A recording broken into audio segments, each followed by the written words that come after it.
The young boy wielding a massive, flying cannon capable of inflicting magical damage is none other than our protagonist, Ban Du-won, who at this moment is engaged in a fierce battle with a swarm of green-skinned goblins brandishing weapons as they charge toward him with bloodlust. A mere glance shows that their numbers easily reach into the hundreds. But despite this overwhelming force, Du-won remains completely unfazed. "Are you ready?" he asks in a cold voice. Then, without warning, something shoots forward with blinding speed, smashing into the goblins. Each one struck is instantly obliterated into pieces, without even moving a single finger. Du-won watches as the entire wave of goblins charging at him is annihilated. This sudden massacre makes the remaining goblins hesitate, their courage faltering as they dare not recklessly attack again. The cause of this carnage? A flying spiked mace that hovers behind Du-won after the first assault is cleared, hovering ominously as fragments of goblin corpses rain down like a grisly shower. The remaining goblins shiver, sucking in cold breaths before retreating a few steps. As panic grips the goblin horde, a sharp arrow suddenly whistles through the air from a distance. Its aim? Directly at Du-won. Yet before it can even reach him, the spiked mace intercepts and shatters it effortlessly. Although the arrow fails, it draws the protagonist's attention. The goblins, too, shift their gaze toward the archer goblin with looks of utter disbelief. Surely, at this moment, they are cursing the bow-wielding fool's ancestors for 18 generations. Realizing what is about to happen, the surrounding goblins scramble aside, leaving the hapless archer exposed and alone. Relying on sheer numbers to recklessly rush forward was foolish enough. But now firing arrows blindly? If you think my power ends here, and that I ventured into the dungeon unprepared, you are gravely mistaken, Du-won declares. "Bang manga! Transform!" he shouts. Immediately, a golden magic circle appears beneath the handle of the spiked mace. The weapon begins to glow with a radiant golden light as though preparing to transform. The goblins, sensing danger, seize the opportunity. With the mace still mid-transformation, they unleash a collective roar to rally their courage and launch a frenzied assault. However, the transformation process didn't even take a full second. In an instant, the spiked mace had morphed into a magical cannon, its barrel glowing red as if accumulating energy. "Fire!" Du-won grinned as he spoke a single word. But to truly understand the story of this moment, we need to go back to Du-won's childhood. When he was just 4 years old, the young prodigy somehow taught himself to read. Holding a book with his tiny hands, he stammered through the words, "Light of my life, the fire of my soul." His attempt was clumsy, yet enough to bring immense joy to his parents. "Darling, look at this. Our boy is reading in the original language. Oh, he's a genius. I married well." The bespectacled man laughed heartily, his pride palpable as he spoke, causing his wife's cheeks to flush pink. "Oh, stop it, dear. But when did you teach him English?" she asked. "I didn't," he replied casually. As soon as those words left his mouth, the atmosphere around them turned cold. How can he know languages from countries he's never even seen? He muttered nervously, while his wife's hands froze mid-knit. And it wasn't just English. Du-won began murmuring words in both Japanese and Chinese, throwing them into an even deeper confusion. Before they could make sense of the phenomenon, as if in response to their bewilderment, the door burst open. Ha! Ha! Our Du-won truly carries the bloodline of his ancestors. Finally, our family has birthed the one who will fulfill our clan's ancient wish. The child destined to reclaim the Tower of Babel for our bloodline, boomed a burly man as he strode into the room, holding another child effortlessly under one arm, his voice filled with triumph. Looking at the old man's demeanor, which suggested he was all too familiar with this routine, the couple could only shake their heads. "Oh dear, father's at it again. Yumi, come here," the wife said with an awkward smile. The bespectacled man sighed. "Father, since you're back, could you please wash your hands first?" "Really?" he muttered, glancing toward the old man. Seeing their disbelief, the old man grew frustrated, gripping his racket as if ready to snap it in two. "You fools. The Tower of Babel is real. I swear." "Haha, yes, of course it is," the bespectacled man responded lazily. his eyes never leaving the newspaper. His indifferent tone and half-hearted reply made it clear he was merely humoring the old man. "How was your time with Grandpa today?" Do-won's mother asked. Still determined, the old man, realizing he wouldn't sway his son and daughter-in-law, turned his attention to his grandson. Do-won, lend me this for a moment. He took the drawing pad and box of crayons from the boy's small hands, swiftly sketching something while explaining. Long ago, in a chaotic world, the great ancestor of the Ban family possessed a unique power, the ability to help people understand each other. With this gift, he led humanity and constructed a tower that could never fall. That tower was the Tower of Babel. Hearing this, young Do-won's curiosity was piqued. "The tower our ancestor built," he asked, "is it a skyscraper?" So our ancestor owned a tower. As he spoke, his eyes sparkled like coins. Realizing that perhaps his family wasn't as poor as he had thought, he clung eagerly to his grandfather's leg. "Grandpa, where's our skyscraper?" The old man, ignoring the question, burst into laughter. "Our ancestor was a master of languages, someone who could interpret and transform any language. Never forget, we are the descendants of such a great man. I told you to wash your hands, didn't I?" The bespectacled man grumbled again. Then, hearing his grandson's question about the tower, the old man sighed and shook his head. "I don't know where it is either." This made the light in Do-won's eyes fade. "But it's supposed to be our tower," he muttered with a sense of disappointment. Still, the old man grasped his grandson's shoulders firmly. "There's one thing I'm sure of. Once you find it, our family will reclaim its full power and glory." When he was younger, every tale his grandfather told about their ancestors' adventures sparked his imagination. He dreamed that his unique gift for languages would one day fulfill their family's ancient wish. But as the years passed, Do-won's abilities far exceeded what anyone could have predicted. Now, Ban Do-won was preparing for his university entrance exams. He sat in his private room, staring at his computer screen as he checked his scores from yesterday. "Based on my scores, I should definitely pass," he muttered, scrolling through the results. "The Political Science and International Relations program at S University. Why are they taking so long to announce the final results?" he complained, narrowing his eyes at the monitor. Suddenly, the screen flickered and distorted. The clear display turned into a chaotic mess of static, refusing to show any coherent image. "What's going on?" Do-won wondered aloud, hammering the F5 key in hopes of refreshing the page. Before the computer could recover, a strange virtual window popped up before his eyes. It appeared out of nowhere, halting his movements instantly. What is this? A blue screen. Here. And these weird, squiggly letters I've never seen before," he whispered, leaning in closer, his heart pounding as curiosity mingled with unease. As Do-won read the strange text on the screen, his eyes narrowed in confusion. "The best academy of all dimensions. Congratulations. You have passed the document review stage." His face went pale in shock as he stood up from his chair. What is this? Why can I understand this?" He panicked, while notifications continued to pop up rapidly. "Ban Do-won, you have been summoned to the practical evaluation location. If approved, you will become a reserve student. Please prepare yourself. Countdown begins. 10, 9, 8. Seeing this, Do-won began to feel a sense of caution and looked around. "Who's messing with me? Ban Yumi, if you're out there, speak up," he shouted loudly. Just at that moment, his computer screen finished fixing itself and displayed a piece of good news. An admission letter. University Department. Major in Political Science and International Relations. Candidate number. Blah blah. Full name. Ban Do-won. Date of birth. XX day. XX month. 2001. We are pleased to inform you that the above candidate has been accepted to our university. Academic year 202X. February 4th. 202X. Rector of S University. Looking at the screen, Do-won sighed in relief.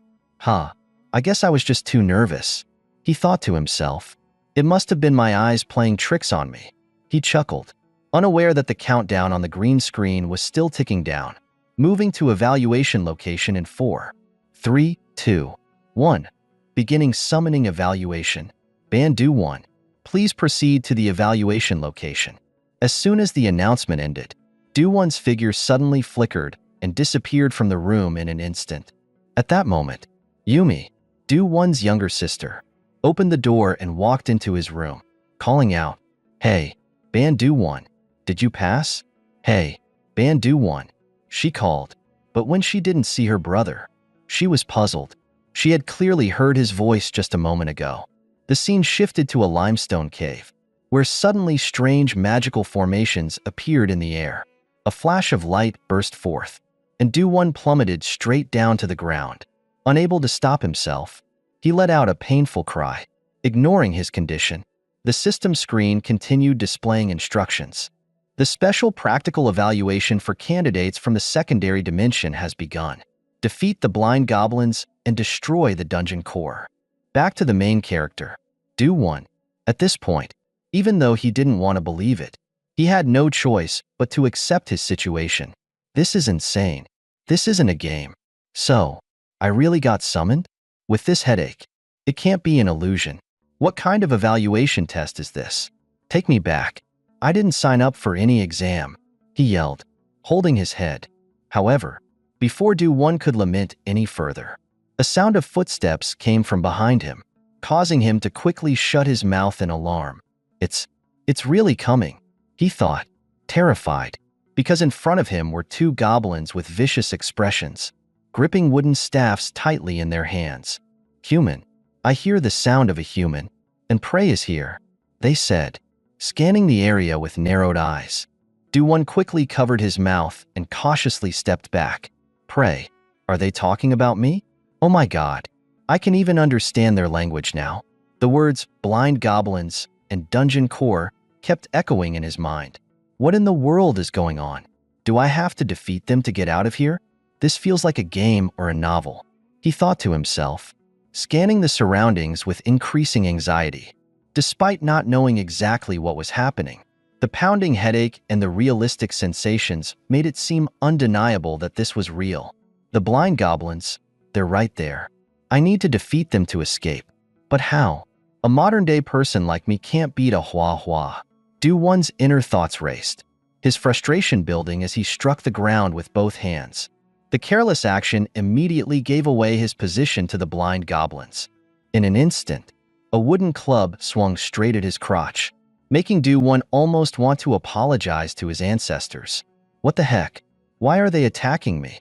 But then, realizing they couldn't see him, Do-won took a deep breath to calm himself, muttering, "Don't panic. Don't panic." At that moment, the rubber slippers Do-won was wearing betrayed him. With just a slight movement, they squeaked loudly, drawing the attention of one of the goblins.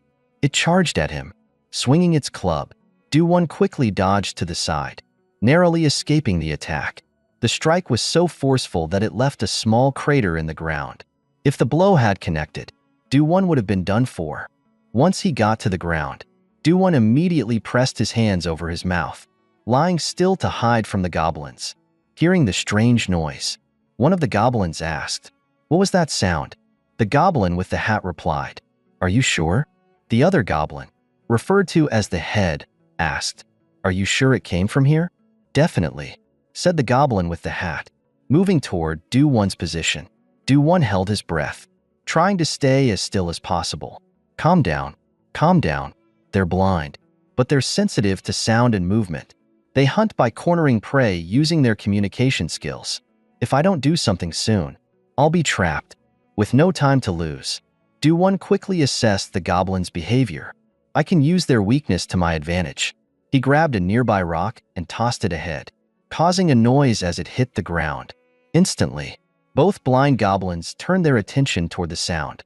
Do-won's clever trick had successfully deceived the goblins. Hearing the noise from the rocks he had thrown, they immediately rushed toward the sound, shouting and pointing at the ground. The goblin with the shaved head, feeling around on the ground, found the two stones Do-won had thrown earlier. While it was confused by the find, it still didn't realize it had fallen into a trap. Behind, Do-won noticed the goblins revealing an opening, so he seized the opportunity. At that moment, he silently told himself and threw a stone as large as a brick straight at the head of the mischievous goblin. The stone immediately caused its head to bleed. Seeing this, the bald goblin thought that the prey was behind him. So he shouted, "The prey is behind." As he spoke, he swung his staff backward without hesitation. The result was that the goblin with the hat, who had just arrived, was struck directly in the face, leaving it dazed. However, before the goblin with the hat could explain, Do-Won imitated its voice. "Warning, the prey is resisting. Take it down." Upon hearing the reminder, the goblin with the hat immediately gripped his staff tightly and struck forward, causing the bald goblin's head to sink inwards, officially knocking it out in one blow. The bald goblin's massive body then fell forward, landing on top of the goblin with the hat. Seeing that the two goblins had wounded each other, Do-Won started to breathe heavily from nervousness. However, the goblin with the hat was still alive, and to end this test, Do-Won had to deal with them.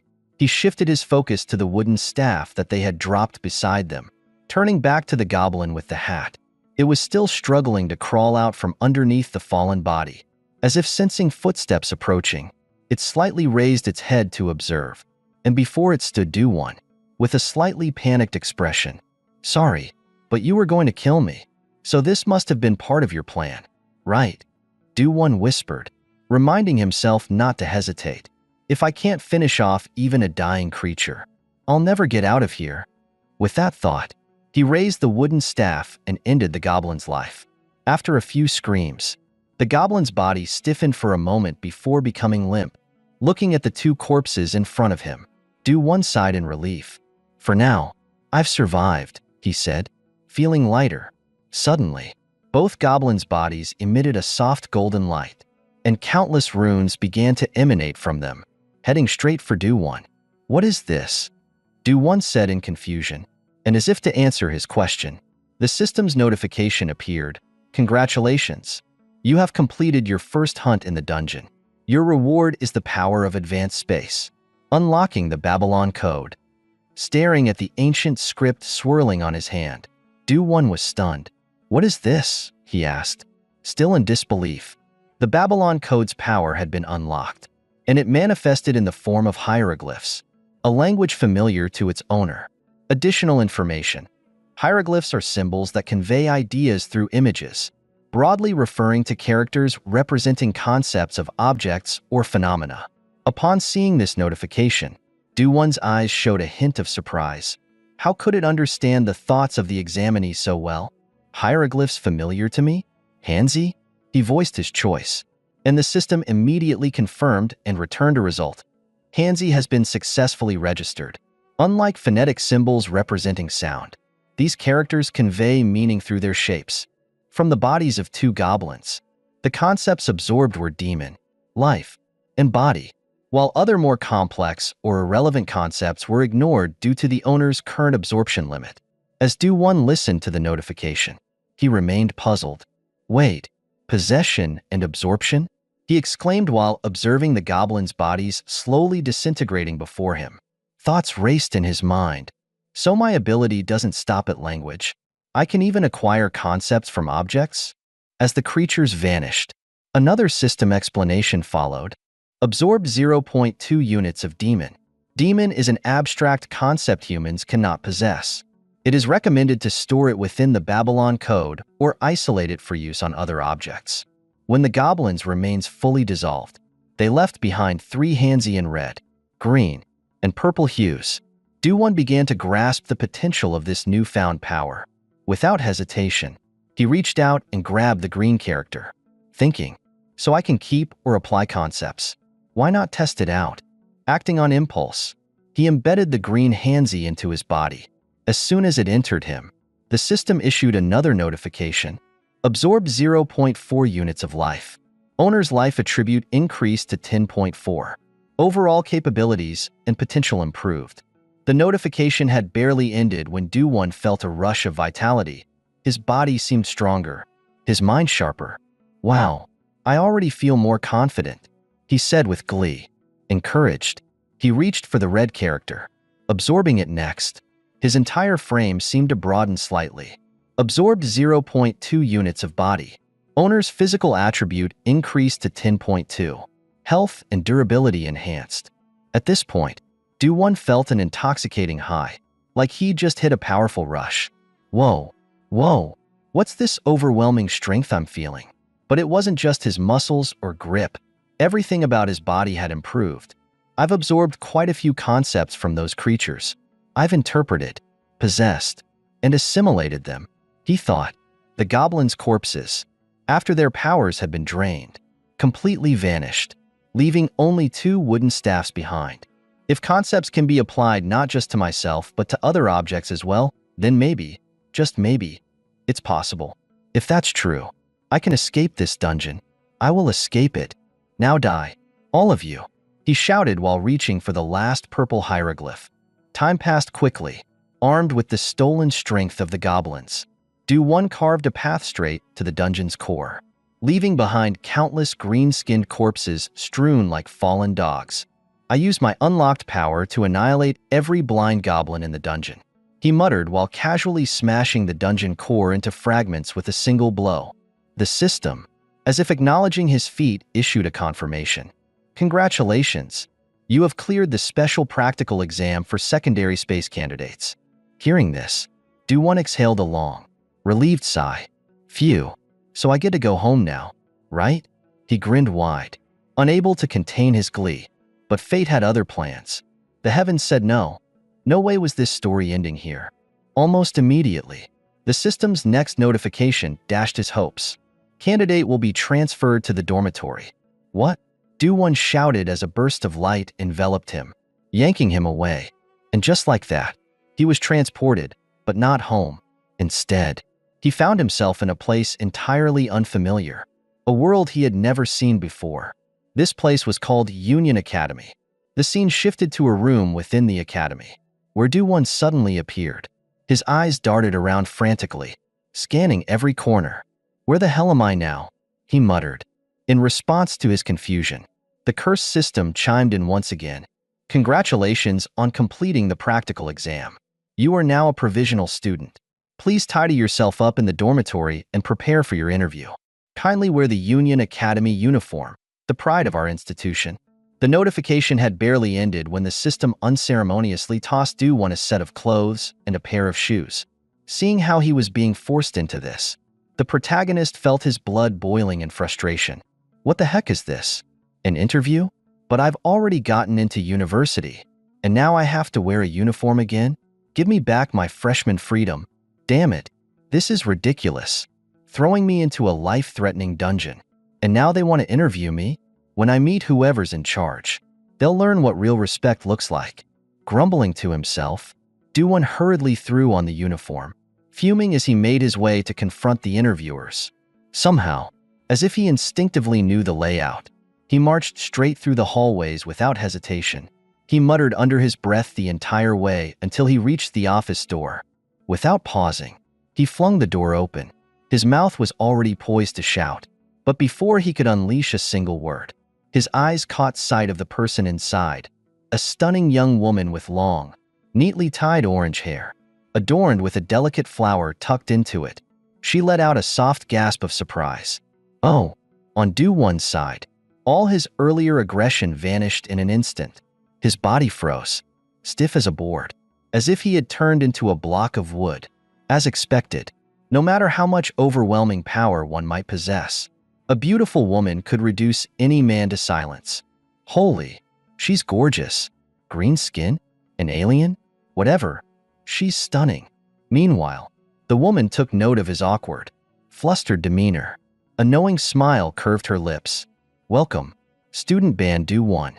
I'm Yamina, the professor of combat magic at Union Academy. It's a pleasure to meet you. Ah, yes, ma'am, Do-won stammered. Sensing his nervousness, Yamina continued with a kind expression. First, congratulations on passing the practical exam. Welcome back. Ah, thank you, Professor, Do-won replied, scratching his head sheepishly. Also, Do-won, did you know that your performance during the exam captured the attention of every professor at the academy? What? Believe it or not, you are the first student in 500 years to create an entirely new item during the evaluation. Hearing the mention of 500 years, Do-won's face contorted as if he were suffering from severe constipation. Wait, 500 years? Seriously? He thought, mentally screaming. I got dragged into this place without knowing a thing and almost died. Professor. But Yamina seemed blissfully unaware of his inner turmoil. Her smile remained bright and genuine. It's truly amazing. Really, this far exceeds the scope of the special exam. Seeing her cheerful demeanor, Do-won could only let out a long sigh. Maybe it's just the difference in worlds. I'll be out of this bizarre environment the moment this interview ends, he reassured himself. Shifting his gaze to the side, his eyes suddenly widened, and he blurted out, Professor, what's the name of that pillar? Yamina followed his gaze toward the massive structure outside the window. A pillar? Ah, so it's true. Those from secondary spaces really know nothing about Union Academy or that structure. That pillar is the reason this academy was founded.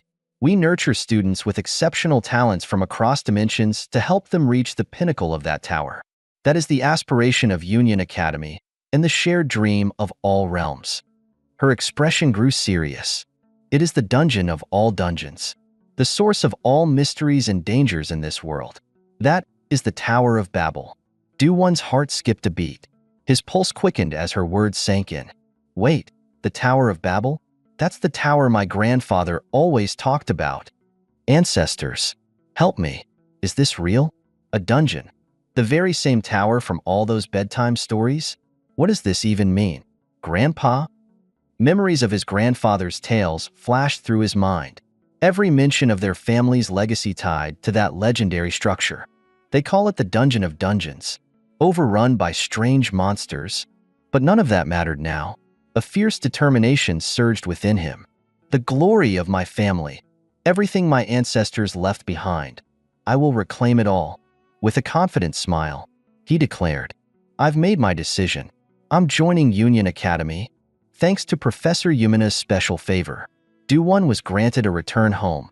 After a thorough family meeting where he recounted every detail of his adventure, his grandfather's reaction was exactly what he had expected, pure, unrestrained joy. What? You found the Tower of Babel? Excellent. That's my grandson. All right. Father, calm down. Please calm down, his uncle intervened, frantically trying to prevent the old man from getting too excited and keeling over. After explaining everything to his family and settling matters at home, Do-won could finally prepare for his official enrollment.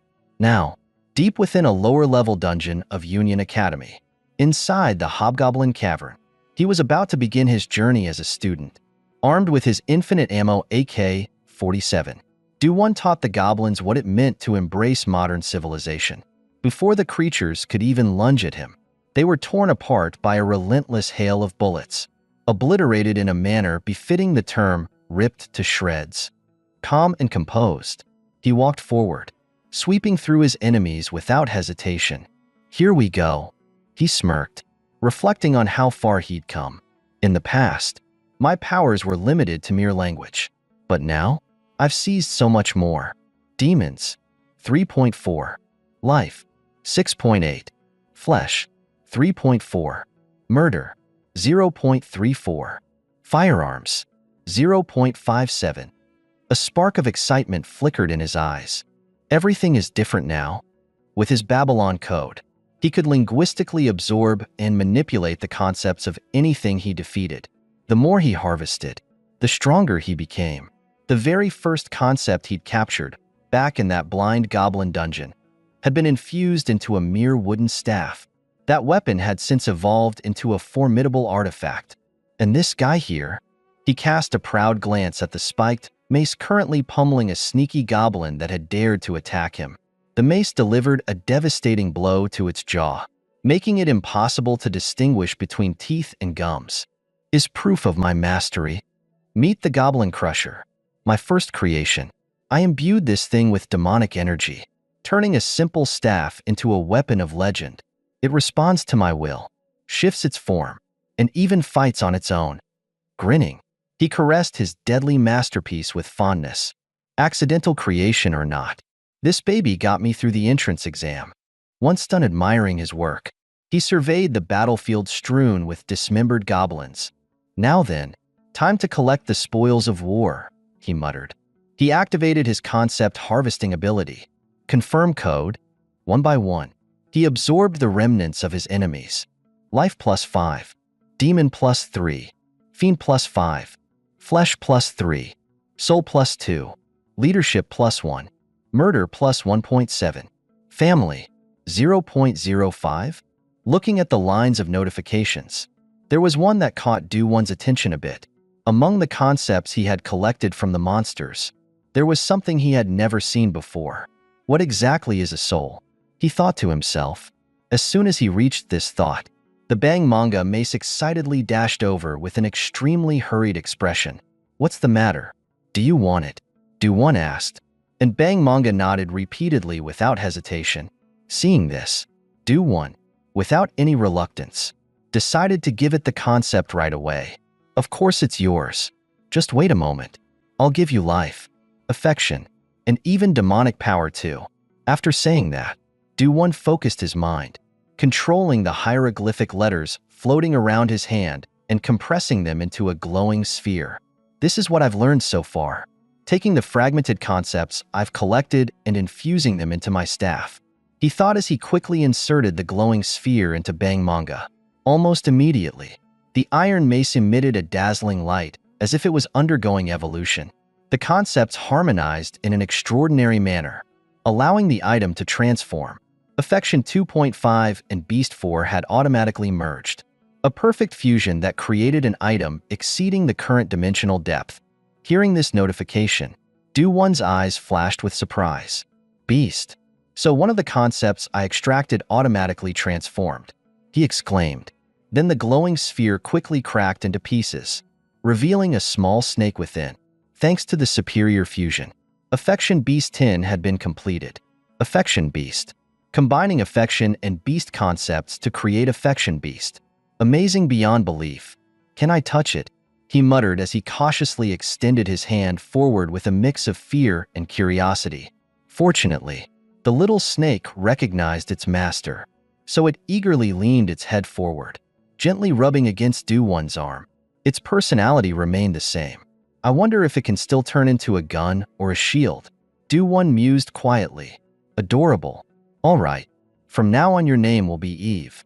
Before heading back, let's check the growth stats. Based on my experience, he said while focusing his eyes on the personal information panel. Ban Do-Won. Life 45.1. Physical body 32. Soul 324.5. Magic power 38.7. Swordsmanship 14.2. Leadership skill 1. All-seeing eye 105. All-hearing ear 100. Divine language lips 100. Let's see. Life is similar to a level in a game. Physical body represents the state of my body. But why is my soul stat so high?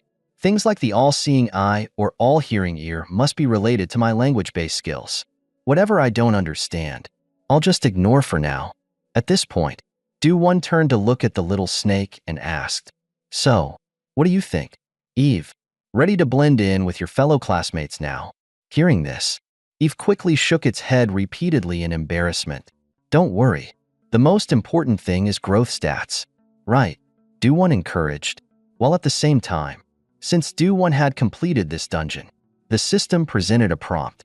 The dungeon core has been destroyed. You can now leave this dungeon. Would you like to leave? All right, let's get out of here. It's time to attend the Union Academy entrance ceremony, he said while pressing the confirmation button on the screen. And in a flash, his body was enveloped by teleportation magic. Scene changed to the Union Academy auditorium, prepared exclusively for the entrance ceremony. The atmosphere here was lively and brimming with excitement. All kinds of races gathered. And somehow, I even noticed a knockoff Adidas brand on a signboard next to a smiling face logo. Simultaneously, inside the grand hall, newcomers quickly searched for seats.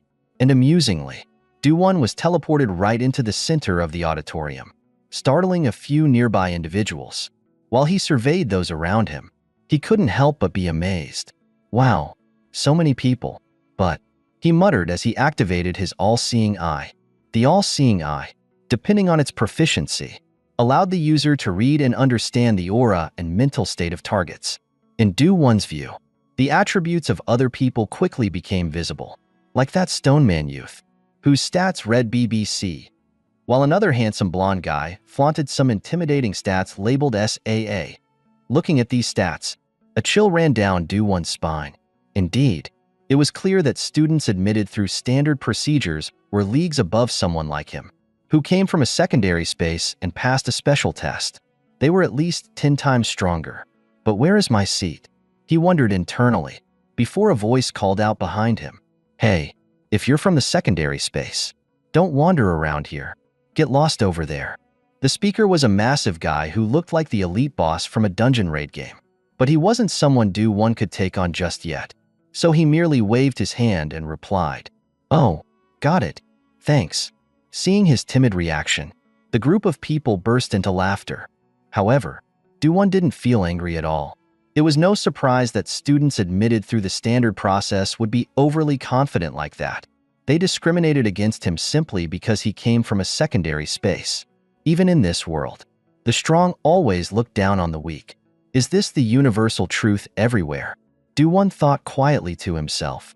Just as he mused over these, Do-won was quietly thinking to himself, and at this very moment, as if witnessing the loneliness surrounding him, a blonde-haired friend in the distance suddenly raised his hand to call out to the protagonist. Hey, the special admission student is sitting over here. Upon hearing the call, the protagonist clumsily waddled his way over. Is this spot reserved for students from the secondary space? Wow, it feels like being exiled. Do-won felt awkward as these thoughts raced through his mind. Before he could begin analyzing the stats of these individuals, his eyes practically popped out of their sockets. What the heck? Are these people really students from the secondary space? All three of them had stats more than capable of taking down the regular student council. At this point, as Do-won focused his gaze, he noticed the blonde-haired boy's stats displayed as SAA, the white-haired girl's stats as SSSS, and finally, the pink-haired girl had ABS.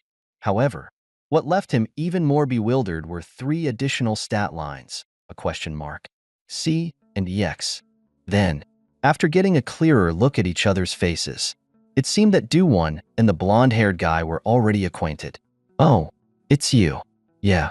Hello. Light. Is this our spot? This is awesome, Do-won said, thinking silently to himself.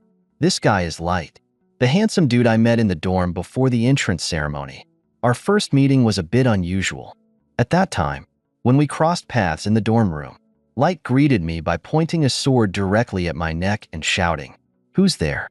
Staring at the blade resting against his throat, Do-won's eyes widened in shock. Hey, dressed like this? Who else could I be? I'm a freshman. Your roommate, Do-won yelled, startling Light into realizing his overreaction. Oh, my bad. Sorry. I just finished my combat evaluation and was still a bit on edge. Are you okay? He asked. Yeah, Do-won replied, feeling a little annoyed inside. This guy looks like a prince straight out of a fairy tale. A bit too hot-headed though, but since he apologized, maybe he isn't so bad. Do-won muttered under his breath. Before he could mention that his evaluation involved fighting blind goblins, Light smirked with a condescending grin. That was your combat test. Even rookies with basic training can hunt goblins with ease. My practical test opponent was a battalion of ogres and chons. He bragged proudly about his accomplishment, making Do-won's blood boil and regret apologizing to him earlier. Not bad. What a tactless jerk. Shrugging it off, Do-won's expression relaxed again. Speaking of which, we've been chatting away without even washing up first. It's been a long time since I've had someone to talk to. I feel the same way. Light nodded. Then without hesitation, he peeled off his shirt, revealing a solid, muscular build. All right, let's hit the showers. It's a shared bath here. Right. Let's keep talking while we wash up, he said casually. Meanwhile, for some reason, Light's face flushed as red as a ripe gourd. You go first. Do-won. Huh. Why? Do-won asked, puzzled, but Light, too embarrassed even to make eye contact, stammered.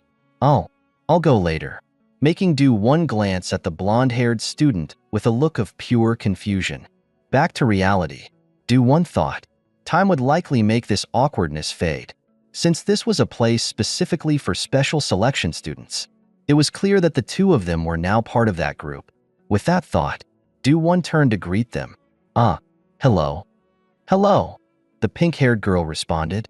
Upon seeing her innocent and cute expression, Do-won nearly had a blood pressure drop and almost passed out from how cute she was. "So cute," he muttered. "Nice to meet you," Do-won repeated, before turning to the white-haired girl. "Ah, right. You too. Hello." The white-haired girl with distinctive black eyes stared at Do-won, making him feel slightly uncomfortable. What's wrong?" Do-won asked. "That thing wrapped around your arm is interesting," she calmly remarked. Do-won immediately realized what she was referring to, so he didn't hide it and summoned Eve. "The little snake." "You mean Eve?" he asked. "You all can see it too?" Seeing the adorable little snake, the faces of all three people seemed to melt. Even the seemingly cold white-haired girl couldn't hide her excitement as her face flushed from how cute it was. "So cute," she said, before continuing. "This snake, is it the same item as before? It's changed so much in just a few days." Light, looking at the little snake, asked, "Hey, can I touch it? It's so cute." The pink-haired girl, Ruchel, also added eagerly, "Can I pet it too?" On the other side, the white-haired girl introduced herself. "I'm Do-ho-jan, daughter of a martial artist. What's your name?" Do-won responded, "I'm Ban Do-won," and then asked, "But what's a martial artist? Do you have any martial arts skills? Like shooting arrows?" At that, all three of them suddenly giggled, which confused Do-won. Even Do-ho-jan, unable to hold back, had to cover her mouth to stifle her laughter. "Well, you're not entirely wrong," she said, trying to keep a straight face. "It's just, well, it's a little more complicated than that." Do-won, now slightly embarrassed, chuckled and said, "Well, this is a fantasy world after all, so martial arts wouldn't be that strange, right?" Ruchel smiled and introduced herself as well. "Oh, yes, I'm Ruchel. Nice to meet you." Then Light added, "I'm a Slight. You can call me Light. It's nice to meet you."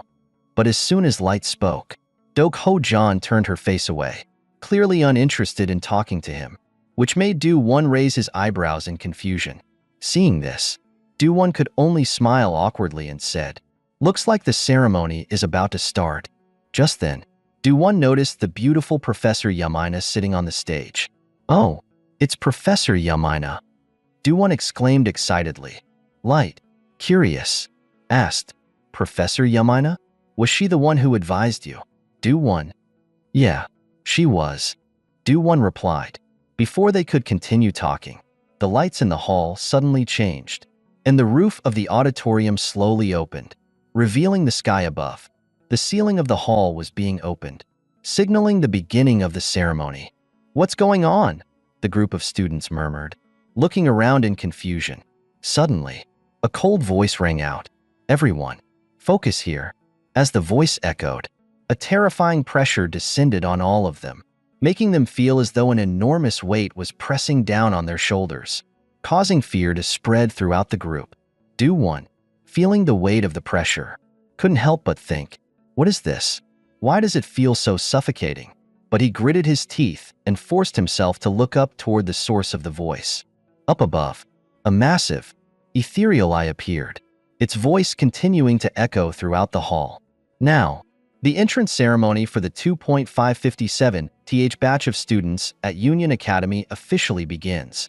The voice seemed to emanate from this gigantic eye, which appeared so vast and imposing that it felt like a high-level entity of some sort. As time passed, Do-won's group found themselves under the awe-inspiring presence of the eye.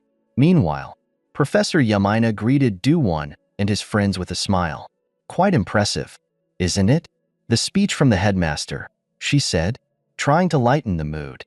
However, none of the students seemed to respond, likely still shaken by the immense pressure of the presence above. Do-won, though, remained calm and sipped his tea, nodding. "Impressive indeed. Is that eye the headmaster's?" Upon hearing this, the group gasped in shock and turned to Do-won. "You saw the eye? You actually dared to look up?" they asked, bewildered. because of the overwhelming presence. Almost no one dares to look up. It's terrifying. Do-won was taken aback by their reactions. He had felt some pressure, but it hadn't been as terrifying as they made it sound. Still, it seemed like the presence had left a lasting impression on them all. At the same time, Dok Ho-jan continued to stare intently at Do-won, as if trying to understand how someone so weak could possibly look at such a terrifying entity. The entity, with its special method of concealment, had completely hidden its true form, leaving Dok Ho-jan puzzled. Do-won, noticing her continued gaze, felt a chill crawl down his spine. He quickly attempted to explain. It's just a feeling. It felt like there was a huge eye staring down at us. Meanwhile, ignoring the fact that Do-won had been able to look at the headmaster, Professor Yamina moved on to the main topic. That was indeed the headmaster. You'll probably never have a chance to meet him again, unless you achieve something extraordinary or cause trouble. But it seems that Do-won will get to meet him in person. As she said this, Yamina glanced at Do-won with a teasing look. However, hearing that he would meet such a powerful figure made Do-won uncomfortable. "Why does it sound like you're cursing me?" he muttered. At this, Yamina covered her mouth and laughed lightly. "Haha, as your supervisor, your achievements will reflect on me as well. So, from now on, do your best." Light, hearing this, looked surprised and asked, "So, Professor Yamina will be in charge of us?" "Exactly," she confirmed, taking a sip of tea. This news left Light in shock. One of the 9 main professors will be the one in charge of us, he thought, overwhelmed.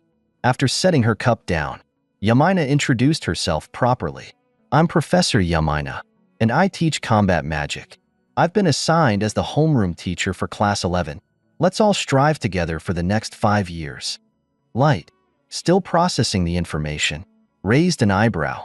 "I thought only teaching assistants were assigned to secondary students?" Yamina nodded and explained. "That's normally the case. However, this year, you are an exceptionally special group of students, which is why I've been assigned this role." She paused for a moment, almost lost in thought, then added with a touch of sentiment, "Honestly, it's so special that I wonder how only students like you ended up being chosen." As she recalled something, Professor Yumina's expression turned serious, and she turned to address the group. "While everyone is here, let me offer you a piece of advice," she said. "Be cautious of the obstacles and malice from regular students." Upon hearing this, Do-won was initially surprised, but quickly grasped the underlying meaning. The obstacles and malice Professor Yamina referred to were not just about academic competition, but also included physical violence and disputes among students. If such issues went beyond the internal competition protected by the school's rules, even the professors wouldn't be able to intervene. To succeed amidst this competition, one had to be strong enough to ignore the hindrances and malice. Otherwise, from now on, you 4 should operate as a team. Yamina continued, "You are the only special students here, and you will be teammates climbing to the top of the tower together until graduation." She then paused and smiled. "That's all for the chat. The students have prepared a small gift for you. The rules and details will be explained once you receive it." With a snap of her fingers, shiny objects suddenly appeared before the group, leaving them in awe. It was a pendant. "Is this for student identification?" Rachel asked, furrowing her brow. "It looks like a regular pendant." Yamina nodded. "You can use it for identification and to access all the school's facilities. It also allows you to teleport within the Union campus." Curious, they decided to test the teleportation feature. Let's see. The teleportation incantation is, "Professor Yamina is so beautiful."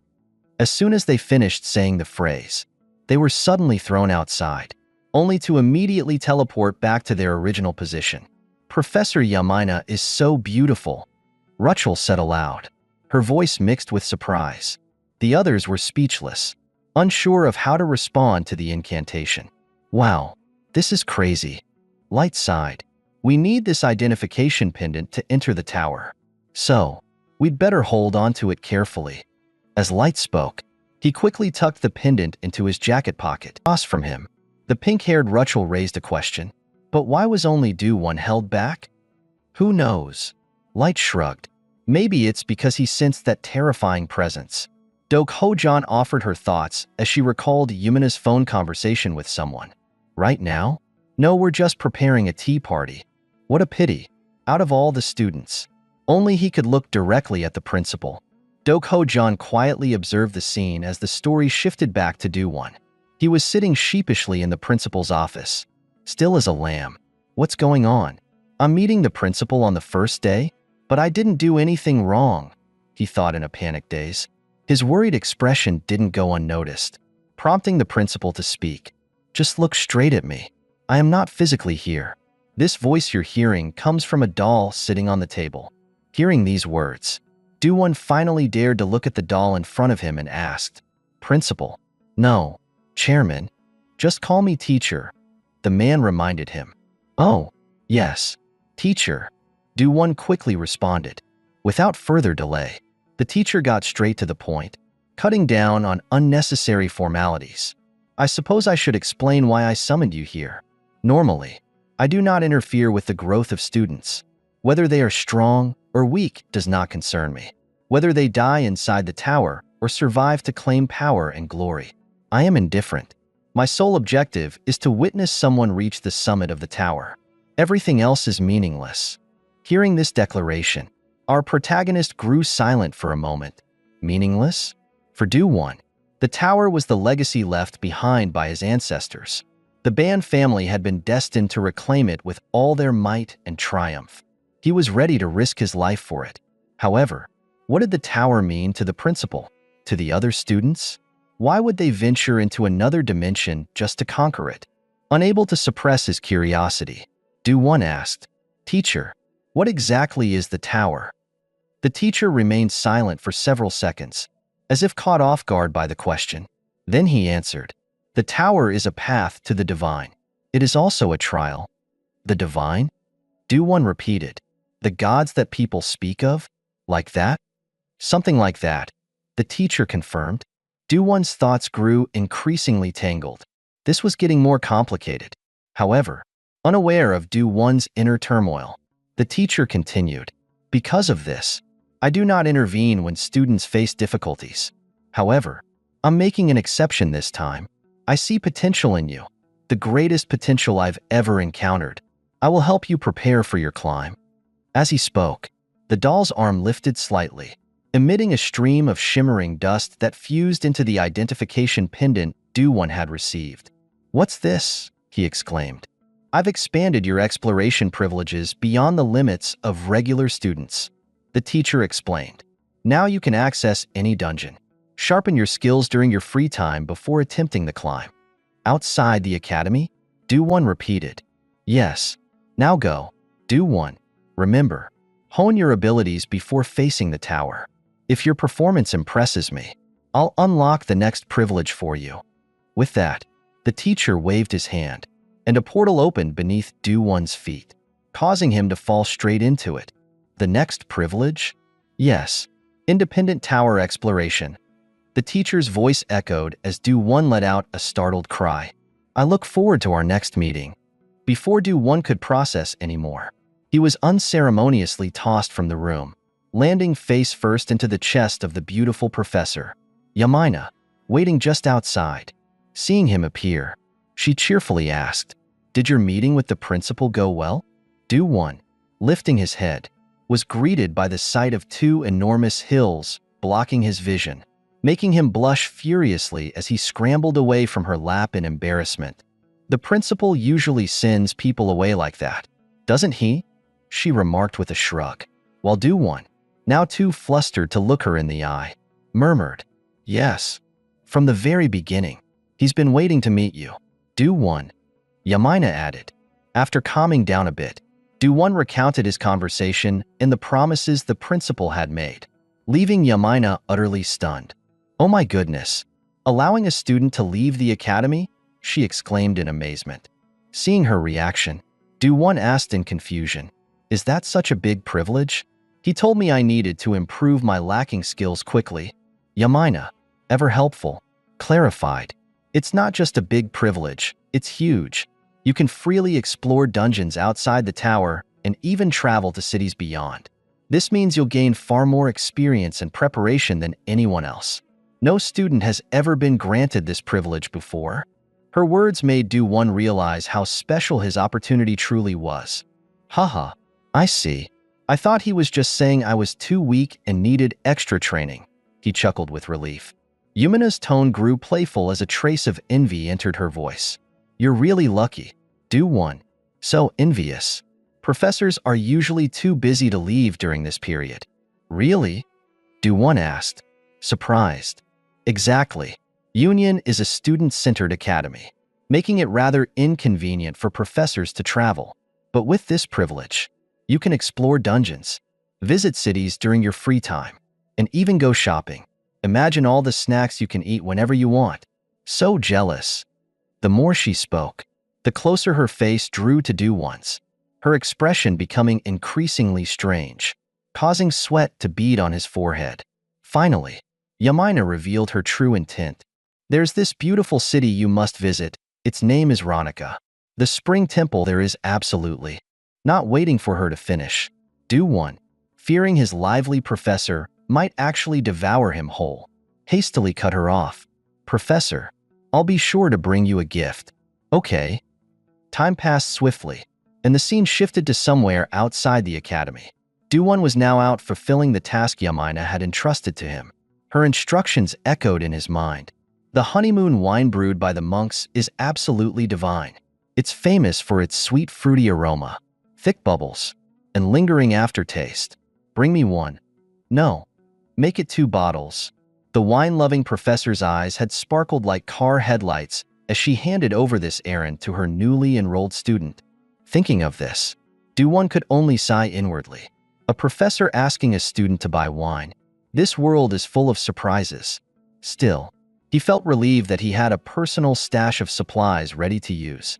As he muttered to himself, he opened his inventory, a satisfied smile spreading across his face, until a particular item caught his eye. Speaking of which, this is the thing grandfather gave me before I left home, he said, focusing on a certain bag. It's something grandfather prepared himself. I didn't even check its rarity. The scene transitioned to the day before Do-won left for the academy. His grandfather approached him, carrying a large, well-worn satchel. Are you ready, Do-won? Yes, grandfather. I think I've got everything, he replied politely. Did you sleep well? Hearing his grandson's words, the old man dropped the heavy bag onto the ground with a resounding thud. Perfect timing. Open this and take as much as you like. What's in it? Do-won asked. His curiosity piqued. Just open it. You'll see. His grandfather chuckled with a knowing smile. And sure enough, the moment Do-won pulled the satchel open, golden light burst forth, nearly blinding him. Whoa, it's all gold. Can I really take this? He asked, eyes wide with disbelief at the treasure before him. Haha, don't worry, Do-won. This is the inheritance of our ancestors, all meant for reclaiming the Tower of Babel. Now it belongs to you, so use it however you wish. His grandfather chuckled warmly. Faced with sudden wealth, Do-won felt a surge of emotion and tears welled up in his eyes. Thank you, grandfather. This will help a lot. I'm truly grateful, but carrying all this might be a bit difficult, he muttered, glancing nervously at the mountain of gold. Why would that be? His grandfather asked. Well, just looking at it, it's already way too heavy. Do-won sighed. You ungrateful brat, the old man bellowed, irritated at his grandson for both desiring and complaining about his fortune. Back in the present, having unlocked his inventory, Do-won dumped all his personal belongings inside with a satisfied grin. Now that I have a storage space, everything's so much more convenient. I can carry it all in here. He remembered his grandfather's advice. Gold holds value everywhere. I'll just take a few bars for now. All set. It's time to step into a new world, he declared. Do-won turned his gaze toward the modern city sprawled out before him. Entering its bustling streets, he marveled at the sheer development. Whoa, even though this is another dimension, the urban scenery is quite similar. Just as he voiced his thoughts, his eyes caught sight of several people riding flying vehicles in the sky. Wait, never mind. That's definitely different. His jaw dropped as curiosity sparked. What is that? It's flying. How does it even work? Lost in his amazement, Do-won's odd behavior soon drew the attention of two city guards. Hey, you there. You look unfamiliar. Where are you from? One called out. Turning around, Do-won opened his mouth to explain. But before he could utter a word, the guards noticed his uniform. Their demeanor instantly shifted. Oh, you're a student from Union Academy? Greetings. We're the guards responsible for the western border of Ronica, the Academy city.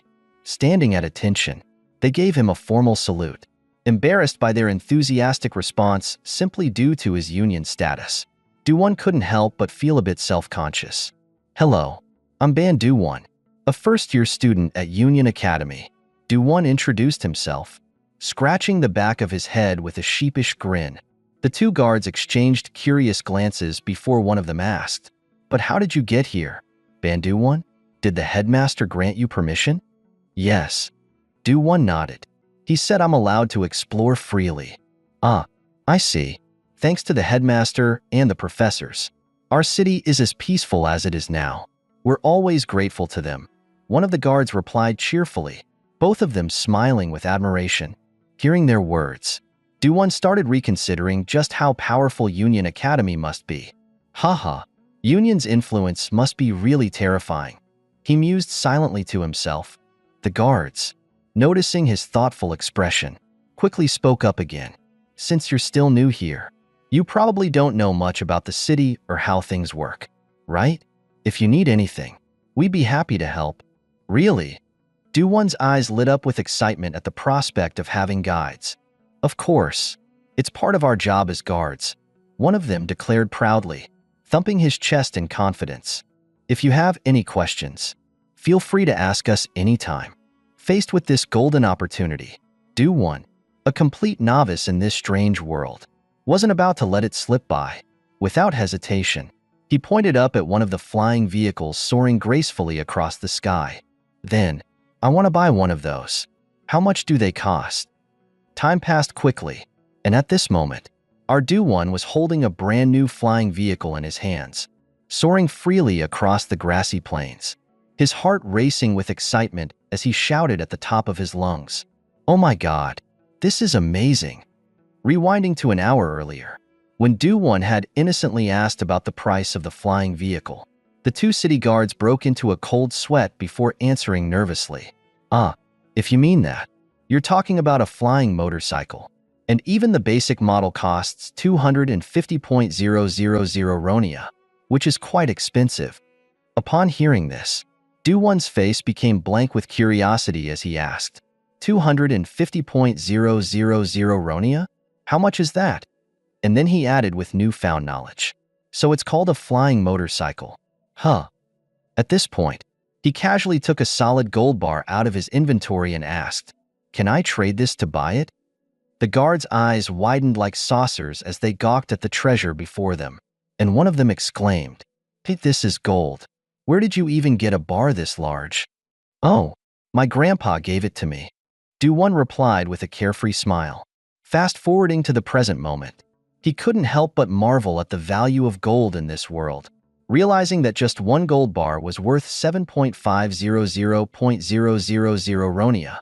A flashback of his grandfather's words echoed in his mind as he remembered how the old man had practically forced him to take it. Gold is valuable everywhere. You idiot, don't forget to bring it, the old man had yelled, frustrated by his grandson's stubbornness, while Do-won had complained. But it's heavy and a hassle to carry around. The burdens of having too much wealth, he mused with a sigh. Meanwhile, sensing the wind rushing past them, his snake companion Eve materialized, slithering into view and making Do-won grin with delight. "Oh, Eve, there you are. What do you think? Just like you, this flying motorcycle is imbued with the concepts of love and demon, bringing it to life. Its name is now Lilith, so from now on, you two should get along." Declaring this proudly, Do-won admired his handiwork, as Lilith, the flying motorcycle, had been given a soul through his unique magic. He turned to Eve, whose forked tongue flicked in and out, leaving Do-won unsure if his snake was annoyed or amused. Unbothered by her ambiguous reaction, he quickly refocused on his mission. All right, I've bought the wine for Professor Yamina, and I even created a new sibling for Eve. Everything that needed doing has been done. Time to head back, he said with a broad smile, ready to return to Union Academy. Not long after, our troublesome main character collapsed onto the table, his head spinning as if he were suffering from a severe lack of oxygen to the brain, groaning dramatically like a hungry puppy. "Oh no, my head," he whimpered pitifully. Just then, Light approached, clearly annoyed, as he placed a glass of water in front of Do-won with a sigh of exasperation, shaking his head in disapproval. "I'm very disappointed in you, Do-won. I can't believe you snuck out without a word right after our meeting, only to come back completely drunk." His eyes narrowed in a judgmental glare that made Do-won squirm uncomfortably, and all the poor boy could do was mutter weakly, "I'm sorry. Professor Yamina forced me. I couldn't refuse." At the mention of Yamina, memories of her iron grip on his collar flashed vividly through his mind, her determined chant echoing in his ears, "Drink up, bottoms up, another round." She wouldn't let him escape, her enthusiasm turning his cheeks as red as a sunset. "It was my first time drinking, I swear," he murmured, downing the glass of water in front of him, wiping his mouth with a sniffle. Rachel's voice chimed in from across the room. "You're practically radiating floral fragrance now. You could have told us sooner so I didn't have to worry myself sick." Light grumbled, his frustration palpable. Meanwhile, the aloof Dok Ho-jan, who had been quietly observing from the side, finally spoke up, her gaze fixed on the floral-shaped badge pinned on Do-won's chest. "So that's the badge? You traded becoming the professor's drinking buddy for the position of class representative, didn't you?" Her question caught Do-won off guard, but he leaned back and shrugged. "Class representative? If you mean class president, then yeah, I suppose that's right. Professor Lortel oversees the four of us, so we just had to accept it." Light nodded in agreement, but just as he was about to continue, Dok Ho-jan declared, "If someone's going to represent the four of us, it should be me. After all, I'm the strongest here. You know it's true, don't you?" Her intense gaze bore into Do-won's eyes, challenging him to deny it. Before he could respond, Light shot back, "That's a bit much. Dok Ho-jan, we're teammates, equals. But now I really need to put this nonsense to rest. Your arrogant attitude won't do us any favors when it comes to climbing the tower. And frankly, I don't agree that you're the strongest." He jabbed a finger in her direction, his voice rising with conviction as he practically shouted in her face. However, Dok Ho-jan only responded to these questions with a sneer, shaking her head. "Haha, you just said we're equals? How ridiculous. Yesterday, you were the one who asked the professor if it was possible to climb the tower alone. Where's the equality in that?" She shrugged nonchalantly, causing Light to blush in embarrassment. "That," the young man stammered, unable to get the words out. At that moment, Do-won and Rachel both stared at Light with scrutinizing eyes. "Oh right, you did say that," Do-won remarked, noticing the uncomfortable look on Light's face. Light's face flushed deeply, clearly flustered. "No, I just asked out of curiosity. It's not that I didn't want to hang out with everyone," he quickly tried to explain. Ignoring his words, Do-won leaned back in his chair, sprawled out on the table as he began to reflect. "Honestly, I thought there might be some discrimination from the start, so I was planning on suggesting we all plan together beforehand. But it seems like my team is already falling apart before we even started. I didn't really care much for being the class president at first, but now I understand why the professor chose me. Light, you lack soft skills but have a lot of pride," Do-won thought to himself. As for Dok Ho-jan, she's super authoritarian.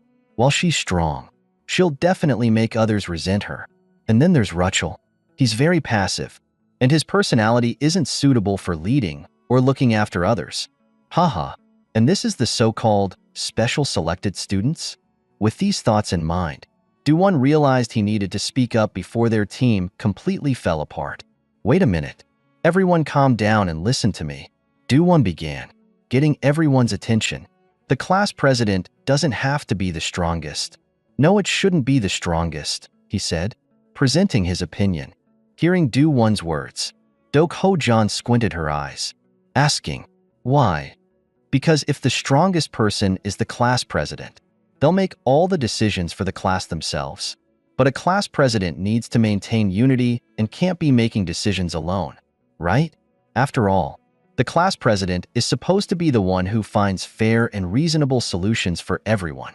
So, I think someone like me, who's easygoing, should be class president. Easygoing, huh? Ho-jan said, almost laughing out loud. All right, well, the professor has the right to choose the class president. If that's what you say, then I'll just listen to you, she responded with a mocking smile. Seeing that the most dangerous person had agreed, Do-won breathed a sigh of relief internally. Thanks, Light, he muttered, feeling a bit more at ease. Phew. On the other side, Ho-jan continued speaking. From the beginning, the person I really wanted to keep here was you, she said, glancing over at Light and Rachel. Well, even though I don't like it much, I'll have to accept these extra things if it helps me get what I want. With that, she shot a look at the two of them and said, that's it. See you later. Without waiting for a response, the white-haired girl turned and walked away coldly, leaving Light, who was trembling in anger behind her. What? Extra things? Light gritted his teeth. Seeing Light so worked up, Do-won quickly tried to calm him down. Calm down. Calm down. Light. After briefly easing Light's tension, Do-won suddenly felt exhausted. Oh, today's been a bit much. It feels more like a battlefield than a school, he thought to himself. When it comes to pride, it's hard to resolve. He mused. Take it slow. Ban Do-won, he reminded himself. But before he could rest for even a few seconds, Rachel, the Busta girl, stood up and asked, Hey, Do-won, didn't you bring the cute little snake from before? I want to try touching it. Her eyes gleamed with excitement. Oh no. What kind of situation is this? Do-won sighed inwardly. Time passed quickly, and Do-won's first lesson as class president of Class 11 at the gathering of unique individuals had begun.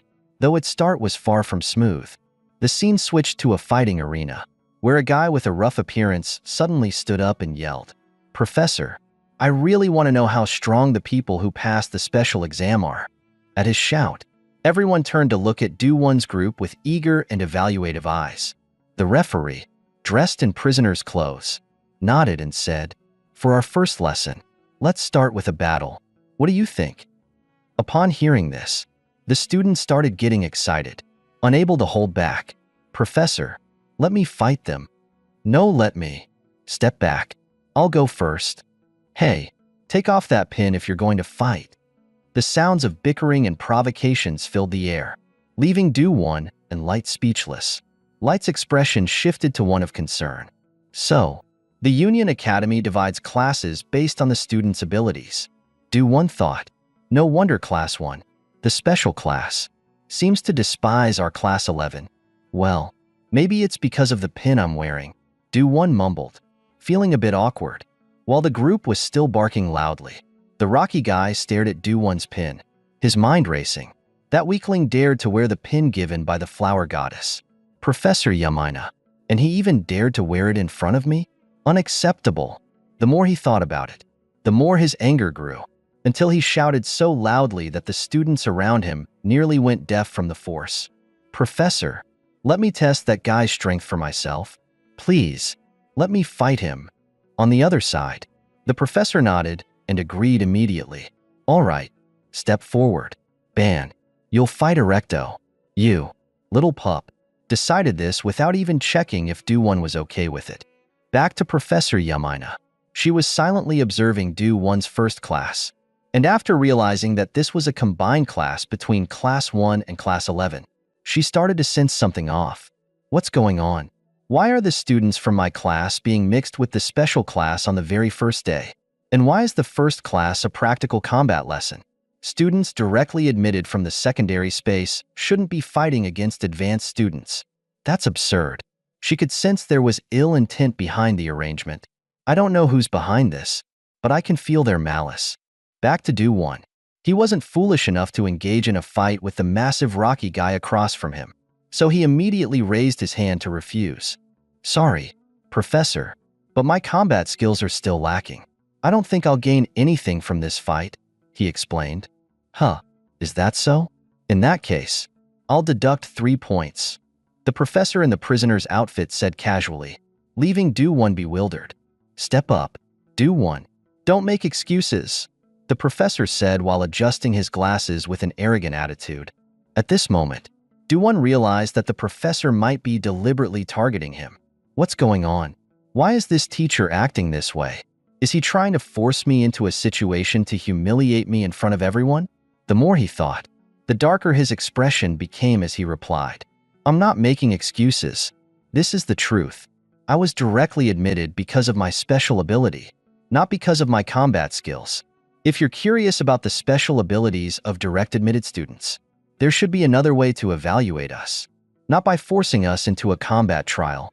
Do-Won's reasoning was logical and convincing, but the professor, hearing the refusal, gritted his teeth and shouted, "Are you teaching me how to do my job?" Upon hearing this, Do-Won didn't care to hide his expression anymore and retorted, "Whether it's a professor or a student, if you don't know something, you have to learn. Besides, isn't it me who's the class representative? Shouldn't I be treated with some respect?" 5 more points off, the professor yelled, causing Do-Won to sigh. Huh, so this is how it's going to be? Do-Won thought for a moment and came up with a response. How about this? I'll take this week to prepare and fight next week. Just give me 1 week, and I'll enter the tower once. And by the time I come out, my preparation will be almost complete, Do-Won confidently declared. His bold declaration caused the atmosphere of the entire classroom to freeze for a moment. As Do-Won made his confident declaration, several people began to look at him like he was a fool. What did he just say? A fight next week? Preparation? What's he talking about? How could someone with such weak abilities possibly stand up to the special class in just 1 week? On the other side, the professor in the prisoner's outfit was grinding his teeth in anger. He just ignored what I said and set his own schedule. Huh, fine. We'll see about that. Seeing the professor's clenched teeth, Do-Won couldn't help but scoff. So what if I ignore him? He's not even a real professor, he muttered under his breath, causing light behind him to freeze in shock. The professor, trying to hold back his fury, finally spoke. All right, Do-Won and Erecto. Next Tuesday, the 2 of you will officially have a public combat match.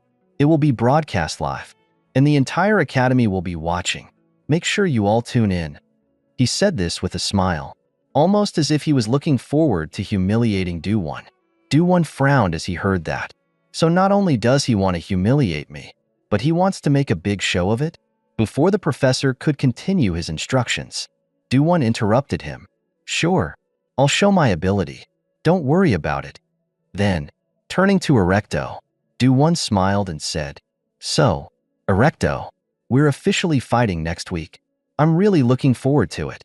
In response, Erecto spit on the ground and sneered. You weakling, mocking Do-Won and making him feel embarrassed. I don't even know why I'm putting on a happy face for this guy, Do-Won thought. But he wasn't concerned with Erecto's attitude.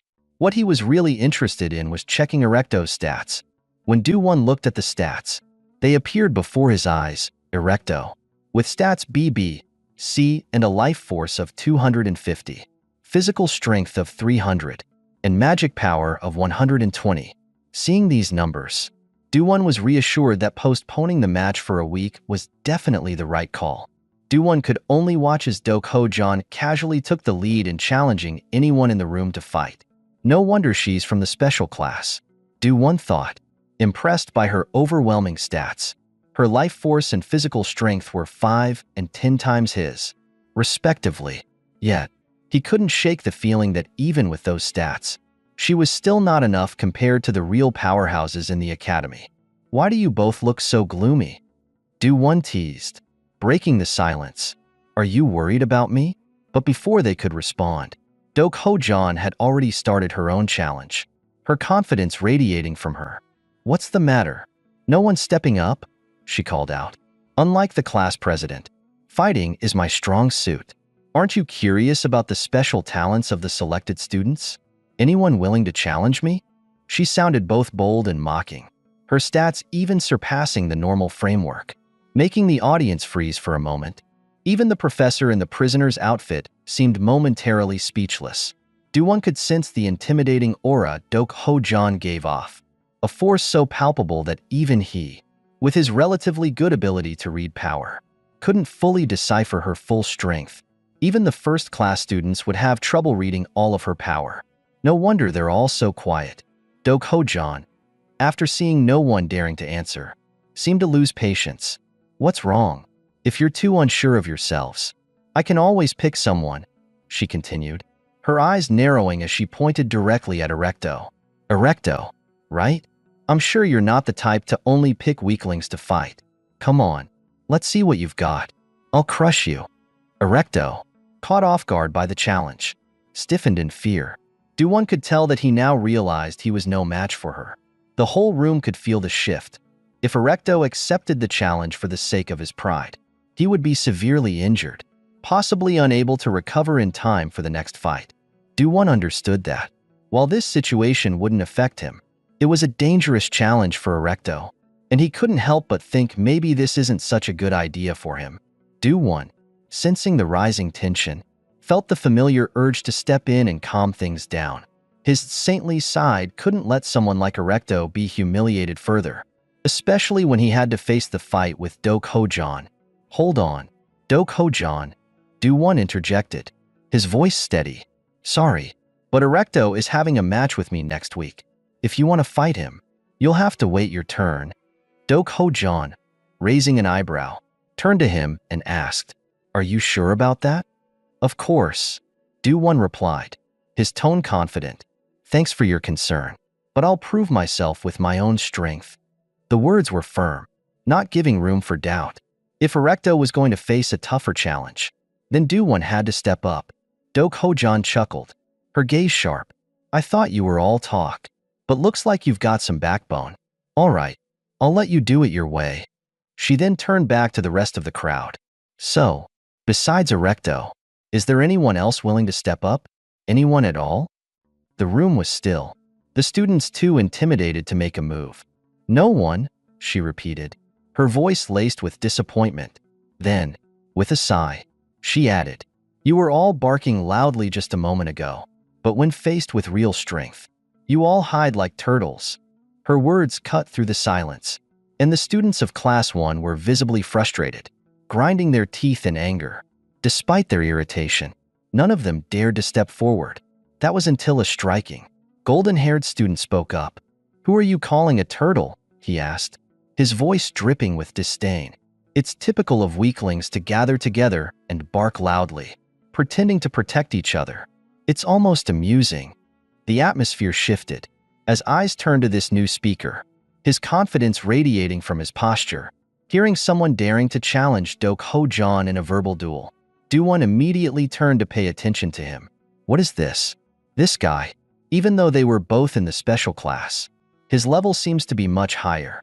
Do-won furrowed his brows, thinking that according to his gaze, the blonde-haired guy seemed to be emitting an extraordinary aura, and the people around him were also afraid, not daring to approach him. Beside him, noticing Do-won's confused expression, his friend Light spoke up to explain. That's Ortama, the ruler of the Kidius space dimension. Huh, Kidius. Ortama, what is that? Do-won asked in confusion, and his foolish question surprised Light as well. You don't know. Do-won. Besides the Union, there are 10 other high-level space dimensions. Ortama comes from the ruling family of Kidius, one of those dimensions. Returning to Do-won, hearing that this blonde guy had such a terrifying background, he began to sweat a little. So he's a descendant of one of the most powerful families in all these space dimensions, right? At this moment, following the gaze of the whole group, Ortama began to descend to the arena below. Professor, he coldly ordered, and the professor, like a servant, immediately understood and did something.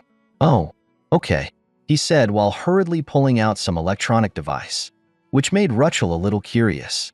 What's that? It's a recording device, probably for filming a public video. Light guessed. So what happens after they film it? Do-won asked curiously. They say they'll share everything on the intranet. but I'm not really sure what it is. Light shook his head. It seems light comes from a space dimension without modern technology, so he didn't quite understand these things. But with Do-Won's modern civilization background, he immediately understood the professor's intention. So that's how it is. It turns out it's like that here. Seeing that Do-Won seemed to understand this, Light turned to ask, Do-Won, do you know what an intranet is? In response to the question, Do-Won connected to the Union Net and explained. It's simply an internal network set up by companies or educational organizations to exchange information. Returning to Light, hearing this, he was even more shocked. His space dimension was so low that he didn't even know about the Union. How do you know about this? Do-Won, well, in my space dimension, this is the common direction of development for everything. So where is the intranet for this school? Do-Won said while continuously swiping his phone. And the busty girl Rachel had to run over and point it out to him. Here, there's a live broadcast channel here. From our class. Yep. Thanks. Rachel, you're really good at finding things. Do-Won quickly tapped on the live broadcast channel. And soon enough, the images of Ho-Jan and Ortama appeared on their screen. What is this? Is this a live broadcast? The professor is trying to insult us. But it seems things won't go the way he expects. Do-Won murmured, returning to the arena. At this moment, both Ho-Jan and Ortama exuded a powerful aura, and after staring at each other for a while, Ortama spoke, "Make your move." In response to his words, Ho-Jan smiled confidently. "If you're weaker, then you go first," she said, extending her hand forward in a provoking manner. "Weaker? Let's see how long you can act tough." "Kneel," he said, extending his hand forward, simultaneously unleashing some sort of power directed straight at Ho-Jan. From the group's perspective, they could see Ortama's palm emitting a wave of some kind, and as it reached Do-Won's group, Do-Won immediately felt a heavy pressure weighing down on his body. What is this? It's different from the language power I have. It's like water flowing from high to low, like how we can't live without air. It's like a natural law. Everything in this space is forcing me to kneel before him, as if it were a matter of course. Could it be distorting the natural laws? Do-Won speculated, and Light, hearing this, turned to Do-Won. Have you figured out the principle behind that ability? Yeah, Do-Won replied. But before he could explain, Rachel, trembling, clung tightly to him, her eyes filled with fear as she looked ahead. As for Ho-Jan, when Ortama's power activated on her, it was like a cow sinking into the sea, not even creating a single bubble. Next, from the palm of her hand, a dark green energy began to surge out, and with just a flick of her hand, she completely dissipated the pressure, leaving the entire group wide-eyed in astonishment. Even Do-Won couldn't believe his eyes. No way, he thought. He only increased the pressure a little, and yet she was able to extinguish the opponent's pressure like that. As for the blonde Ortama, seeing that Ho-Jan could easily break through his attack, his eyes gleamed with a hint of interest. Haha, you've got some skills. Huh. On the other side, Ho-Jan, hearing this, shook her head. Your ability is as ridiculous as those horns on your head. If that's all you've got, then I'm really disappointed. Not at all, Ortama replied, and at the same time, he swung his hand as if to use his technique. But this movement didn't escape Ho-Jan's gaze. Immediately, she concentrated her strength into her foot and dashed forward, delivering a powerful kick to his stomach, interrupting his technique before he could even execute it. You think I'll just stand still and let you attack me a second time? With a stronger blow at close range, Ho-Jan said with a tone full of mockery. On the opposite side, Ho-Jan managed to block her kick with an energy shield, but having to defend seemed to slightly damage his inflated sense of pride. TCH, I didn't expect I'd have to use both hands for a fight like this, he muttered in discomfort. Well, what do you expect from someone with a brain that's as useless as their limbs? Ho-Jan's voice suddenly rang out in his ear, startling him as he swung his hand backward. You arrogant fool, Ortama shouted, not realizing that, until now, he himself had been the one saying the most arrogant things. Returning to Ho-Jan, before Ortama's strike could land, she bent down to dodge and then used her left arm to knock his left arm aside. while her right hand grabbed the collar of his shirt. Finally, she delivered a knee strike straight to his chin, and with this series of moves, Ho-Jan confirmed her thoughts. As expected, your movements are incredibly clumsy. Don't tell me you still need someone to feed you, she taunted. However, his strike was still blocked by another energy shield from Ortama. But being overwhelmed by Ho-Jan like this made the foolish Ortama begin to lose his temper. You bitch. He gritted his teeth and gathered strength into his fist, launching a high-speed punch toward Ho-Jan. However, his strike only hit the air, as she coldly jumped to the side to avoid it. Meanwhile, Light, watching Ho-Jan toy with Ortama like a cat playing with a mouse, was left dumbfounded. It's hard to believe. Ortama, the ruler of Kidius, is being overwhelmed by Ho-Jan, Light said, astonished. Hearing this, Do-Won, standing still and observing both of them, also shared his thoughts. It seems Ortama is used to defeating opponents by suppressing their movements with the distortion of natural laws. But that method doesn't work against Ho-Jan. That's why he's in this situation. At this moment, in their view, the blonde brat was being ruthlessly beaten by Ho-Jan, unable to land a single hit as she pounded him mercilessly. After a flurry of punches to his face, she delivered a high kick straight to his chin. If it weren't for the energy shields, he would have been on the ground a long time ago. Returning to Do-Won, our commentator continued to provide his analysis. That guy, although he has superior power and physique, clearly doesn't exercise regularly. The man sneered, which left Light somewhat amazed at his observational skills.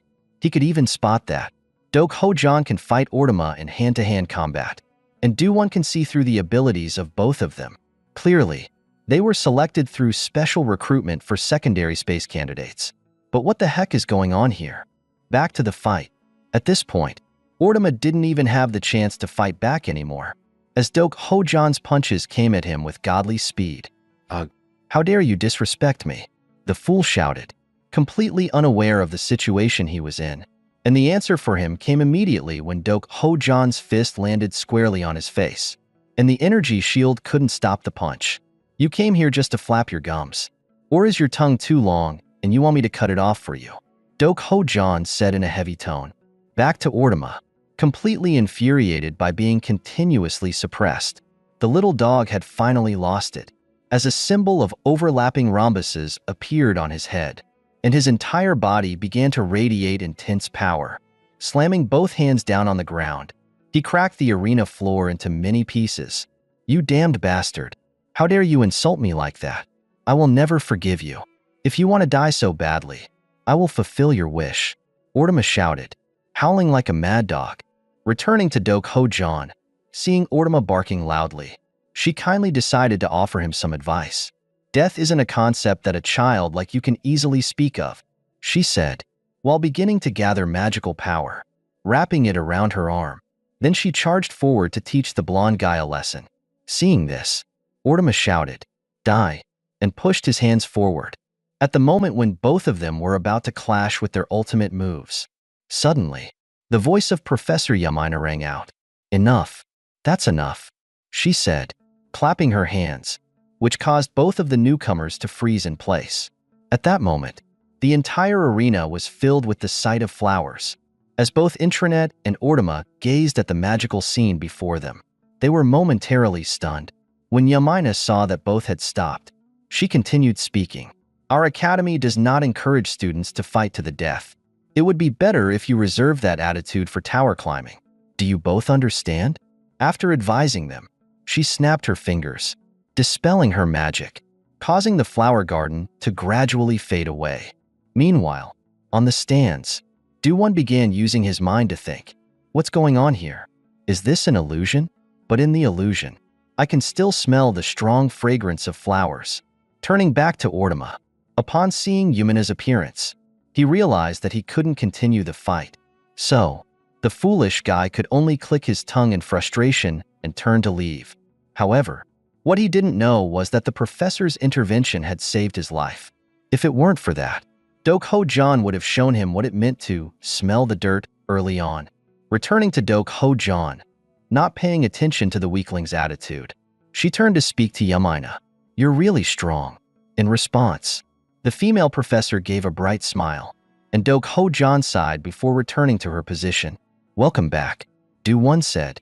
Hearing him say that, the white-haired girl turned to ask the godlike figure, what do you think? Pretty great. Huh, just watching is useful too. Do-Won smiled, especially since a rookie like you is witnessing such a fiery battle for the first time. However, she didn't wait for our main character to finish his sentence before suddenly, Rachel rushed forward and clung to his back from behind, causing the group to be a bit puzzled. Rachel, what's going on? Do you still fear Do-Ho-Jan? Do-Won furrowed his brows as he observed her uncontrollably trembling posture. Haha, how cute. Don't worry. Come on out. Haha, Do-Won said with a smile, while Rachel stubbornly clung to his back and refused to move. On the other side, Professor Yumina's annoyed voice also rang out, drawing everyone's attention. You're going to be in trouble. Professor Farrell, the first class of the day, and you already allowed a sparring session. Not only that, but you also turned a blind eye when things went too far. You know this was a serious mistake, right? I'm sorry. The teacher in a robe stammered. This isn't something that can be solved with just an apology. So Professor Farrell, you better prepare yourself, Yamina said arrogantly, before walking over to Do-Won. By the way, as class president, the most important thing is character. Do-Won, why are you wearing your pin upside down? She added, gently adjusting the pin on the chest of our protagonist in a very intimate manner, causing the students behind them to go wild with admiration. However, as if unaware of the gaze, after fixing the pin, Yamina left with a smile. Well then, I'm off. Have a nice day, she said as she walked away. Watching her retreat, Do-Won could only chuckle awkwardly. Haha, our professor came here to stop the fight, but ended up fueling even more discontent, he muttered, and even without turning around, he could feel the malicious stares of the first-year students directed at him. Just that weakling. I won't let him off. One of them gritted their teeth. Time passed quickly, and news about the battle between Do-Ho-Jan and Ortama spread among the new students. Hey, have you heard? The new girl from the secondary dimension actually dominated Ortama. Not just even, but totally overpowered him. Secondary dimension? Are you kidding? What's going on? Wow, why are all these freshmen so stunning? That pink-haired girl is so cute. I agree, but don't talk nonsense. Ortama is the top pick for the freshmen. Who dares to touch him? Yeah, agreed. Let's go check out the video that Professor Farrell posted on the intranet. Someone suggested. After watching the video of the battle, a big question mark appeared in their minds. What kind of craziness is this? The silver-haired girl is insane. It looks like this year's freshmen were selected just for their looks. That silver-haired girl is incredible. I love silver-haired sis. From today on, I'm her fan. The dog-like fans kept commenting. Before they began to turn their attention to Do-Won, they wondered why this guy was negotiating with Professor Farrell, a master of negotiation and a sharp talker. Oh my god, it's Professor Yamina, the goddess descending to Earth. Wait a minute. What is this? Please don't. What is going on? Who is this guy? Can someone provide information about him? Haha, all the guys were mentally crushed. What is happening? Who is he? Curious comments started appearing. And of course, our main character Do-Won could also see these comments. But he didn't feel any joy about becoming famous. It seems like the whole world is talking about us, Do-Won said with worry. On the other side, Light's head had begun to steam as he couldn't understand all these high-tech devices. Haha, I don't understand internet language at all. Turning towards Do-Ho-Jan, after reading the comments, her special eyes slightly narrowed. This is strange. How can this guy be the #1 expectation? No way. There is at least one person in that class who is much stronger than him, Do-Ho-Jan said while recalling the scene of a girl dressed like a mage sitting in a corner. Before she turned to ask the main character, I thought you noticed too. To which Do-Won just shrugged. Ha ha ha. I was too focused on your match. Returning to Light. At this point, he had collapsed onto the table. But Do-Won, they're mentioning your name all over the community. Right. Master of Negotiation. What does provocative mean? Since they can't touch the person daring to challenge the #1 expectation. They've started criticizing me instead. Do-won sighed and said, "That's not the only topic of discussion, is it?" Ho-jan added. On this side, Light glanced sideways and then said, "Come to think of it, don't we usually sit far apart like this?" He exclaimed in surprise, not understanding why. But the large-breasted girl Rachel purposely sat at another table. And now, her whole body was still trembling nonstop, which made the atmosphere of the meal feel tense. It seems like Rachel sensed something from Ho-jan, or maybe she was too scared to approach. I wonder what it's like when they share a room. Maybe she's still tense from last time.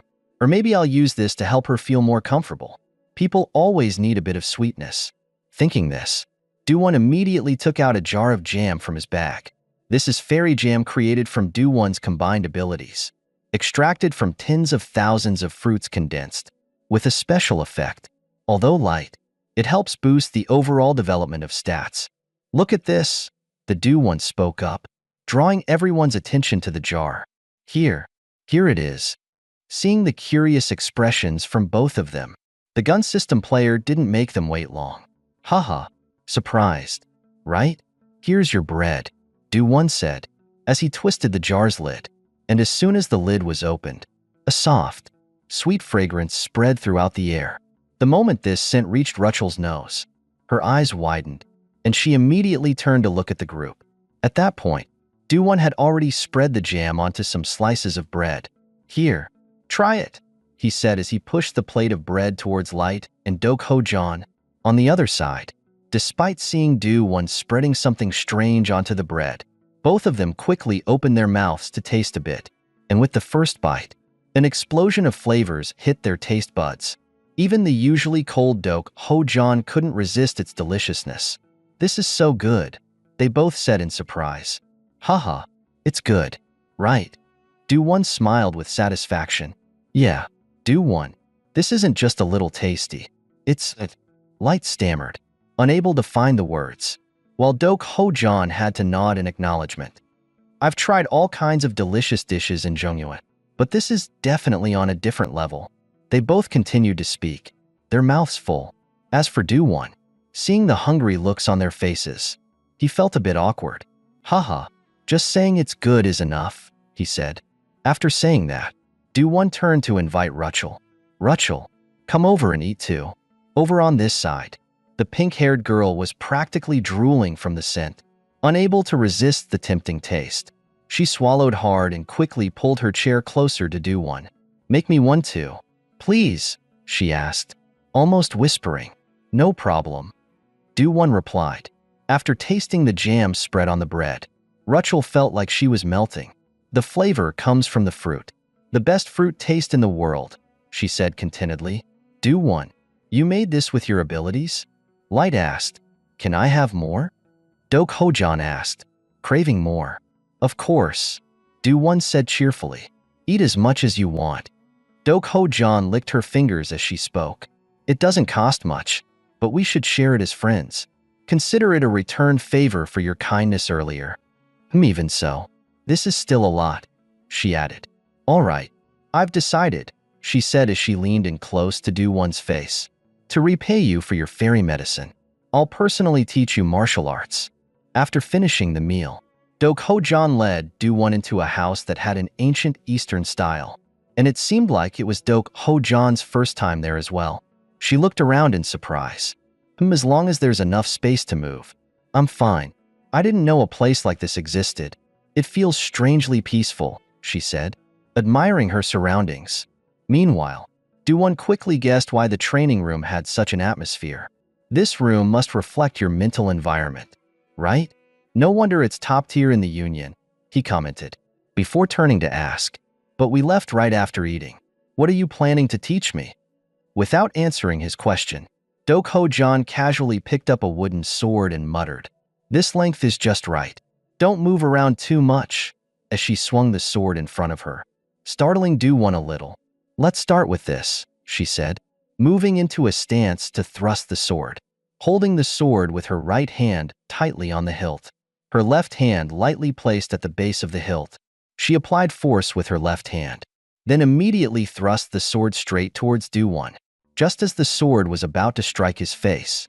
She stopped, leaving a rush of wind to hit Do-won's face. This is the thrust, Ho-jan said simply. A movement without hesitation. An attack that is almost unbelievably effective. However, in that brief moment, Do-won discovered a new concept in his mind. Penetration. Penetration? But why is it called penetration? She was just performing a sword technique, Do-won thought, his mind still a bit confused. Seeing his dazed expression, Ho-jan called out, "Hey, Do-won, are you listening to me?" Hearing her call, Do-won snapped back to reality. "Ah, sorry," he said. "So, focus and watch closely. Actually, the thrust doesn't just have one form. You can perform a thrust with anything. I've just shown you the basic and core meaning of the thrust. How many times you thrust, where you thrust from, what target you're aiming at, and finally, the intensity of the thrust. Those are all key elements." As she spoke, Ho-jan began to swing the wooden sword in her hand, performing each technique until she ended with another thrust aimed directly at Do-won. After pausing for a moment, the white-haired woman continued, "Although there are countless ways to apply it, these are always the fundamental core techniques. That was a thrust. Don't forget." Back to Do-won. Although he knew that Ho-jan wouldn't hurt him, every time he saw the sword tip coming towards him, he still felt a little startled. The core concept was that Ho-jan's understanding wasn't just limited to a single idea, compared to combining multiple concepts to create a stronger and more powerful sense of force. It made sense why she had mastered the technique of the thrust. Over here, after teaching Do-won, Ho-jan handed him the sword and suggested, "Want to try it?"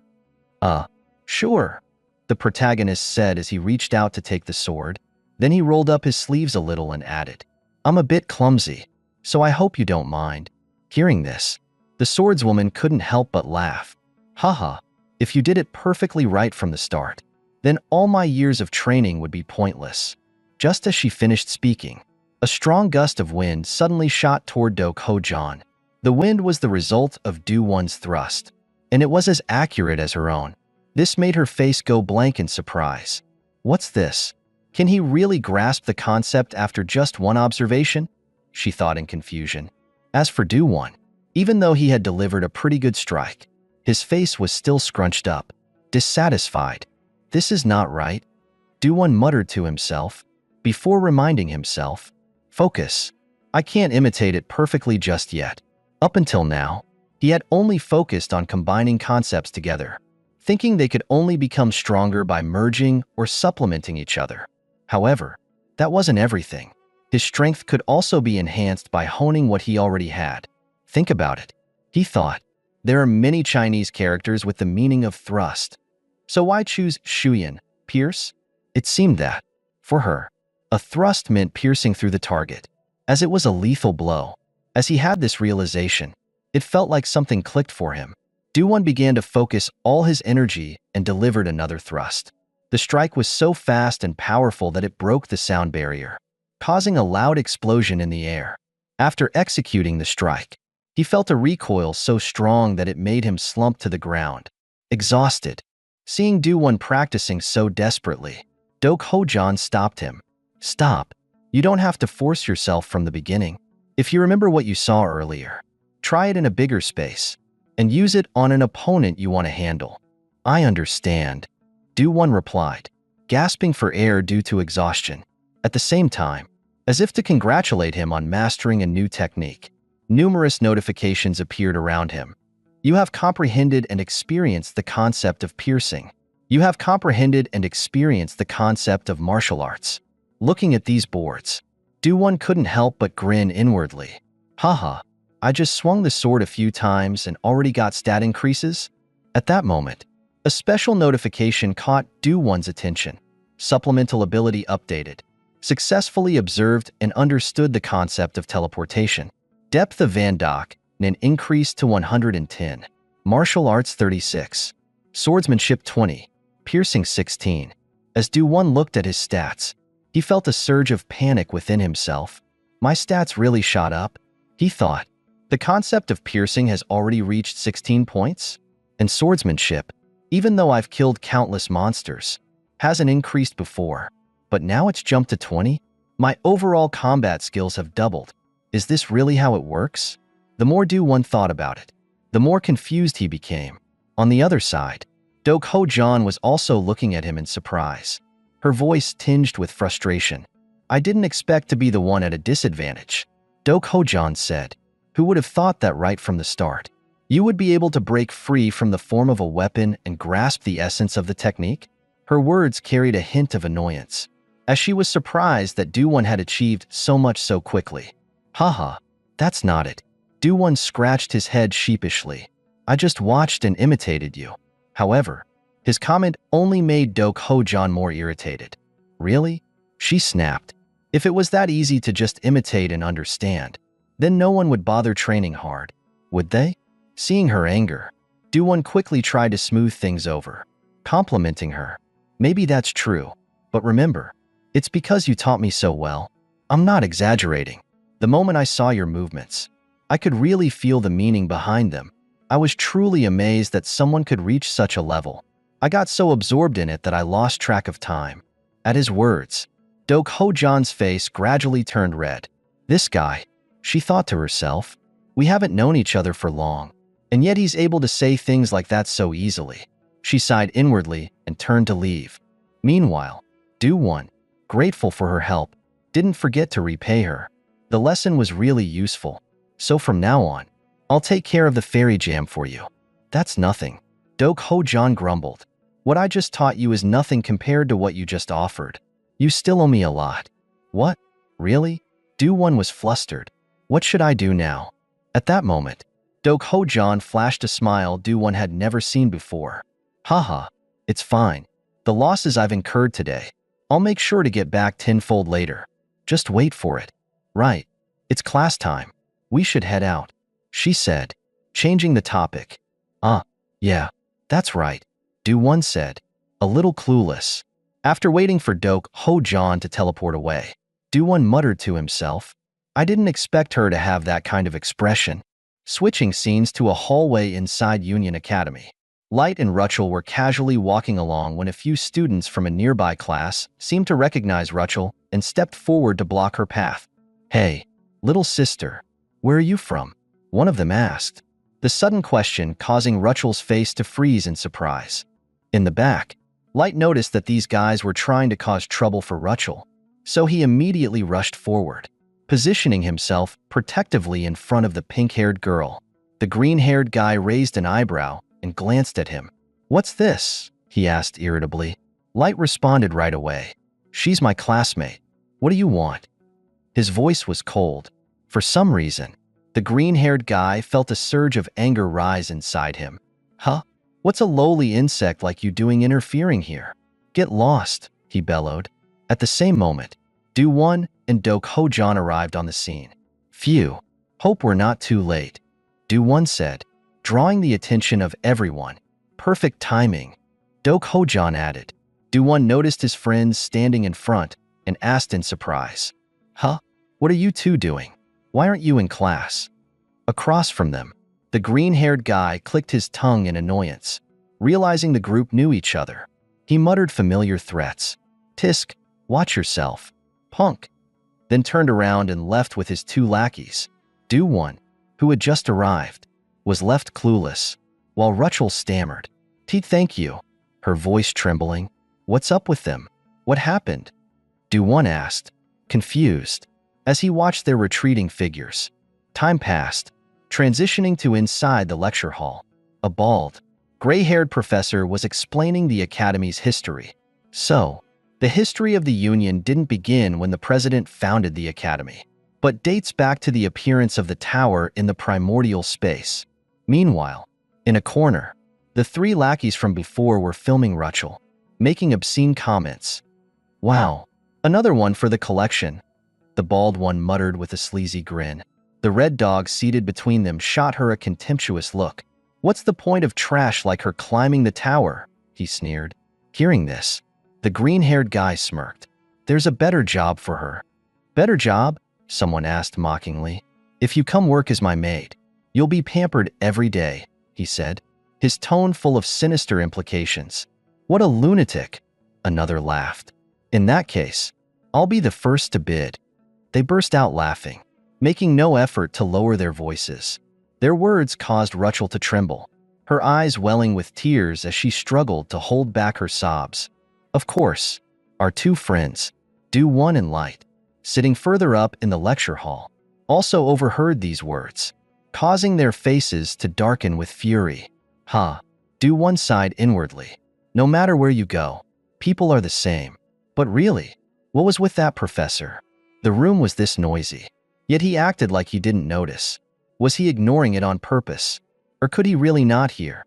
Do-Won wondered silently. Meanwhile, Light could no longer just stand by and watch. He rose from his seat and spoke up. "Excuse me, Professor." Hearing the call, the old, balding man paused his lecture and turned to ask, "Oh, you're talking to me?" Light nodded and got straight to the point. "Yes, sir. The other students are too noisy. I can't concentrate on your lecture. Could you please do something to quiet them down?" The professor gave a non-committal grunt. Yes. You all heard that, didn't you? No talking during class. Pay attention to what I'm saying." He scratched his head as if trying to remember his place. Now, where was I? The Renaissance period of the Union? With that half-hearted response, he returned to his lecture as though nothing had happened. Do-Won and Light blinked in disbelief, eyes wide with astonishment. What? That's it? They both thought incredulously. Over on the other side, the trio of troublemakers, seeing that Light's attempt to intervene had no effect, began mocking him even more. "Oh, look at this model student trying to play the hero. Think you're tough just because you're good-looking?" one sneered. "Now that I think about it, I couldn't get her number earlier because of this guy." Another grumbled. "What's the deal? Are you two dating or something?" "No way." One of them smirked. "Then why's he so riled up? That girl's got quite the figure, doesn't she?" "Yeah, I see it now." Exactly." They laughed freely, oblivious to Rachel, whose eyes were already brimming with tears. Across the room, Light clenched his jaw so tightly it seemed his teeth might crack, and his grip on his pen tightened until the pen snapped in half. His anger was boiling over, but before he could explode, Do-Won placed a calming hand on his shoulder. "Relax," he whispered. Light turned his sharp gaze toward Do-Won, his voice low and tense. "You want me to stay calm, even after hearing all of that about our classmate?" Do-Won remained composed, his expression as calm as ever. "And what do you plan to do if you don't stay calm? Fight them? Cause a scene? That won't make anything better. Stirring up trouble in class will only make things worse. Just take it easy and watch this." With that, Do-Won pulled out his phone, showing Light a screen labeled Union History Lecture 01, streaming live on YouTube, the Academy's intranet. Light frowned, confused. "What are you doing?" Do-Won smirked mischievously. "There are many ways to handle cowards who talk behind others' backs. Light, the best way is to let them taste their own medicine." Light's eyes widened as realization hit him. "Wait, no, Do-Won, you didn't." Without responding, Do-Won continued tapping away on his phone. He grinned as the live feed broadcasted their antics. "Keep yapping, idiots," he muttered. "Everything you're saying is being live-streamed right now." From above, a hidden camera was capturing everything. The tiny Serpent Eve, holding the camera in her mouth, recorded every sneer and vile word the trio spewed. They remained blissfully unaware of their exposure, still mocking. "What's the point of a worm like her trying to climb the tower? If you come work for me, I'll pamper you every day." "You're crazy." Their offensive comments poured out freely until the first wave of reactions hit the intranet. "What the hell? Worms? Really? Which class are these psychos from? I think they're first years from class 7. Are you out of your minds? Where's the professor? First years this term are insane. That blonde girl deserves respect for staying focused while listening to garbage like that. This is why they call some people space trash. What's happening at Union these days?" The flood of furious comments filled the screen as Do-Won chuckled uncontrollably, basking in the uproar. "Oh, man, the backlash is real. Look at this, it's blowing up." Light stared at the screen, horrified. "This is brutal." Doko-John, shaking his head at the chaos. Muttered, "I told you." Then, she turned to Do-won and praised him, saying he was pretty clever. Wasn't he? Naming it Union History to subtly guide public opinion. There's no way she would ever let those who hurt Rachel go. They had to be utterly humiliated. Do-won smirked mischievously, and soon enough, the group of people realized they were becoming a trending topic on the internet. What is this? Live streaming. Damn it. Who's filming us? Find the camera. They shouted frantically, scanning their surroundings for the source. It didn't take long before the blue-haired guy noticed a small snake. Eve, holding a camera from above. There. Over there. He alerted his two companions. However, before they could even attempt to catch the snake, Eve disappeared right in front of their eyes, leaving the three of them seething with rage. Where did it go? That damn snake. It's you, isn't it? Blondie. The blue-haired one snapped, glaring furiously. Yet what they failed to notice was that their disruptive antics in the classroom had already crossed the patience threshold of the bald professor. Students, your study attitude is terrible. You were the ones making noise earlier, weren't you? State your names in class, then get out immediately. The professor's words carried a dangerously ominous aura, causing the red-haired one to shrink back. No, sir. Someone posted a video of us on the intranet. He hurriedly explained, but the professor was having none of it, saying he didn't give a damn. Before they could utter another excuse, he kicked them out without hesitation. Didn't I say out?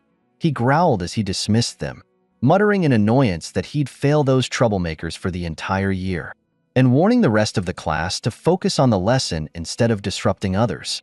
Meanwhile, Do-won, observing the professor's fury, silently gave him a mental thumbs up. Wow, even the assistant professor isn't someone to mess with. Huh, he mused, although just giving an F after talking about Rachel like that felt way too lenient to him. Do-won grumbled, and his friend Light agreed wholeheartedly. Exactly, but this marks the end of student life for those guys, doesn't it? Talking about Rachel again, seeing the two of them stand up and retaliate against those guys on her behalf. The pink-haired girl smiled contentedly and said, "It's okay. This much is enough. I feel fine now. Thank you both for stepping in for me." Looking at her sweet face, Do-won felt a bit shy and turned his face forward. "No, I didn't really do anything. When it comes to strength, I'm nowhere near you guys.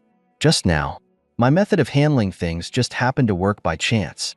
There's no need to thank me," he humbly replied. "Even so, because you're the class president, I feel more at ease."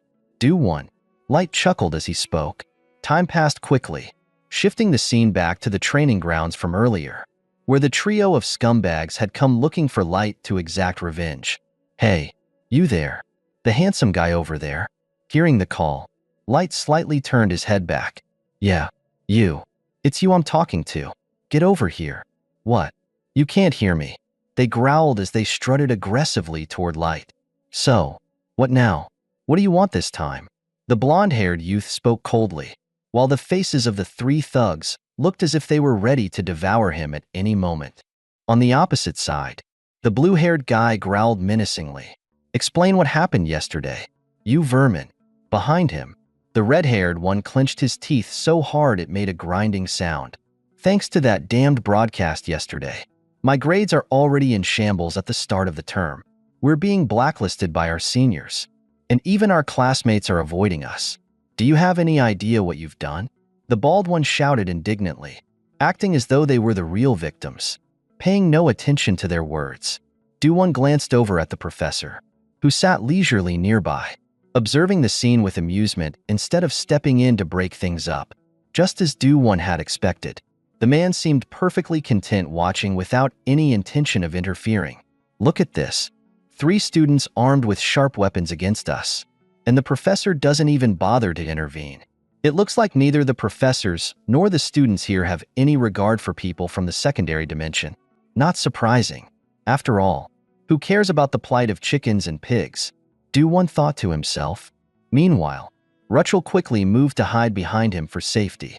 Back at the confrontation, both the blue-haired and red-haired guys tightened their grips on their weapons and spat at Light's face.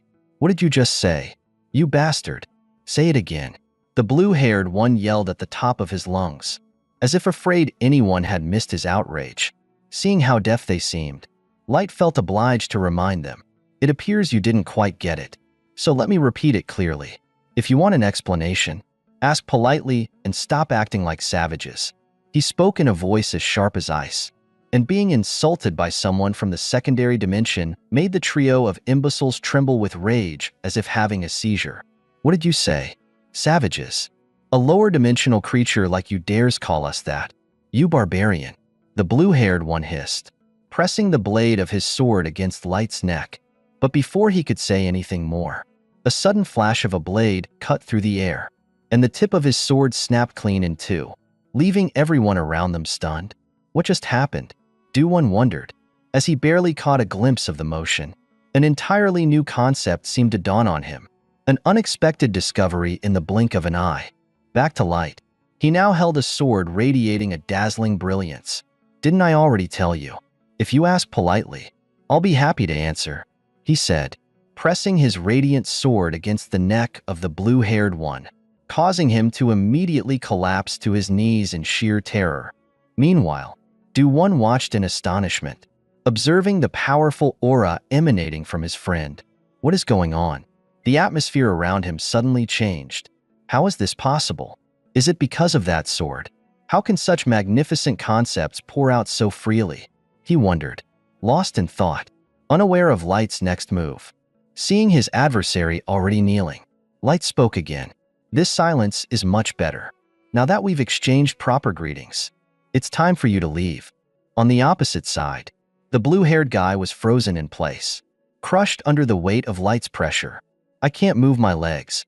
The force is too overwhelming, he thought desperately. Yet, his two foolish companions, unshaken by fear, continued to babble. You vermin, how dare you? Ignoring their weak threats, Light turned his attention to the professor and asked, Professor, how does the academy handle a group that suddenly attacks classmates with swords during class? Hearing this, the professor smirked. Why ask me out of nowhere? Well, ahem. Our academy encourages practical combat training. So, in a way, he trailed off, trying to brush the matter aside. But Light wasn't one to let things slide. I never agreed to a practice match. Isn't that correct? He asked coldly. That's true. But even if there was no agreement, you still drew your weapon, didn't you? The professor gestured. I only defended myself after being provoked. Light shook his head. Still, you cannot deny that you unleashed energy first. The professor insisted. Light's eyes narrowed as he calmly rebutted. Using energy was the only way to prevent serious harm. Unless, of course, you're suggesting I should have stood still and let myself get hit. What did you say? The irritated professor barked. Seeing their friend arguing head-on with this arrogant professor, both Do-Won and Rachel began to grow nervous. Hey, Light's behavior feels a bit unusual right now, doesn't it? Back to Light. His gaze was now fixed on the professor, filled with a murderous intensity. So, how exactly should I respond to their vulgar insults? He asked coldly. Well, I didn't see anything like that. The professor shrugged dismissively. Such a blatant lie pushed Light's fury to its peak. What did you just say? He growled, and the energy surging from his sword became even more terrifying, making everyone around him flinch.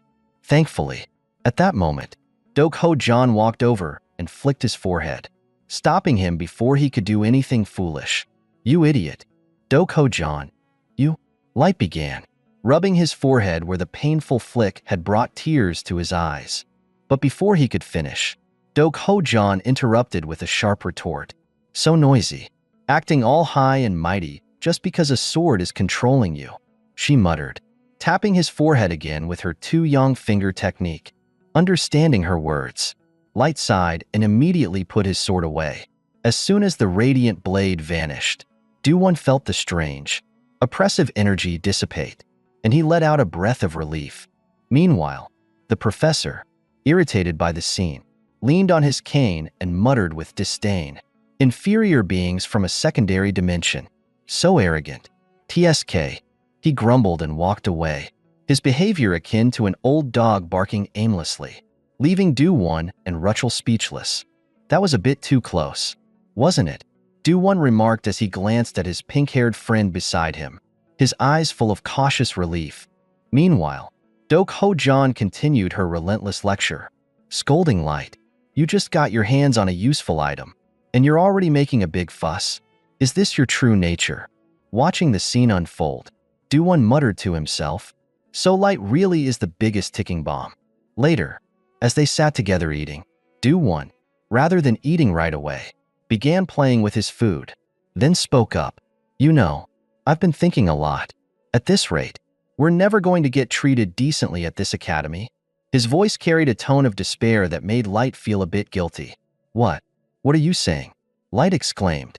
Do-won rolled his eyes and snapped back. Huh, what about me? Haven't I been trying to get along with the professor? I even signed up for an official duel after being provoked. You think I'm anything like you? Hearing this, Light's voice softened. Well, I just thought I'd try to improve the situation after what happened last time. He stammered. But Do-won wasn't done. Oh, sure. And instead, you created an even bigger problem. I don't get it. You let the main culprits off the hook and then decided to pick a fight with the professor.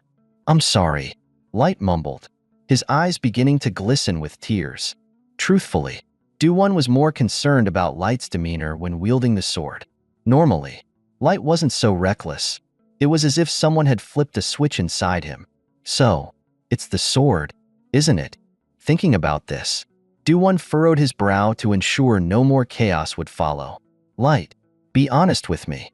Can you really control the power you showed earlier? Hearing this direct question, Light slammed his hand on the table and declared, Of course. If I couldn't, how would I have passed the entrance exam? What happened earlier was just because I got mad at the professor's lies. Oh, so it's the lies that set you off. Huh, lying sure is awful. Do-won smirked, though his tone dripped with skepticism, causing Light to shudder involuntarily. Obviously, so you're saying you're confident you can control it. Do-won pressed further. Trust me, I swear it won't happen again. Light pounded his chest in assurance. But before he could even finish, Ho-jan bluntly exposed the truth. Thankfully, it didn't cause too much trouble. Watching you get possessed by the sacred sword was quite the spectacle. You should get scolded more. That's enough. Do-won sighed, offering some gentle advice as he watched Light lose all composure and collapse face down on the table, defeated. Meanwhile, Ho-jan seemed to recall something important and turned to Do-won. Hey, Do-won, I think I'm starting to understand the professor's advice from a few days ago. If we keep going like this, life at the academy is only going to get noisier. If you have any thoughts about our future, now's the time to share them. I want to hear the class president's opinion. Hearing this unexpectedly serious question from her, Do-won felt a bit taken aback. My opinion? Huh. After these few days at school, I've already realized the real problem. He thought deeply. The idea that some people are born powerful, that noble status is dictated by birth, the excessive disdain for those from lower dimensions, and the archaic system that takes this for granted. What can outsiders like us do in a place where such things are considered normal? Caught up in these thoughts, Do-won's mind felt tangled, so he turned to ask his companions, Hey, what do you think it takes to earn public sympathy? No, to gain sympathy from others. What do we need to do? Although his question confused the group, they began to offer answers. Communication, Light suggested. Power, Ho-jan replied confidently. Hearing their responses, Do-won quickly stopped them. No, something you already have. Its appearance. He gestured toward his good-looking teammates, his expression sharp. Then, without wasting any more time, Do-won shared his plan, outlining it clearly for everyone to hear. Wait, so you're planning to create a channel that broadcasts our daily life? Ho-jan asked in surprise. Do-won nodded firmly. Yes, on my Earth. That's one of the best ways to gain favor. We'll build a positive image and show it to the public. When people start seeing us as relatable, it naturally leads to respect, even admiration. We'll shape perception. It's all about creating a narrative. As he spoke, he adjusted the camera angles and the lighting backdrop with meticulous care, turning toward Light. After hearing the explanation, Light seemed to grasp the basic idea but still had some doubts. But Do-won, if we're aiming for respect and admiration, why would we need to fake fights? Who said anything about faking? It'll be real. Take it seriously. Light, Do-won warned with a determined tone. Just as he finished, Ho-jan charged forward without warning, launching a flurry of rapid attacks. However, Light still didn't take it too seriously, but being told to fight seriously all of a sudden made him pause and think deeply. As he hesitated, he threw a right hook, but Ho-jan immediately caught the punch and ducked, dodging effortlessly. Do-won, you don't need to worry, because in a real fight, getting hit a few times will make you serious, Ho-jan said, grabbing the collar of Light's shirt and effortlessly performing a shoulder throw. The impact was so strong that it created a small crater in the floor, and Light's head spun from the shock. Seeing the result, Ho-jan teased, "Oh, is that all you've got? I get it now.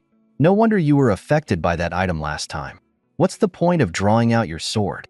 Even if you did, I bet you still wouldn't be able to handle me."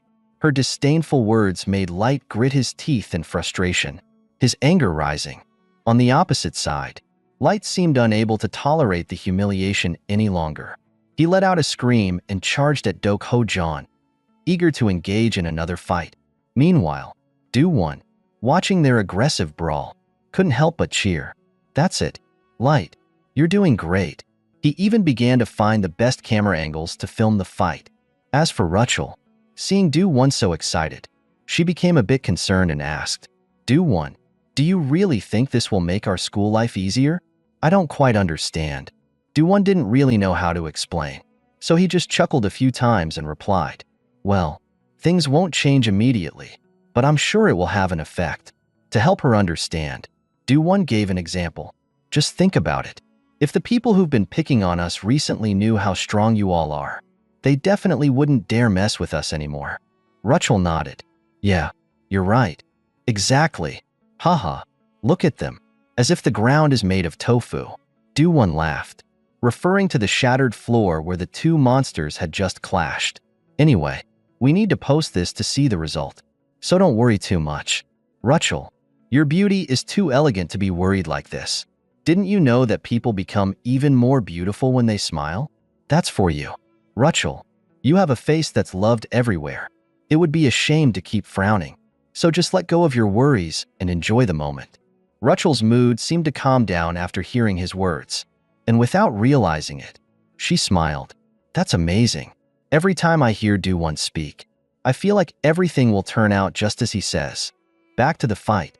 Despite his fierce efforts, Light was still getting pummeled by Ho-jan, who effortlessly dodged his moves. "Where do you think you're going? I just got started," the swordswoman said with a smirk, cracking her knuckles. Meanwhile, Light, covered in bruises, turned to Do-won and pleaded, "Oh my god, Do-won, help me. He's not even human anymore." Time quickly passed, and the scene shifted to mealtime. Rachel was sobbing over her bowl of beef noodles, which was overloaded with vegetables. "I can't eat this. It tastes like soap," Rachel muttered, visibly upset. However, for the greater good of building their YouTube channel, Do-won winked at her and gave some advice. "It's okay, Rachel. You'll get used to it after eating it a few times." "But why do we have to film this?" Rachel complained, not entirely convinced by the situation. Time flew by, and following the class president's suggestion, the 11th grade students began posting videos showcasing their daily lives on their group's rebellious channel. Just as Do-won had predicted, they received an explosive response. The video of the fight between Light and Ho-jan, in particular, caught a lot of attention.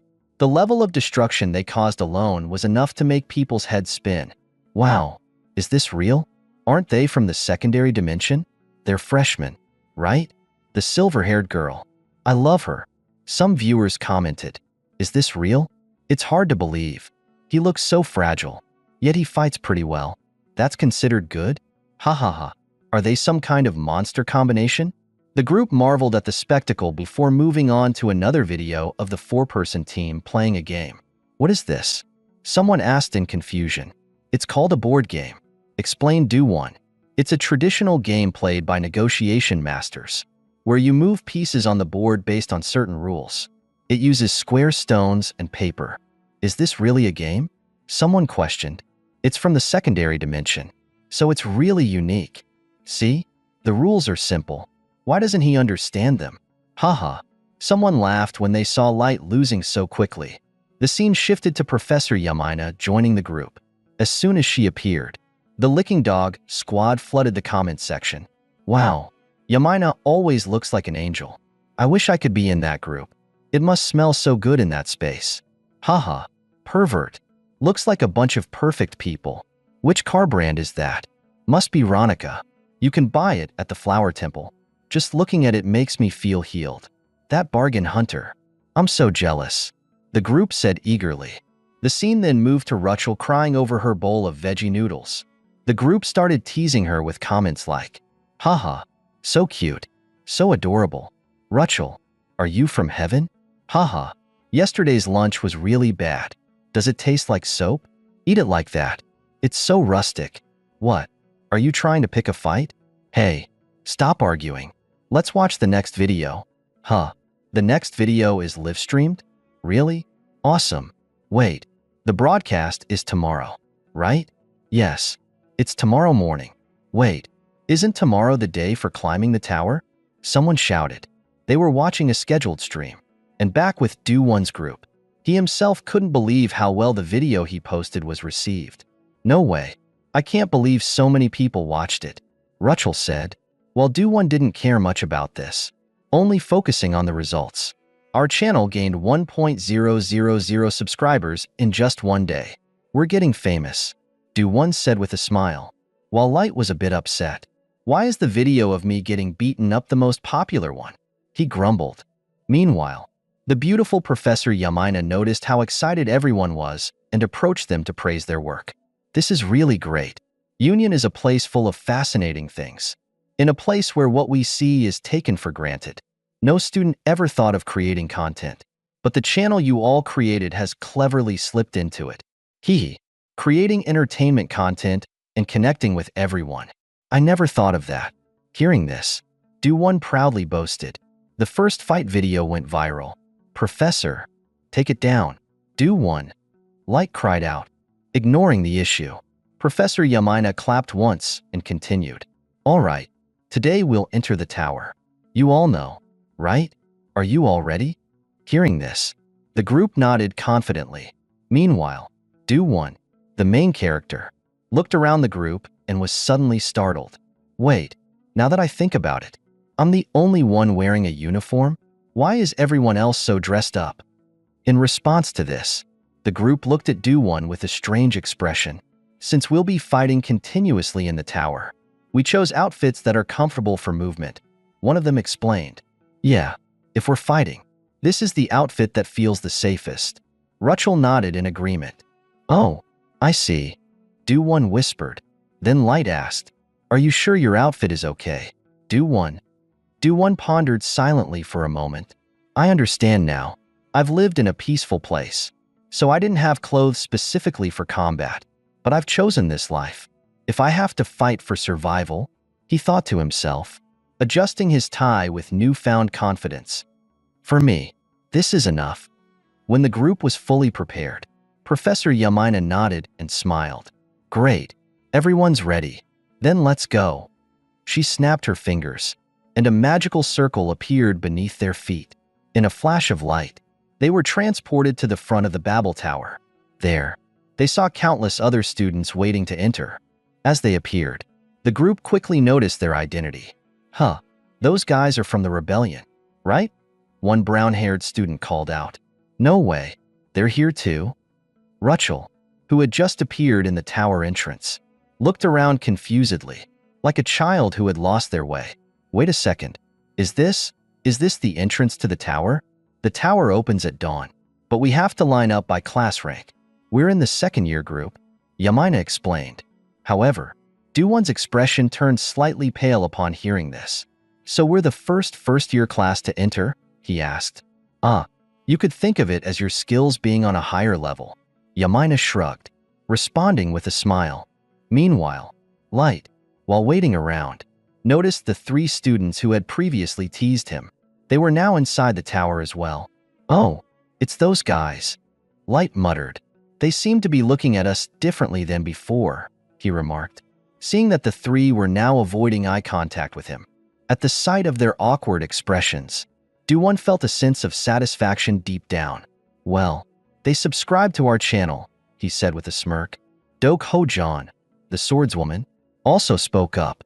"But there are still some glares with murderous intent," she added, glancing at Erecto, who was glaring at Do-won with eyes like headlights of a car.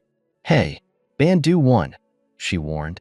But Do-won understood immediately and replied, "I know. Let's go." He led the group inside, deep in thought. "Today is the day we enter the tower, and next Tuesday will be my fight against Erecto. So I have 4 days to reach a level where he won't be able to touch me." As for Professor Yamina, before the group officially began their ascent up the tower, she gave them one last piece of advice.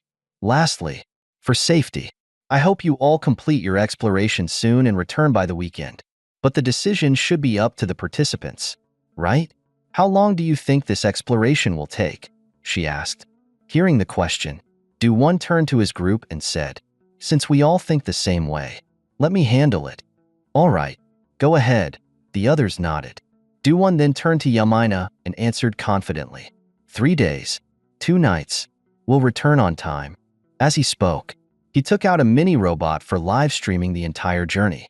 Seeing that the group had already made preparations, Yamina could only wish them luck. Then, "Take care," she said. After bidding farewell to their teacher, Do-won and his team, along with their robot, officially stepped through the portal. "Ancestors, please watch over me," Do-won silently vowed to himself as they entered the tower. "Are you talking about filming inside the Babel Tower?" Professor Yamina asked once more. Looking at Do-won, he nodded in affirmation. "Yes, I'm trying to document what's happening inside the tower, and this guy will be in charge of filming," Do-won explained, pointing to a small, teardrop-shaped robot flying around him. "This is a self-operating item, created in the same way I made Eve and Lilith." Professor Yamina thought for a moment before raising an eyebrow. She had assumed that the group was recording footage for strategic purposes. Did you consider what the footage might mean? After all, the structure of the tower changes every second. "You know," she cautioned. Do-won felt slightly awkward, realizing that the professor was more aware of this detail than he had been. At the same time, Light, the knight, was checking information on his screen and nodded in agreement. "That's right, Do-won. If you check the basic manual, it mentions that the tower's internal structure changes and that machines brought from the outside break down quickly." "What does that mean?" Light asked, raising a question. Professor Yamina elaborated further. "Exactly as the information states, each floor is a room, and once you defeat the monsters or overcome the traps in that room, the space itself will shift, taking you to the next floor of the tower. This unique structural change is known as the shift. The more shifts you experience, the deeper you get into the tower," she explained. Do-won, intrigued, asked, "The rooms always move when they shift?" "Yes. Once you've passed a room, you can't return to it." Yamina smiled, and Light, on hearing this, seemed a bit concerned and asked, "Do the monsters and traps change too?" Yamina nodded in confirmation. "Of course, whenever the room changes, the monsters will change and become stronger. The traps will also change in difficulty," she said. This new information made Do-won and his friends more aware of the complexities they'd face as they advanced through the tower, and they understood that their journey would be far more unpredictable and dangerous than they'd initially thought. After sipping a cup of tea, Ho-jan seemed to be in deep thought before posing a difficult question. "What happens if someone dies while climbing the tower?" she asked.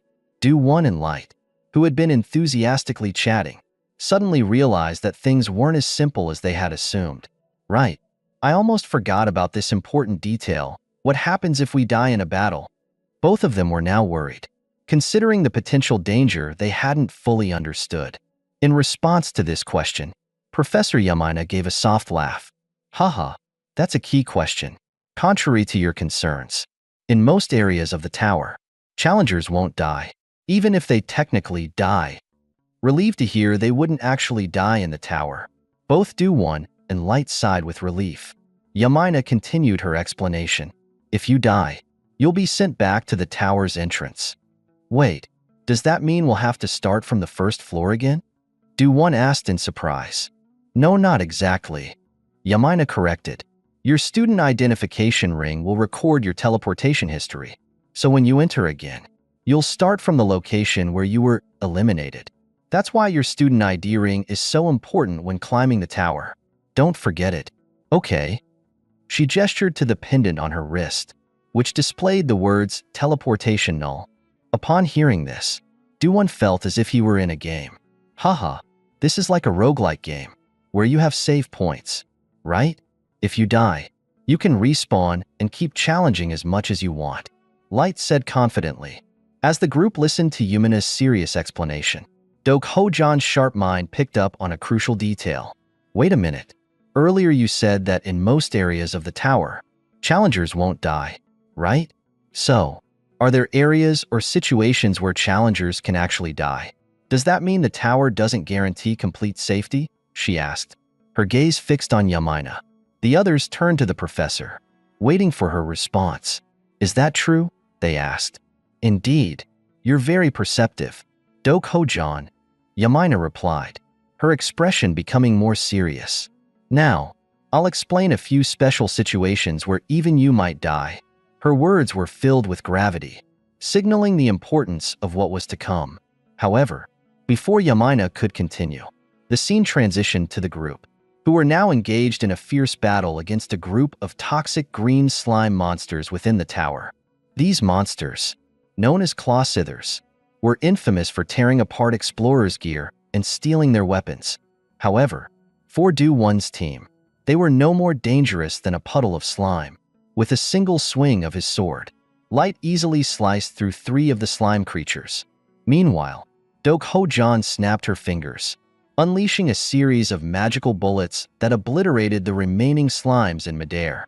While the others were engaged in combat, Do-won was absorbed in an experiment involving a torch mounted on the wall. However, his attempt seemed to fail. As expected. It's not working, Do-won muttered, frustrated. I can clearly sense the concept of fire, but I can't seem to separate it. I could do it in other dungeons, so why can't I do it here? Finding the cause will help unlock my ability. Do-Ho-John noticed Do-won's distraction and walked over to him, calling out, Do-won. Startled, Do-won quickly turned toward her, apologizing. Sorry, I was just a bit distracted. You said I need time to think. Have you figured anything out? Do-won shook his head. I tried seeing if I could separate the fire, but it seems like I can't. Do-Ho-John looked disappointed. I see. What a shame. If you could do that, we'd be able to use the tower's terrain to our advantage. Do-won, slightly embarrassed, replied.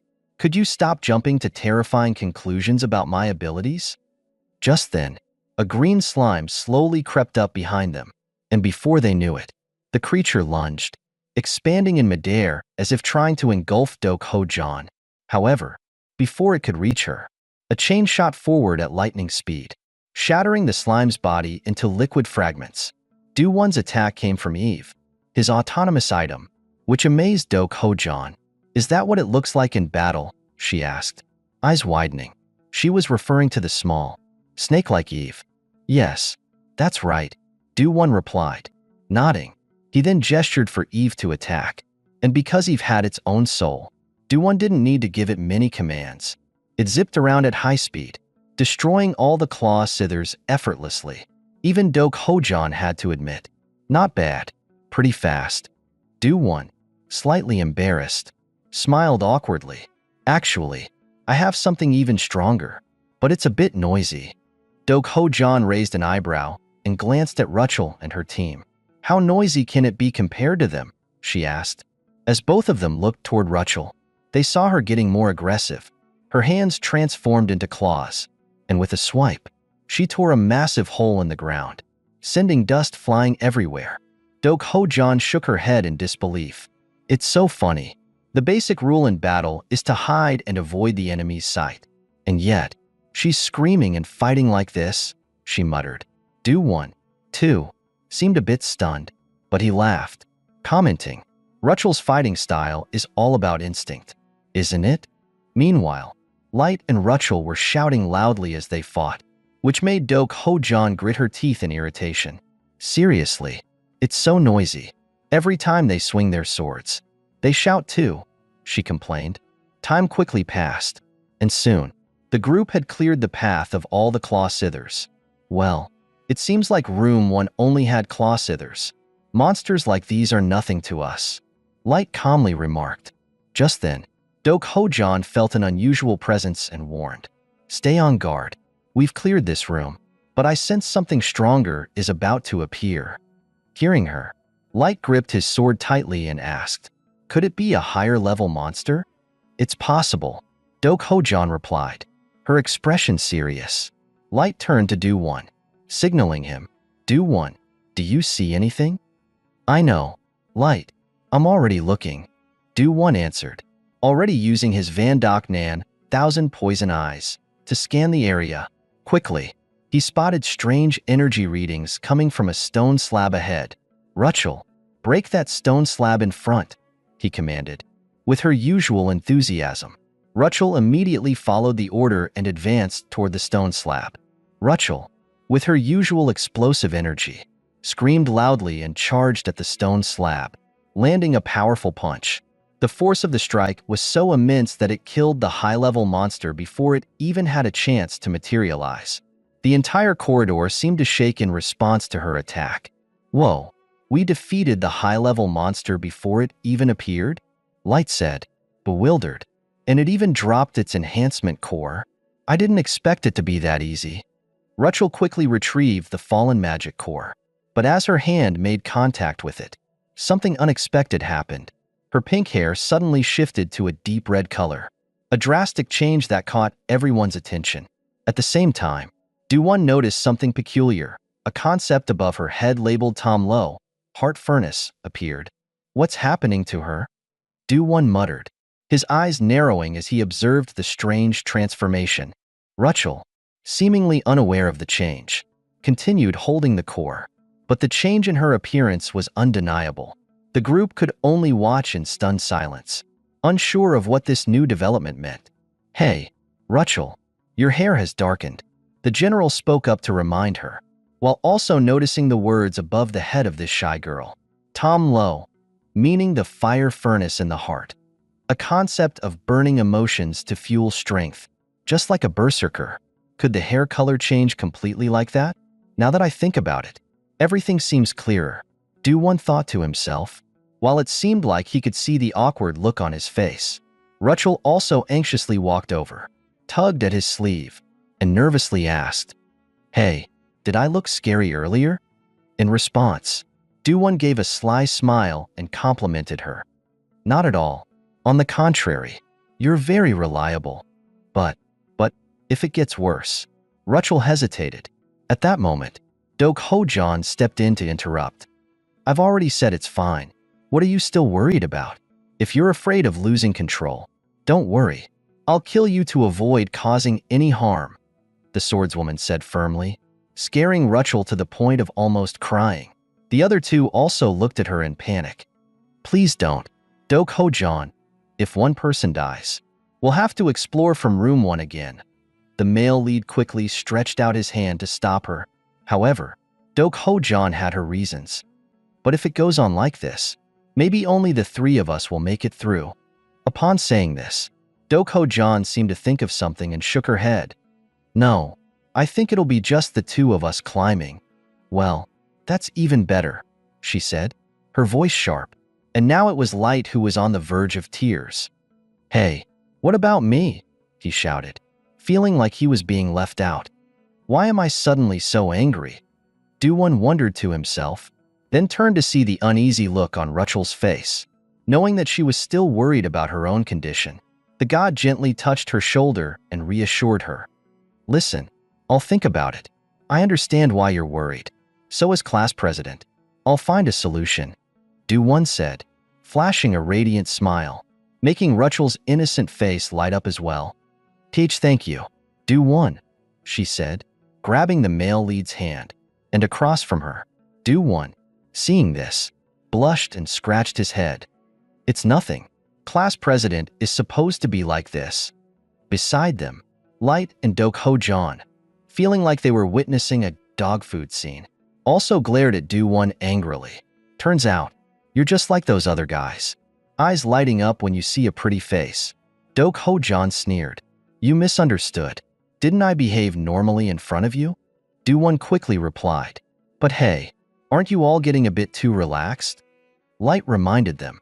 After cleaning up this floor, they proceeded to the next floor through the teleportation spell.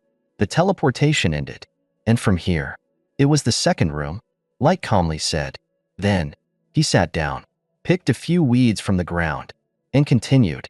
Apart from the moss and weeds, I don't think this room is any different from the previous one.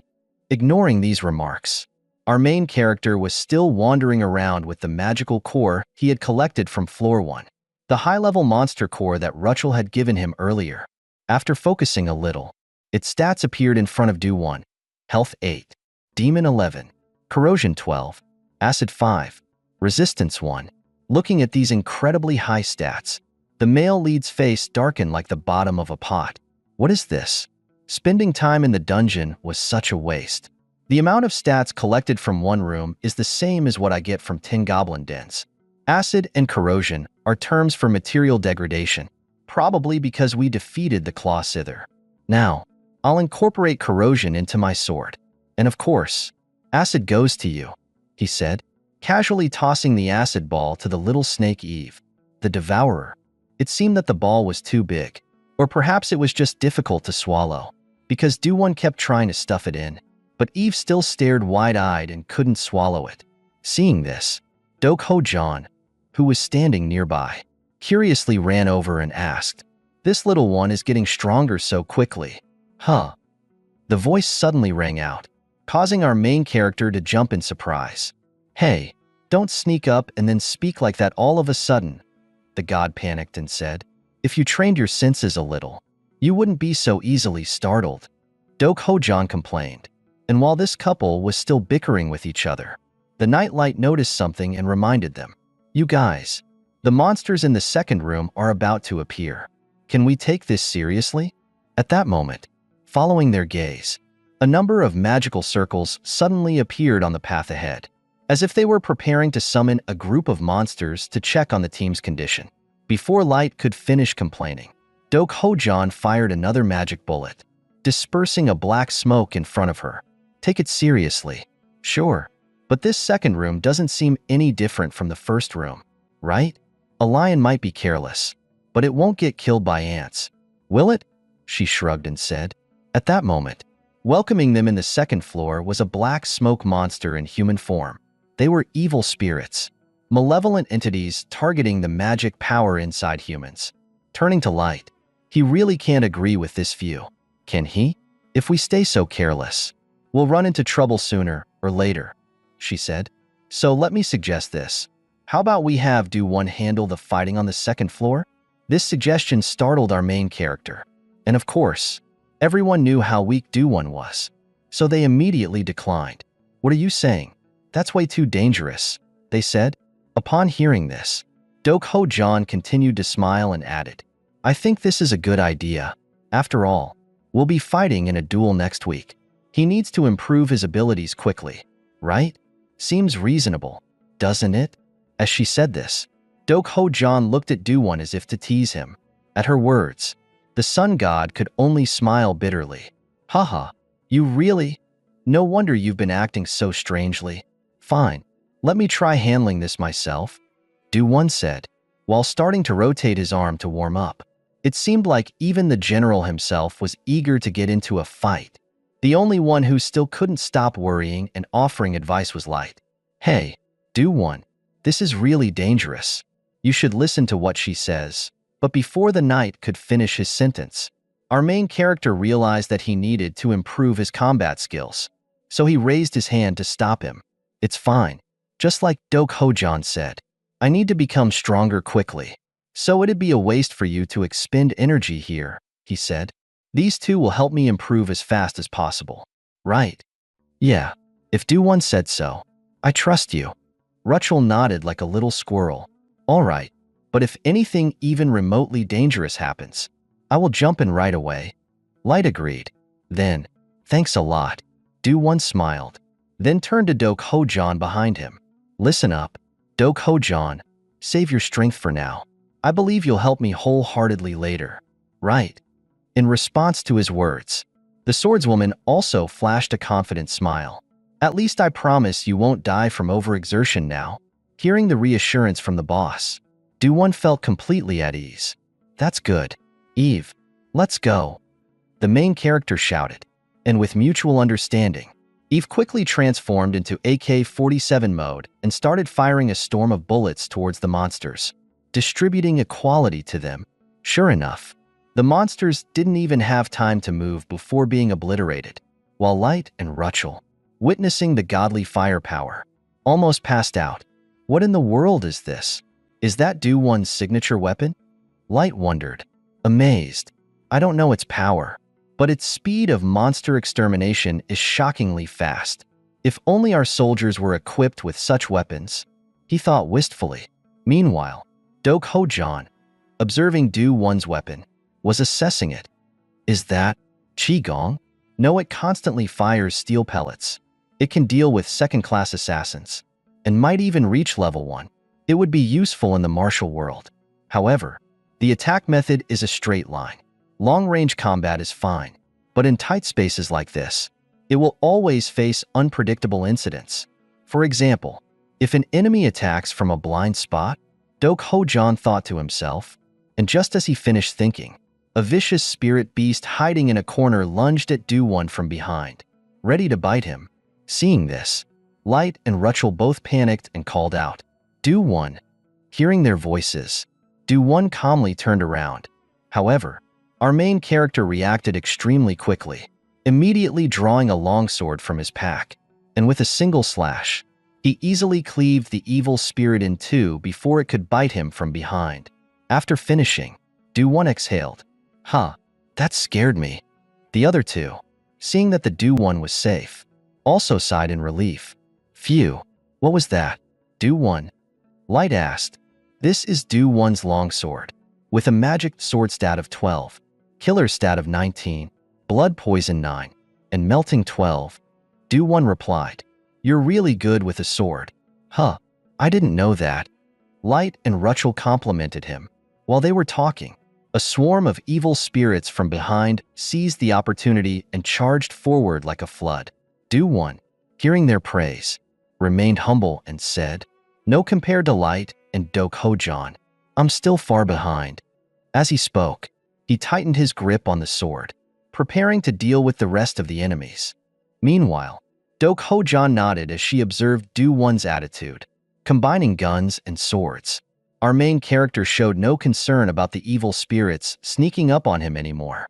It didn't take long, and the second floor was almost entirely cleared by Do-Won. Only one evil spirit was left, standing embarrassed and alone.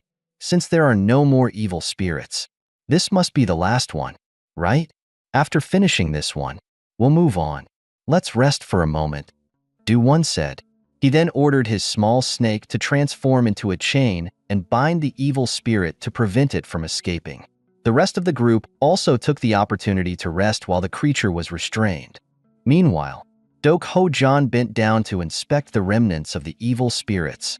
Examining them carefully, the sword had melted and decomposed them, utilizing powers gained from the previous room. Based on past events and Do-Won's recent sword strike, it was clear that he had never been on a battlefield before. So, how could he progress so quickly? Dok-Ho-Jan wondered to herself. Unlike her, Light and Rachel were praising Do-Won, admiring his clever idea for coordinating the teleportation. Do-Won really is exceptional. Only someone with experience would come up with something like this. Really? Do-Won scratched his head, feeling embarrassed as he was praised for something so trivial. But even Dok-Ho-Jan stepped in to acknowledge his efforts. Well done. That final strike was excellent. Wow, really? Thanks. Do-Won responded cheerfully. However, Dok-Ho-Jan shook her head and commented, aside from being too focused on the speed of execution, It's still much better than the idiot who just waves their sword around aimlessly, she said, lightly rubbing her chin while making a subtle jab at Light. This sent the knight into a fit of rage. What? Why am I the idiot? I fought my hardest just now. Light shouted. Hearing this, Dok Ho-jan feigned innocence. I didn't say anyone was an idiot. Why would you think that? Then, with a smirk, she continued.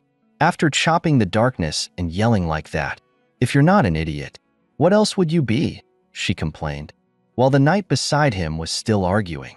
I was taught swordsmanship like this, no matter whether it's in the dark or not. Do-won, not paying attention to their bickering, casually took out a can of soda from his bag and chuckled. Haha, you guys are really something. It's a break time, but aren't you tired at all? The more he spoke, the weaker his voice became as he noticed the other three staring at him with strange expressions. Then, Dok Ho-jan, the swordswoman, turned to him with a serious look and asked, Do-won, what are you eating? Rachel also looked at Do-won with a covetous gaze, saying, I heard a fizzing sound earlier, and then this wonderful fragrance started spreading. Do-won quickly pointed to the soda can in his hand and explained, This? They sell it outside. The young, naive Do-won tried to ease the situation, but it only made things more complicated. So you get to go outside, but we don't. Do-won, Light said, his tone cold. Sorry for drinking alone. I would have shared if I had more, but it only works when you're exhausted. It wouldn't be useful for you guys now, Do-won quickly added, tossing the can back into his bag. Of course, what he said was a little exaggerated. There was no such thing as a soda that could only be drunk when exhausted. Unfortunately, Dok Ho-jan didn't know this, so when she heard Do-won's explanation, she believed it completely. When you're exhausted, all right, then I'll handle the third room, she said, cracking her fingers in preparation. Do-won, seeing this, started wondering, wait, wasn't the plan for me to handle things and improve? Why are you changing your mind? Upon hearing this, Dok Ho-jan puffed up her cheeks and ignored him. I've never tried that drink before, and I can't let you drink it alone. That drink was Do-won's. Dok Ho-jan, Light shot a warning glance, trying to move on from the topic. After resting, Do-won quickly took care of the unlucky evil spirit to avoid further mental torture for the group. As soon as the creature was dealt with, a teleportation circle appeared at the group's feet, preparing to move them to the next level. We're starting the teleportation, Light reminded them. Back to our main character. While waiting for the teleportation, Do-won took the opportunity to check his progress from the previous floor. Here were his current stats. Life, 129. Body, 72.8. Soul, 350. Magic power, 101. Martial arts, 62. Swordsmanship, 36. Penetration, 26. Leadership skill, 7. Driving, 15. Resistance, 2. Poison resistance, 115. Hearing, 105. Speech, lips, 107. Looking at his current status compared to when he first joined the academy, Do-won was truly amazed at how much it had skyrocketed. This is incredible, isn't it? This level is already at the academy's average, and all I've done is swing my sword a few times here. Even my swordsmanship and penetration skills that I just learned recently have improved. With this kind of progress, I should focus on developing my sword skills. The battle in the third round is likely going to depend on how much my martial arts have developed. Do-won thought to himself. His body strength was still over 200 points weaker than Erecto's. And honestly, it was hard to catch up to him in just a week, no matter how hard he tried. He knew from his training with Dok Ho-jan that harvesting skills was important, but nurturing and developing them was just as crucial. As he thought about improving his martial arts, Do-won glanced toward the swordswoman with a hopeful look, but then, he immediately scolded himself in his mind. What am I thinking? No matter how strong Dok Ho-jan is, depending on her is not okay. I can't let the relationship get imbalanced. Think, Do-won, you still have time. He rubbed his forehead, trying to clear his mind, when suddenly, the teleportation magic was activated, and they were thrown to the third level. While Do-won was still lost in thought, he suddenly heard Light's panicked voice. Do-won, what are you doing? Snap out of it. Hearing the shout, Do-won quickly realized that all three of them were free falling downwards. The sheer distance to the ground was enough to make his face turn pale. What is going on? Why am I falling? Oh no, the ground is gone. Do-won thought in a daze. Meanwhile, Rachel, with her large chest, screamed and quickly put her hands over her skirt. Returning to Do-won, his situation got even worse when he looked down to observe and discovered a sharp trap below, waiting for anyone who fell to be impaled and turned into Swiss cheese. There was no time to think too much, so Do-won immediately ordered the small snake Eve to transform into a chain and quickly coil around Rachel's body, pulling her out of danger just in time. If she had fallen just half a meter further, her body would have been pierced. Meanwhile, Do-won used his other hand to hold onto the chain, and when he saw that he had saved Rachel in time, he felt a sense of relief. Phew, that was close, he said, his voice filled with fear. Thank you, Do-won. Rachel quickly responded from below, not paying attention to his words. The male protagonist also scanned his surroundings and thought, what the hell? What kind of teleportation is this? Why is this room so big? And there's a trap right where we fall? Could it be that this place is? As he thought this, Do-won began to link the situation to a specific place in his mind. But before he could say anything, the voice of the swordswoman rang out again. Do-won, you should move quickly. Hearing her call, Do-won looked in the direction of the sound and was shocked to see that, somehow, Rachel was standing on the ceiling as if it were the ground. How did you get up there? Do-won exclaimed in surprise. However, Rachel didn't elaborate and only reminded him again. If you stay there, you'll really die. What? Do-won asked, still not understanding what the swordswoman meant. Then, as if to answer his question, small windows suddenly appeared on both walls, and from inside, numerous spears shot out, aiming directly at the male protagonist, putting him in a very perilous situation. Damn it, I can't let Rachel down. Realizing the danger, the protagonist mustered all his strength and swung his right arm forcefully, pulling the chain and Rachel's body upwards into the air. At the same time, he summoned his flying motorcycle Lilith to avoid falling down. Just like that, with a lightning-fast response, Do-won successfully helped both of them escape the dangerous situation.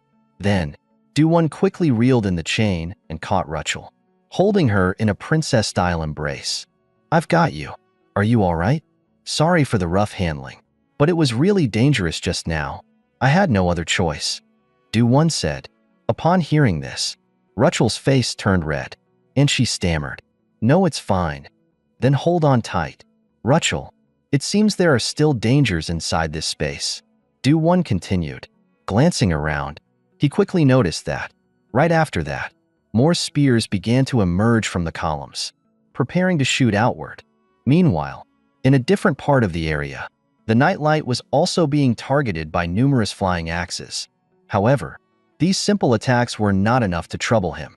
With just a few swings of his sword, Light easily shattered all the axes.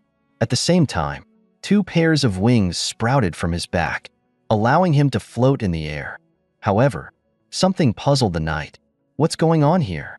During our meeting with Professor Yamina, she said we needed to get past the 20th floor to encounter traps, but we've only reached the 3rd floor. Isn't this difficulty level too strange? And what is Do-won pulling out this time? Light muttered as he glanced at Do-won, who was flying on a vehicle while carrying Rachel, dodging the spears aimed at him. What the hell? Traps are being activated from all directions. What kind of structure is this? Do-won thought, gritting his teeth in frustration. Behind him, unlike Do-won's panic thoughts, Rachel seemed to enjoy the ride. Perhaps she was feeling too comfortable, but she suddenly remembered Do-won's earlier instructions to hold on tight. Thinking of this, she happily reached out and wrapped her arms around Do-won's waist. At the same time, she unknowingly pressed her enormous speaker-like device against his back, causing his face to turn bright red. Hey, what are you doing? My back is getting hot, Do-won thought in surprise. At the same moment, a spear flew toward them, piercing the tail of the vehicle, making Lilith swerve violently in an S shape. This is dangerous, Do-Won yelled, just before a golden sword sliced through the air, cutting down all the spears chasing after them. Of course, the one who had intervened was Light. You were driving just fine. What's going on? Do-Won? Light asked. Upon hearing this, Do-Won stopped the vehicle and said in surprise, Wait, Light, what's with those wings? Before answering, Light asked, What are you driving? Is this something from your world? It's a flying motorcycle. Haven't you ever seen one before? Do-Won asked in return. Flying motorcycle? What's that? Light asked, confused. Hearing this, Do-Won didn't bother asking any further because he was certain that Light had no idea about it. Moving on, Do-Won glanced around and asked, By the way, where's Do-Ho-John? Upon hearing this, Light realized that he had completely forgotten about the swordswoman. Oh, now that you mention it, I haven't seen her around. Do you think she might have fallen into a trap? Light said with concern, but Do-Won quickly waved his hand dismissively. No, there's no way she'd fall for a trap so easily. She's definitely somewhere. Keeping an eye on everything, Do-Won speculated. As both of them moved forward, Light asked about their next steps. So, what should we do now? How do we stop these traps? Do-Won thought for a few seconds before replying. According to the guides, the way to survive is to hold out for a certain amount of time. I'm not sure exactly how long or how it works, but for now, you should head over there. Light, I'll try to analyze them. As he spoke, Do-Won pointed to the left. Got it, the knight replied, nodding, and quickly flew in that direction. Then, Do-Won hurriedly looked around, observing all the windows shooting out spears and analyzing the direction in which the traps were activating. They're all targeting Light. It prioritizes attacking moving targets. Huh, he thought. Reflecting on it, he realized it was the same back then. I shouldn't have moved so hastily. What was I thinking? The more he thought about it, the more he felt foolish. It wasn't until Rachel reminded him about the arrow lodged in the tail of his vehicle that Do-Won snapped out of it. Hearing her, Do-Won angrily pulled the arrow out. TCH, this thing can even damage Lilith, he muttered. I need to tell everyone to stop moving recklessly. Wait, no. If we stop moving, we won't be able to get out of this room. Thinking about how to leave the room without triggering the traps, Do-Won felt a headache coming on. However, at that moment, the arrow in his hand suddenly began to slowly dissolve into a stream of light, causing him to panic. Huh? Wait a second. What's going on? Did I absorb something? He muttered. It feels like I just learned some concept. Why is this happening? I didn't learn anything in the first room. Why now? There has to be a reason for this. Do-Won furrowed his brows, deep in thought, but quickly, he shook his head, dismissing the thought. No, maybe it's just a coincidence, but I need to check to be sure. With that, Do-Won glanced at a sword beside him and gently touched it. Sure enough, the sword began to dissolve in his hand, confirming his suspicions. I can't believe it, Do-Won said in astonishment, looking at the two symbols floating in the palm of his hand. Do-Won furrowed his brow, pondering. The concept he had obtained was decapitation, not sword. So why was it decapitation instead of sword? Upon reflection, he remembered that the last time he had also seen a concept that was different from its external manifestation. Before he could figure out the reason, his friend Rachel hurriedly exclaimed, Hey, Do-Won, over there. Hearing this, Do-Won quickly turned his gaze to one side and noticed something strange. His friend Light was being swept away by a wave. What? Light?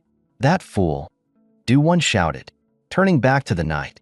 At this moment, Light had to use all his strength to keep his feet planted and prevent himself from being swept away completely. Damn, I let my guard down. I thought only weapons were dangerous, but I didn't realize there would be water spilling out from the trap.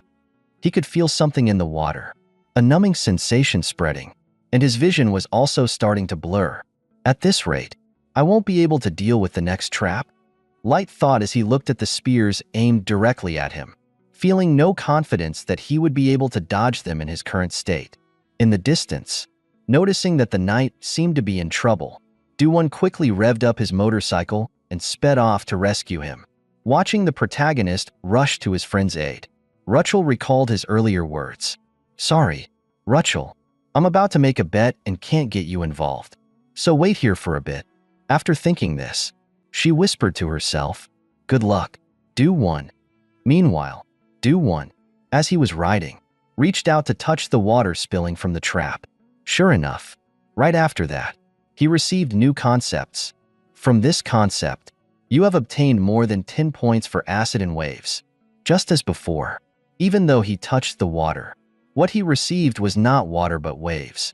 Now I get it.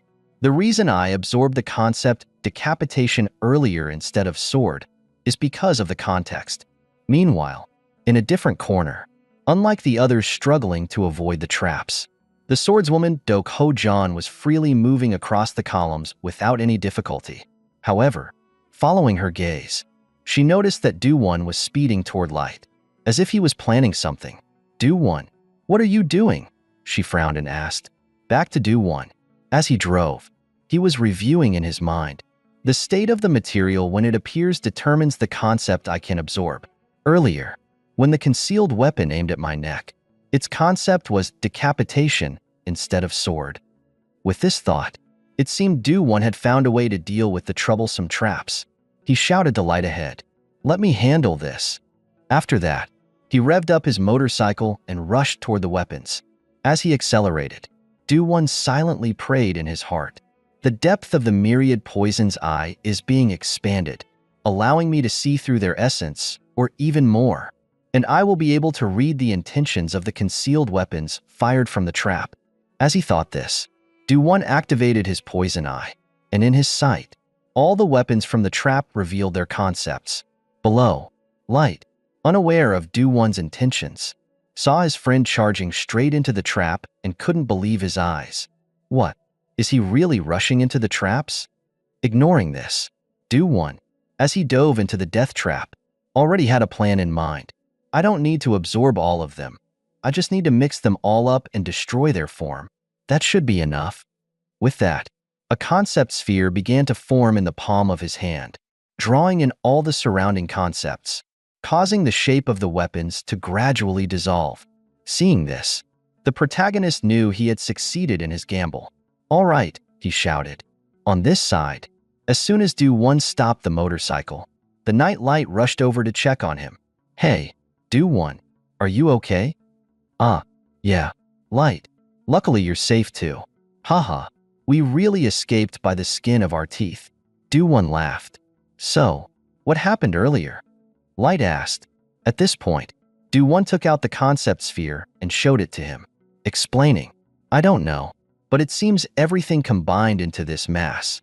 It looks like I've harvested something amazing. Seeing this, Light could only admire Do-won. It seems you just awakened a new ability, facing the trap head-on, truly daring. Before they could exchange more words, from the distance, the sound of several spears slicing through the air filled the space. And in the face of this attack, without Do-won or Light needing to act, Dok Ho-jan and Rachel had already rushed in and knocked all the weapons aside. Afterward, Dok Ho-jan didn't forget to scold. You guys, if you don't stop being so careless, you'll definitely run into serious trouble sooner or later. Ha ha ha, thanks to you too. I almost got done for. Do-won sighed in relief. Meanwhile, Dok Ho-jan glanced at Light and smirked. You almost got seriously hurt, yet you were still so careless. What did you say? Light gritted his teeth, but after they cleared the traps, a teleportation circle appeared under their feet, signaling that they had completed this troublesome floor. Oh, looks like that was the last trap. We're teleporting again, Rachel said anxiously while the two others were still bickering. What's with your attitude? Aren't you being a bit harsh on someone who just escaped death? The night light glared and questioned Dok Ho-jan. However, Dok Ho-jan snapped back at him. Well, who told you to let a weak trap like that attack? It showed up at just the right moment, and you acted all tough. Did you plan to do that from the start? Light gritted his teeth and responded with only a bitter smile from her. And you're still asking that now? Turning back to Do-won, seeing the constant bickering between the two, he didn't even feel like intervening anymore. Haha, these two are so funny. But, no matter how you put it, we always rush to save each other when we're in danger. So why argue? This just shows our team is working well together. Right. Do-won thought to himself, before Do-ho-jan shattered that illusion. Of course, I've been waiting for the right moment, because once you owe me, I'll definitely collect both interest and principal, the swordswoman said smugly, leaving the whole group stunned. Do-won hoped that the sense of camaraderie he felt earlier wasn't just an illusion. The scene shifts to the fourth floor, where Do-won and his group find themselves in a crumbling architectural space. After quickly scanning the surroundings, Do-won speaks up. The ceiling in here is lower. At least we won't be attacked from above like last time. Good. That's a relief. Do-won adds, pointing behind him. Eve, in her AK-47 mode, understands the signal and immediately opens fire, targeting a spider not far away. However, when the bullets hit, the spider only let out a few panicked shrieks. The bullets merely caused sparks, failing to do significant damage. Do-won's earlier sense of triumph quickly fades. Beside him, the night light immediately identifies the creature, saying, "That's a tower spider. They're a rare and formidable monster found on any level of the tower, regardless of tier." Seeing that his attack had no effect, Do-won swallows hard. They're completely intact? They even deflected Eve's attack. In response, Light steps in front of Do-won and raises his hand, preventing him from rushing forward. The tower spiders have unpredictable abilities depending on the floor. It seems your weapon isn't strong enough. Do-won, leave this room to us. Do-ho-jan, sensing that this time it's her turn to step in, nods in acknowledgement.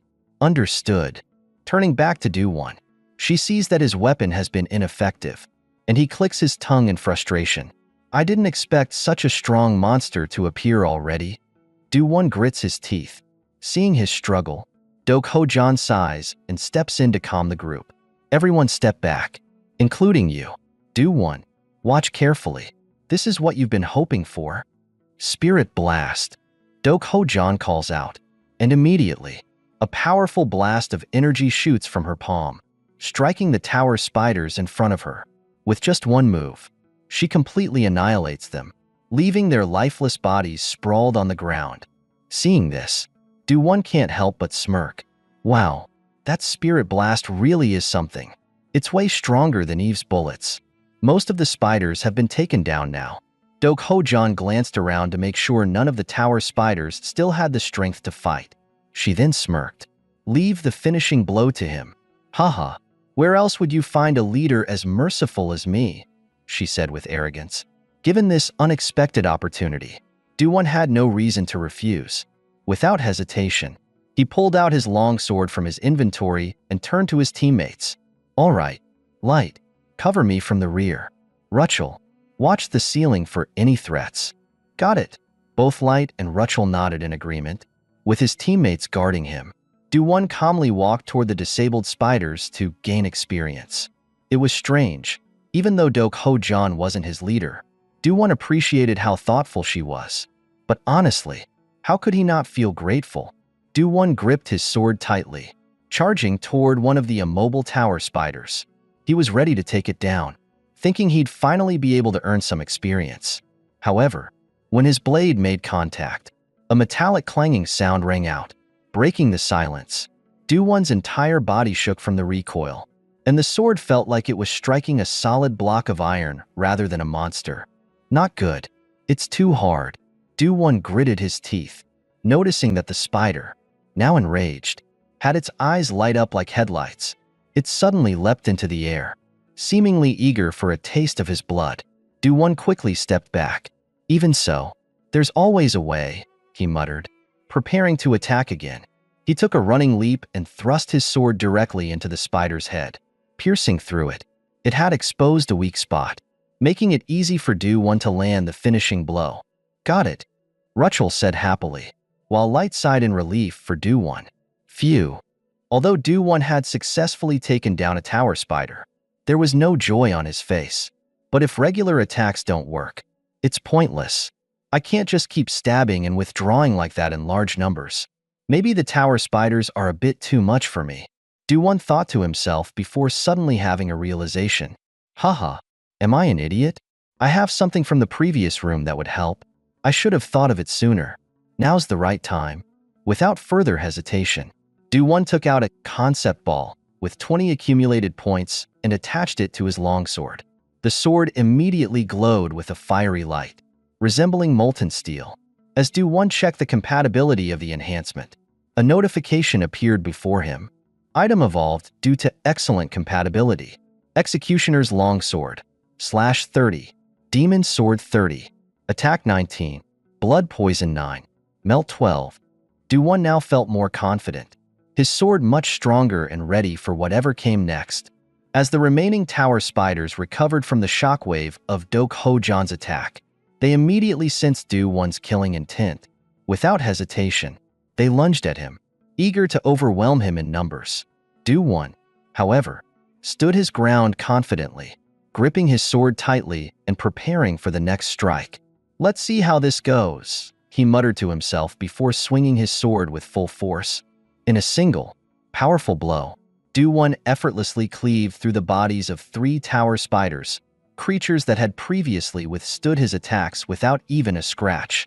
From behind, Light and the others were stunned. What just happened? What did Do-won do to get this strong all of a sudden? Light said, clearly surprised. Do-ho-jan, however, was paying close attention, trying to figure out exactly what Do-won had done to achieve such a feat. Do-won, for his part, seemed a bit taken aback by the ease with which he had cut through the spiders. Wait a minute, he thought. Even though the strike was clean, something feels off. It felt forced, like I swung harder than I needed to. Let me try again and get it right. With that, he readied his sword again, preparing for another attack. Meanwhile, Light and Rachel saw that more spiders were approaching and quickly jumped into action. "There are too many of them. We'll help you out," Light shouted. "Right, we've got your back," Rachel added, as they rushed forward to assist. Do-ho-jan watched Do-won closely. She realized something. He had definitely done something to his sword just now. In that split second, he had managed to cut through enemies that he couldn't even scratch before. How does someone have such overwhelming perception and power? Do-ho-jan thought, admiring Do-won's growth. Most people, when wielding enhanced weapons or new gear, would flail around recklessly, but Do-won had no such weaknesses. She realized that, although it wasn't immediate, one day he would truly grasp the essence of swordsmanship. While there was no reason for her to interfere in his journey, it would be a waste to let him go unchallenged. After overcoming the trials of life, I was once proud to be the greatest prodigy in the martial world. But now, I stand here watching a talent that makes my past seem pathetic. Know this man? He belongs to me, she thought, a dangerous gleam flashing in her eyes. Meanwhile, Do-won, caught up in the thrill of the battle, remained unaware that he had already become the target of her attention. But soon, Do-won suddenly felt a chill run down his spine. Even the motion of swinging his sword came to an abrupt halt as he turned left and right, sensing something ominous in the air. "Hey, Do-won, what's wrong?" Light called out. "No, it's just that I suddenly got a cold shiver down my back. I thought a high-level monster might be about to show up," Do-won said, distracted, unaware that Do-ho-jan's face had darkened behind him. He then turned to her and asked, "Do-ho-jan, why are you just standing there?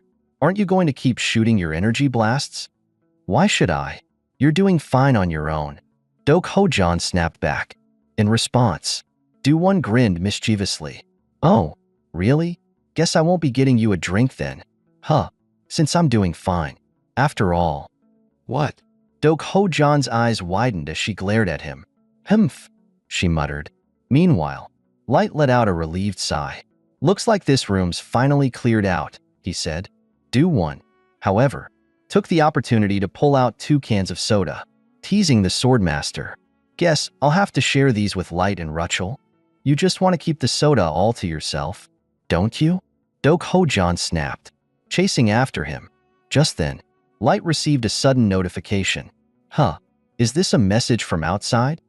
As soon as he said that, Do-won, Do-ho-jan, and even Rachel received the same message. They paused their playful banter and looked at the message. Light furrowed his brow, his expression turning serious. The message was clear. All personnel are to evacuate the tower immediately.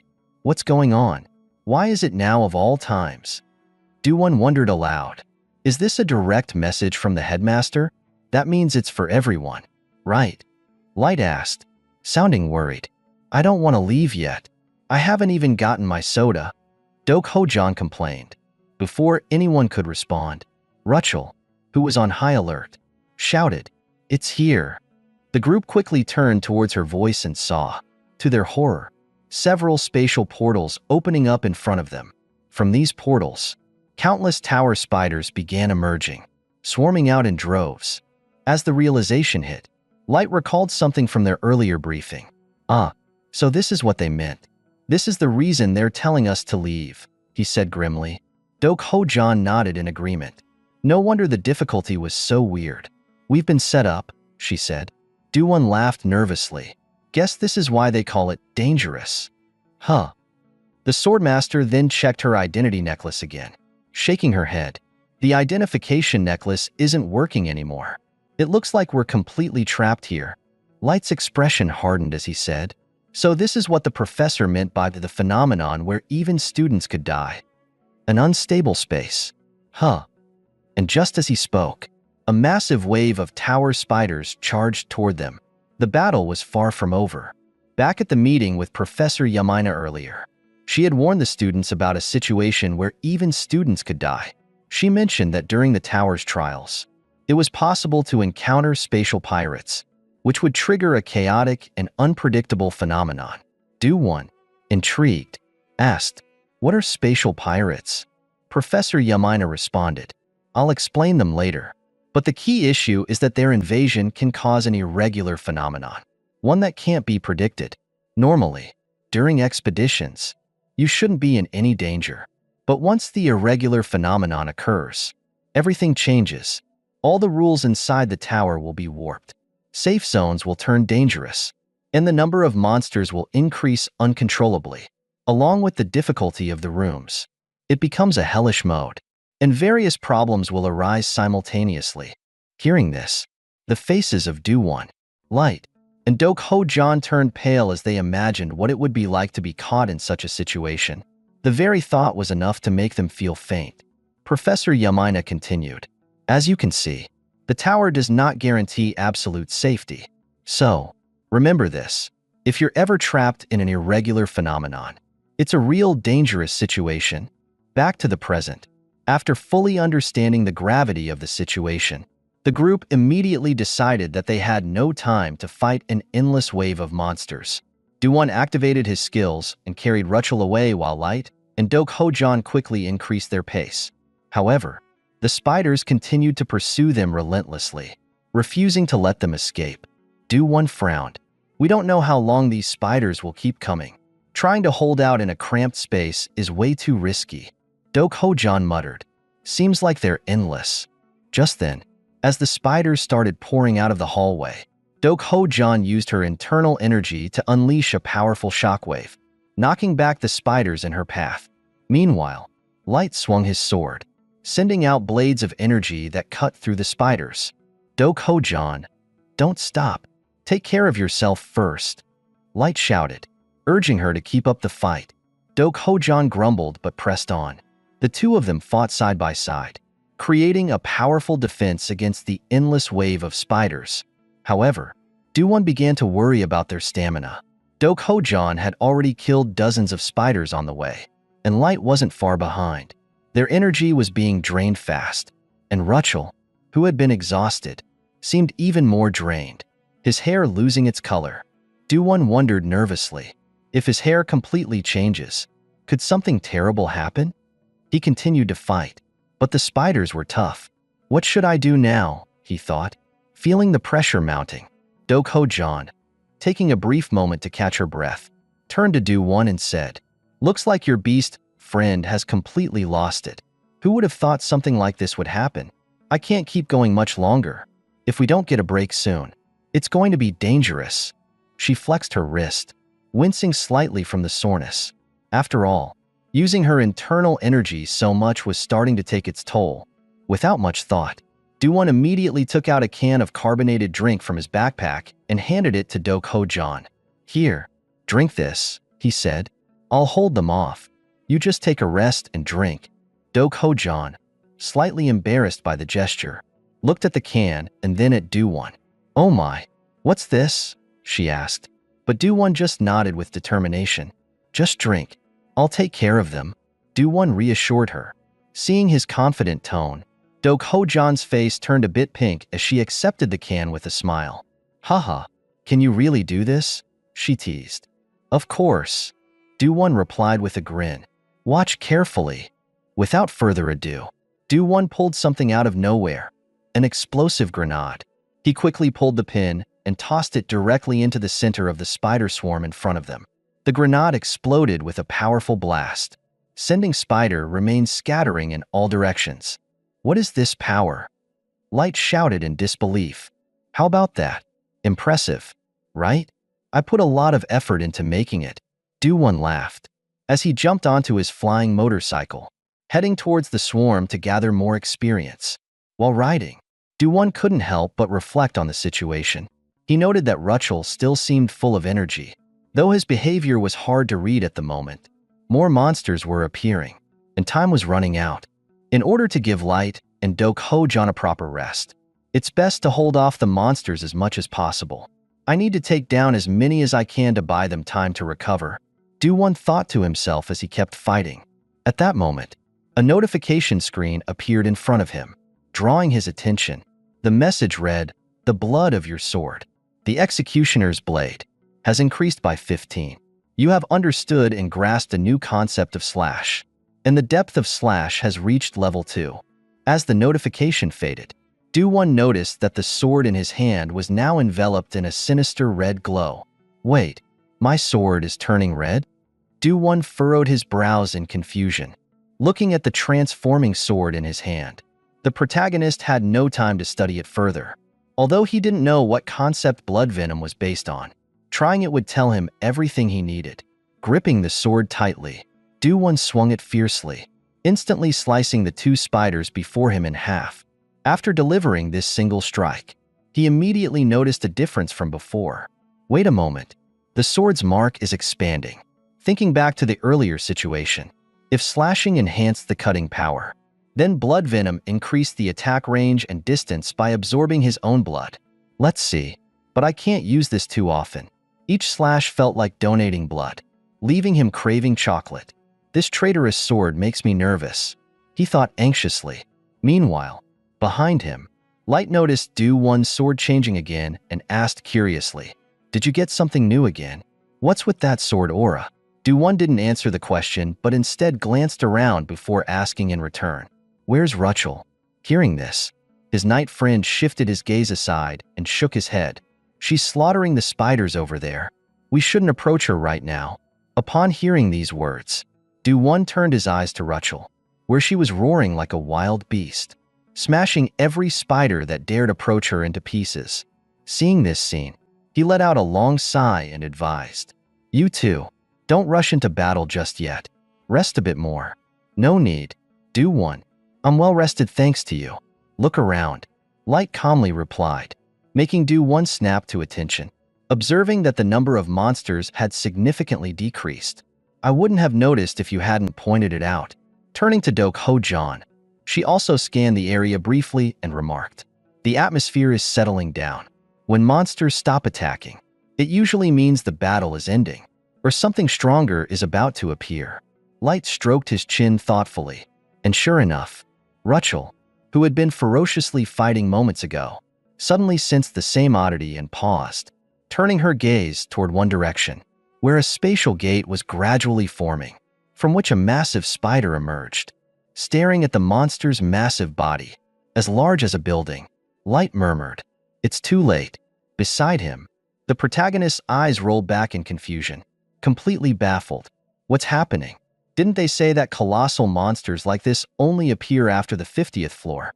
Next to him, the swordswoman, seeing Do-Won's cluelessness, sighed. "Don't you ever get tired of whining whenever strange things happen? Listening to it makes my ears bleed." As if fate hadn't been cruel enough, Light suddenly discovered something even worse, patting the protagonist's shoulder in alarm. Hey, Do-Won, What now? Light. Focus on the elite monster in front of us first. Do-Won snapped hurriedly, but Light responded bluntly. Isn't there more than one elite monster in this room? Hearing these words, Do-Won's heart skipped a beat as he spun around in horror. What are you talking about? He didn't need an answer, for another gigantic spider filled his vision, and at that moment, both Do-Won's and Light's faces turned deathly pale. We're screwed. The grim realization hit. Two high-level monsters at once, front and back. Light's teeth chattered as fear gripped him. Is there any mention of a scenario like this in our academy's textbooks? He whispered nervously, while the group struggled to figure out a strategy. Rachel, sensing the overwhelming threat of the giant spider, clenched her teeth with a grinding sound and charged straight into battle. Her reckless aggression left Do-Won and Light momentarily speechless. Oh great, she's attacking without restraint now. Light groaned. Still, it's better than doing nothing. Do-Won replied quickly, devising a plan. Light, keep an eye on Rachel. Each of us will take one monster, front and back. Ho-Jan and I will handle the rear. Got it, Light agreed, gripping his sword tightly before rushing forward to support the timid yet fierce Rachel. Facing the enormous spider, Do-Won finally realized just how terrifying it truly was. Wow, he thought. I talked so confidently about splitting up earlier, but what am I supposed to do now? The smaller spiders before could be handled with precise slashes and blood venom, but would those same techniques work against a monster of this size? The more he thought, the more his confidence faltered, and as if sensing his anxiety, the swordswoman stepped forward with a smirk. Didn't you say it would be me and Ho-Jan? Why refuse my help now, even when you know you can't win? Is that pride or just stubbornness? Her soft whisper near his ear made Do-Won's cheeks flush slightly. What? He blurted, caught off guard. You like this type, don't you? The flavor is rather unique, but it's not bad. Now prepare to pay the price for that sweetness. It might cost a bit, but don't treat it like a debt. She teased as she slowly drew the sword from her side. For the first time, Do-Won saw her wielding a weapon. Ho-Jan, using a sword. He blinked in surprise. I thought she fought barehanded. Why now? Is she showing off for me? The thought crept unbidden into his mind. Somehow, she seemed to read it, and without turning, she explained, I just don't want to get my hands dirty. Don't overthink it. Her nonchalant comment turned Do-Won's face a deep shade of red. Oh, right. Sorry, he mumbled awkwardly. His embarrassed demeanor made her chuckle softly. You're only missing one thing, she said. I'll show you just once, and one strike will be all you need to understand. With that, a fierce aura erupted from Ho-Jan's entire body, and she sternly warned, pay close attention, Ban Do-Won. Her voice dropped, and she slowly drew her sword behind her. The atmosphere grew heavy with tension, and Do-Won focused intently. However, just then, a commotion broke out nearby. Hey, Rachel, you idiot. Stop hunting me and go after the monster. Light's strained voice rang out. He was desperately using his sword to block the massive-chested berserker, who had completely lost control and turned her attacks on him instead of the real enemy.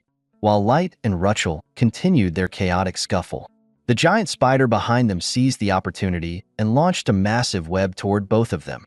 As they struggled, Rachel managed to leap aside just in time, but Light wasn't as fortunate. He was slammed against the wall, completely entangled in the thick, sticky threads. Seeing this interference in her battle, Rachel growled menacingly at the spider, her eyes narrowing in fury. Witnessing this chaotic scene, Do-Won broke into a cold sweat. What a mess, he muttered under his breath, just as Ho-Jan's sharp voice cut in. Do-Won, where are you looking? Focus on me. Startled, he turned back to her. I'm paying attention, but there's another spider back there. I told you, don't worry about it. Ho-Jan replied calmly. There's only one left now. As Do-Won glanced behind him once more, she moved with deadly precision. Her sword flashed through the air in a single, flawless arc, slicing the massive spider cleanly in half before it could react.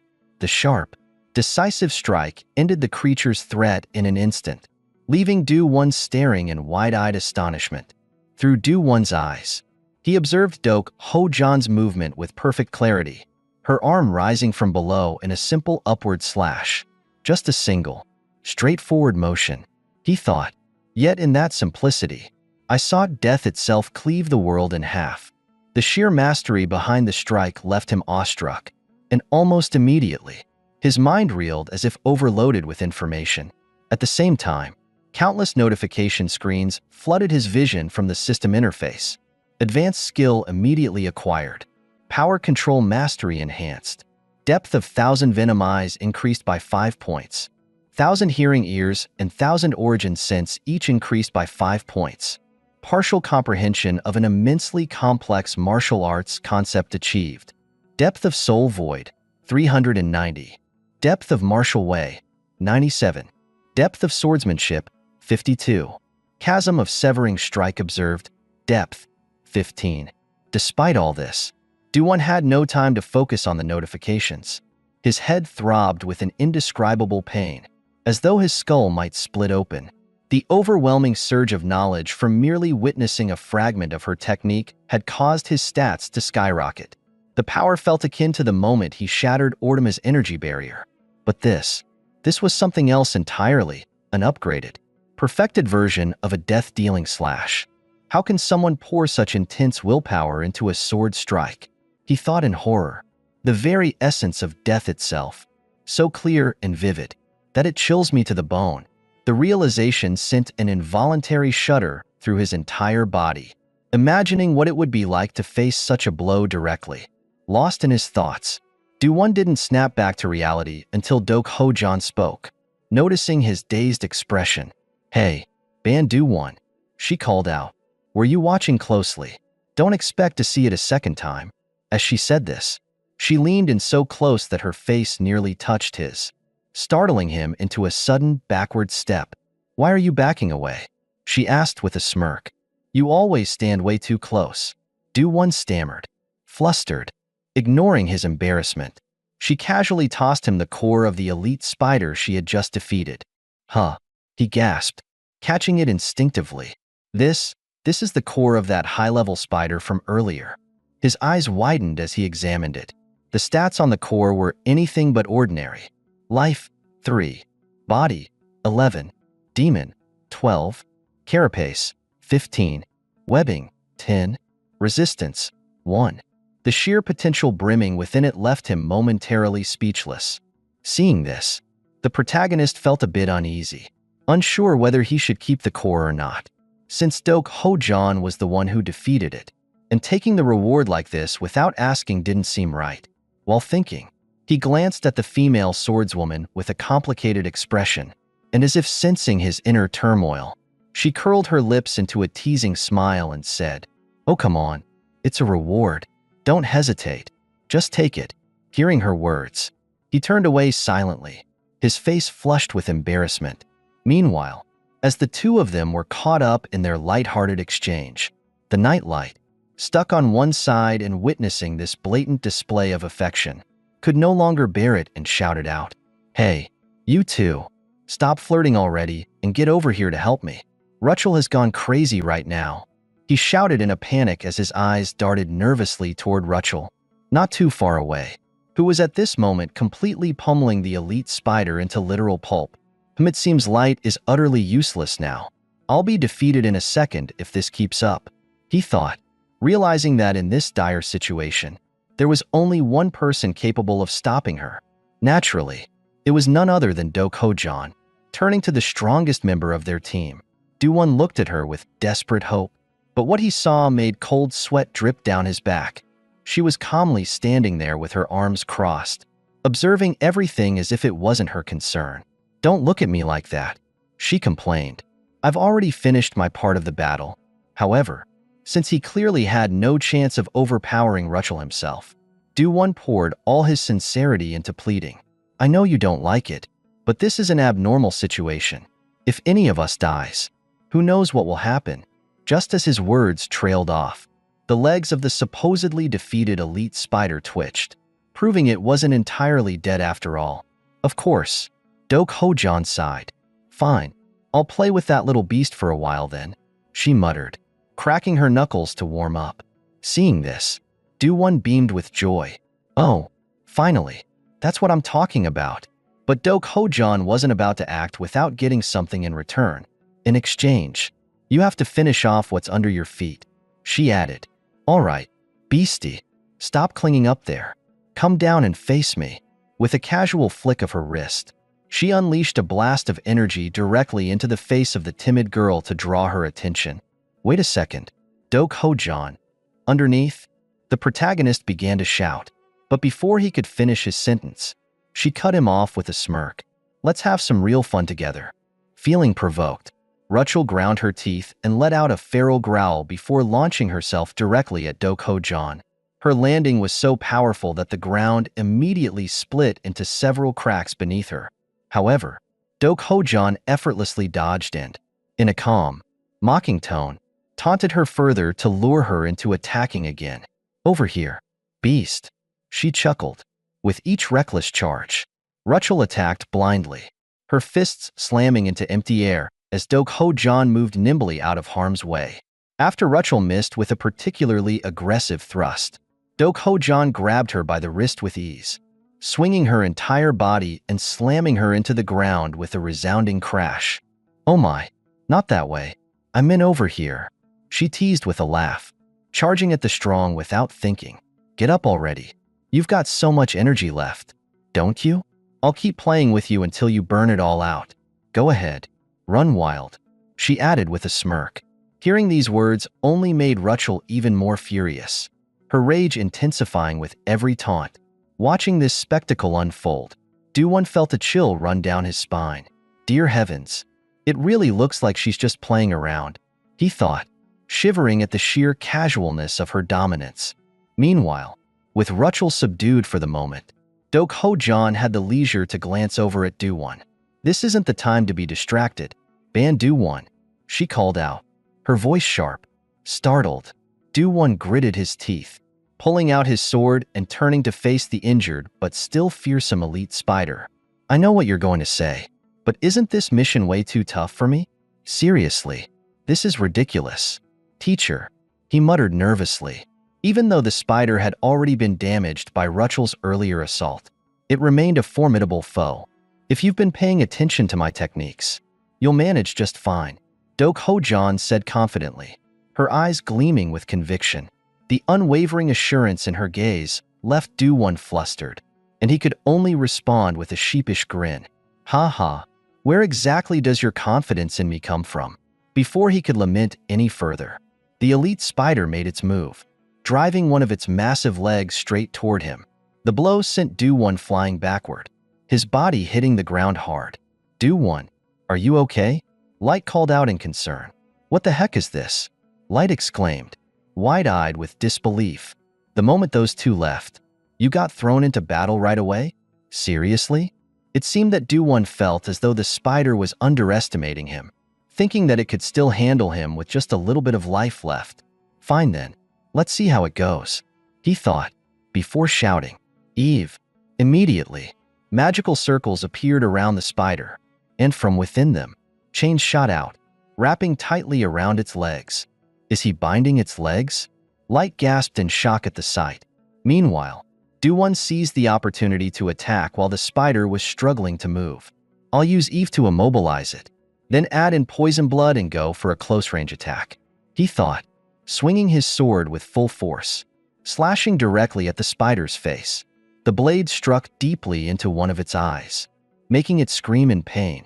"Take that," he said, his voice filled with satisfaction. However, Light, who was stuck watching from the side, furrowed his brows in concern. "What's going on, Do-won? This doesn't look good." Far away, Do Ho-jan, who was dodging several attacks, muttered to herself, "Too shallow." She glanced at Do-won, noticing the lack of effect from his attack. "If you want to kill it, you need to crush its head." "Do-won, what are you doing?" Back to Do-won. He quickly realized that his attack, aside from driving the spider even more insane, hadn't caused much damage. The slash was too shallow. Why? He thought. Was poison blood not activated correctly? Thinking back, it made sense. He had never used two powers consecutively before. At that moment, the spider, now recovering from the chains, began to focus all its strength on its leg, snapping the chains into pieces with ease. Then, it swung the leg with immense force toward Do-won, creating a huge explosion on impact. Damn it, Do-won cursed inwardly as he tried to brace for the blow. In the distance, Light witnessed this scene and let out a loud and worried exclamation, while the face of Do-ho-jan also became momentarily dazed. And then, waiting for the dust to clear, Do-won's figure reappeared once more. And fortunately, it seemed that the heavens and Buddha had blessed him, as he had managed to use the sword in his hand to block the previous attack. However, although he had managed to block it, it was only with a direct collision, and Do-won felt as though the bones in his entire body were about to give way. Gasping for breath, for a moment, he thought he wouldn't be able to withstand that attack, and just as it made contact with the blade, he had changed the angle. If he had taken that blow directly, the sword in his arm would have definitely broken. But why did he still feel it? In that moment, in a split second that seemed endless, was it because at that moment he had seen Do-ho-jan's swordsmanship? Do-won thought to himself, and at the same time, as he went through this life-or-death risk, his abilities increased slightly.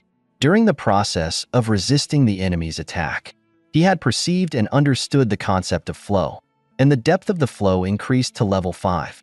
Seeing this, Do-won also used his sword to support himself and stand up, while also confirming his thoughts. So that was it. That sword strike had impacted me. Haha, amazing indeed. Do-won hadn't expected that he could awaken a martial arts aspect, even though he couldn't replicate Do-ho-jan's swordsmanship exactly. But perhaps now he knew what he should do. Thinking this, a surge of battle spirit rose within Do-won, and he confidently stood before the elite spider. All right, spider, let's try again. Come at me. As he spoke, he looked directly into its eyes with a very serious expression, and in response to this provocative action, the elite spider began using all 4 of its front legs to strike directly at him simultaneously. However, in some miraculous way, Do-won swung his sword like a machine, blocking all the attacks from the large creature. Witnessing the two of them battling like this, Light was stuck on the sidelines, quickly observing and reading something. There was a concept called deflecting, a technique for blocking or deflecting an opponent's attack.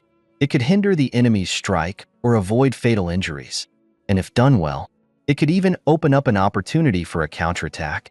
But this technique was simply tactical. In reality, it was not so simple. On the battlefield, most people would die before they could learn that technique or would resort to other combat methods. After all, there's only one life. That's usually how it goes. But Do-won, how is it that in such a situation, he could display that technique? Didn't he say he had never even touched a sword before? The more Light thought about it, the more curious he became about Do-won's development speed.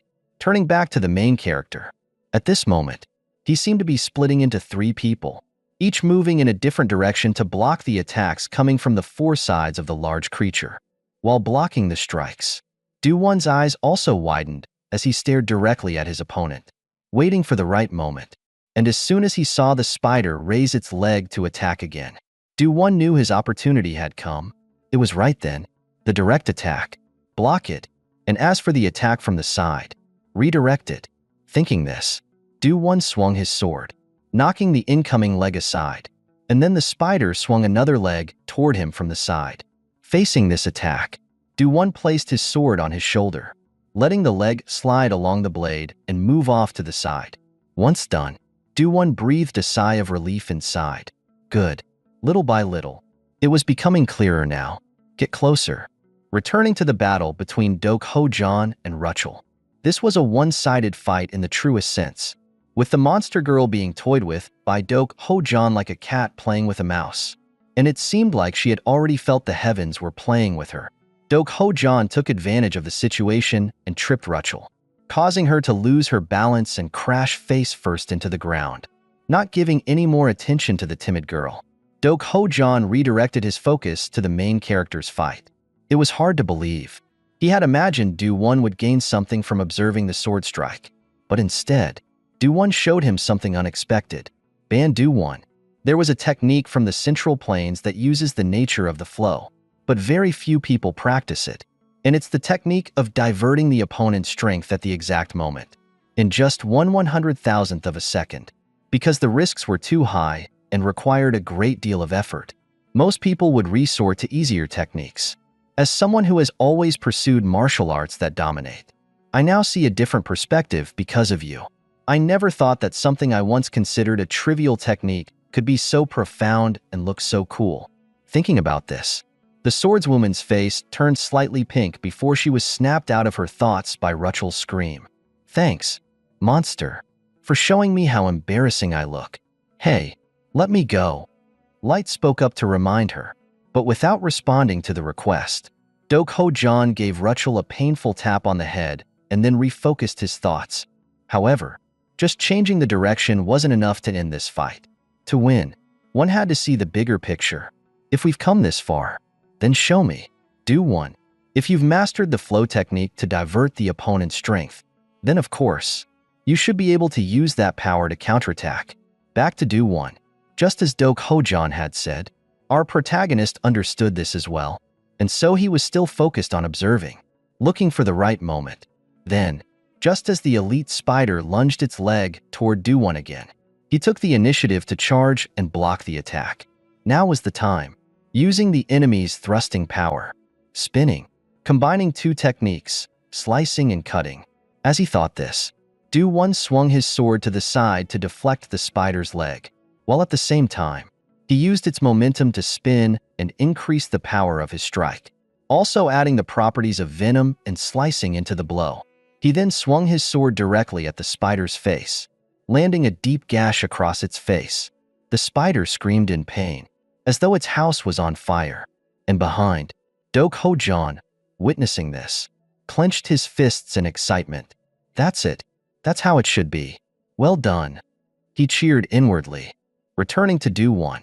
After seeing the elite spider officially fall to the ground, he also collapsed, panting heavily from exhaustion. To reward his efforts in battle, the system quickly issued a notification, temporarily summarizing the origin of the concept, a way to create stronger concepts.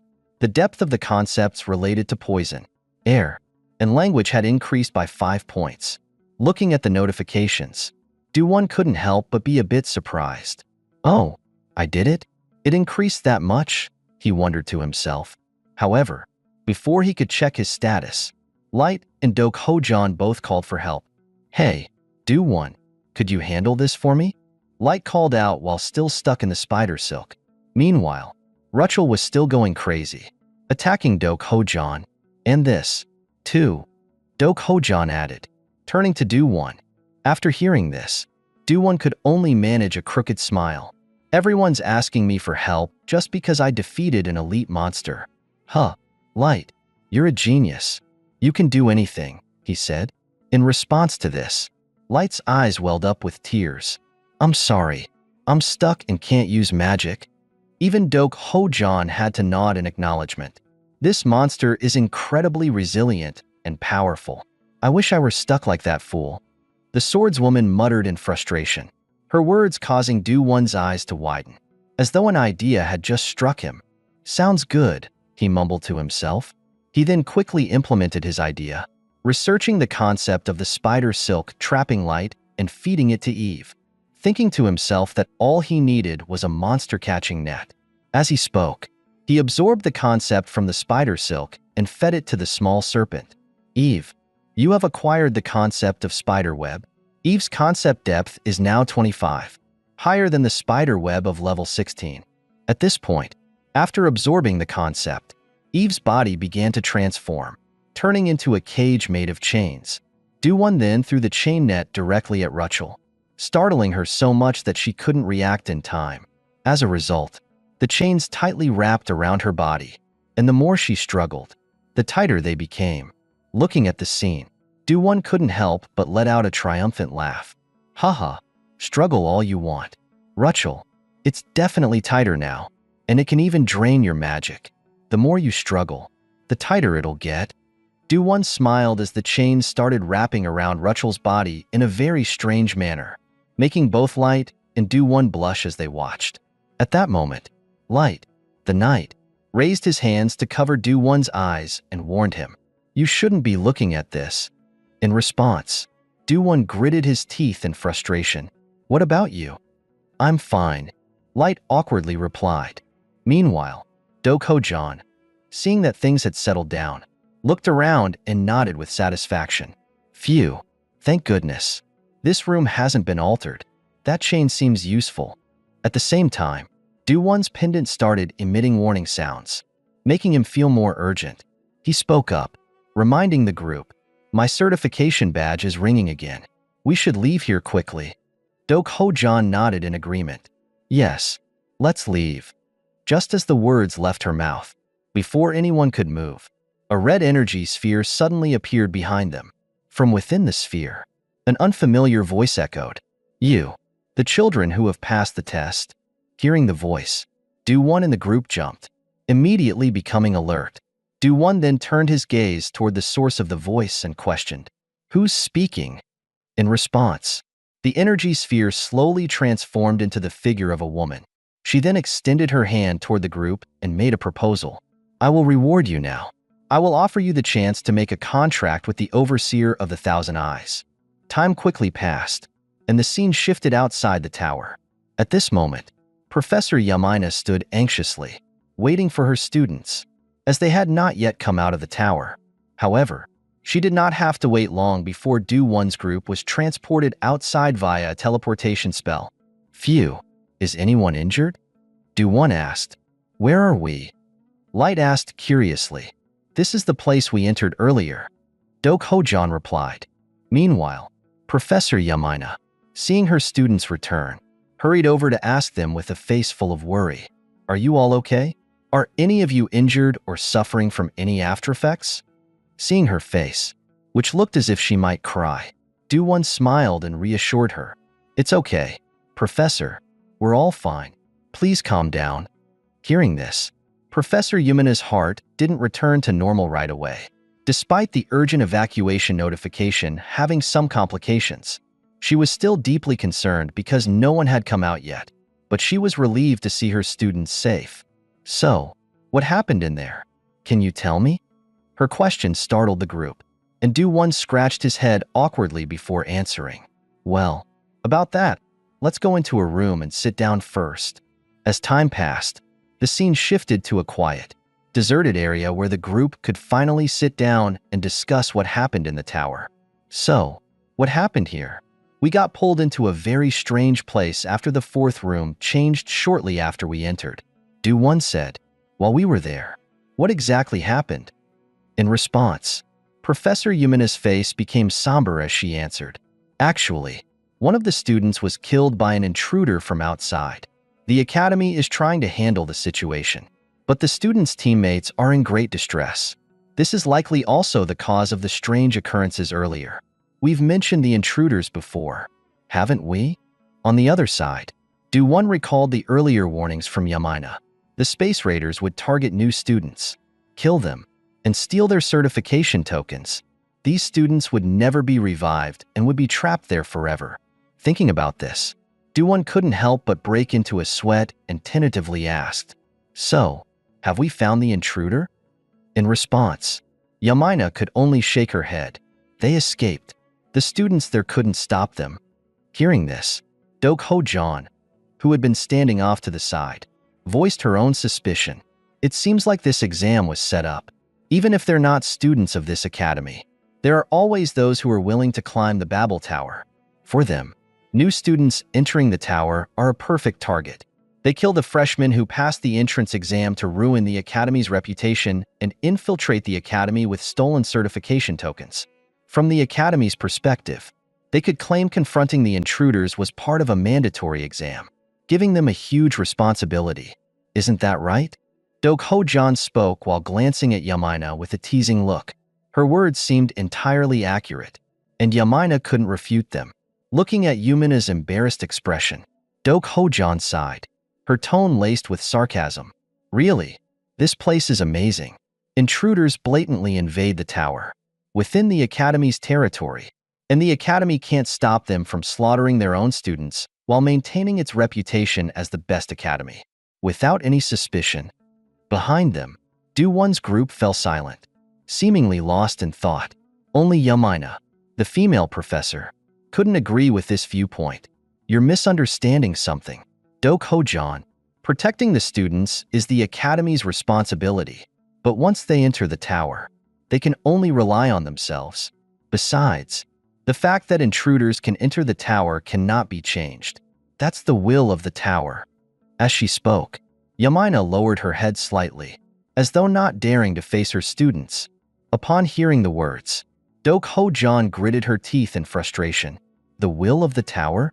If that's the case, then I don't need to be here anymore. With that, she used her necklace to teleport away, leaving Yamina unable to stop her. Beside them, Du-won spoke up to explain. Please understand her. Professor, some unfortunate things happened inside the tower. Turning to Yamina, Du-won noticed that she seemed to have picked up on the change in their mood since returning. She finally asked, Tell me, Du-won, what exactly happened in there? Du-won hesitated for a moment, but then relayed everything. Before we came back, we encountered the Starkeeper. As soon as the words left Du-won's mouth, Yumina's face turned pale with shock. The all-powerful guardians or observers.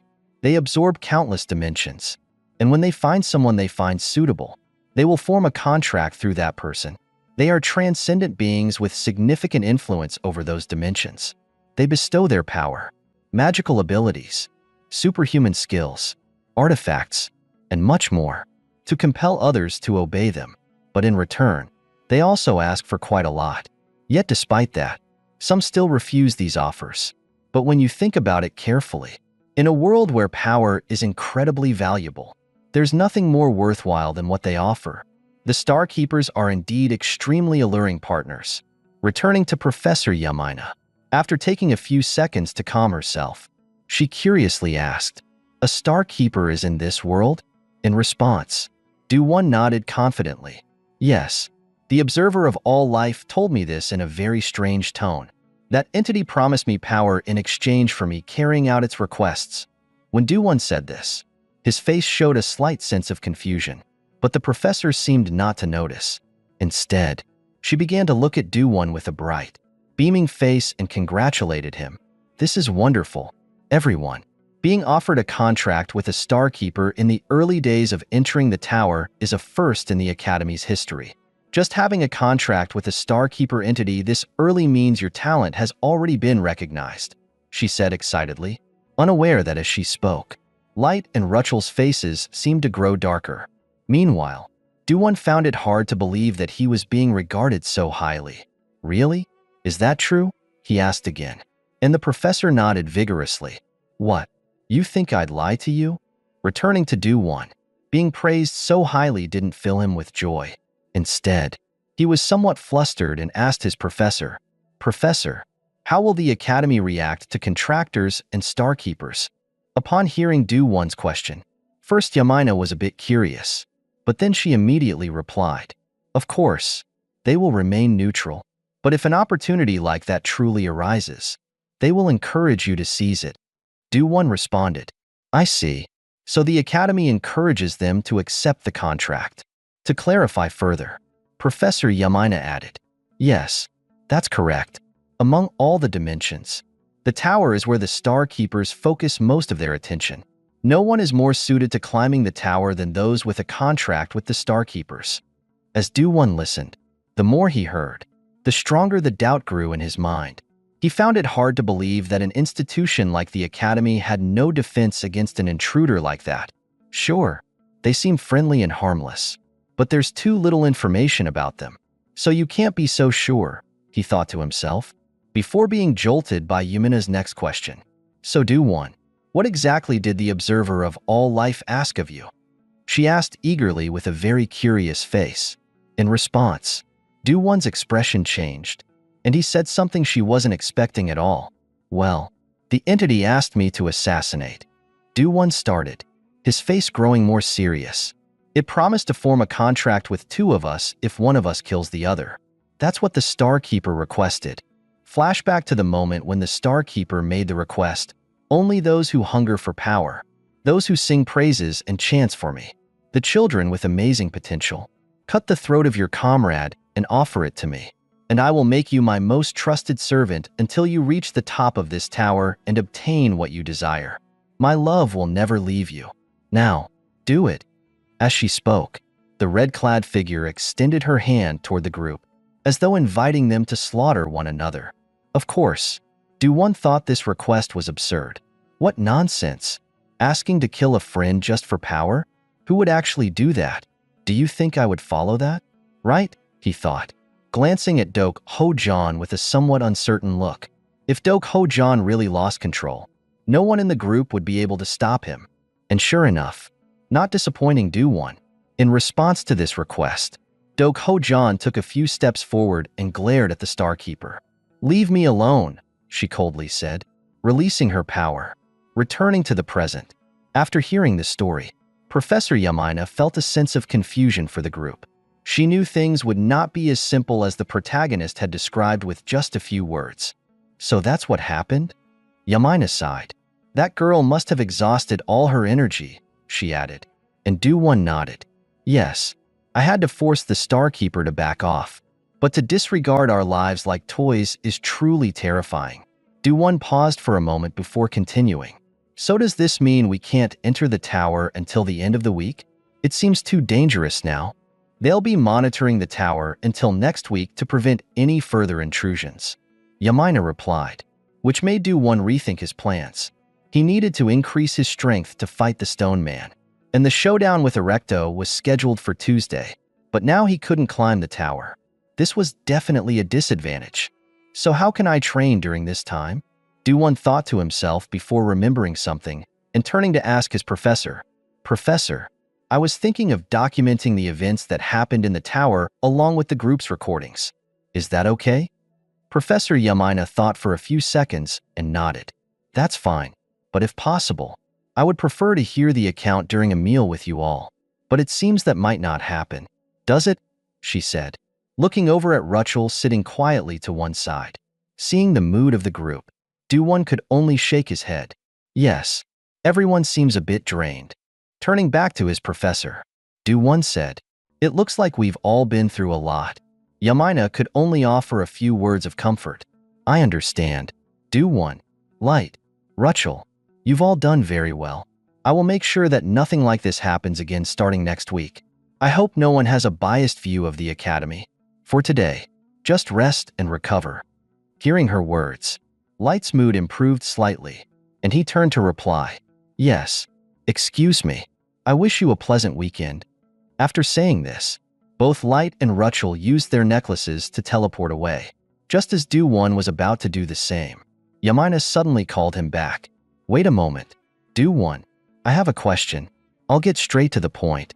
That being, the Chuan Jia Chung Sin didn't just promise to make contracts with two of you, but specifically chose you and Dok Ho-jan, right? Her accurate deduction left Do-won stunned, and after a brief pause, he bitterly nodded, recalling the moment when the entity singled out both himself and Dok Ho-jan. You two are the only ones who can make it to the top of the tower, the voice of the Starkeeper had said. Yes, definitely, but only after getting rid of these burdens.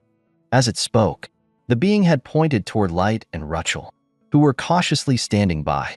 Upon hearing this, both Light and Rachel's faces became stunned, not paying attention to their reactions. The Starkeeper continued, now, my dear children, go handle those burdens, and I promise you two will ascend the tower together. You will be left with only the finest potential to defeat everything. Take my power, for it is what this world revolves around. Returning to the present, after returning to his room, Do-won saw Light sitting on the chair in a withdrawn manner, almost like an isolated person. Finally back. Huh, are you not going to shower or anything? Seeing his roommate like this, Do-won casually commented, quite the impression. Huh, even Rachel can't seem to cheer up. You really comfortable sitting like that? Doesn't it look uncomfortable? As he spoke, Do-won removed his tie. Meanwhile, Light turned to look at him and said with a slightly distant tone, Do-won, are you mocking me because I'm sitting in an unusual way? Hearing this, Do-won quickly turned to explain. What are you talking about? I didn't mean it like that. Behind him, Light seemed to realize he had gone too far, so he lowered his head and said, Sorry. Actually, I just wanted to dig a hole and bury myself. Go ahead. Feel free to mock me. I didn't mean it like that. Do-won, flustered, replied. But for some reason, your words made Light laugh sarcastically. Really? I'm not even worth your time to mock? On Do-won's side, the more he heard, the more he felt that his friend's brain was short-circuiting. Why was he reacting like this? He thought to himself. After that, Light suddenly said coldly, Hey, Do-won, to be honest, I kind of hate you. In response to these words, Do-won no longer bothered giving the other person a respectful look and simply admitted it in his heart.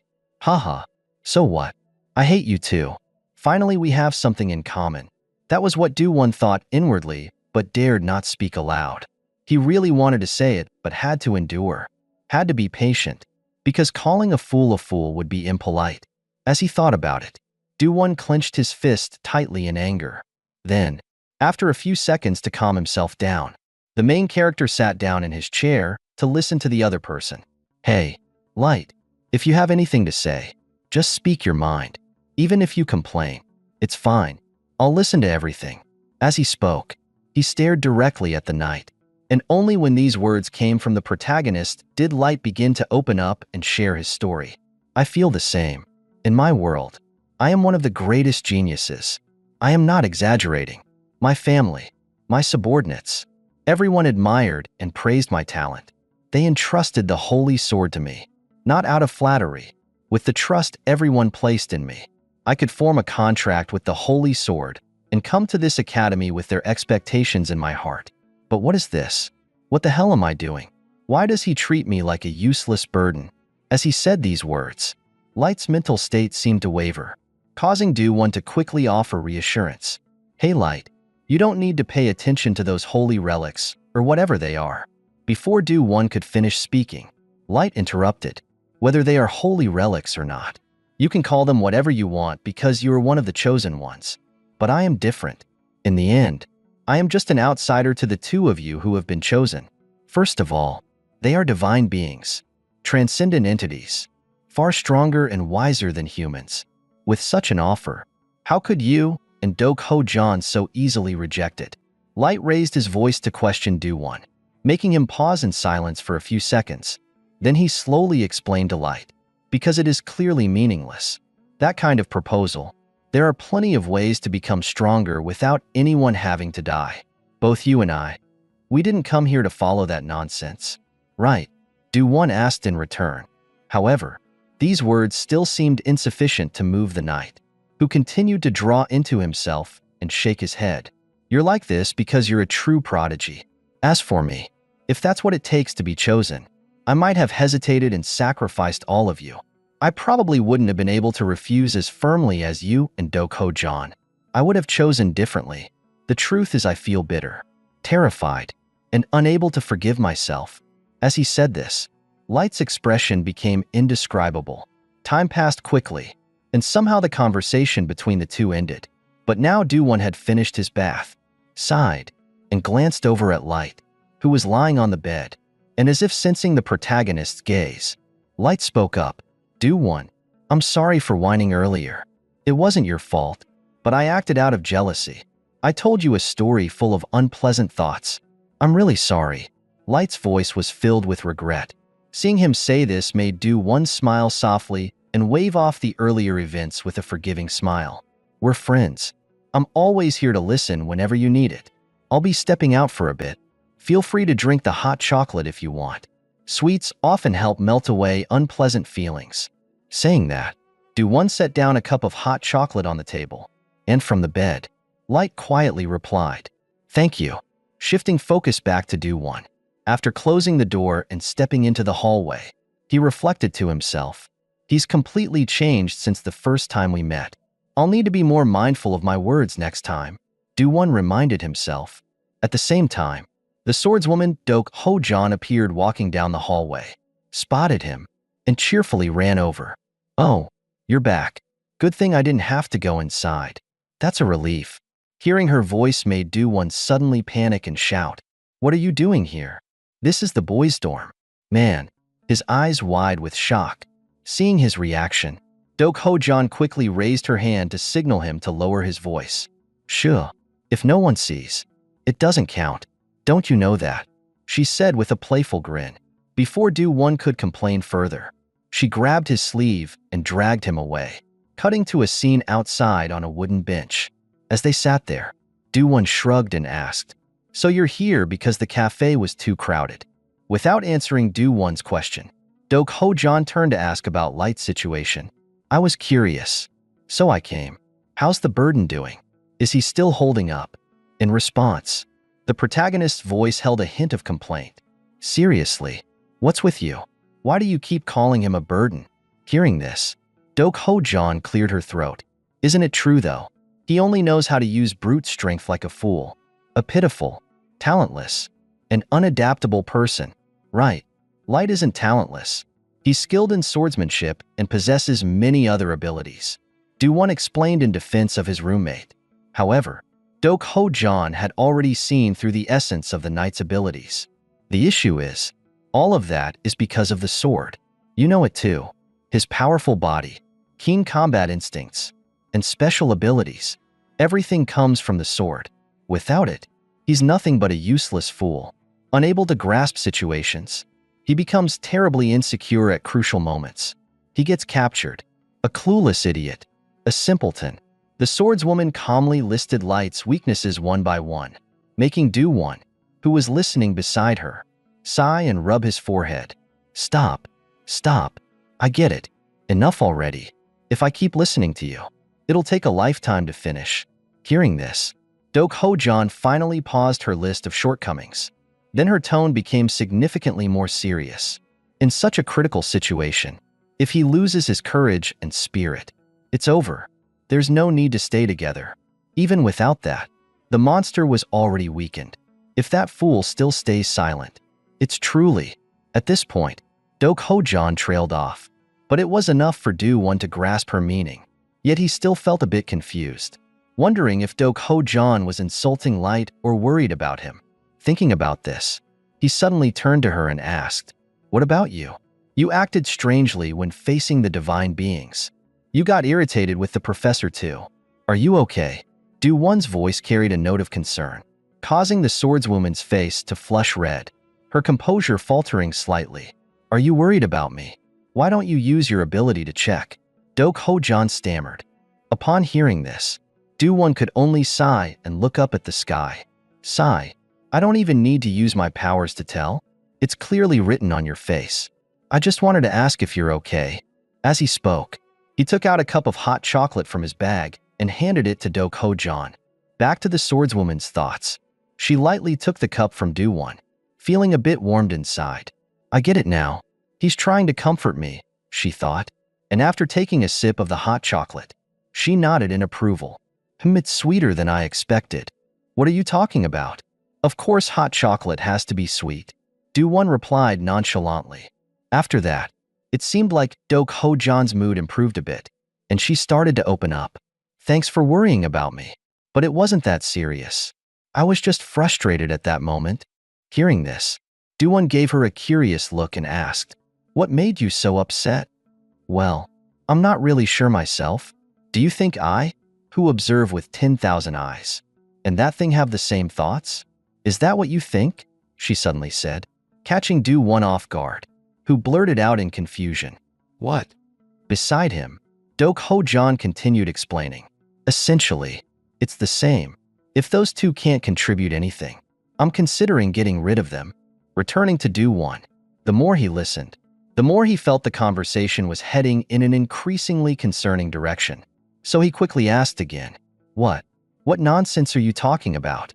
In response, Dok Ho-jan's expression grew colder. "That's why I feel frustrated. If I had been more decisive, I would have only kept capable people by my side. If I had truly been determined, even if I didn't kill them directly, I might have ended up indirectly killing them through sheer indifference. It's probably that. I'm angry at myself for agreeing with such a method," Dok Ho-jan said bitterly. Meanwhile, the protagonist quietly sipped a bit of chocolate before asking again, "Is that how it is?" "Yes, exactly," Dok Ho-jan replied calmly. "So, that makes you a fool, huh?" Do-Won's tone carried a teasing note, causing the swordswoman's face to flush red. Irritated, she turned her head away, sharing her deepest thoughts only to be met with this reaction. She grumbled inwardly before turning back to ask, "Do you really believe those two are talented?" In response, Do-Won gave her a look full of confidence. Yes, no matter how extraordinary an artifact may be, without talent, they wouldn't have come this far. Light has a natural gift for swordsmanship, but he's leaning too heavily on the holy sword. He struggles to adapt to variables in battle. It's similar with Rachel. She possesses immense physical ability and extraordinary potential, but her internal struggles are holding her back. Overcoming that isn't simple, but if they can complement each other and fix their lingering issues, their talent will surpass anything we can imagine, Do-Won said with a smile, offering his assessment. His words left the white-haired girl in quiet reflection, and though she wasn't entirely convinced of their abilities yet, she decided to place her trust in Do-Won. "All right, I'll believe you. If they train hard, sooner or later, the results will speak for themselves." Hearing these words from Do-Ho-Jan, Do-Won's eyes lit up with joy as he asked, "Oh, so now you're willing to help. Like you said, if they overcome their struggles and grow, I'll admit you're right. But if the result isn't what I expect, you'll take responsibility, won't you?" She responded, turning her gaze toward Do-Won, making him feel slightly flustered. But before he could protest, Do-Ho-Jan continued, "That's because you've made me put aside my judgment and invest my time in those fools. Think carefully about that. See you tomorrow morning. Bring those two kids along." With that, she walked away without waiting for a reply, leaving Do-Won speechless as she vanished down the corridor. Time quickly passed until the next morning, transitioning to the training session. At this point, Light and Do-Ho-Jan were sparring barehanded, their strikes slicing through the air with sharp sounds that echoed all around. Unsurprisingly, Light was completely outmatched. His punches failed to connect, while Do-Ho-Jan, with just one hit, sent him flying toward Do-Won. "Hey, Do-Won," Light weakly muttered, as if preparing to leave his final words. Alarmed, Do-Won rushed over. What? What is it?" "I'm here." Hearing this, Light gave him a look full of resentment and complained, "You said you'd teach me something. That's why I followed you. So why am I the only one getting beaten up?" Do-Won stammered, unable to find the right words to defend himself. But before he could formulate an excuse, Do-Ho-Jan stomped her foot firmly on the ground and shouted, "Fool, this is body conditioning training. It's completely normal to practice like this. You're not someone who can just mimic what you see once like Do-Won. So quit whining and get back up." Turning back to Light, his entire body trembled as he reached toward his sword. "My sword. Give me my sword." "No way. Until you learn to fight without it, you won't get it back. It's just like when we were in the tower." Do-Ho-Jan refused without hesitation. The Night Light's eyes rolled back as he exclaimed, "But I'm a swordsman. Taking away a swordsman's sword. How is that reasonable?" Do-Ho-Jan shot him a look that could only be described as pitying. "If you lose your sword, is that how you'll end your life?" "No, I would never lose it," Light insisted confidently. His attempt at wriggling out of the logic only stoked Do-Ho-Jan's irritation. "Want your sword back and a chance to fight me? You'll lose it in 3 seconds flat. Guaranteed." The sharp certainty in her voice silenced Light, and he could only mumble in frustration, "But without my sword, I'm..." Do-Won, watching this spectacle, decided it was time to step in with some encouragement. "Light, this is training designed for your growth. Something Do-Ho-Jan and I agreed on together. Trust us on this and focus on fighting without your sword. It's all for your sake." Light, hearing the sincerity in Do-Won's words, felt a flicker of determination reignite within him. If Do-Won has a plan, it must mean something. "Fine, I'll trust you and give it a shot." "Good. Let's begin again," Light said, brimming with newfound resolve.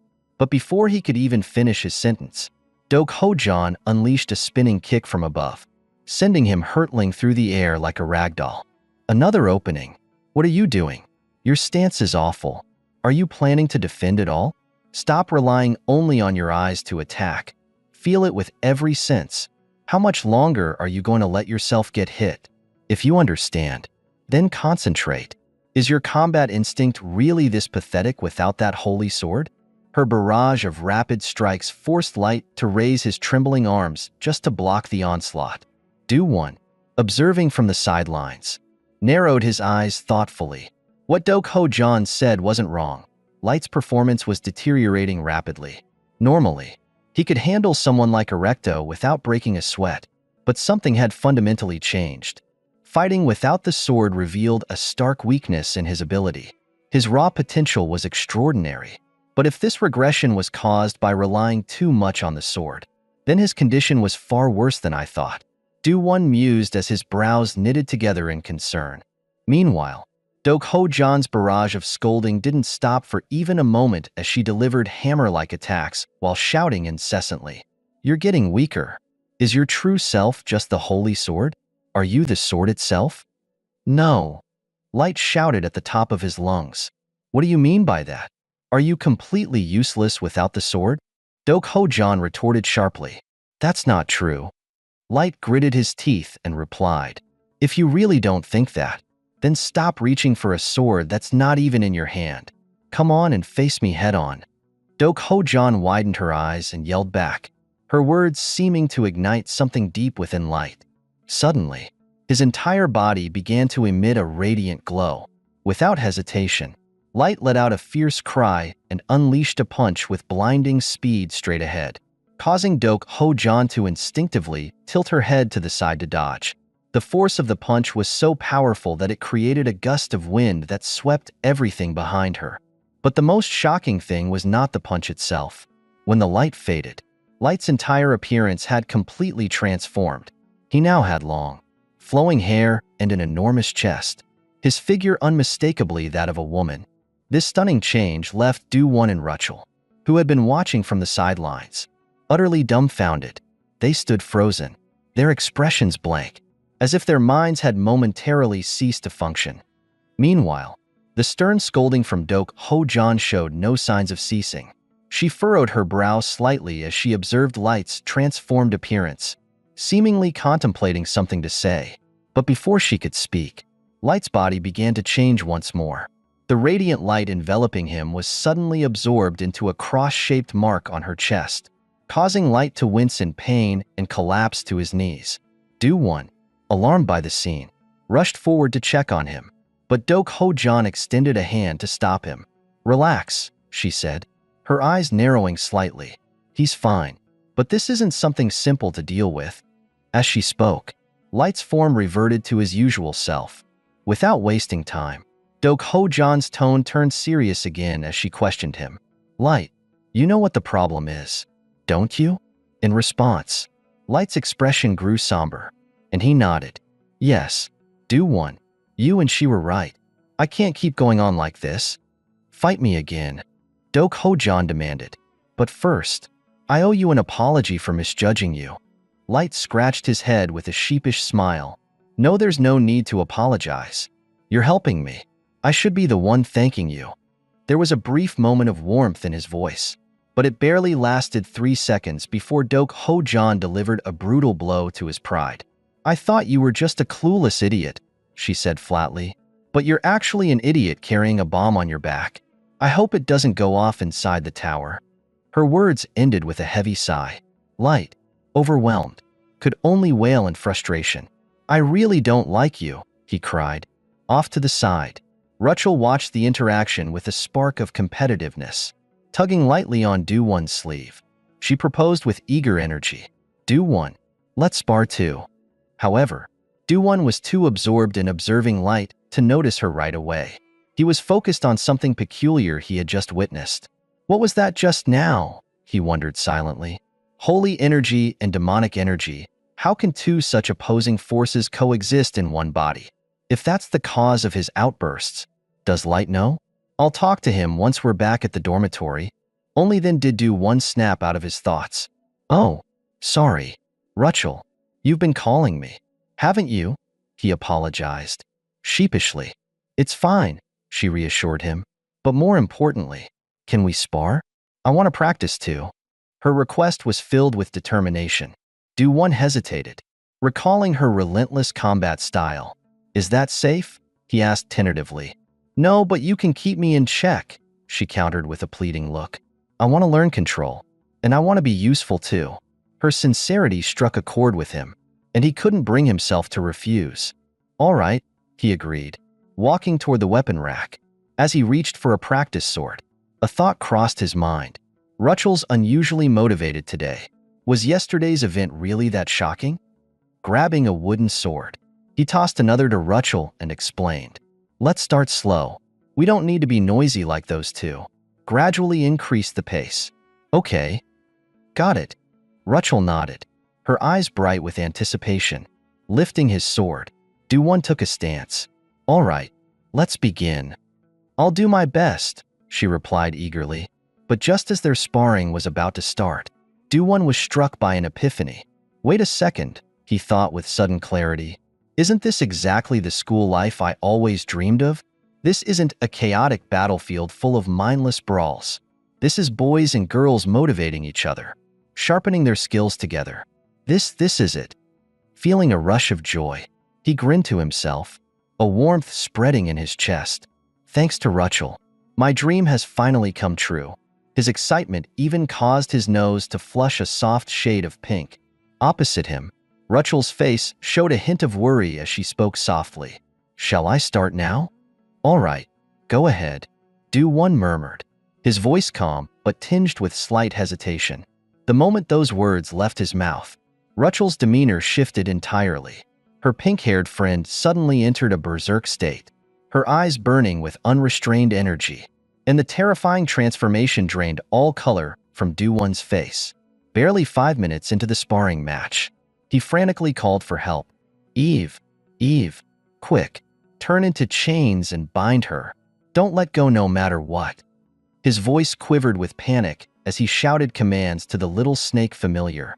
The living chain obeyed instantly, wrapping tightly around Rutschel and siphoning the mana from her body. Gradually, her consciousness began to return, and her wild energy subsided. "You're back to normal now," Do-won said, his eyes welling up with unshed tears. Rutschel blinked in confusion, her expression softening with growing awareness. Seeing Do-won's trembling figure, she instinctively covered her mouth, her voice filled with concern as she asked, "Do-won, are you okay? You're not hurt, are you? How many times has this happened?" In response, the protagonist let out a weary sigh, his soul practically leaving his body. "I stopped counting, but it's probably over 10 times. Don't worry, I'm still in one piece." Rutschel's lips quivered, her eyes glistening with remorse as tears pooled in the corners. "I'm sorry. It's my fault that you have to go through this," she whispered, her guilt written all over her face. The sight of her sadness tugged at Do-won's heart. Without thinking, he reached out, gently patting her head in a comforting gesture. His voice was warm and sincere as he reassured her. "It's really fine, Rutschel. I promised to help you, and I meant it. I've already prepared for situations like this, so please don't feel bad anymore. Okay?" The tenderness in his words sent a soft blush blooming across Rutschel's cheeks, her heart skipping a beat as warmth spread through her entire being. However, before the couple could enjoy their moment, Dok Ho-jan's shout broke through the air, causing both Do-won and Rutschel to freeze, as if they had been caught in the act. "Haha, while I'm working hard training, you're over here sweet-talking with a beast?" Dok Ho-jan teased, dragging the limp form of light toward them. Under her questioning gaze, Do-won quickly defended himself. "Sweet-talking? Didn't you see I almost died just now?" Dok Ho-jan, however, didn't believe him for a second. She muttered sarcastically, whispering sweet words to an innocent beast. "Huh." Her tone was filled with displeasure. "That's not it. Do-won is really just worried about me," Rutschel hurriedly explained. Dok Ho-jan shot a suspicious glance at her. "Sure, that's it. A beast with hidden motives." Her words struck a nerve in Rutschel, causing her to flinch and her cheeks to flush bright red. Dok Ho-jan stopped teasing and shifted into a more serious tone. "When you're training, don't get distracted with silly thoughts about your opponent, especially not about some beast. You should focus and eliminate those thoughts." Do-won, who had been quietly listening, began to reflect on the situation. Rutschel's usually so active, But now she's shy. She's too soft with Do-Ho-Jan. Wait, but thinking about what's happened, isn't it great that she's motivated? If it were me, I'd be sulking all day. She probably doesn't have time to focus on her mental health, but she's really trying her best. Thinking this, Do-Won felt that he should do something to boost Ruchel's spirits. He then spoke up. All right, I asked the professors if I could bring one of you along when leaving the floating island, and I just got the approval. Upon hearing this, Do-Ho-Jan ran her fingers through her hair and daydreamed. That's great. It's too stuffy here anyway. Ignoring her comment, Do-Won quickly turned his gaze toward Ruchel. So, Ruchel, from now on, come out with me. Let's go on a date. His words made both Do-Ho-Jan and Light freeze in shock. Time passed quickly. As planned, Do-Won and Ruchel were currently on a date together, shifting the scene to a clothing store, where the questioning voice of Do-Ho-Jan echoed through the communication screen. No, I told you before you left. Hearing this, Do-Won sighed and explained once again. It's not an overnight stay, just a short outing. I'll be back before evening. On the other end, Do-Ho-Jan's expression softened slightly after hearing those words, but she was still clearly upset. Fine, you've been living in a different world for too long and really think men and women casually go out late at night like this? On another side, Light started tearing up. Hey, Do-Won, is that all? If you go with anyone other than me, your roommate. Before he could finish, Do-Won cut him off immediately. Are you my mother or something? At that moment, Ruchel stepped out from the fitting room, her voice shy as she apologized. I tried on the outfit you suggested. Does it look okay? This feels like I'm showing off my body, Ruchel said with a bit of embarrassment, though it only enhanced her charm, making Do-Won instinctively cover his mouth before giving her an enthusiastic thumbs up. You look absolutely beautiful. On the other end of the call, Light and Do-Ho-Jan, watching the scene, were almost driven to madness. Just wait until you come back. I want to go out too. Setting aside this commotion, Do-Won and Ruchel continued their walk together. And for Ruchel, it was her first time stepping outside the school grounds, so she was thrilled. Wow, amazing. I never imagined there'd be such a big city outside the academy, she exclaimed, her eyes wide with wonder as she looked around. Do-Won, smiling, nodded. Amazing, right, though I've only been to the outskirts of the city twice. Let's walk a bit. There are stores and shopping districts over there. Sure, Ruchel responded eagerly, quickly catching up to him, but before she realized it, the crowd grew too large. If this continues, I'll lose Do-Won, she whispered to herself and hurriedly reached forward with her hand. Fortunately, at that moment, Do-Won also noticed the problem, so he quickly reached out to grab Ruchel's wrist firmly and spoke with a slightly apologetic tone. Oh no, are you okay? I'm sorry. I forgot this is your first time in a place like this. It's fine. I'm okay. Ruchel shook her head. Seeing this, he gently took her small hand into his and suggested, there are so many people in the shopping district. Let's hold hands from now on. After saying this, he turned his face away, seemingly trying to hide his flushed cheeks. Behind him, Ruchel softly nodded. Like that. The two of them spent the whole day together, having endless fun around the city, from trying street food to visiting a plush toy shop or strolling through the park. This wonderful day even lifted Do-Ho-Jan's spirits completely. Finally, the two stopped at an outdoor restaurant, eating while Do-Won nervously glanced at Ruchel and asked, Are you really okay with it? This place uses monster meat for its dishes, or so I've heard. His concern, however, turned out to be entirely unnecessary, as Ruchel was happily enjoying her meal without hesitation. That's why I like it. It's absolutely delicious, she said with a satisfied look on her face. And Do-Won, seeing her enthusiasm, couldn't help but nod in agreement. Wow, it's way better than I expected. While Ruchel continued eating, even humming a tune with delight, her thoughts wandered. I'm really surprised. I can't believe I'm eating such delicious food after coming to the city. All of this is thanks to Do-Won. Thinking this, a sudden realization seemed to hit her, and her cheerful mood noticeably dropped, prompting Do-Won to notice immediately and ask, What's wrong? You don't like it?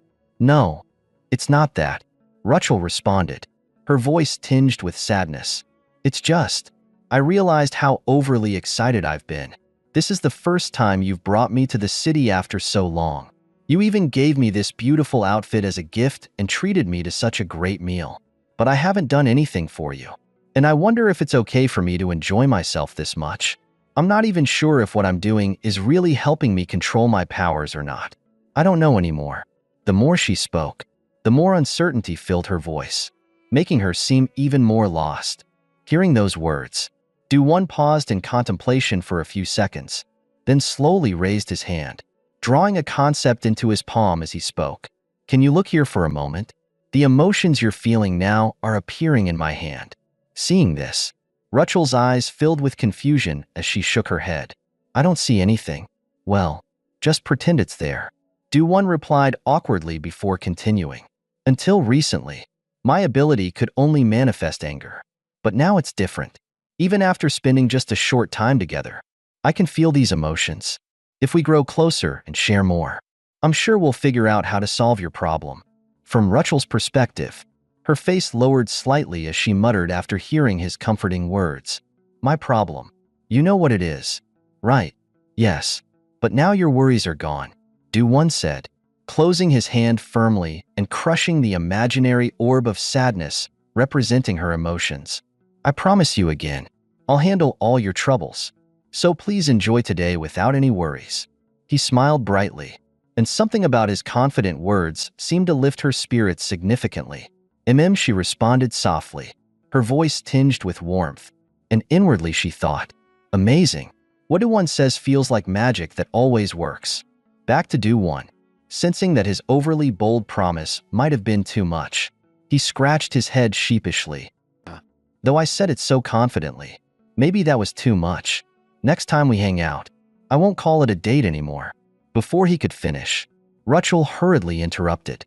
No, it's not too much. Not at all. Quite the opposite. I want to get closer to you. Do-won. I want to know more about you. Like her.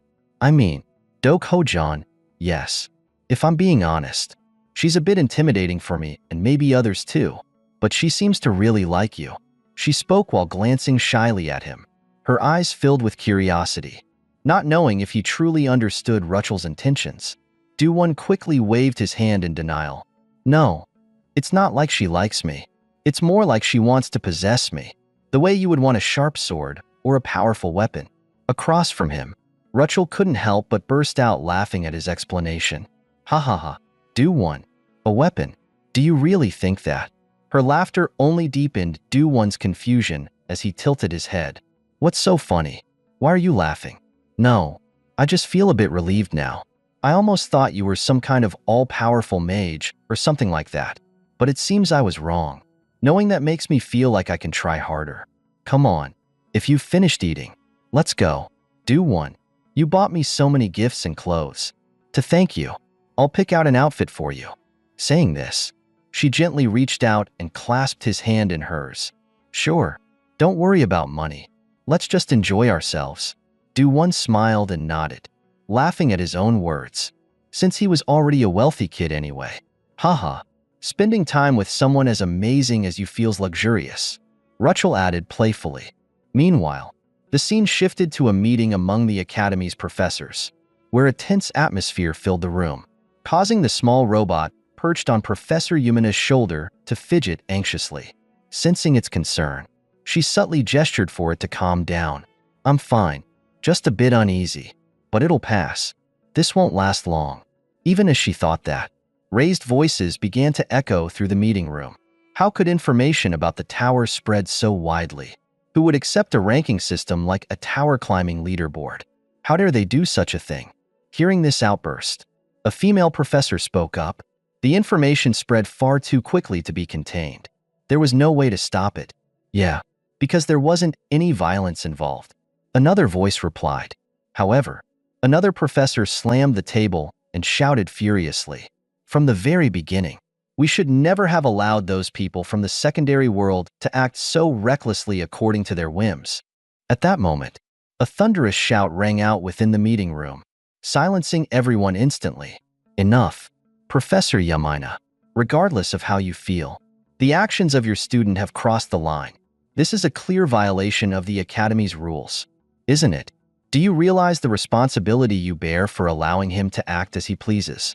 The purple-haired professor glared with piercing eyes as he spoke, rewinding to a point in time before the professor's meeting took place. After Yamina watched the video recorded by Do-won's group, she found herself rubbing her temples with a growing headache. Oh my, he really recorded the entire process inside the tower. In the beginning, he said he would climb and document the ascent, and while there weren't any objections, I never expected it to turn out so successfully. It's common knowledge that external electronics and artifacts don't function inside the tower, as its overwhelming energy surges overload all devices. That's simply how things work in this world. And yet he somehow bypassed that limitation and produced something beyond belief. Surely, he wasn't even aware of the magnitude of what he accomplished. This isn't just about him bringing back footage from within the tower. It's about the fact that he crafted a tool capable of operating in that impossible environment. Ridiculous, she thought, and the absurdity didn't end there. Her mind drifted to her earlier conversation with Do-won when he had come to her with a proposal. What? You're planning to upload the footage publicly on your channel? She had exclaimed in disbelief, and Do-won had responded with characteristic straightforwardness. Yes, I think it will attract attention. Rebellion, that's what we call it. It's a way to boost the goodwill of other students in the academy. Yamina, considering his words, didn't intend to stop him, but she felt compelled to offer a warning. Are you certain about this? The precious information you and your team worked so hard to gather inside the tower will be spread across social media. You won't regret it, will you? Without hesitation, Do-won answered confidently. Not at all. The success is thanks to everyone's efforts too. And besides, right now, only Techie can record footage. There's no other way to capture what happens inside the tower. That means I hold a monopoly on the information. Naturally, certain presences, like the Star Guardians, will be edited out before the video goes live. But sharing information like this will benefit everyone. If that's the case, Yamina nodded in agreement, a sense of admiration rising within her for Do-won's thought process. Incredible, she thought. I once warned him about the injustices happening within the academy, but I never expected him to handle it this way. Considering the inevitable backlash, she felt compelled to add, just remember, there will be consequences. Predictably, Do-won nodded calmly, as if already prepared. Yes, like you said, this event will have its repercussions, big or small, but isn't it also a chance for us to reaffirm our stance? And wouldn't the ability to oversee our actions give the professors some peace of mind? He smiled. Yumina's admiration deepened further. The most remarkable thing, she mused, is how unexpectedly precious and endearing this entire situation feels. There's an inexplicable sense of anticipation surrounding him, as if something nurtured within him could create miracles, breaking down barriers between dimensions. Returning to the meeting, the purple-haired professor, noticing Yamina lost in thought, interrupted rudely. What are you thinking? How do you plan to take responsibility for letting him run wild like this? At his provocation, Yamina reminded herself of her belief. I have a gut feeling I should trust and support him. She stood, facing him directly. Responsibility. Filming and posting content about the tower. Aren't those basic human rights? What exactly is wrong with that? And what responsibility are you referring to? Professor. Her words drew a mocking smile from Cantoni. You really are a beautiful liar. Am I the only one here who sees that this is just a show of pretending to care about students? Before he could finish his sneering comment, Talia Liriana, the head professor of artifact engineering, cut him off with a sharp command. Silence. She turned to Yamina, asking bluntly, Yamina, don't test my patience. Just tell us. Who is it? Even as the room grew tense with anticipation, Yamina shook her head. Even if you ask that, he's just a regular student, a first year who only enrolled this year. In response to these words, a professor with green hair spoke up in objection. His name was Ryu Kielmai, a professor from the Aura Combat Department. No, he is just a student, so I cannot accept this. Selfishness has its limits. You know that, don't you? The information about the tower is closely tied to the academy. How can you irresponsibly spread it like that? This clearly violates the Academy's regulations. Upon hearing his statement, Professor Yumina's expression shifted slightly. Professor Ryu, your words seem quite different from usual. The reason no one has been able to record footage inside the tower until now is simply because the technology hasn't been advanced enough. What we need to discuss now isn't regulations or policies, but rather how to utilize his abilities. I don't think this has anything to do with rules or policies anymore. Then, Professor Yamina, could you explain the core of his ability and technology so that everyone can understand it better? Professor Cantoni spoke with a cunning smile, making the little robot perched on Yumina's shoulder raise its tiny hands to cover its mouth in fear. Following that, Professor Talia also pressed further. Listen, Yamina, I've spent 200 years researching this field. Artifacts created outside the tower cannot function inside it, especially devices that require high precision like recording equipment. Nothing can withstand the magical waves emitted by the tower. The deeper I studied, the more convinced I became that no external machinery can operate within the tower. It has become an unchangeable law. But Bandu One has accomplished this. Yamina whispered. Exactly. That's what I'm asking. How did he do it? He comes from a lower-tier world with no magic at all. How could you think it makes sense? Why do you keep making it sound as though he's someone uniquely special? At this, Talia immediately directed her gaze toward the robot sitting on Yumina's shoulder with a covetous glint in her eyes. Ah, the registered artifact currently functioning inside the tower. Hand it over to me right now. I'll dismantle it and examine the technology used to enable him to record footage. Saying this, she slipped a pair of gloves onto her hands, as if ready to seize the robot at any moment. Her intent unmistakable. Of course, Yamina did not accept this action. I refuse. Talia, I was entrusted with this artifact, but it represents a significant achievement for my student. I cannot allow anyone to ruin it, she said firmly. With her determined expression, the other professors began to bristle and turn to reprimand her. Hey, Professor Yamina, are you refusing to cooperate? The atmosphere in the meeting grew increasingly tense. Then, suddenly, a voice rang out, dispelling the heavy atmosphere. All right. This debate seems to be getting a bit too heated. Now is the time for everyone to cool down a bit and pause the discussion. A well-dressed man with bright blue hair said, smiling. His name was Xenon Union, the head of the Babylon Constellation Department and the vice president of the Academy. Upon hearing his words, everyone around immediately fell silent in fear and nodded in agreement. Understood, Mr. President. Seeing this, Professor Xenon smiled in satisfaction and turned to speak with Professor Talia. Professor Talia, I thank you for the 25 years of research and hard work you've put into this field. After all, for a professor with as much authority in this area as you, it seems that Bandu One's artifact is truly exceptional, right? Yes, I don't know exactly why, but it really is, Talia replied, blushing. Meanwhile, Xenon leaned back in his chair, nodding. I see. This must be difficult to accept for a professor. To put it simply, Bandu One has been acknowledged by the tower. The only one in the world, he said excitedly. Inside the meeting, after everyone heard this, they did not agree with Xenon, and instead, they started shouting and criticizing him, regardless of the status Xenon held. What kind of conclusion is this? Professor Xenon? That student only entered the tower for the first time yesterday. How could someone like him be recognized by the tower? One of them shouted. Isn't he from a lower-tier world? Even if you are the vice president, I still think this conclusion is absurd. Frustrated voices echoed around the room. However, Xenon remained unperturbed by their words. He kept a cheerful attitude and shrugged. Everyone has the right to believe or not believe me, but the reason he is special is certainly due to something else, he responded. Then, he turned to Professor Yamina and said, Tell me, Professor Yamina, shouldn't you be sharing something else from the video with the other professors to help them understand better? Upon hearing this, everyone turned their attention to the female professor with curiosity. Is there something else? Professor Yamina? Is there more information not in the video?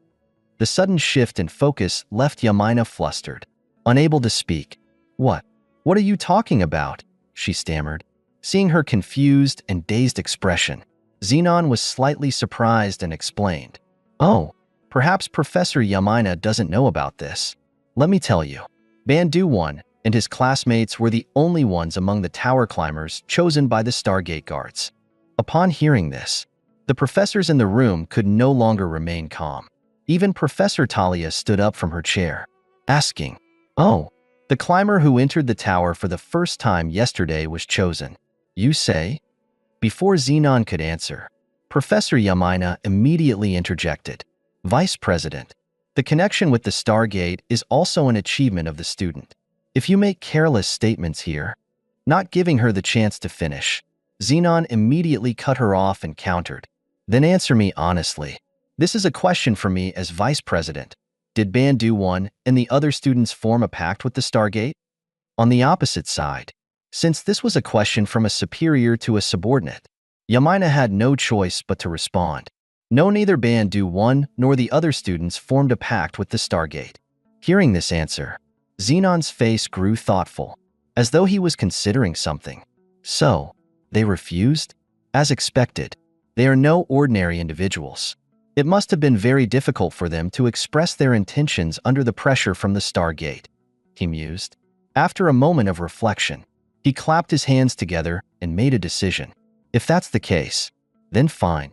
I will have Bandu 1 and all the 11th grade students attend a private lecture of mine." Upon hearing Xenon's decision, the group of professors in the room once again disagreed. "What? Wait a moment. Vice President, didn't you just say that none of the students had formed a pact with the Stargate? So why is he being allowed to attend advanced chemistry?" Upon hearing this, Xenon became somewhat exasperated and tried to clarify the issue to the clueless professors around him.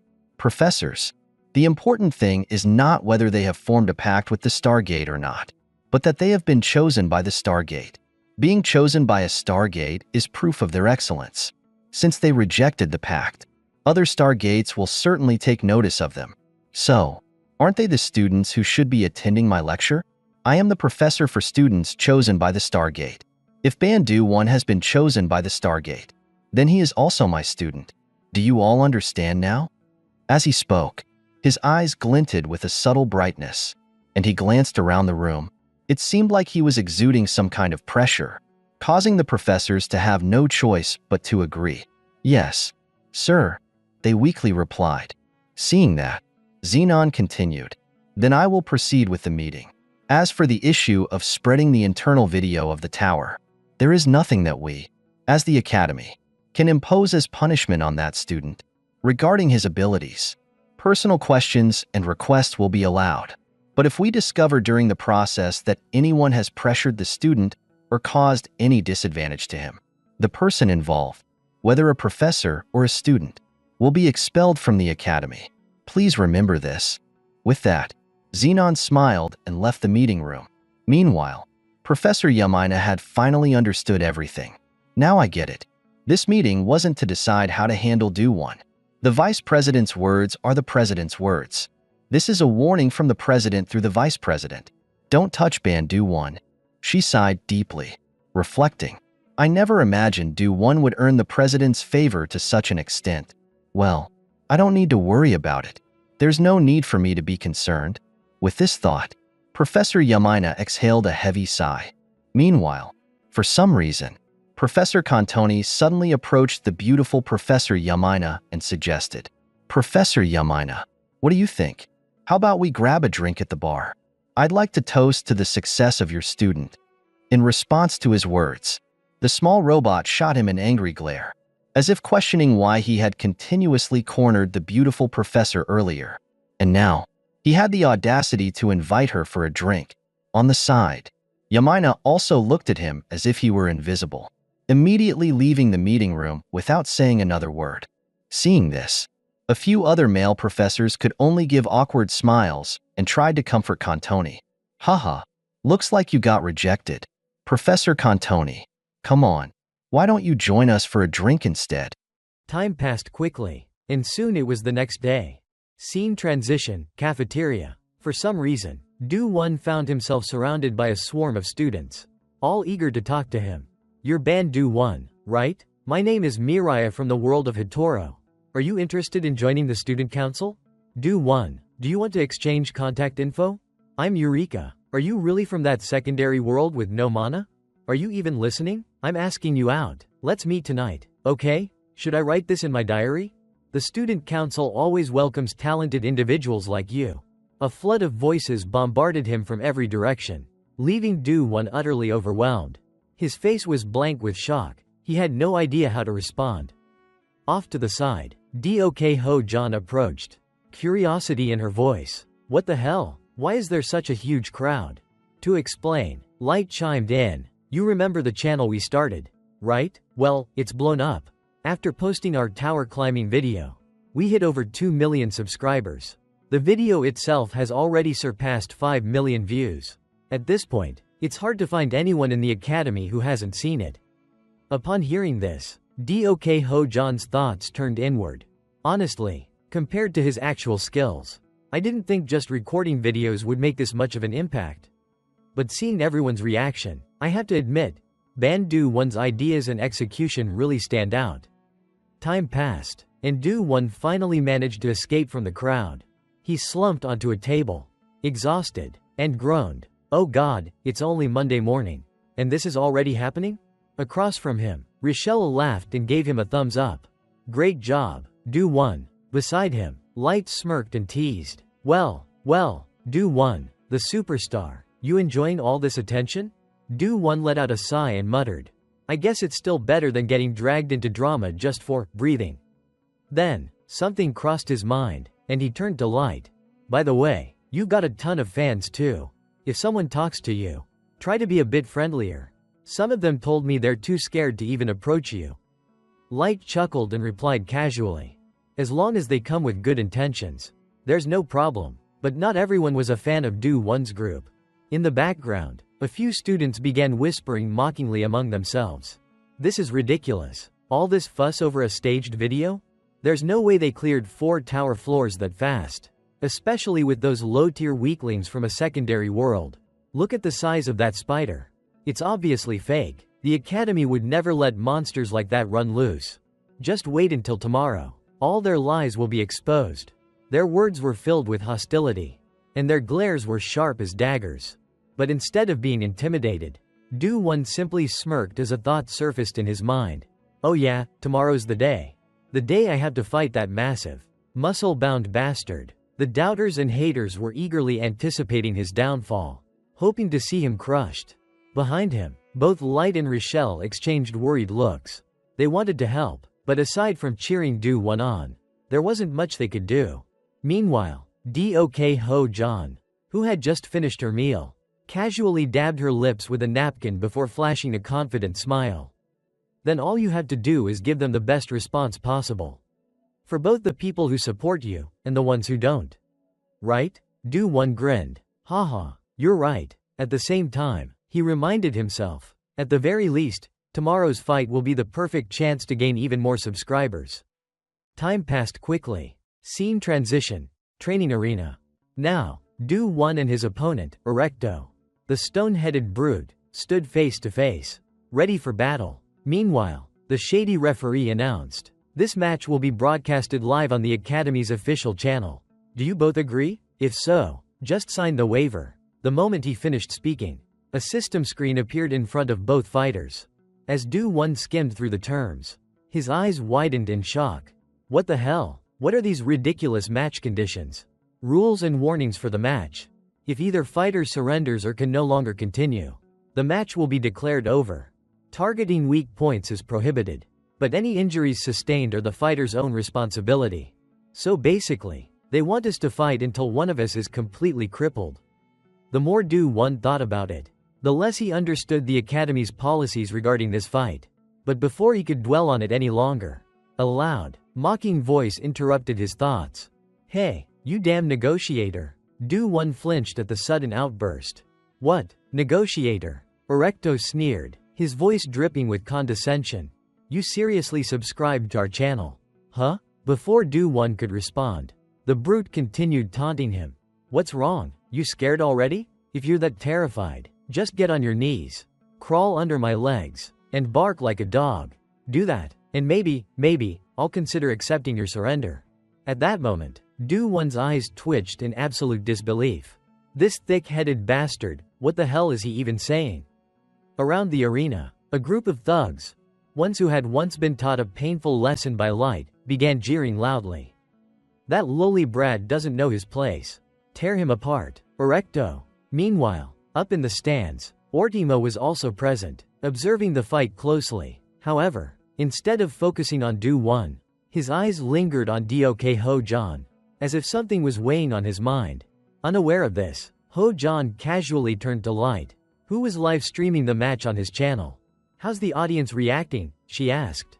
Light hesitated for a moment before replying, his face slightly stiff. We've got over 10,000 live viewers now, but most of them are insulting Do-won. Hearing this, Richelle's face twisted in frustration. Everyone's ganging up on Do-won. This is so unfair. Unlike Richelle, Ho-jan remained indifferent. She had already expected this reaction and simply thought to herself, honestly, this isn't surprising at all. We were never exactly popular. To begin with, if anything, the number of people who actually support us can be counted on one hand. So in a moment like this, with so many eyes on him, he has no choice but to prove himself. Whether they love him or hate him, the only way to make them acknowledge him is through sheer strength. Back in the arena, Do-won suddenly let out a laugh. Crawl under your legs and bark like a dog? Peeved? Ha, no way in hell. I never thought I'd actually hear something this ridiculous outside of a third-rate novel. Still grinning, he shook his head and looked at Erecto with amusement. Did you come up with that insult all by yourself? Or did you rehearse it in front of a mirror first? Gotta admit, it's kinda entertaining. Erecto, standing across from him, smirked in response. Hey, let's see how long you can keep up that cocky attitude. Do-won simply shrugged, turning his back as he walked away. Whether I'm calm or not, why don't you come and see for yourself? With that, he pulled a sword from his inventory and raised a hand, taunting the dumb brute standing before him. Erecto's jaw clenched so tightly that his teeth ground together with a loud, angry creak. His blood boiled with rage, and he could barely hold himself back from ripping Do-won apart on the spot. Unable to contain himself, he snapped at the referee. Professor Jun, hurry up and start the match. I'm going to smash this little punk into pieces. Do it, now. Even the referee flinched at the sheer killing intent in Erecto's voice. Sweating nervously, he quickly raised his hand and announced, a match between Class 1's Erecto and Class 11's Ban Do-won begins now. The moment the words left his mouth, Erecto wasted no time. With a deep roar, he charged forward, his massive fist swinging like a wrecking ball, aimed straight at Do-won's chest. Die! His furious bellow filled the entire arena, as if he were trying to send Do-won straight to hell with just one punch. Yet, even as the enormous fist came crashing down toward him, Do-won remained completely calm. Wow, confident much? He mused. But seriously, moving this slow? What exactly do you think you're gonna do to me? His opponent's sluggish movements were an undeniable weakness. Alright, if he's this slow, this is my chance. With that thought, Do-won shifted his weight back slightly, then twisted his body into a smooth spin, effortlessly dodging Erecto's clumsy strike. At the same time, his sword whipped through the air and slammed straight into Erecto's jaw, twisting the brute's face to the side with a sickening snap. The sheer force sent Erecto's enormous body toppling to the ground, crashing down like a fallen tower. Against a boulder like him, Do-won thought, the best strategy is using the movement techniques I've trained in. At that moment, Do-won's mind drifted back to a memory. The night after his date with Richelle. Inside Class 11's private training hall, where Ho-jan had been drilling techniques into him. Her sharp voice rang out in his head. Before you use this technique, you'll have to go through countless trials and errors. If you don't, it'll be nothing more than a half-baked move. When you face a new opponent, a new attack, you need to rely on your agility. And at that moment, you might feel overwhelmed, but stay calm. Watch your opponent's movements carefully. That's why, to master this, you have to train constantly. You need to reach a level where you can use your movement techniques at any time. Instinctively, she had raised her practice staff then, her stance solid and unforgiving. I'll attack at different speeds, from different angles, each one carrying a unique purpose. If you can land even a single counterattack, I'll consider it a pass. Back then, hearing Ho John's harsh tone, Do-won had trembled like a baby lamb. His eyes had even welled up with tears. Blank. Blank. Back in the present, Do-won focused his sharp gaze ahead, analyzing the situation. That dumb boulder, he couldn't even touch me. If he keeps throwing ineffective attacks, he'll eventually expose an opening. Meanwhile, Erecto still hadn't fully processed what had just happened. His massive frame trembled in disbelief. Wait, what the hell just happened? He shouted, his voice laced with confusion. But before he could even regain his footing, a deep, jagged crack suddenly split across the stone-like skin of his face. Agonizing pain shot through him, and he clutched his face, letting out a piercing scream. Do-won simply nodded in satisfaction. Looks like that strike worked well. Before I hit him, I infused my blade with wave energy. His rock-hard body must be an excellent conductor. No wonder the pain is hitting him so hard. Erecto's response to Do-won's explanation? A crazed, manic glare. His voice roared like a rabid dog. You actually dared to injure my body? Meanwhile, Do-won only cast a calm, indifferent look at him. Seeing this weakling still barking at him so arrogantly, he simply walked forward and spoke in a cold tone. Sorry, but can you stop whining and actually fight me? If you don't want to get punished even more, maybe you should just give up right now. For someone as arrogant and idiotic as Erecto, these words were unbearable. His entire body began trembling, shaking violently with rage. Then, without any warning, he swung his massive arm toward Do-won, attempting to grab him, but with such a ridiculously slow speed. How could he possibly lay a finger on the protagonist?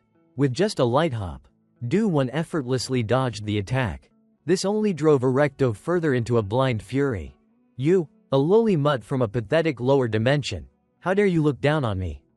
As he spoke, his eyes darkened, turning pitch black like ink.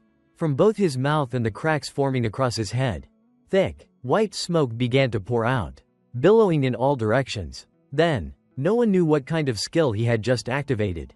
But suddenly, his already massive hand swelled several times larger. I will kill you, Erecto roared with pure madness in his eyes.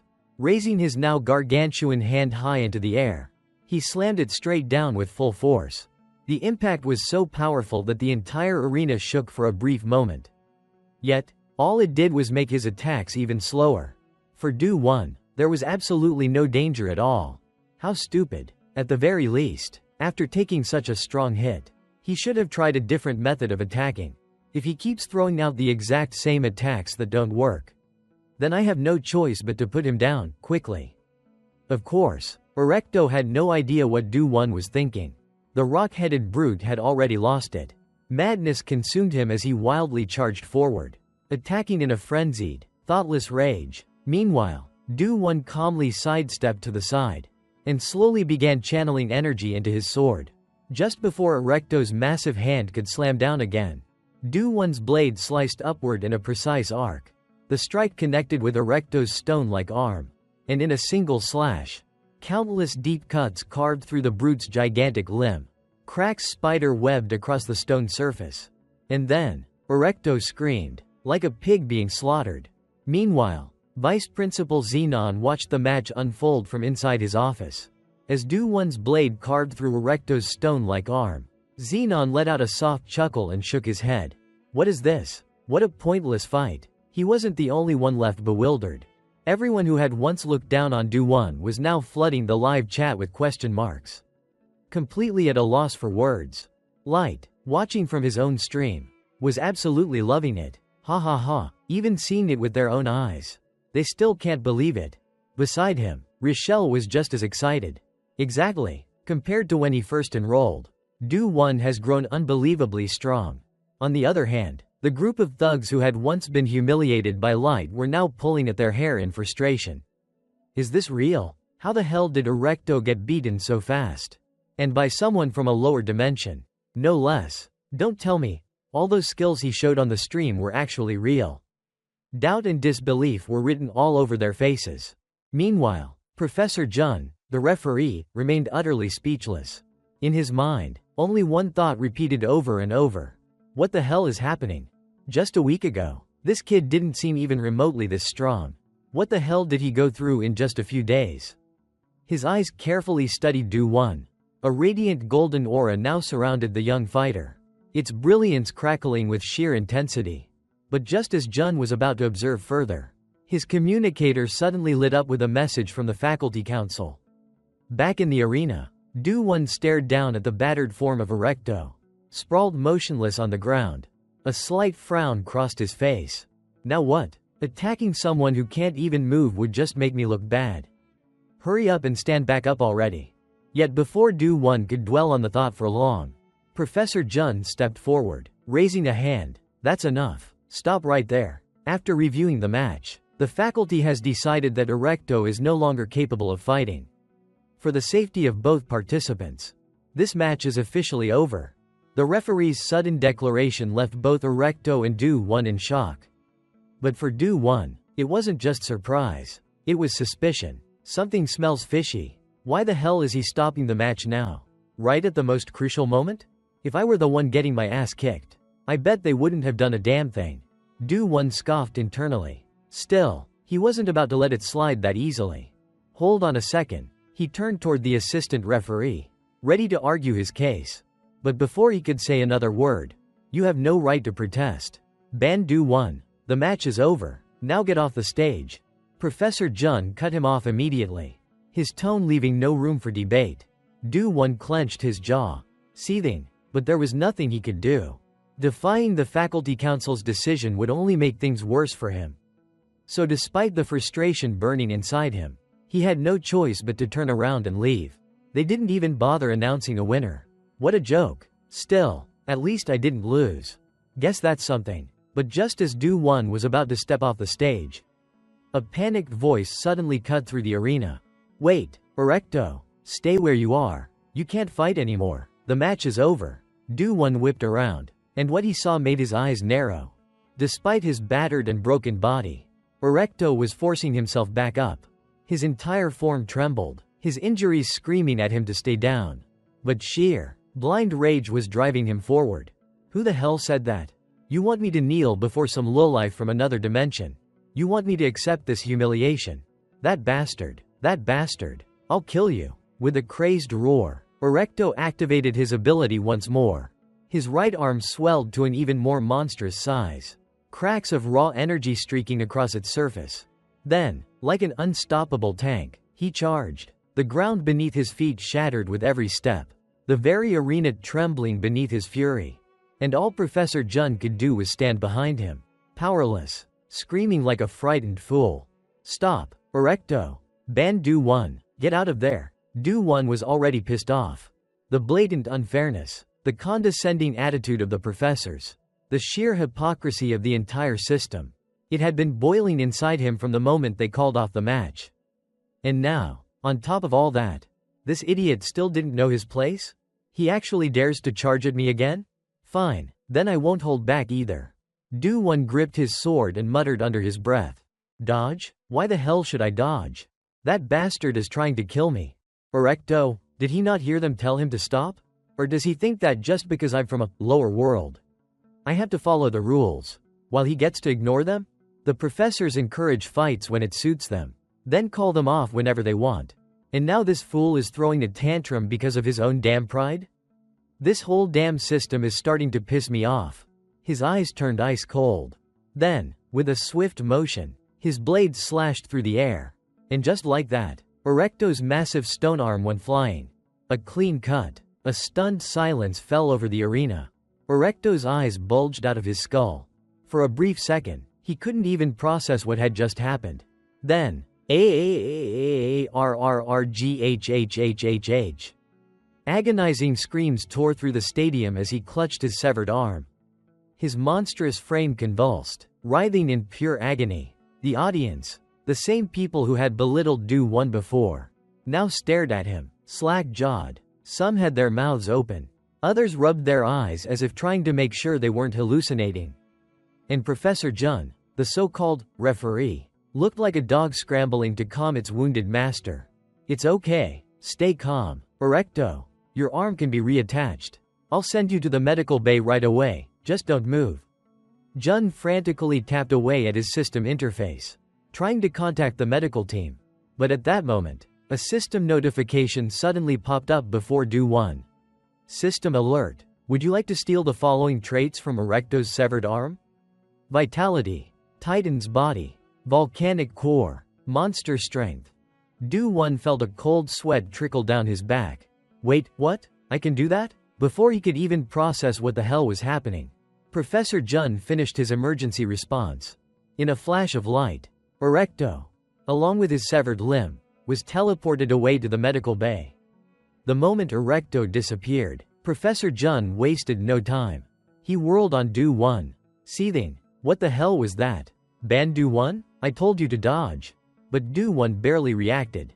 He calmly sheathed his sword, shrugged, and replied, I apologize, Assistant Professor Jun, but the attack happened so suddenly after the match was called off. I simply couldn't react in time. Jun's face twisted in fury. That's your excuse? His voice came out as a barking snarl. But before he could lash out further, a notification screen abruptly materialized beside him. An incoming call. Then, a deep, steady voice resonated through the arena. Enough, Assistant Professor Jun, I will be the one addressing this matter.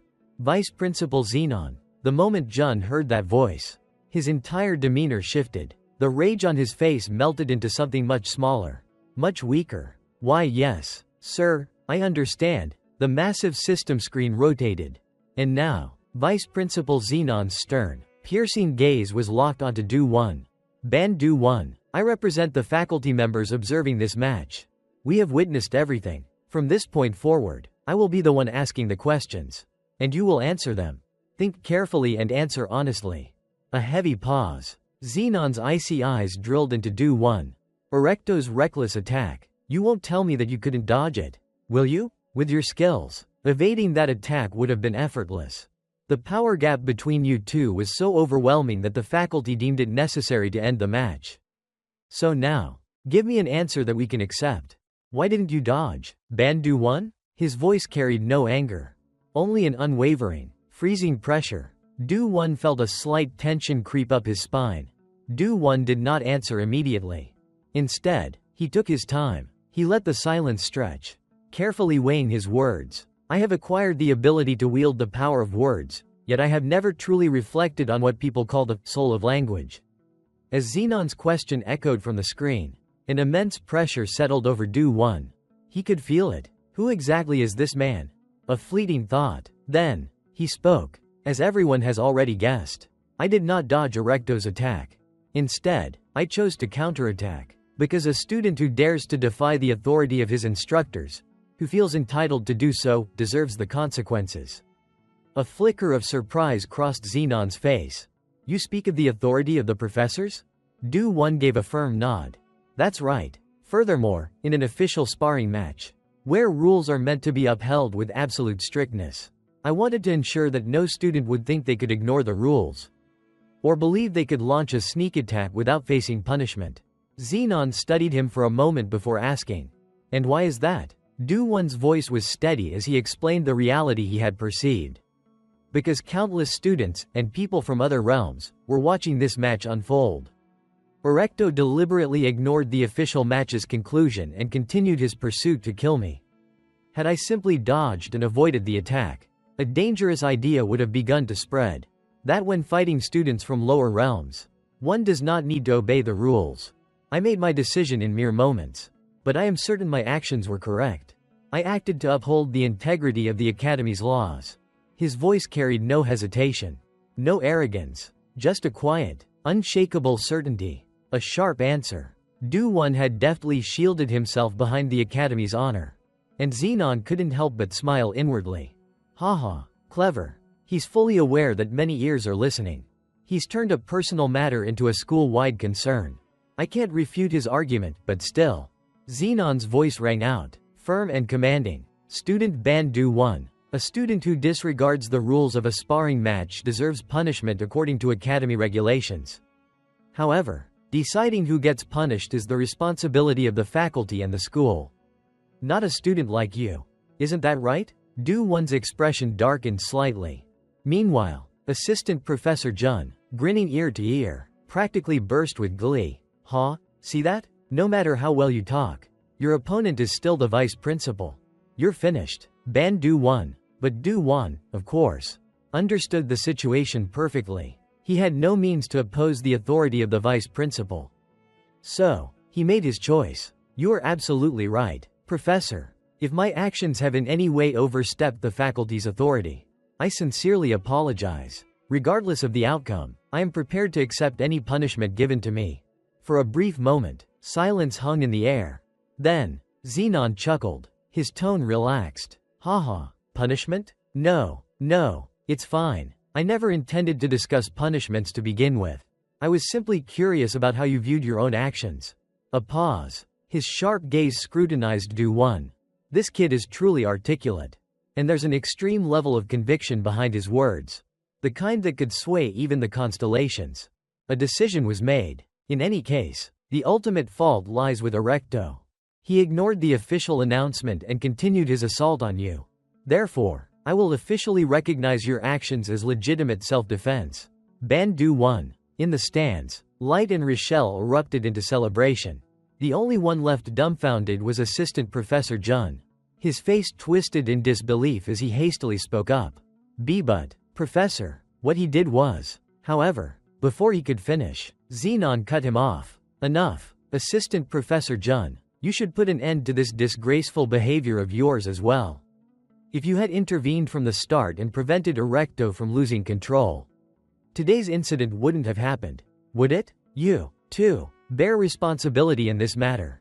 Jun's face turned pale. He had no words left to argue. With that, Xenon brought the issue to a close. Reattaching Erecto's arm isn't a difficult task. Let's end things here. All students observing the match, please return to your seats and focus on the upcoming activities. As for you, Ban Du Wan, well done. You may go now. Du Wan stood there, momentarily stunned. Had it really been that easy? Realizing his chance, he quickly bowed in gratitude before turning to leave. Yet, just as he was about to step away, a whisper brushed against his ear.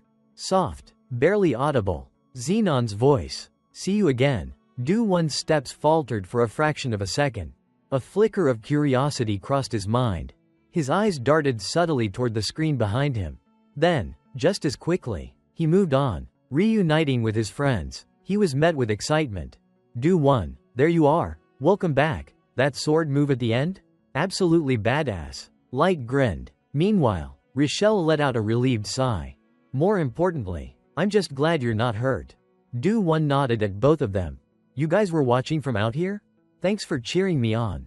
Fighting elite monsters in the tower really paid off. Huh? Elsewhere, the swordswoman Ho Jan chimed in. I really enjoyed the fight. You've gotten even stronger. Huh? How does it feel to gain new power? Is it actually useful? Hearing this, Du Wan scratched his head before turning to thank her. It's all thanks to those mysterious training sessions you put me through. However, Ho Jan didn't let him finish. Her eyes narrowed slightly. Her tone turned serious. That's not what I meant. His arm. You absorbed it, didn't you? Du Wan's face stiffened. Memories of earlier flashed through his mind. Yes, he had made the decision to absorb power from Erecto's severed arm. Just in case, I should take a little bit. With that thought, he had quickly pressed the confirmation button. Immediately, the system had responded with its report. System notification. Life force stolen. 22.9. Body stolen. 27.9. Titan. 14. Volcano. 14. Super strength. 14. Titan and volcano are attributes that humans cannot possess. Staring at those numbers, Du Wan had felt himself zone out for a few seconds. Now, back in the present, he admitted to the group. As of now, I still can't control the attributes of living beings at will. But, it seems I can strip away certain parts by severing them. That's why, somehow, I ended up choosing to absorb the power from Erecto's right arm. His voice was heavy with emotion. Seeing this, Ho Jan's tone turned sharp. Isn't that a good thing? Then why do you look like you've just had the life sucked out of you? Du Wan sighed, trying to put his feelings into words. At first, I was happy to grow stronger. But the more I thought about it, the more something felt off. Because, in the end, I didn't cut down a monster. I severed the arm of a human. Feeling happy after taking someone's limb just to gain power. It doesn't seem normal, and it sure as hell doesn't feel right. The more he spoke, the quieter his voice became. A deep sadness weighed down his words. Hearing this, Rochelle, who had been standing quietly nearby, looked a little worried. However, before she could say anything, Ho-Jon immediately snapped at Do-won. What the hell are you saying? Hold your head up high. That bastard tried to kill you. Losing an arm is the price he had to pay. You won. He lost. End of story. It doesn't matter who it is. If someone comes for your life, you don't have to feel guilty about taking theirs. Got it? Her sharp, commanding words jolted Do-won awake. It was as if a fog had lifted from his mind. Everything suddenly felt so much clearer. A small smile appeared on his lips as he nodded. Yeah, you're right. Ha ha, sorry, everyone. I guess I was overthinking things. Seeing that Do-won had finally snapped out of it, Ho-Jon let out a small huff. Worrying about pointless things like that is such a waste of time. If it bothers you so much, why don't I take a stroll through that so-called special class everyone keeps talking about? Maybe I'll borrow an arm or two, steal their power, spare their lives, but completely crush their spirits. Hearing her casually suggest such a terrifying idea, Do-won let out a wry chuckle. Ha ha, now you're scaring me. From the side, Light shook his head, commenting dryly. Do-won, don't worry about it. Compared to Ho-Jon, you're still way more human. Immediately, Ho-Jon shot them both a deadly glare. Hey, what the hell is that supposed to mean? Before they could continue bickering, something unexpected happened. A glowing screen suddenly appeared in front of Do-won. Startled, he let out a loud yelp. Oh, come on, what now? His outburst instantly caught the attention of the others. Standing before Do-won was a notification regarding a class taught by none other than Professor Xenon. Cold sweat immediately formed on his forehead. Oh, crap, a mandatory supplementary course, no option to decline. The Babylon Constellation course by Professor Xenon, meant for fourth-year students and above. From within the glowing screen, Xenon's voice resonated. How to attract support from constellations. How to negotiate contracts with constellations more effectively. Useful knowledge and precautions to avoid incurring a constellation's wrath. How to switch constellations more easily, and more. This class was particularly open to 11th-year students. As time passed, Do-won's group continued walking through the corridors. However, they could feel the unfriendly stares drilling into their backs. Hey, look over there. It's the low-class group walking through. Look at that guy strutting around all smug. Pisses me off. So damn annoying. Someone muttered, but another person had a different opinion. Really? I mean, yeah, he's a lower-class student, but he doesn't look half bad. Did you see how sharp his swordplay was? He's got skills. But why are they even here? This is the fourth-year floor. That last comment made a few others blink in realization. Yeah, wait a minute. Why are they here? This floor only has Professor Xenon's lecture halls. Back with Do-won, he noticed his friends had grown unusually quiet. To lighten the mood, he spoke up. Did I ever tell you guys? In my world, there's a rumor that the more people curse you, the longer you live. Hearing this, Ho-Jon shot him a look, the same kind of look you'd give a toddler spouting nonsense. Huh? Then you'd be immortal at this rate. She teased. Meanwhile, Light scrunched up his face in disgust. Those cowards. Talking crap behind our backs. Do they think we're deaf? As for Rochelle, she tugged gently at Do-won's sleeve. Her voice soft and worried. Are you okay, Do-won? After what happened yesterday, I'm afraid people will start avoiding you. They don't even know the real you. And yet they're already spreading rumors. Her voice trembled slightly. Her eyes glistened as if she were about to cry.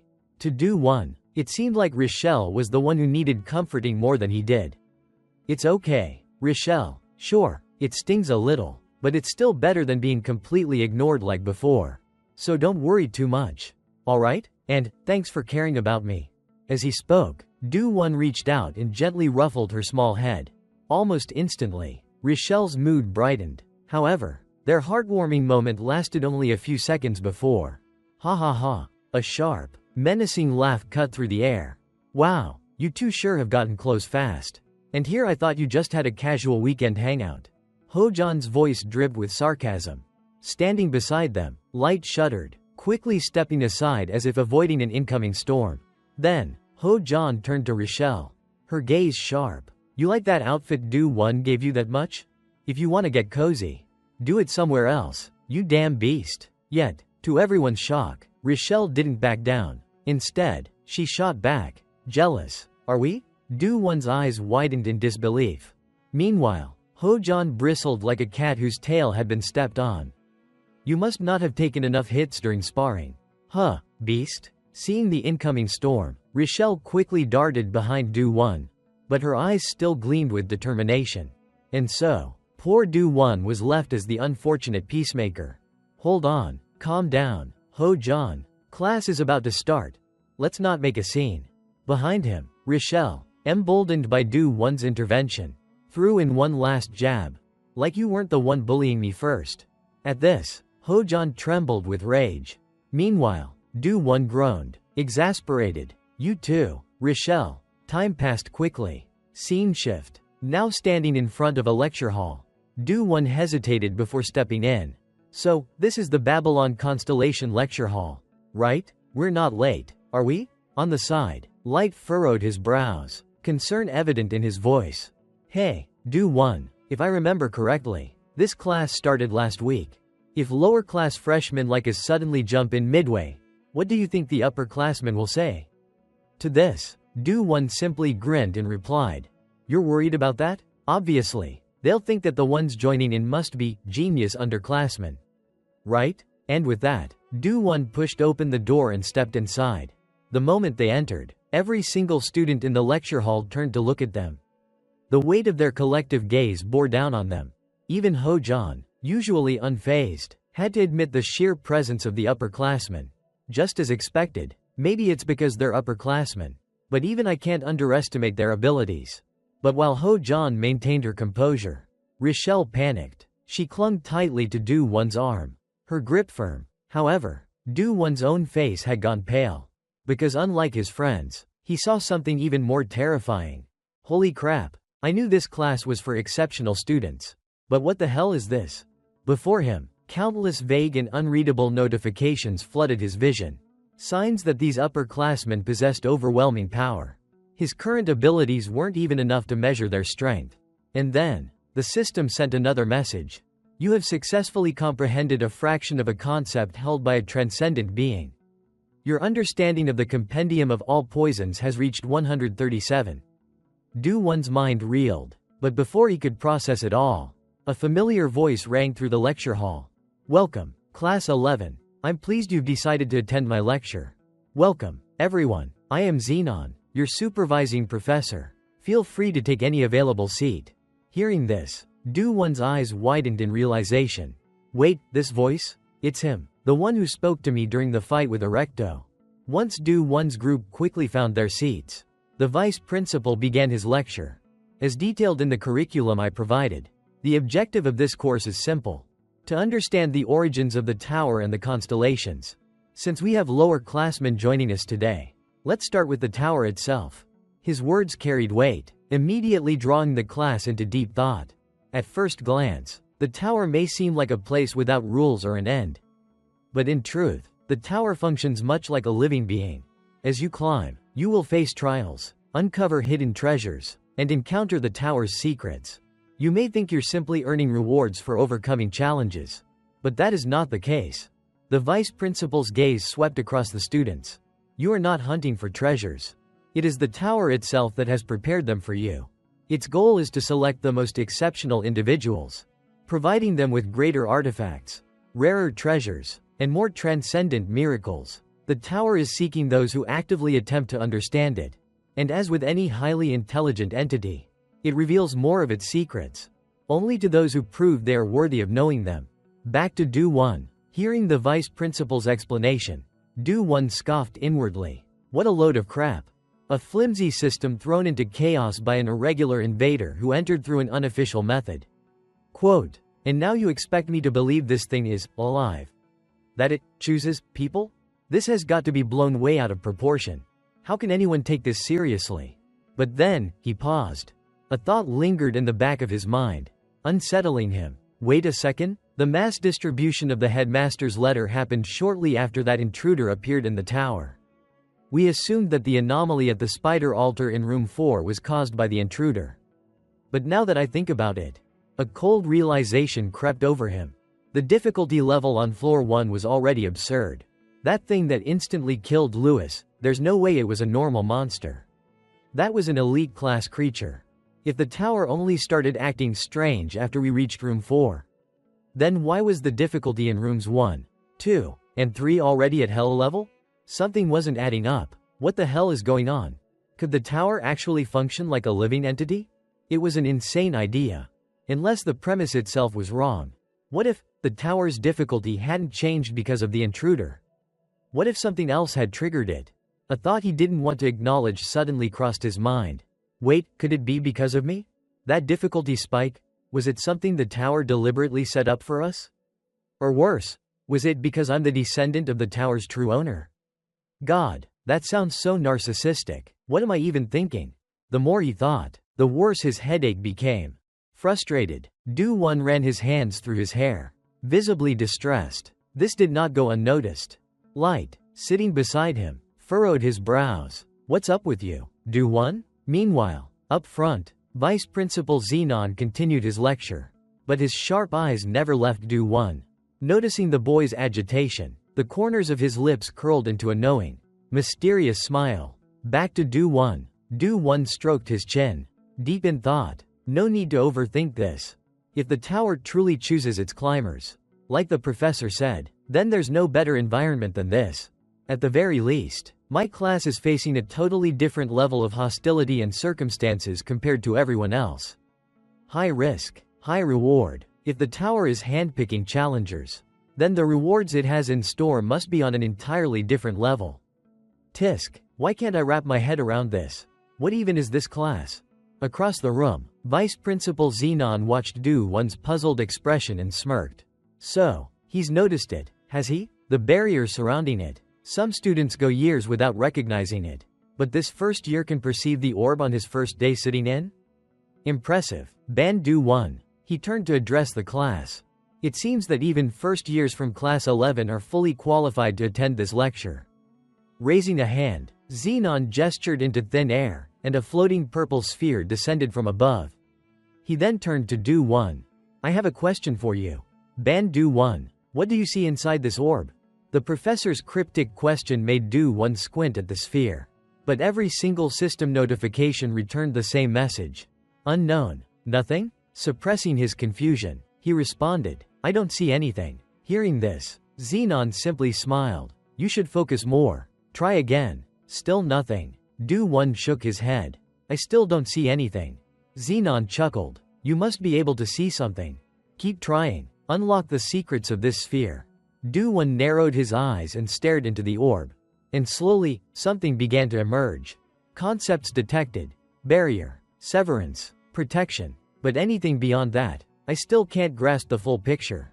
Do-won frowned. Seeing his effort, Xenon nodded, finally relenting. I see. Well done. You may close your eyes and rest now. At those words, Do-won let out a relieved exhale. On the other side, Professor Xenon couldn't help but be surprised by what Do-won had perceived. I didn't expect him to uncover 3 abilities from the sphere. This kid is far from ordinary. Now I understand why the headmaster is so interested in him. With that thought, the professor turned back to the protagonist. Do you understand what this is?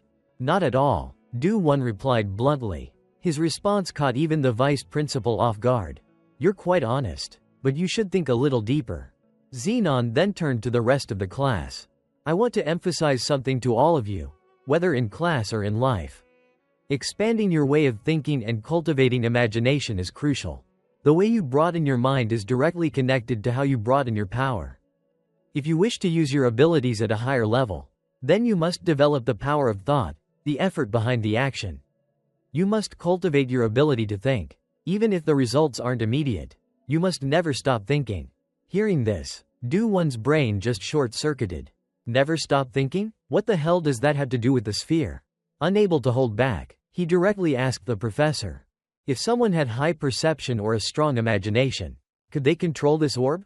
His sudden question made Xenon's gaze sharpen. But after a brief pause, the professor nodded. Exactly. One day, If you can understand the structure of all things, analyze them, and develop the ability to expand them, then this sphere will turn you into a god challenger. The entire classroom fell into absolute silence after Xenon's words. No one reacted enthusiastically. It seemed they were all still processing whether what he said was actually true. Seeing the blank expressions on the students' faces, Xenon burst into laughter. Haha, it might seem confusing now, but as you continue learning, it will start making sense. This is one of the core concepts in my lectures, and it's closely tied to the main topic, simulated stellar warfare. Alright, that's it for today. As for homework, try to imagine potential applications of what we've discussed. See you all next week. Do 1's perspective. Knowledge gained from today's lecture, 0. Do 1 scratched his head. Completely lost. This is way too complicated. A god is just a god, right? What the hell is a god challenger supposed to be? Some kind of god-like being? A false god? Or is there some kind of mechanism behind becoming a god? Is it just because we're from a lower year? Or is this class just insanely difficult? He sighed internally. Meanwhile, the other students began leaving the lecture hall. Light turned to the group. Let's go. Do 1. After stepping outside, Do 1 was still completely clueless about what he had just learned. So, he did the only reasonable thing. Can someone explain that lecture to me? His question made Light's eyes widen. Huh? I thought you were gonna summarize it for us. But before anyone could say anything else, a familiar voice suddenly spoke up beside them. So, the lecture's over, huh? Hearing that voice, Do 1 jumped in shock and yelled, Ortima, what the hell are you doing here? In response to Do 1's question, the blonde noble sneered in contempt. Silence, you lowly thing, I am the one asking questions here. His sharp eyes scanned the group before he spoke again. Where is she? Everyone was confused. Light, half dazed, hesitantly asked back. She, don't tell me you mean. At that exact moment, an image flashed through all their minds. And then, a familiar voice called out. Why are you all making such a fuss? A girl stepped forward, her eyes filled with curiosity as she observed the group. But the moment she locked eyes with Ortima, her expression immediately turned bored. Oh, I thought it was something serious. Ho-Jan. On the other side, the moment Ortima saw her, he rushed forward. His usual arrogance vanished as he looked her straight in the eyes. Doc Ho-Jan, is that you? Hearing that, Ho-Jan crossed her arms, her voice completely indifferent. Yeah, that's me. So what? Ortima took a deep breath. I have something important to discuss with you. His words made the swordswoman visibly irritated. What? Another duel challenge? If you're that eager to die, I won't stop you. But it's not exactly easy to fight in this academy. But then, something completely unexpected happened. Something no one could have predicted. Ortima knelt on one knee. From his belongings, he pulled out an exquisite bouquet of red roses. Extending it towards Ho-Jan, his voice rang out, clear, solemn, and sincere. Doc Ho-Jan, I want to ask you out on a date. As soon as he finished speaking, a faint blush crept onto his face. Meanwhile, Do 1 and his friends? They stood completely frozen, eyes wide, sweat dripping, fear creeping in. Ortima just did that. He really said that to Ho-Jan. And Ho-Jan? Her face at that moment was as black as the bottom of a burnt pot. Honestly, if she ripped Ortima apart on the spot, none of them would even be surprised. What happened next wasn't hard to predict. Anyone could have seen it coming. Just as expected, that blonde guy Ortima got flat out rejected by Ho-Jan. Without a moment's hesitation, thinking back to the scene earlier, even Do 1 felt a bit secondhand embarrassment for Ortima. Who the hell falls for a girl who just beat the crap out of him? His taste is that extreme? Light, hearing that, just shook his head silently and replied, Do 1, the answer's already in your question. No way, Do 1 snapped, clearly frustrated. From behind them, Ho-Jan chimed in, hearing their back and forth. Why are you guys even arguing? You're not that different from each other. What I really want to know is what his next move's gonna be.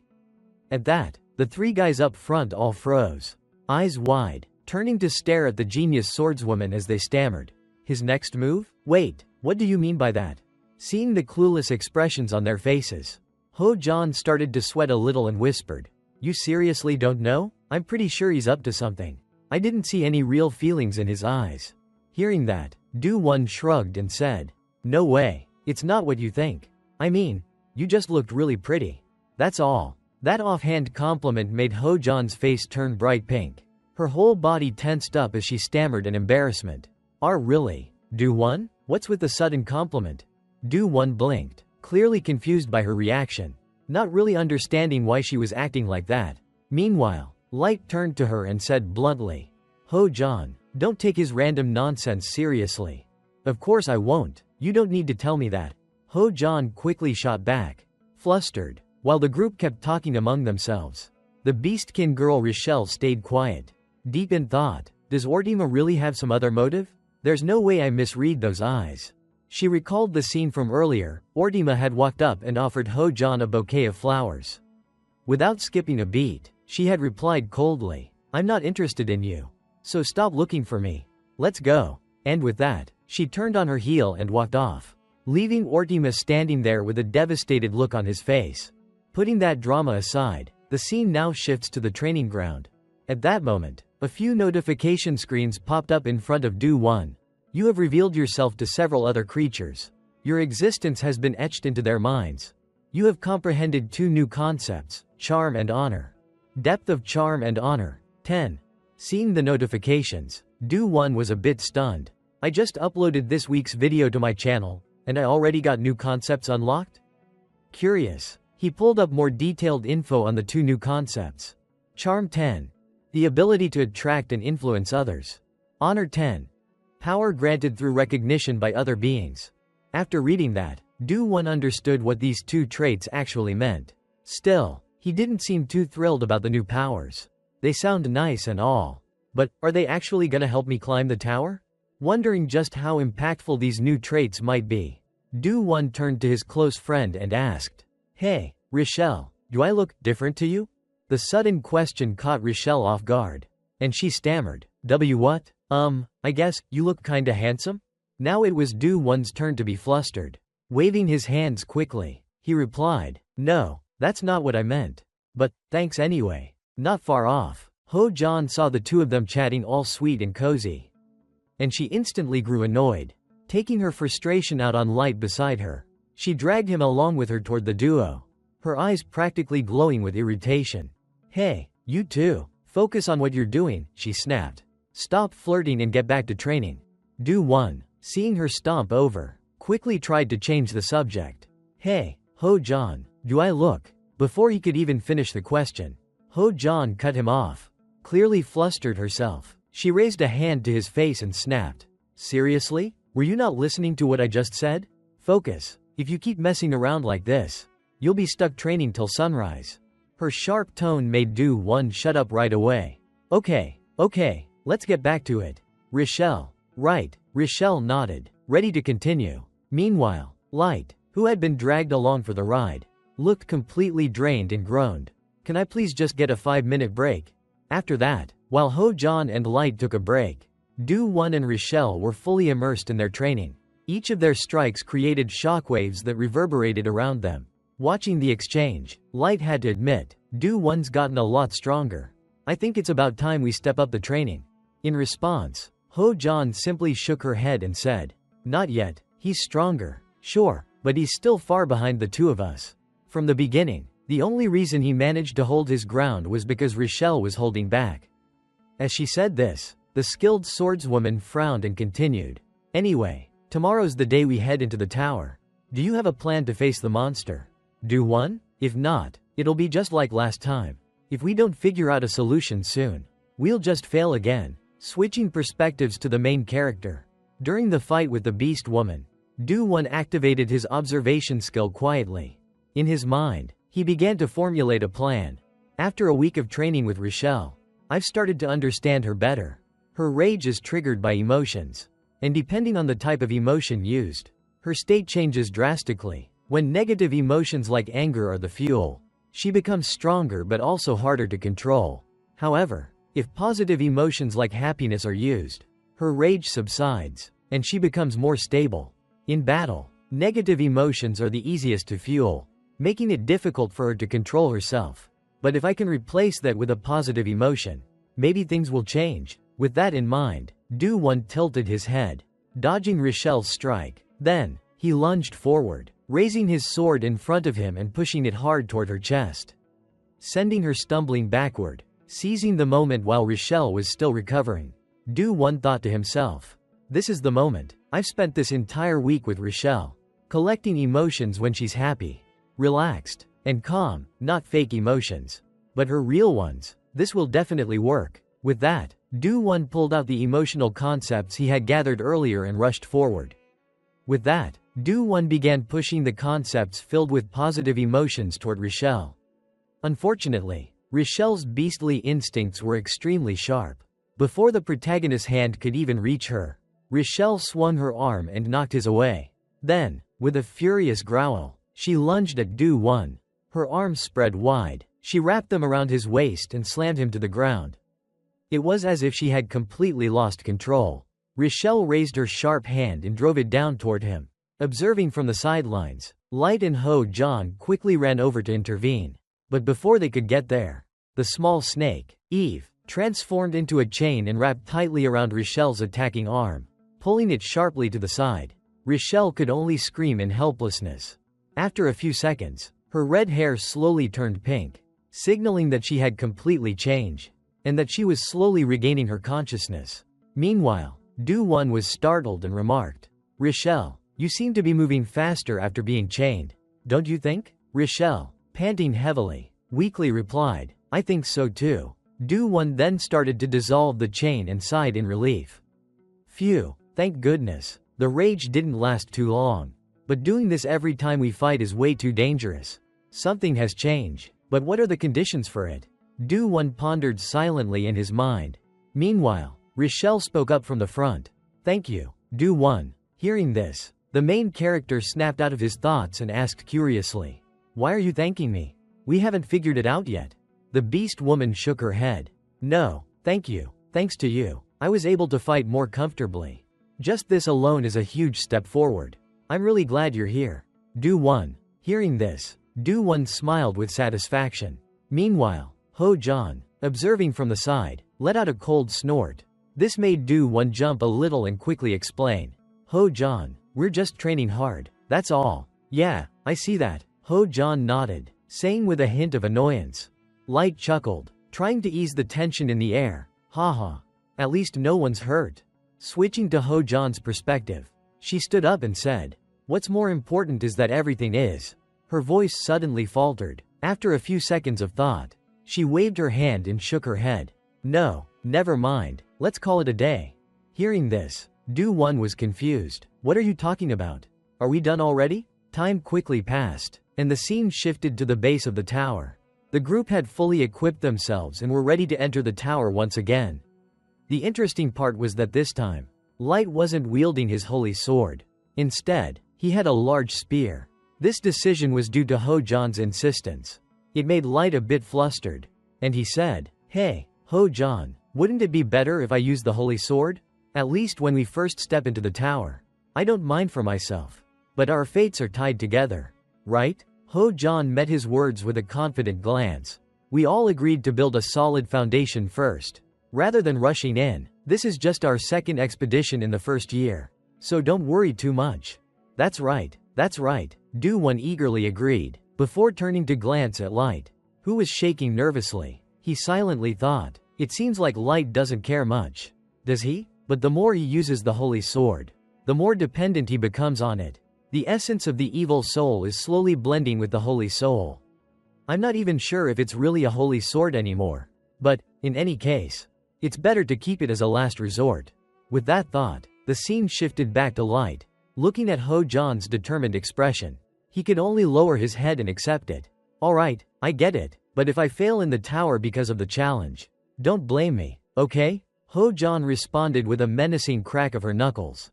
"Nobody's gonna blame you. We'll make sure you suffer even more." Do-won, standing next to them, added his own threat. "Who has time to blame you? Don't forget we have millions of subscribers watching our videos." Hearing this, how could Light not understand their intentions? He began to tear up. "So in the end, you guys are still going to blame me? Huh? Shut up," Ho-Jon snapped. While the two of them were bickering, Do-won took the opportunity to check his status and nodded in satisfaction with what he had at the moment.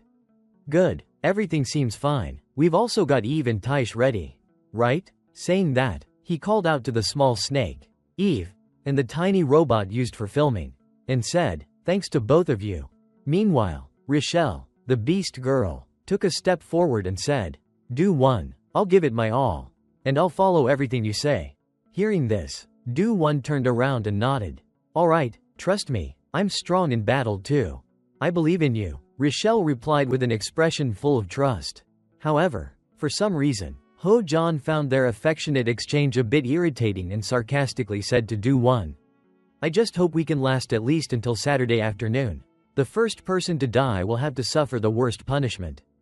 Upon hearing this, Do One's eyes widened in surprise, and he whispered, You really like to put others in pain, don't you? Next to them, Light panicked and asked, hey, are we really not going to use the holy sword?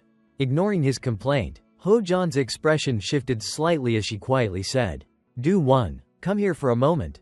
There are a few things I need to clarify before we head out. Today is the first assessment. Honestly, you know I'm a bit disappointed. You still haven't kept the promise you made to me. Have you? Of course. Do One remembered the promise he made earlier. He responded, I haven't yet, but both of them are starting to change. No need to wait for the result. It will happen just as I said. Hearing this, Ho Jon could only agree.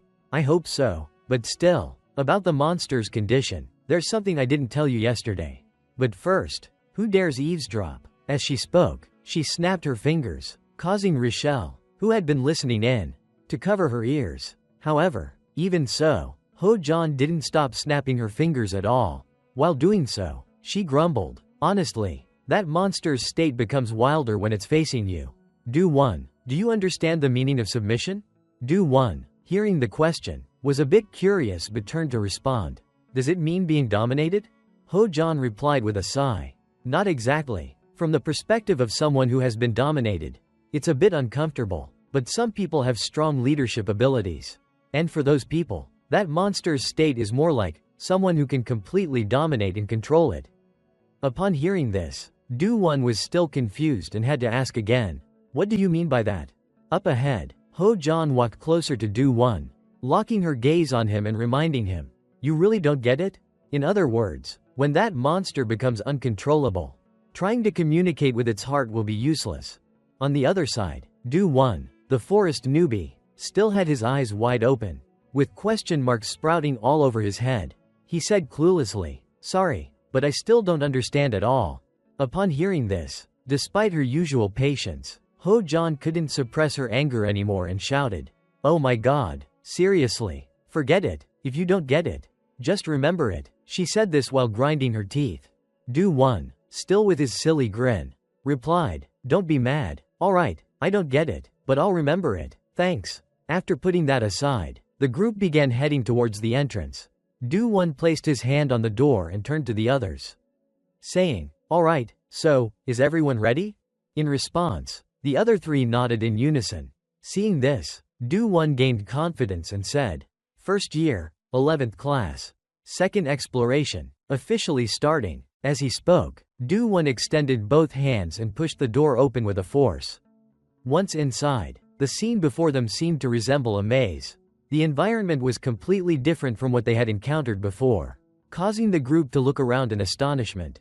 After surveying the surroundings, Ho Jon, the swordswoman, spoke up. I thought it was strange when we started from the first room, but I didn't expect it to be this complex.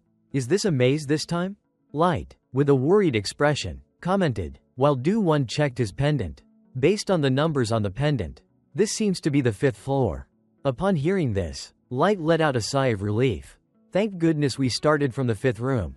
Hey, you seem too pleased with yourself, the white-haired girl muttered, causing Light to bristle and shout back, No, I'm not. Turning back to Do One, he suddenly noticed something odd about Rochelle's appearance and asked, Rochelle, what's wrong? Rochelle, responding, shared her feeling. I smell the monster. Catch it. Do One, not knowing how to respond to the situation. Do One said, You found a monster instead of the path? Just as his words ended, Do One's expression suddenly changed. In front of them, an image appeared that seemed distorted, like a scratched picture. Looking at this, Light instinctively gripped his weapon tighter and shouted, What is that? Is it something like the thing we encountered in the first room? No, it's different. There's something else with it. Do-won answered, the cracking and twisting sounds. Like it's falling apart. While the two of them were still pondering what kind of monster stood before them, the beast woman Rochelle charged ahead. Her sharp hand swung forcefully forward, immediately splitting the strange shadow into two. At the same time, Do-won received a notification from the system. Error, 0.1.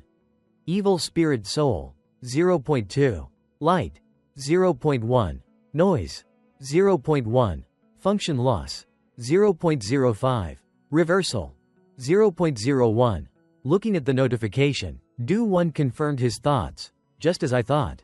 This is a glitch phenomenon. When the signal is cut off, both the image and sound become distorted, and the reversal of that situation creates an eerie fear, turning it into a monster. Because this is a different kind of monster from the ones I've encountered before. With many unfamiliar concepts, what role does function loss and reversal play in this concept? Right now, there's a reversal in the error, so it could be useful. I should try to collect more. At the same time, while Do-won was lost in thought, a glitch monster crept up on him. As it got closer, it lunged forward like a curtain, trying to envelop Do-won. But how could it succeed? Standing by, Ho-jan simply snapped her fingers, and a beam of light shot out, blasting the glitch monster into many pieces. Afterward, she glanced over and said, "Hey, Do-won, focus on dealing with this. Getting out of the maze will be troublesome. The path is complicated, so be careful and don't split up. For now, just follow this way." With that, she quickly moved forward. Meanwhile, Light, frustrated, struggled against more glitch monsters attacking from behind, saying, "Wait, these things keep popping up." He sighed. Over here, Ho-jan offered a guess.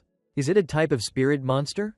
Back to Do-won's perspective. Seeing the speed at which he was collecting the reversal concept, he felt a bit troubled, even though it's just a bit.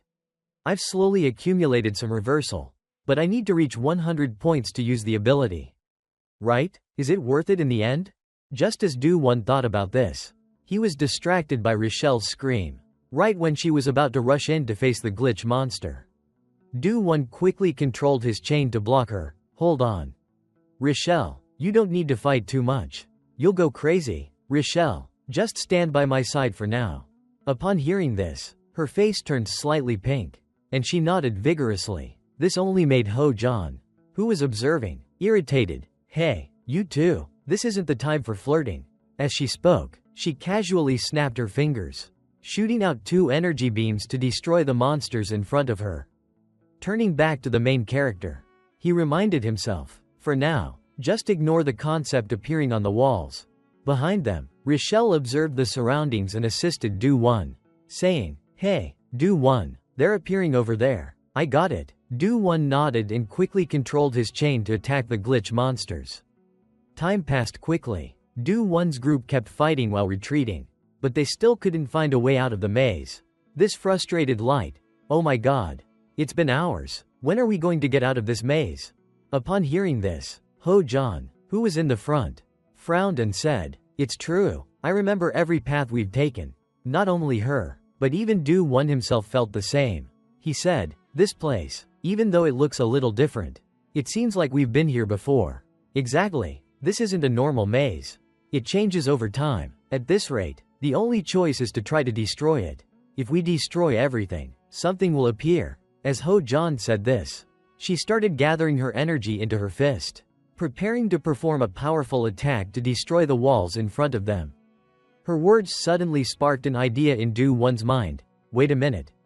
Now that I think about it, I've been too focused on collecting the reversal concept and didn't pay attention.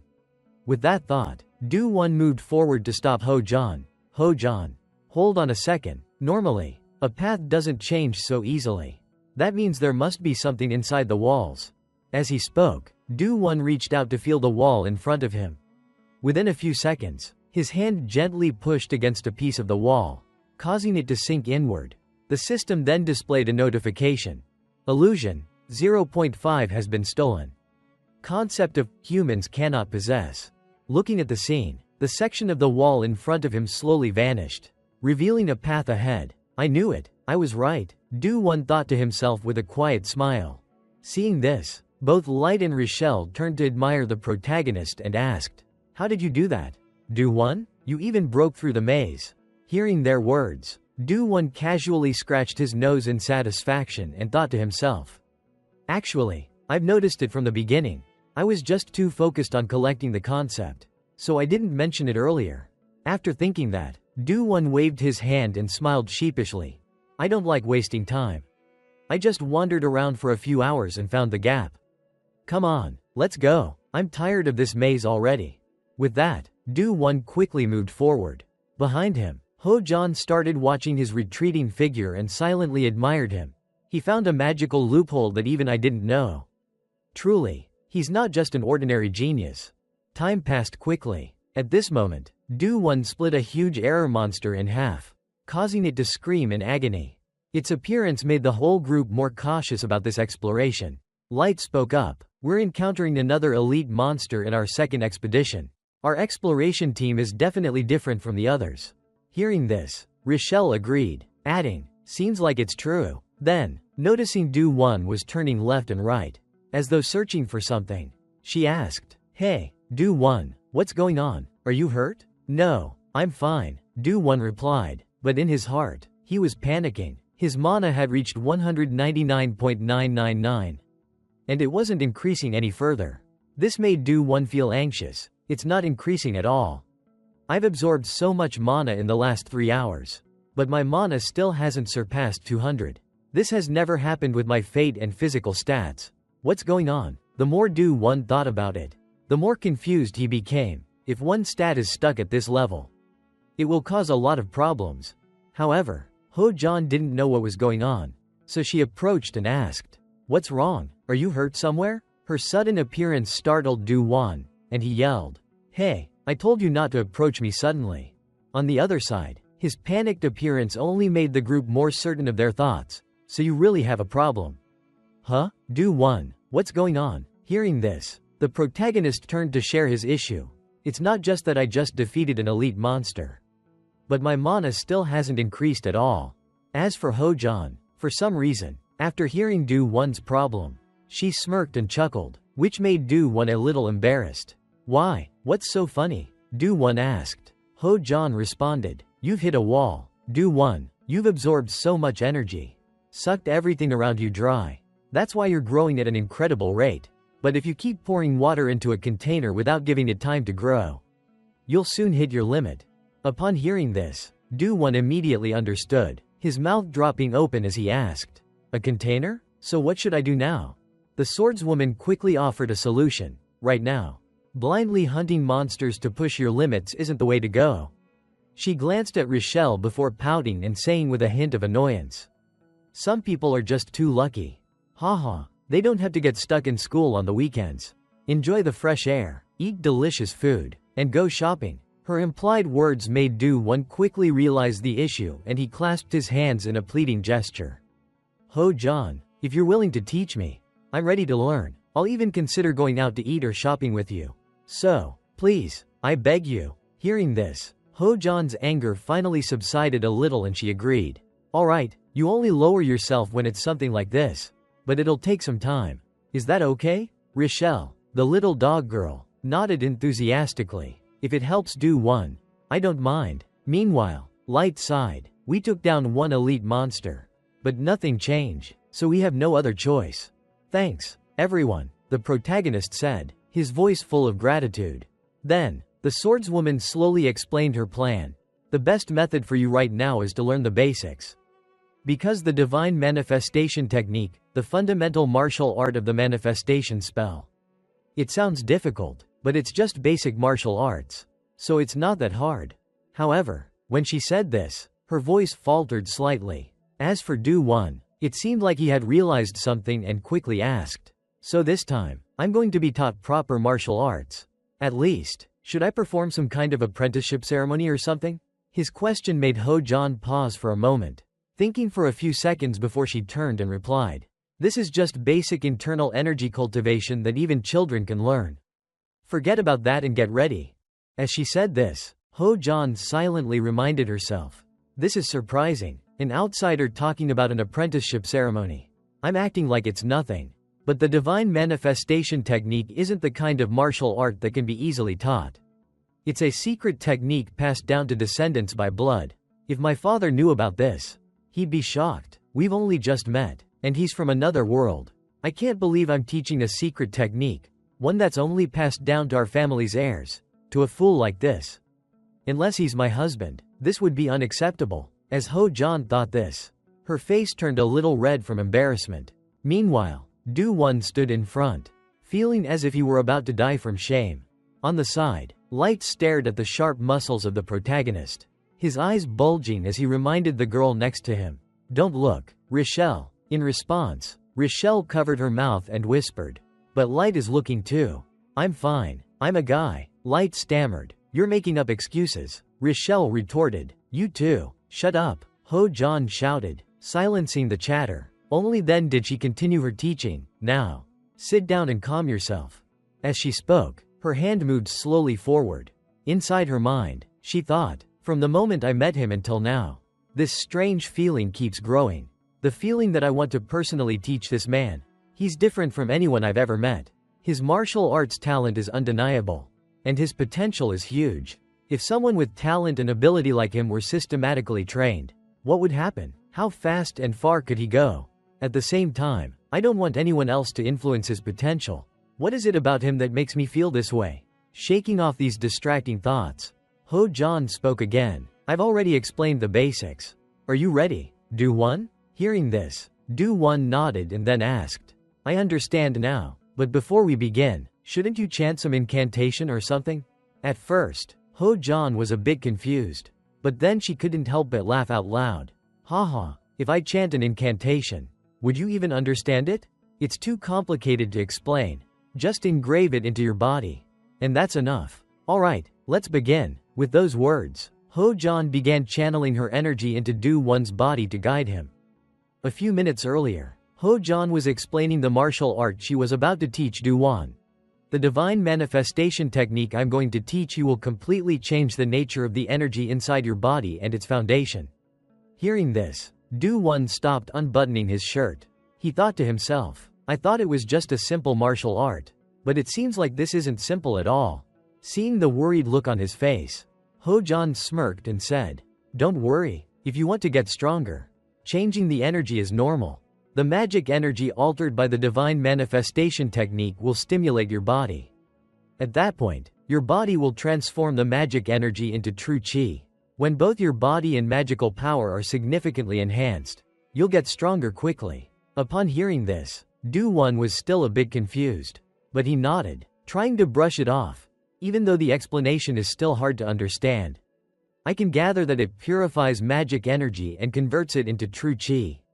Right?" Back in the present, Du Won felt as if he were inside a furnace, his face contorting in discomfort. "It's too hot.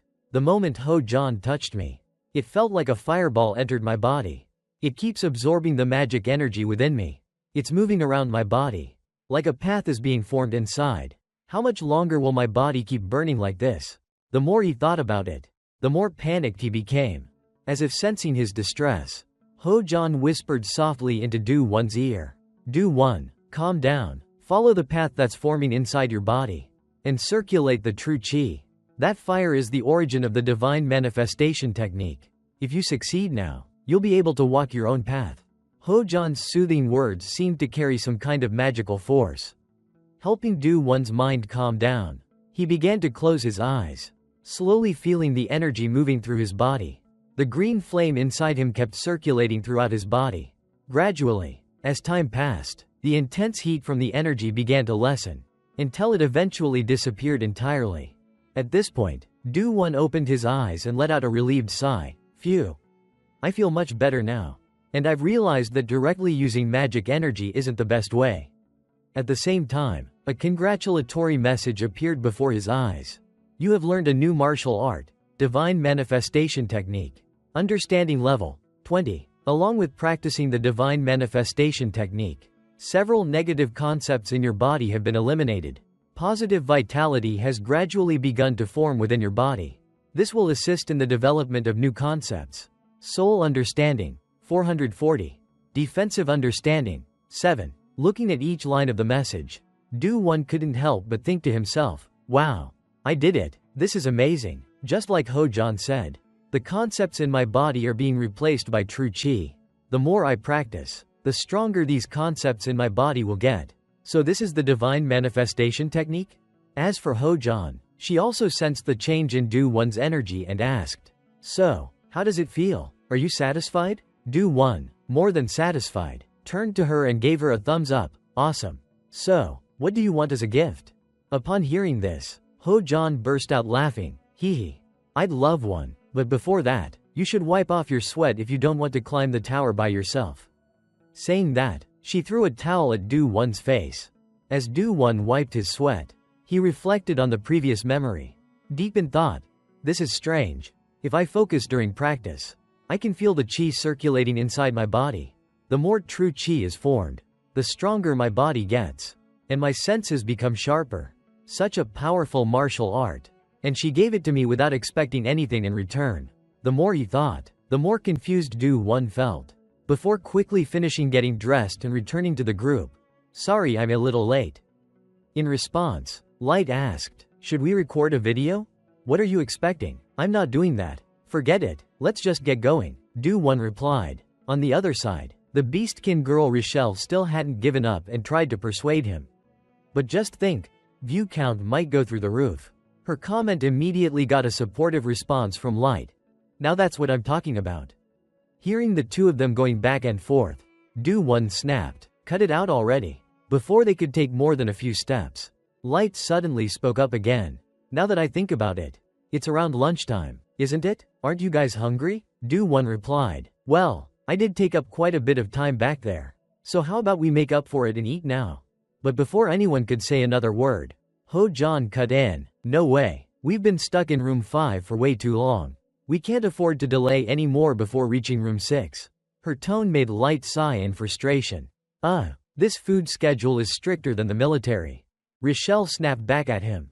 If you've still got the energy to complain, then use it to find the way out.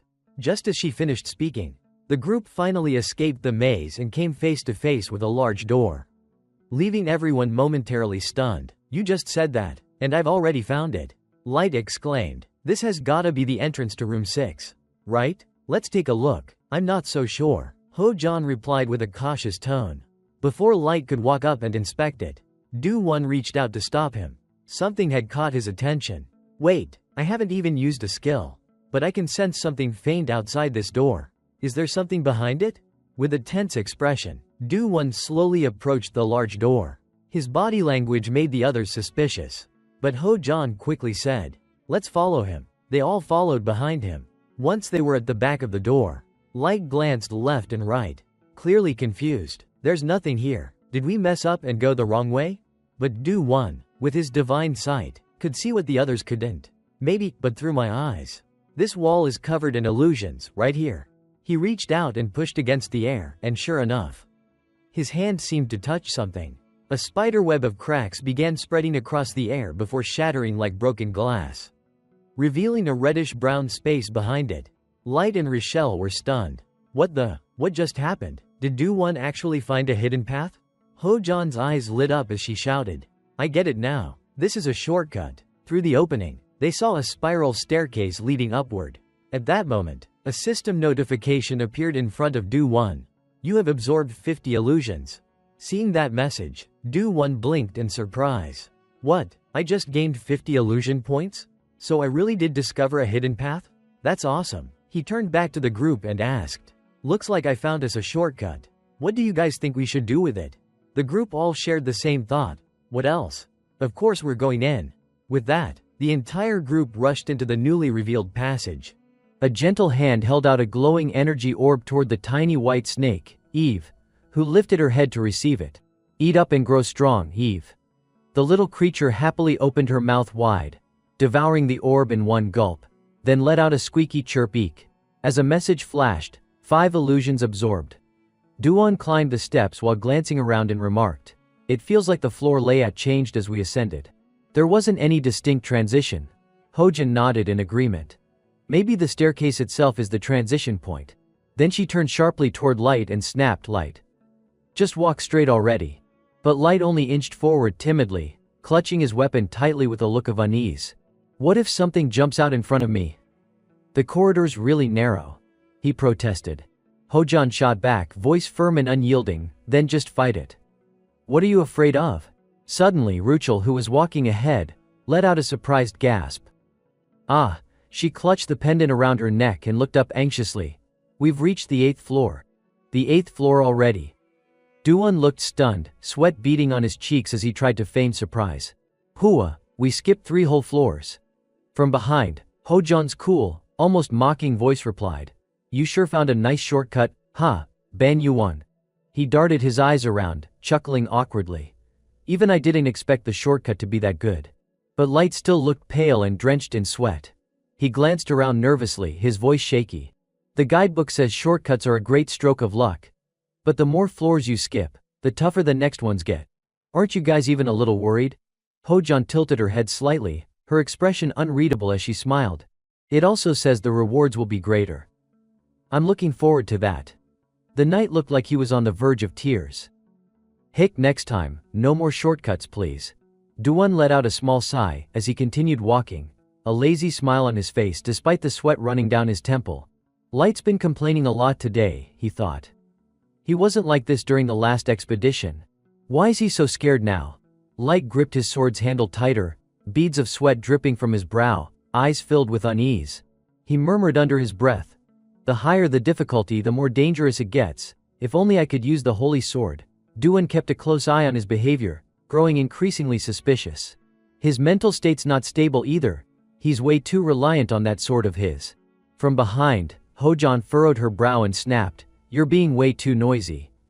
That damn sword's more of a liability. Maybe I should just smash it. Light's eyes welled up as he cried out, Don't say stuff like that. Just then, Ruchel shouted and pointed ahead, drawing everyone's attention. Her pink hair swayed as she stared wide-eyed at the glowing doorway at the top of the spiral staircase. That's the exit, she cried. Duan blinked, stunned, then gasped. Oh, without hesitation, he hurried up the remaining steps, stopping just in front of the door. The student card says we're on the 8th floor. The next one beyond that door must be the 9th, he muttered. But Ruchel quickly reached out to stop him, her hand gently grabbing his arm. Be careful, Ban. Her brows furrowed as she stared warily at the door. I can feel hostility coming from behind it, just like last time. Her voice was thick with anxiety, causing both Light and Hojan behind her to hesitate. That same feeling, when he appeared, still, Ruchel tried to steady herself and reassured them, Don't worry too much. Then she turned to the knight beside her.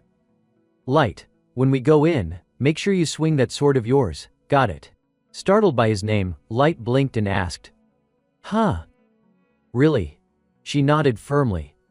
Yeah, Light broke into a wide, excited grin, lifting his sword high into the air with renewed spirit. Got it, leave it to me, wahahaha, he bellowed, fired up. Meanwhile, Hojan stood behind them with her arms crossed, muttering under her breath with a scowl. The way that guy switches moods so fast really pisses me off. Duan, watching Light's sudden shift, couldn't help but agree. Yeah, seriously. All 4 of them stepped through the glowing gate, only to find themselves standing inside a vast stone hall. The sheer scale of the place sent a chill down their spines. One of them whispered in awe. This place, from the moment he entered, Duan had been carefully observing their surroundings. There are no monsters, and the ceiling is really high, he murmured, clearly suspicious. Light, standing nearby, glanced around as well, confused by the unfamiliar sight. Did we already reach the resting area? Unbeknownst to them, a figure in a black cloak was hiding behind a nearby boulder, quietly watching as the group pressed forward. The cloaked figure walked cautiously while shaking his head and muttering, This doesn't seem right. The rest area on the 10th floor never mentioned a layout like this. Suddenly, a massive magic circle flared to life, emitting a blinding beam of greenish-blue light that felt like it was tearing the air apart. Duan's eyes went wide in shock, sweat forming on his brow. What the hell, he gasped. Then, in front of Hojan, a huge orb came hurling toward them. It was so sudden that both Duan and Light had no time to react. Gritting her teeth in frustration, the girl clenched her fists, furious at her own helplessness. A violent collision erupted, sending rocks and debris flying everywhere. The ground shook from the force of the blast. Amid the chaos, the gun-wielding player and the pink-haired girl struggled to prop themselves up, trying to regain their footing. Duck Go Yan, Suddenly, a strong foot stomped down on the now immobile orb. A familiar voice cut through the dust and noise. Hojon's. What's wrong, Ban Yuan? Meanwhile, the pink-haired genius calmly crossed her arms and approached with a sharp, piercing gaze. Didn't you say you were the only one in the tower who could use this kind of weapon? She asked coolly. Ban, caught off guard, awkwardly nodded. Yeah, that's right. Duan clenched his teeth and turned his head, scanning their surroundings, his suspicion growing. This is a single-use weapon. That bastard. His eyes quickly locked onto a faint figure flickering behind a nearby pillar.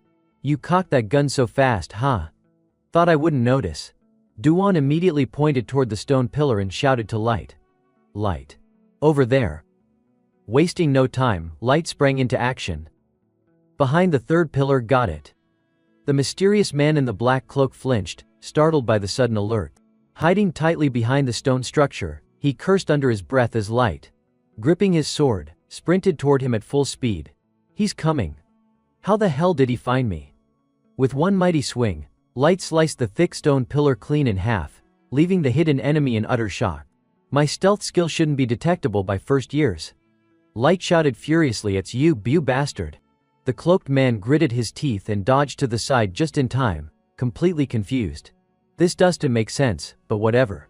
His eyes then locked onto the three others standing a distance away. I'll take this guy out first, then blow the rest to pieces. Seeing that, Duan turned to Hojon, who stood nearby. Duck Go Yan, are you okay? If that blast had hit someone else, it could have been fatal. She stayed perfectly still, arms crossed, cool as ever. It probably would have been. Suddenly a strange white-blue glow began rising, catching Duan's attention. Huh. His expression turned grave as he looked down at the orb still under Hojon's foot. It was changing. Wait, Duck Go Yan. That bullet, he shouted. His eyes widened in realization. That's a magic bomb, isn't it? A Type 30 magic bomb. And a pretty damn strong one too. Without hesitation, Duan dropped to his knees beside the bomb, carefully examining it. Everyone stepped back just a little. Ruchel instinctively took a few steps back, confused. Ban? A soft notification chimed, Magic Bomb 30 acquired by force. With that, Duan finally let out a heavy sigh of relief. Whew, it stopped. That bastard. He then looked ahead, toward the fierce clash unfolding between Light and the mysterious figure in black. Pulling something like that, he'll pay for it. On the other side, the cloaked man seemed to be having trouble holding his ground. Tech, this kid's actually pretty good.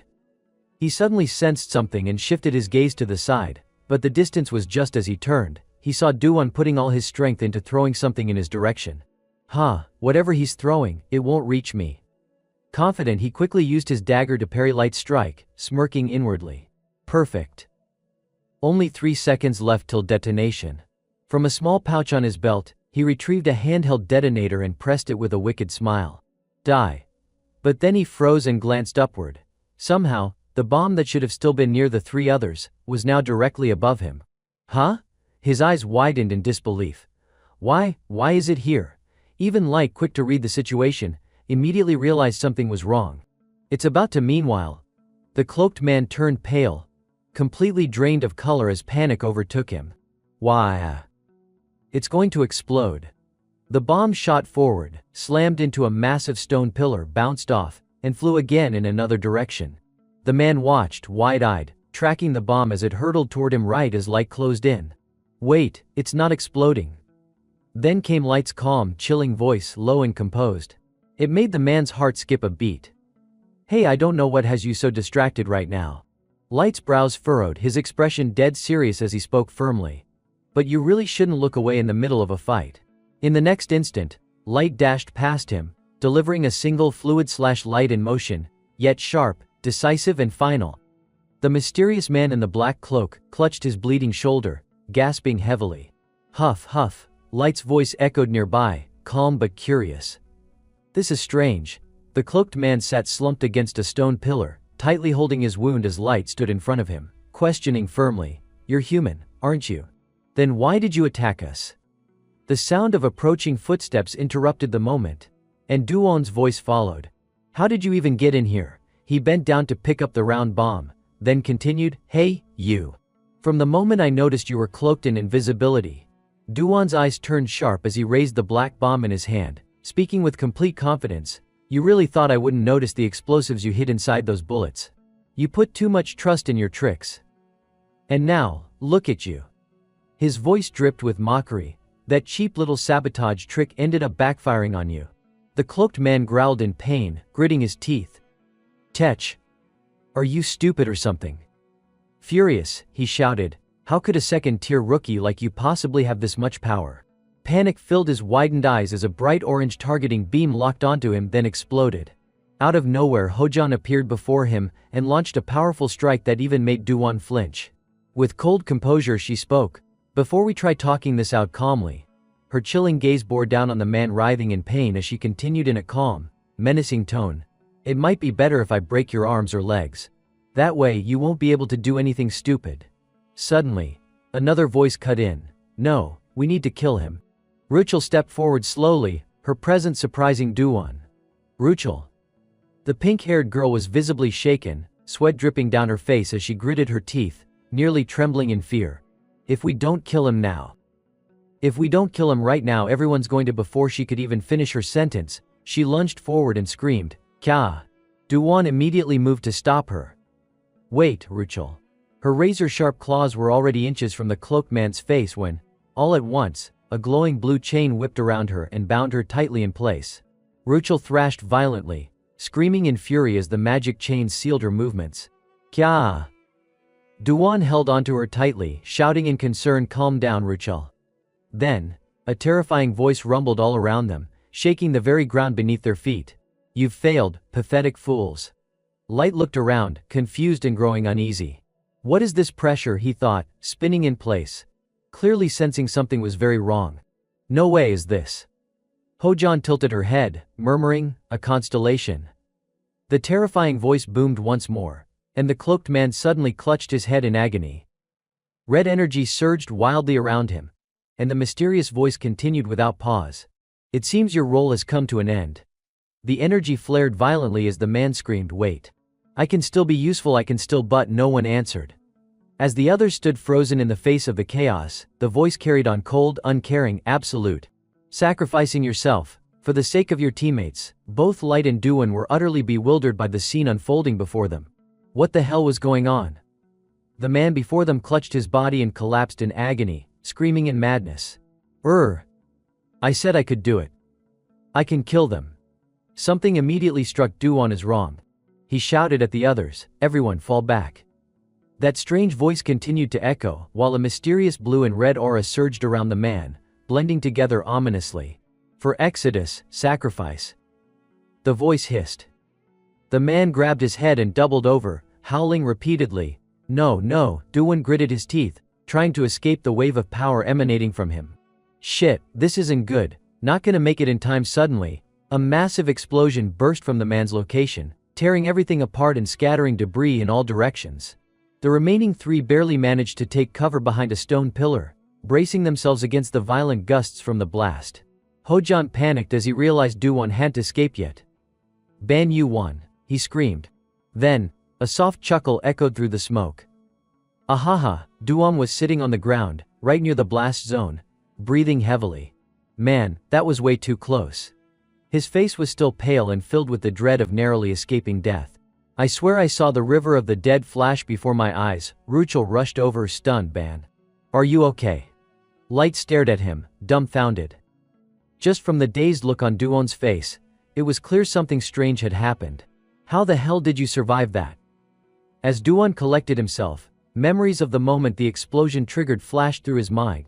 Shit, no way I can dodge that, there has to be a way to block it. He instantly summoned a small magic circle, channeling the magic bomb concept he had absorbed earlier. Magic bomb 30. In the end, Duan had used his own bomb to counter the explosion. I see now, he muttered. Standing beside him with folded arms, Hojan nodded in approval. So, you cancelled the explosion with another explosion. Duan reached his hand forward, and Ruchel gently helped him to his feet. If I had been even a second slower, we'd be toast. Light clenched his sword and asked, what happened to that guy? He's gone, did he just vanish? Duan stood up straight, scanning the area with a frown. Probably fine, he's still inside the tower. Maybe he teleported to the first floor. But then, that eerie voice echoed again, "He's dead." As if the four of them hadn't heard clearly, it repeated, "He's definitely dead. The tower will register him as having perished in battle against you." The voice lingered, whispering into their ears, "It's as if you were the ones who killed him." Hearing this, Duan scoffed. "The hell are you rambling about? You're the one who pushed him to explode. We just fought to stay alive." The cave fell silent except for the breeze blowing through a gap that overlooked the night sky. The hole had no cover, letting the starlight shine in from the outside. That eerie voice paused for a moment before continuing. "You sacrificed a valuable comrade, and gained nothing in return. I should have been wary from the moment the tower began favoring you." Light blinked in surprise. "The tower favored us," he repeated. Duan gave an awkward chuckle and called out, "Hey, stop being so cryptic and just tell us straight. Who was that voice earlier? And what exactly are you?" There was a slight hesitation before the voice finally replied, "I have only one thing to say to you." What came next made Duan's eyes go wide in disbelief. "We are Exodus, your enemy. We'll meet again." As the voice disappeared, Ruchel let out a long sigh, as if a heavy burden had been lifted. "Whew, that pressure's gone," he muttered through clenched teeth, clearly agitated. "What the hell is wrong with these constellations?" The group reassembled. Duan sighed in frustration. None of them ever talk like normal people. Their actions aren't normal either. Ruchel placed a hand under his chin, analyzing the situation. Still, at least one of them gave us a name. Meanwhile, Hojan remained alert, eyes scanning their surroundings. Her tone was cold. "Tell me what they said again." Exodus, Light responded. "It's not the name of a person. It's an organization." His expression hardened. "Exodus is the most secretive space pirate group in the entire dimension. That constellation must be backing them." Duan's eyes widened in sudden realization. "Ah, so the space pirate crew Professor Yumina mentioned was Exodus." Light's face twisted as his eyes welled up with tears. "So now they're after our lives. What the hell is going on?" Despite the tension, Hojan remained calm. Her expression didn't waver as she replied, "Is that really so shocking?" Then, with a confident smirk, she added, "We were bound to run into them eventually as we climbed the tower. Better to get some experience now, don't you think?" Duan nodded. "I agree." Light, on the other hand, frowned and scoffed. "You two really are a match made in heaven, huh?" Then he grew visibly uneasy. "But doesn't that seem weird to you? That constellation just said it, the tower is favoring us." His voice began to tremble with fear. "What we were just speculating, that thing confirmed it. Doesn't that bother anyone else?" Duan stammered, unsure how to respond. "And no, that's not what I meant," but just then, a system notification popped up beside Ruchel. "Huh?" he muttered. Light turned to see a similar message appearing next to him and gasped. "Why are we the only ones being treated like this?" And sure enough, Hojan standing just beside them was no exception. All three of them stared at the system notification with looks of awe and disbelief. Holy crap, huh?" Duan, who was standing just outside their line, couldn't help but feel a wave of unease. "What the hell are you guys reacting to like that?" he asked nervously. Then it suddenly hit him, and his face went pale. "Wait, don't tell me the administration just sent you a message." Hojan was still fixated on the system alert, her expression dead serious as she replied, "Just because we encountered an abnormal phenomenon, they want to force us out." The three of them had clearly received the same notification at once. "No, that's not it," Ruchel said, nodding vigorously as if to reassure herself. "You got it too, right?" Light immediately answered, "Yeah, I just leveled up, didn't I?" Meanwhile, Duan was still frozen in place, struggling to process what was going on. "Me too," he muttered blankly. Hojan smiled faintly, unable to hide the joy bubbling inside him. "This is the first time I've leveled up since enrolling. Maybe this is the tower's reward for withstanding that attack from the constellation." Light looked down at the system panel hovering before him, a bit hesitant. Ruchel beamed with delight. "Wow, my stats shot up like crazy." Meanwhile, Duan could only watch helplessly as his teammates gathered around, grinning and checking their notifications. He forced a faint smile and thought to himself, "Look at them, they've been using the status window since the start. Their base stats were already high. Even if I level up, it's like nothing's changed." Duan scratched his head and began pacing around, deep in thought. Is the tower ignoring its own master? But why only me? Is it skipping my reward just because I don't have a status window? Suddenly, a glint sparked in his eyes. Clairvoyance activate. Immediately his enhanced vision cut through the lingering dust from the recent explosion. Of course, that wasn't the answer. Right where the blast had happened, floating just above the ground, a glowing orb of energy shimmered beneath the dusty veil exactly where that man had vanished. Du-won crouched down and carefully examined it. The orb still emitted a faint glow, and was surrounded by an unfamiliar sequence of runes. Reaching out, he touched the radiant sphere and thought, "This is for me, right?" The moment his fingers made contact, the orb erupted with brilliant light, engulfing his entire body. His expression filled with shock as ancient glyphs crawled up his arm like living tattoos. Then came the system message: Vitality, 79 Body, 46 Mana, 39 Soul, II Polymorph, I Spatial Control, 2.5 Shadow Step, 5.7 Sacred Mark, 0.1 You have received the above attributes. Staring at his now glowing form, Du-won was dumbfounded. Vitality 79. That's a massive increase. And I've received a concept I've never even heard of before. The system panel flickered in front of him, displaying further explanations: Polymorph I, a top-tier concept no human should possess. Sacred Mark 0.1, a trace of the starlight essence. He fell into deep thought. Polymorph must be a higher-level concept related to transformation. And the Sacred Mark, maybe it's tied to the constellations somehow. Du-won puckered his lips, swiping through the information, grumbling to himself. What's the point of getting abilities I don't even know how to use? He didn't notice the small white snake, Eve, slither silently up onto his hand. Huh? He muttered when he finally saw it. Feeling playful, he asked, "You want the polymorph, Eve?" The little snake quickly shook its head. Du-won chuckled and brought the gleaming orb closer. Well, no point keeping something I can't use. Go ahead, eat it. Eve excitedly devoured the energy orb with a satisfying crunch, emitting a soft nom nom nom. Her pure white body started showing faint glowing teal patterns, making Du-won gasp. What the hell? The other three heard the commotion and turned toward him. What now? Ruchel asked, approaching him cautiously.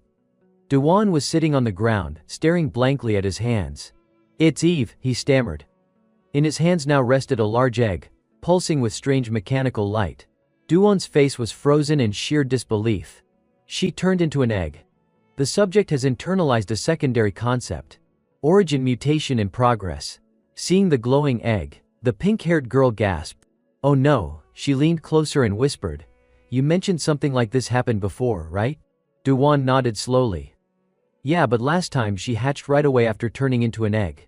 But this time she's not coming out. Light stood nearby, stroking his chin thoughtfully.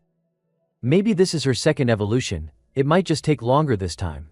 Hojan, arms crossed and observing the egg in Ruchel's hands, remarked coolly, it's probably leveling up too. Holding the egg gently in both hands, Ruchel smiled softly. I can feel a warm energy coming from it. Du-won, still visibly anxious, bit his knuckle and trembled. What should I do? What should I do? Light glanced over and smirked slightly. Why do you look so worried? Huh. Tears welled in Du-won's eyes as he looked at Ruchel, who was smiling radiantly, cradling the egg like it was something sacred. He muttered under his breath, clearly distraught.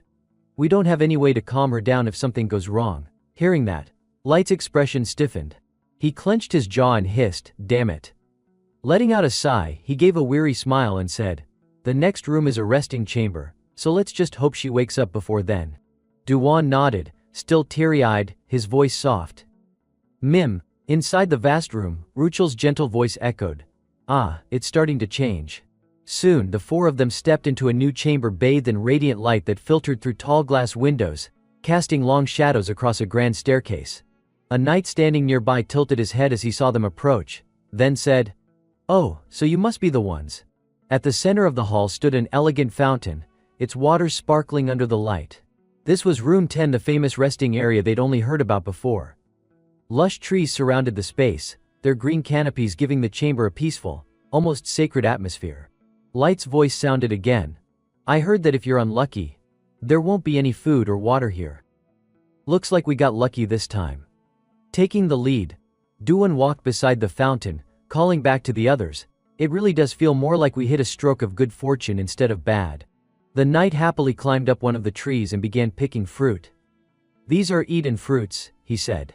They ease fatigue and boost your potential. Best eaten during rest. Duan smiled, watching him. That makes sense. He plucked a fruit for himself and took a bite. The fresh, cool sweetness burst across his tongue, and both he and Hojan couldn't help but exclaim in awe at the flavor. Hua, holding up the half-eaten fruit, Duan grinned. This is incredible. I've never tasted anything this good before. Ruchel, sitting comfortably in a nearby chair and enjoying a bunch of grapes, chimed in. I'm not an exception either. This is the sweetest thing I've ever eaten. I can actually feel my energy coming back bit by bit. Hojan tilted his head. Then why don't we eat everything here before we move on and maybe take some with us? Light, watching Ruchel enjoy her grapes, gave a helpless smile. I don't think we can do that. Word is, each fruit only works once. And if you try to take them out of the resting zone, they vanish. The white-haired girl lowered her head slightly, gritting her teeth in frustration. What kind of petty rule is that? She snapped. Light turned to her with wide eyes, and replied matter-of-factly. Rules are rules. Nothing we can do about it. Meanwhile, Duan took another bite and glanced around thoughtfully. Such a shame we can't take these fruits with us. There's got to be a way, right? He looked down and noticed new lines of text appearing on the system screen in front of him. HP 5 mana, 8, Charisma 20. You have gained the above stats. You have consumed Eden's unique fruit, the fruit of good and evil insight. You now have the ability to see the sins committed by others. Duan blinked in confusion. Huh? What the hell is this? He looked down at the half-eaten fruit in his hand. So this fig-looking thing gave me all that just by eating it. He let out a forced smile. Still, what exactly counts as a sin? Who's defining that? Suddenly, a voice rang out in urgency. Hey, guys. Ruchel came running toward them, clutching something in her arms. I found this box. The other three looked surprised. A box. Hojan frowned slightly, crossing her arms with suspicion. If it's a reward for our progress, even a low-rank one, it should still be special. Nothing we've gone through so far has been normal. Duan chuckled weakly. Yeah, we've already faced 2 constellations. Light eyes misty, chimed in. And we rarely even get to skip the mini-bosses. Ruchel recalled all the brutal challenges they had faced from Demi Laurent to Hapjong, and Duan's expression turned grim as he too remembered the terrifying monsters. It's like every single hardship that normally gets spread across all the other teams got dumped on us all at once. Well, he said with a glimmer of hope as he looked down at the wooden chest by his feet, maybe this is the compensation they were talking about. There's gotta be a silver lining to all this misery, otherwise it's just plain unfair. Ruchel perked up at the word compensation. Wait, did you say reward? Duan nodded. That's right. They say every rest area has a treasure chest that compensates you for your progress. This one's made of wood with gold trim, so I'd say it's one of the higher tiers.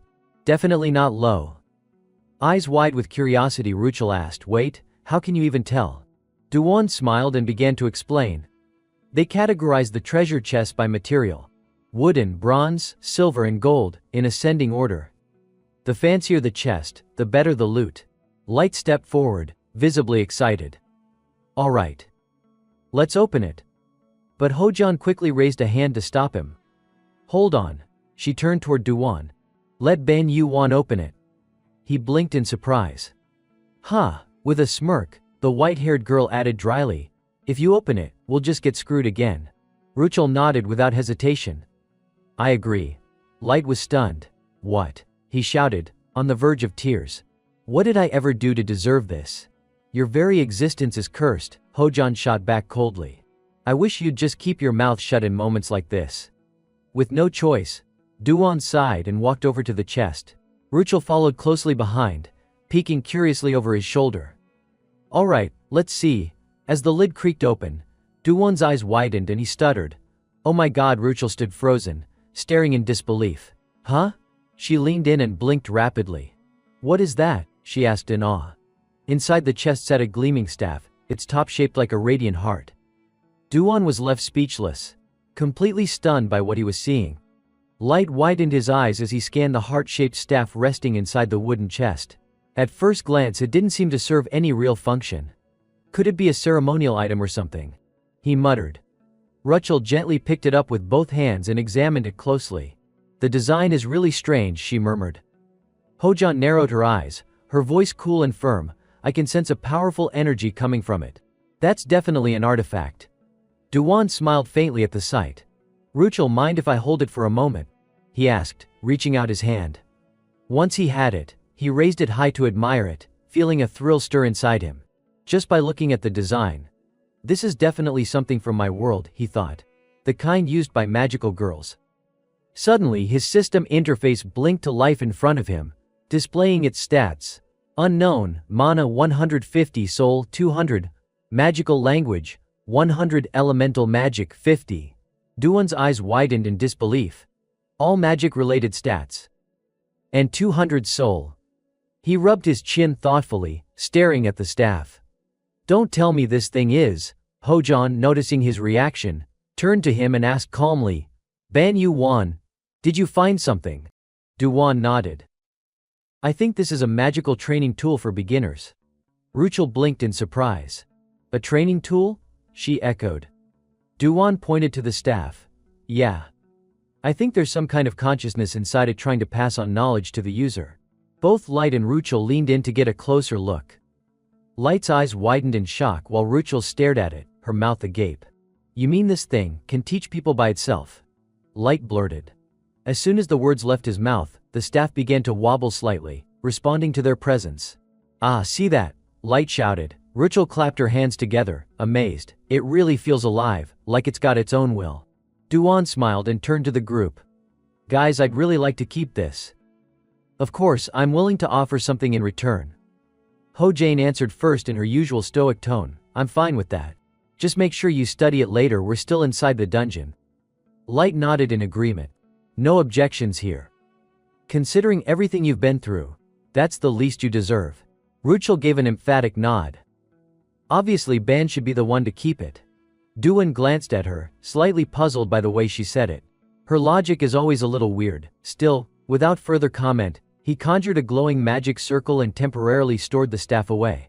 "Thanks, everyone. I just have a feeling this thing's going to be really useful to me." Both of them made their way through the thick rows of trees. Light frowned and snapped, "Ban. I told you.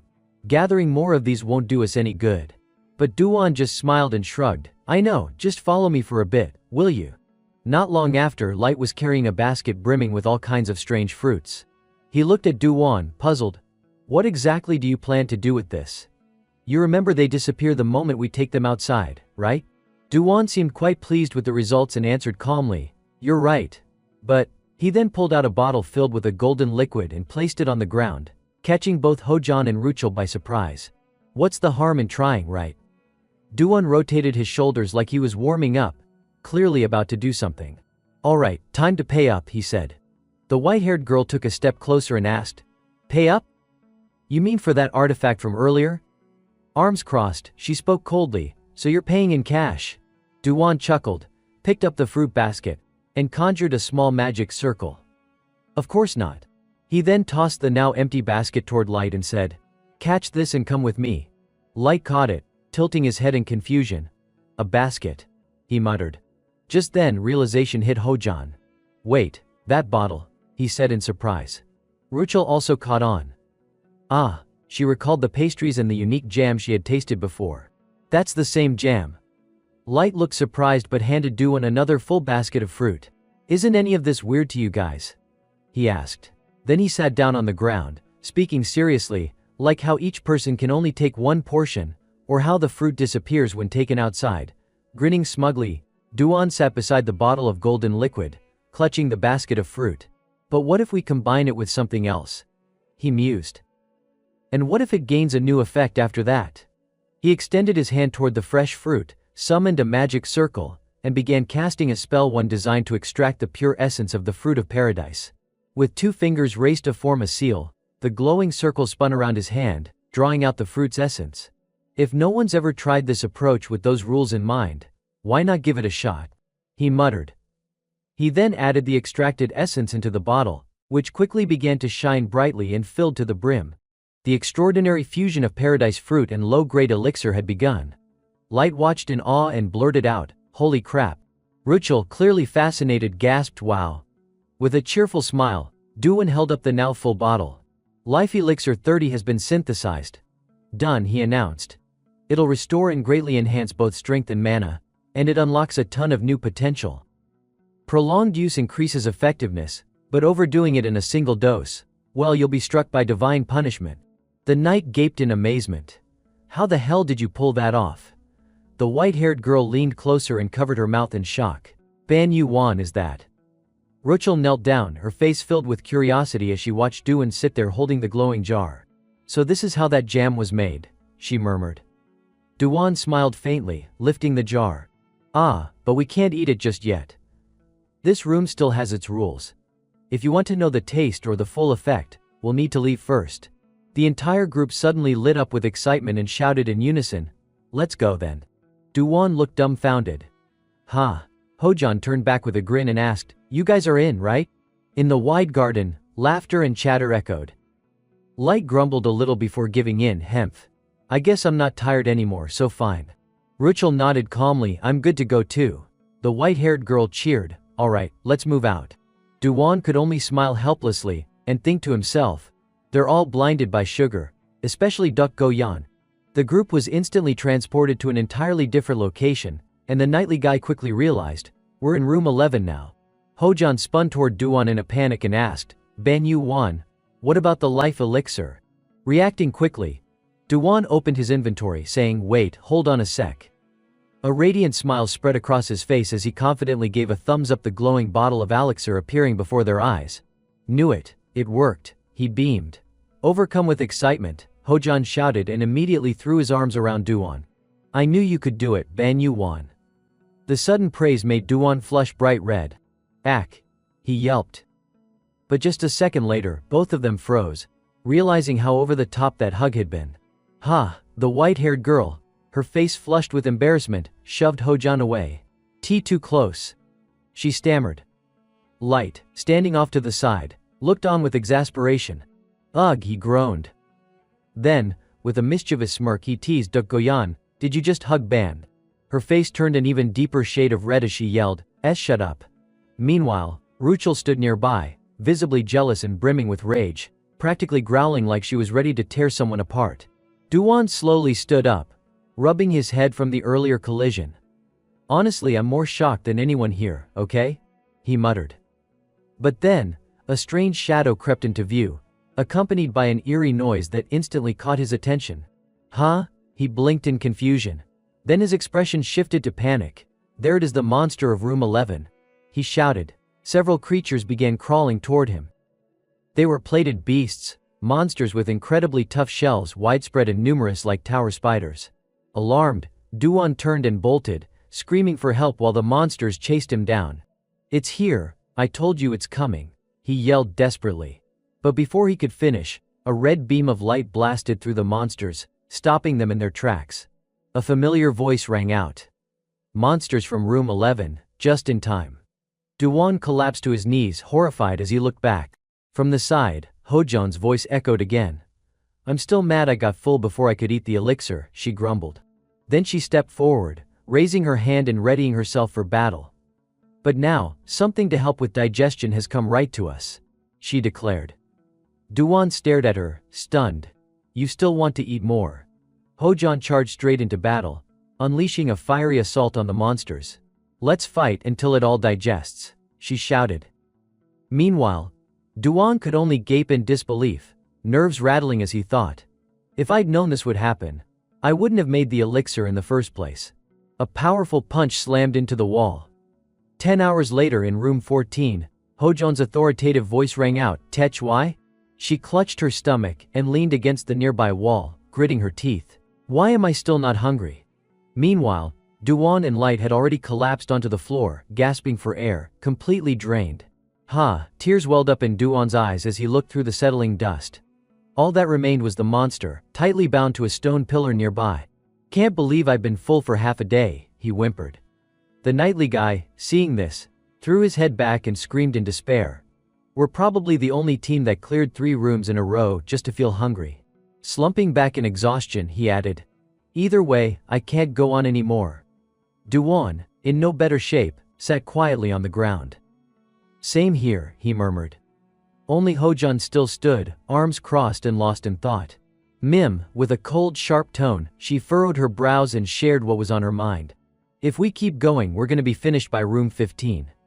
At that, Duan yelled in panic, "Stop it already." Light chimed in as well. "It's already 11 p.m. He glanced upward, weary and worn out. "Even if we still have energy, we should stop here." Tilting her head, Hojan asked, "Why?" Duan raised a shaky hand and pointed into the distance. "Look over there." On the other side, Ruchel's razor-sharp claws tore through stone like it was paper, leaving deep, savage gashes in the wall, as a furious growl echoed through the air. Grursher, her teeth clenched, eyes burning red with fury, claws out and ready to strike. Beside her, Duan's trembling voice broke the silence. "Ruchel's about to lose control." Hojan stood there with arms crossed, watching Ruchel's barely contained fury without much concern. Seeing her on the verge of losing control didn't surprise him in the slightest. "Yeah, not surprising if she snaps at any moment," he muttered. Duan gave a slight smile and spoke with a pleading tone. "Which is exactly why I said we shouldn't keep going." Getting up, he turned to the others and suggested, "We probably don't need dinner tonight. Let's just get cleaned up and rest. Tomorrow we'll pick things up from room 15. The white-haired girl replied coolly, "Fine by me." Light, standing nearby, nodded cheerfully, "Sounds good." Duan reached into his pack and pulled out a small portable shower along with a few essential items. "Here you go, everyone. Use this to wash up." Hojan raised an eyebrow. "What about you?" Grinning, Duan pointed at his arm. "I'll shower later. I want to focus a bit more on training my phantom body technique." Seeing that, Hojan leaned over slightly and gave him a proud smile. "As expected of the martial art I taught you. The more skilled you are, the more complete the technique becomes. Keep it up." Then she turned back to Ruchel and began dragging her away. "Alright, I'll take this little beast to shower first. She's just getting in the way like this." The pink-haired girl stared blankly, confused by what was going on. "Huh?" Duan turned to Light, pointing toward the two of them. "What are you standing there for? Go shower." Light's face instantly flushed red as he shouted, "What? I'm a guy." The knight went beet red, eyes wide, sweating profusely as he yelled down the hallway, "You want me, a guy, to shower with girls? What kind of nonsense is that?" Duan froze, stunned, eyes wide. "Huh? No way." He remembered a scene from earlier and screamed internally, utterly shocked. Wait, he still hasn't realized his cover's blown. Is this guy seriously that clueless? Trying to play it off, Duan turned away and casually waved a hand. "Oh right, my bad. Then just strip and shower here instead." Light's face, already red, turned even deeper crimson. Trembling, he shouted, What kind of vulgar suggestion is that?" Duan whipped around and replied calmly, "We're all guys here. What's the big deal?" Still flustered, the knight clenched his fists and shouted, "Even so. I can't just undress in front of someone else." Crossing his arms and looking tired, Duan sighed. "So what do you want?" Then, red-faced and drenched in sweat, Light stammered, "Jay, just don't turn this way, alright?" Duan nodded.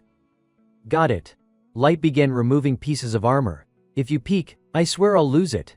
Duan took off his coat with an exasperated sigh. "I said I get it." But then his eyes widened in sudden realization, his gaze landing on a strange necklace hanging from Light's neck. "That necklace," he muttered, stunned. The next day came quickly. Suddenly, a loud scream echoed through the room. As everyone was sitting around the campfire happily eating cup noodles, Light shot to his feet with a face full of shock and panic. "You want me to use the spear again? How did it end up like this?" Hojan remained calm and spoke evenly, "From room 7 to the rest area you fought just fine without a sword. You seem to be getting used to combat, so I thought it would be okay." While noisily slurping his noodles, Duan nodded in agreement. "Same here." The knight looked devastated as he tried to explain. "It may have looked that way, but I seriously can't take it anymore." Meanwhile, Ruchel continued munching on her noodles like nothing was happening, completely unfazed by the discussion. Light furrowed his brows and looked down solemnly, his expression growing more serious. There weren't any strong monsters in room 7, so it was fine. But we have no idea what's coming next. Higher tier monsters might show up again like last time. Clenching his fist slightly, he added, "Fighting without my holy sword, it's too much for me. I just know something bad will happen." Hojan rubbed her chin, falling into deep thought as if calculating something. Then she finally spoke. Got it. Since we've already considered the possibilities, it's decided. Use the sword. The moment those words landed, Light's face lit up with joy. He beamed, hugging his sword tightly and rubbing it affectionately. Really? Thank goodness. I'm never letting you go again, my holy sword. Duan leaned in and whispered to Hojan, are you sure this is okay? Duk Goyan let out a soft, resigned sigh and whispered back, what else can we do? His mental state has clearly hit its limit. We'll just have to go along with it for now. Suddenly, Ruchel's head popped up between them. The white-haired girl looked at her, confused by the way she clenched her fork and growled under her breath. She's had enough to eat, so why is the little beast going off again? Duan let out a helpless smile. Who knows, maybe she triggered some sort of defense mechanism because we're standing too close. Hojan turned away and muttered sarcastically as she walked off. First trauma, now jealousy. I'm starting to worry about this team's future. Ruchel growled in frustration and plopped onto the ground, while Duan nervously broke into a cold sweat. Yeah. He turned toward Duk Goyan and asked shyly, do you think we're handling this the right way? The white-haired girl gritted her teeth and growled, why are you asking me that? Every time the two of them talked, Ruchel, who was nearby, looked like she was on the verge of losing it. Kya. Massive monsters suddenly appeared and began filling room 15. One of them, seemingly the leader, raised its weapon and roared, charge. Kill them all. With that order, the rest of the beasts stormed forward in a frenzy, their roars echoing through the room. Countless spears were hurled in the direction of the four adventurers now surrounded on all sides. Just then, Light surged forward from seemingly out of nowhere, cleaving through the flying spears with his sword. You're not getting away. He shouted. Duan glanced over at him, clearly impressed. Light was a force of nature, swinging his sword non-stop and tearing through monsters before they could react. Huff, The enemies wailed as they were struck down, and Duan couldn't help but mutter. Huh. Slashing down another monster, Duan called out. If Light didn't have his sword, we'd be in serious trouble right now. Hojan, eyes sharp and focused, replied coldly while fending off another attack. Is this really the time to worry about others? Suddenly, a blood-curdling shriek from a monster snapped Duan out of it. One of the beasts raised its axe high and charged straight at him. Face your judgment. It bellowed. The white-haired girl shouted his name and quickly cast a spell. Ban Yu 1. A burst of magic slammed into the monster, knocking it back just in time for Duan to recover. Ruchel then came barreling through the battlefield, effortlessly flinging aside monsters with brute strength as she sprinted forward. Duan stepped back and exhaled in relief. Thanks, you too, the white-haired girl warned sternly. Stay alert, while Ruchel snarled protectively, positioning herself in front of him before charging again with feral intensity. Duan watched her go, muttering to himself she's about to snap and Eve still isn't showing any signs of waking up. While lost in thought, a monster suddenly ambushed him from behind. It was ready to strike. If the opportunity comes, I need to try that move again even if it failed last time. Fortunately, Duan's reflexes kicked in, and he blocked the attack just in time with his sword. The creature hissed in fury. I am Quanos of the Rusted Halberd Battalion, it roared arrogantly. You will all vanish beneath my spear. But before it could finish its grand speech, Light's blade came crashing down mid-sentence. You're annoying, he said flatly. Without missing a beat, the monster lunged at Duan again, swinging its weapon. It pointed at him with disdain. Hiss, you must be the weakest of them all. Duan gripped his sword tighter and smirked. Says who? Before Quanos could even react, crimson liquid splattered across the room. Hojan remained stoic, but Duan stood frozen, mouth agape. What? He gasped. Light, eyes narrowed and voice cold as steel, drove his blade through the monster with ruthless efficiency. Just another low-ranking tower beast, he muttered as the creature was torn apart. Light landed softly and spoke in a calm voice. Got one. The knight tightened his grip on the hilt of his sword, golden flames flickering along the blade. His gaze darkened, voice low and firm, only one left. Duan's eyes widened. Huh? He shouted, reaching out to stop him. Wait, hold on. But Light had already launched himself like an arrow, slicing through the swarm of monsters with swift, decisive strikes. You're just small fries, he muttered. With every powerful swing of his sword, another monster was shredded to pieces. Ha, he exhaled, finally cutting down the last of them. Resting one hand on his hip, he let out a sigh. "Whew," he muttered to himself. "Didn't think I'd run into an orc like the ones back home, right here in this tower." Lost in thought, the knight pondered to himself. But in the end, they're still just orcs. Barbaric creatures like them could never withstand the brilliance of the holy sword. Then suddenly, a loud shout snapped him back to reality. "You idiot!" "Haim!" Light tilted his head, not understanding what was happening. Hojan stormed toward him, clearly furious. "What the hell do you think you're doing? Taking them all out without any coordination?" Duwon stared at the final monster's corpse and muttered, "Oh man, that was the last one. Our shift's about to start." The white-haired girl, still expressionless but clearly annoyed, added, "We agreed to regroup before heading up to the next floor. Did you forget?" There was a moment of silence before Light finally replied, stunning both of them with his response. "What's there to worry about? With me and this holy sword, clearing the next floor will be easy," he said casually. He turned to face Hojan and Duwon, hands on hips, with a calm and confident expression. "No need to waste time on low-level trash, right?" He gave a carefree chuckle, raised his hand, and said, "Oh wait, is it because you guys didn't get any loot? Is that it?" The girl said nothing. She clenched her fists tightly, struggling to suppress her rage. Meanwhile, the oblivious knight continued, all right. I'll make sure to leave some for you next time, so relax." Hojan's brow twitched. He spoke slowly, each word laced with tension. "What did you just say?" Duwon could feel the bloodlust radiating from her, and he froze.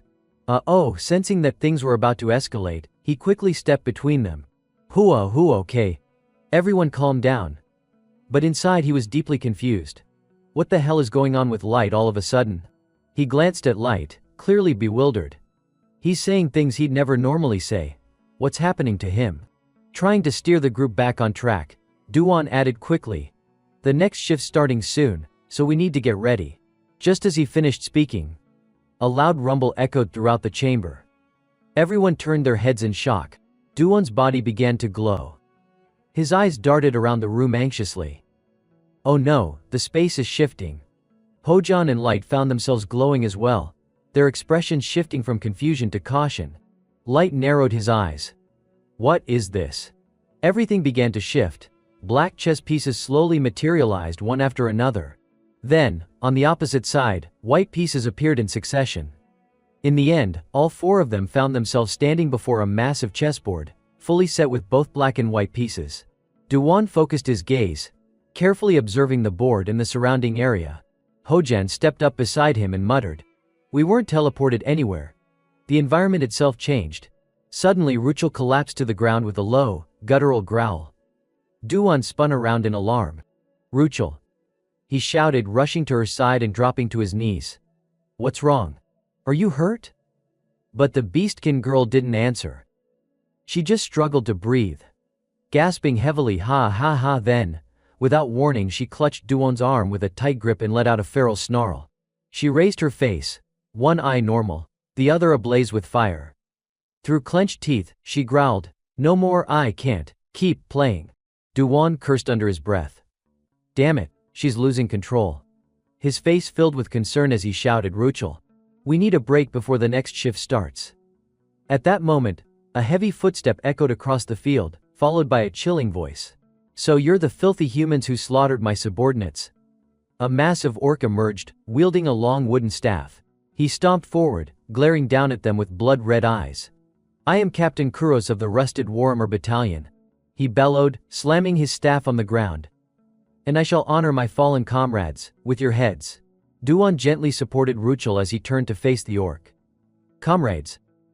Is he talking about those orcs from the 15th floor? Wait, isn't this the 16th? He stared in shock, and just then, a system screen popped up before him. His eyes widened. "Don't tell me the floors are connected now." On the system panel, a new message appeared. Floor 16 rule. The weakest soldier must step forward first. What the hell is this? Rules? Duwon muttered in disbelief. The orc pointed directly at him and roared, "Step forward, weakest human. I, Captain Kuros, will teach you a lesson you'll never forget." He curled a finger and beckoned arrogantly. Duwon took a breath and started to move forward. "Well, if it's the weakest, I guess that's me," but a hand reached out and stopped him. Don't worry about it.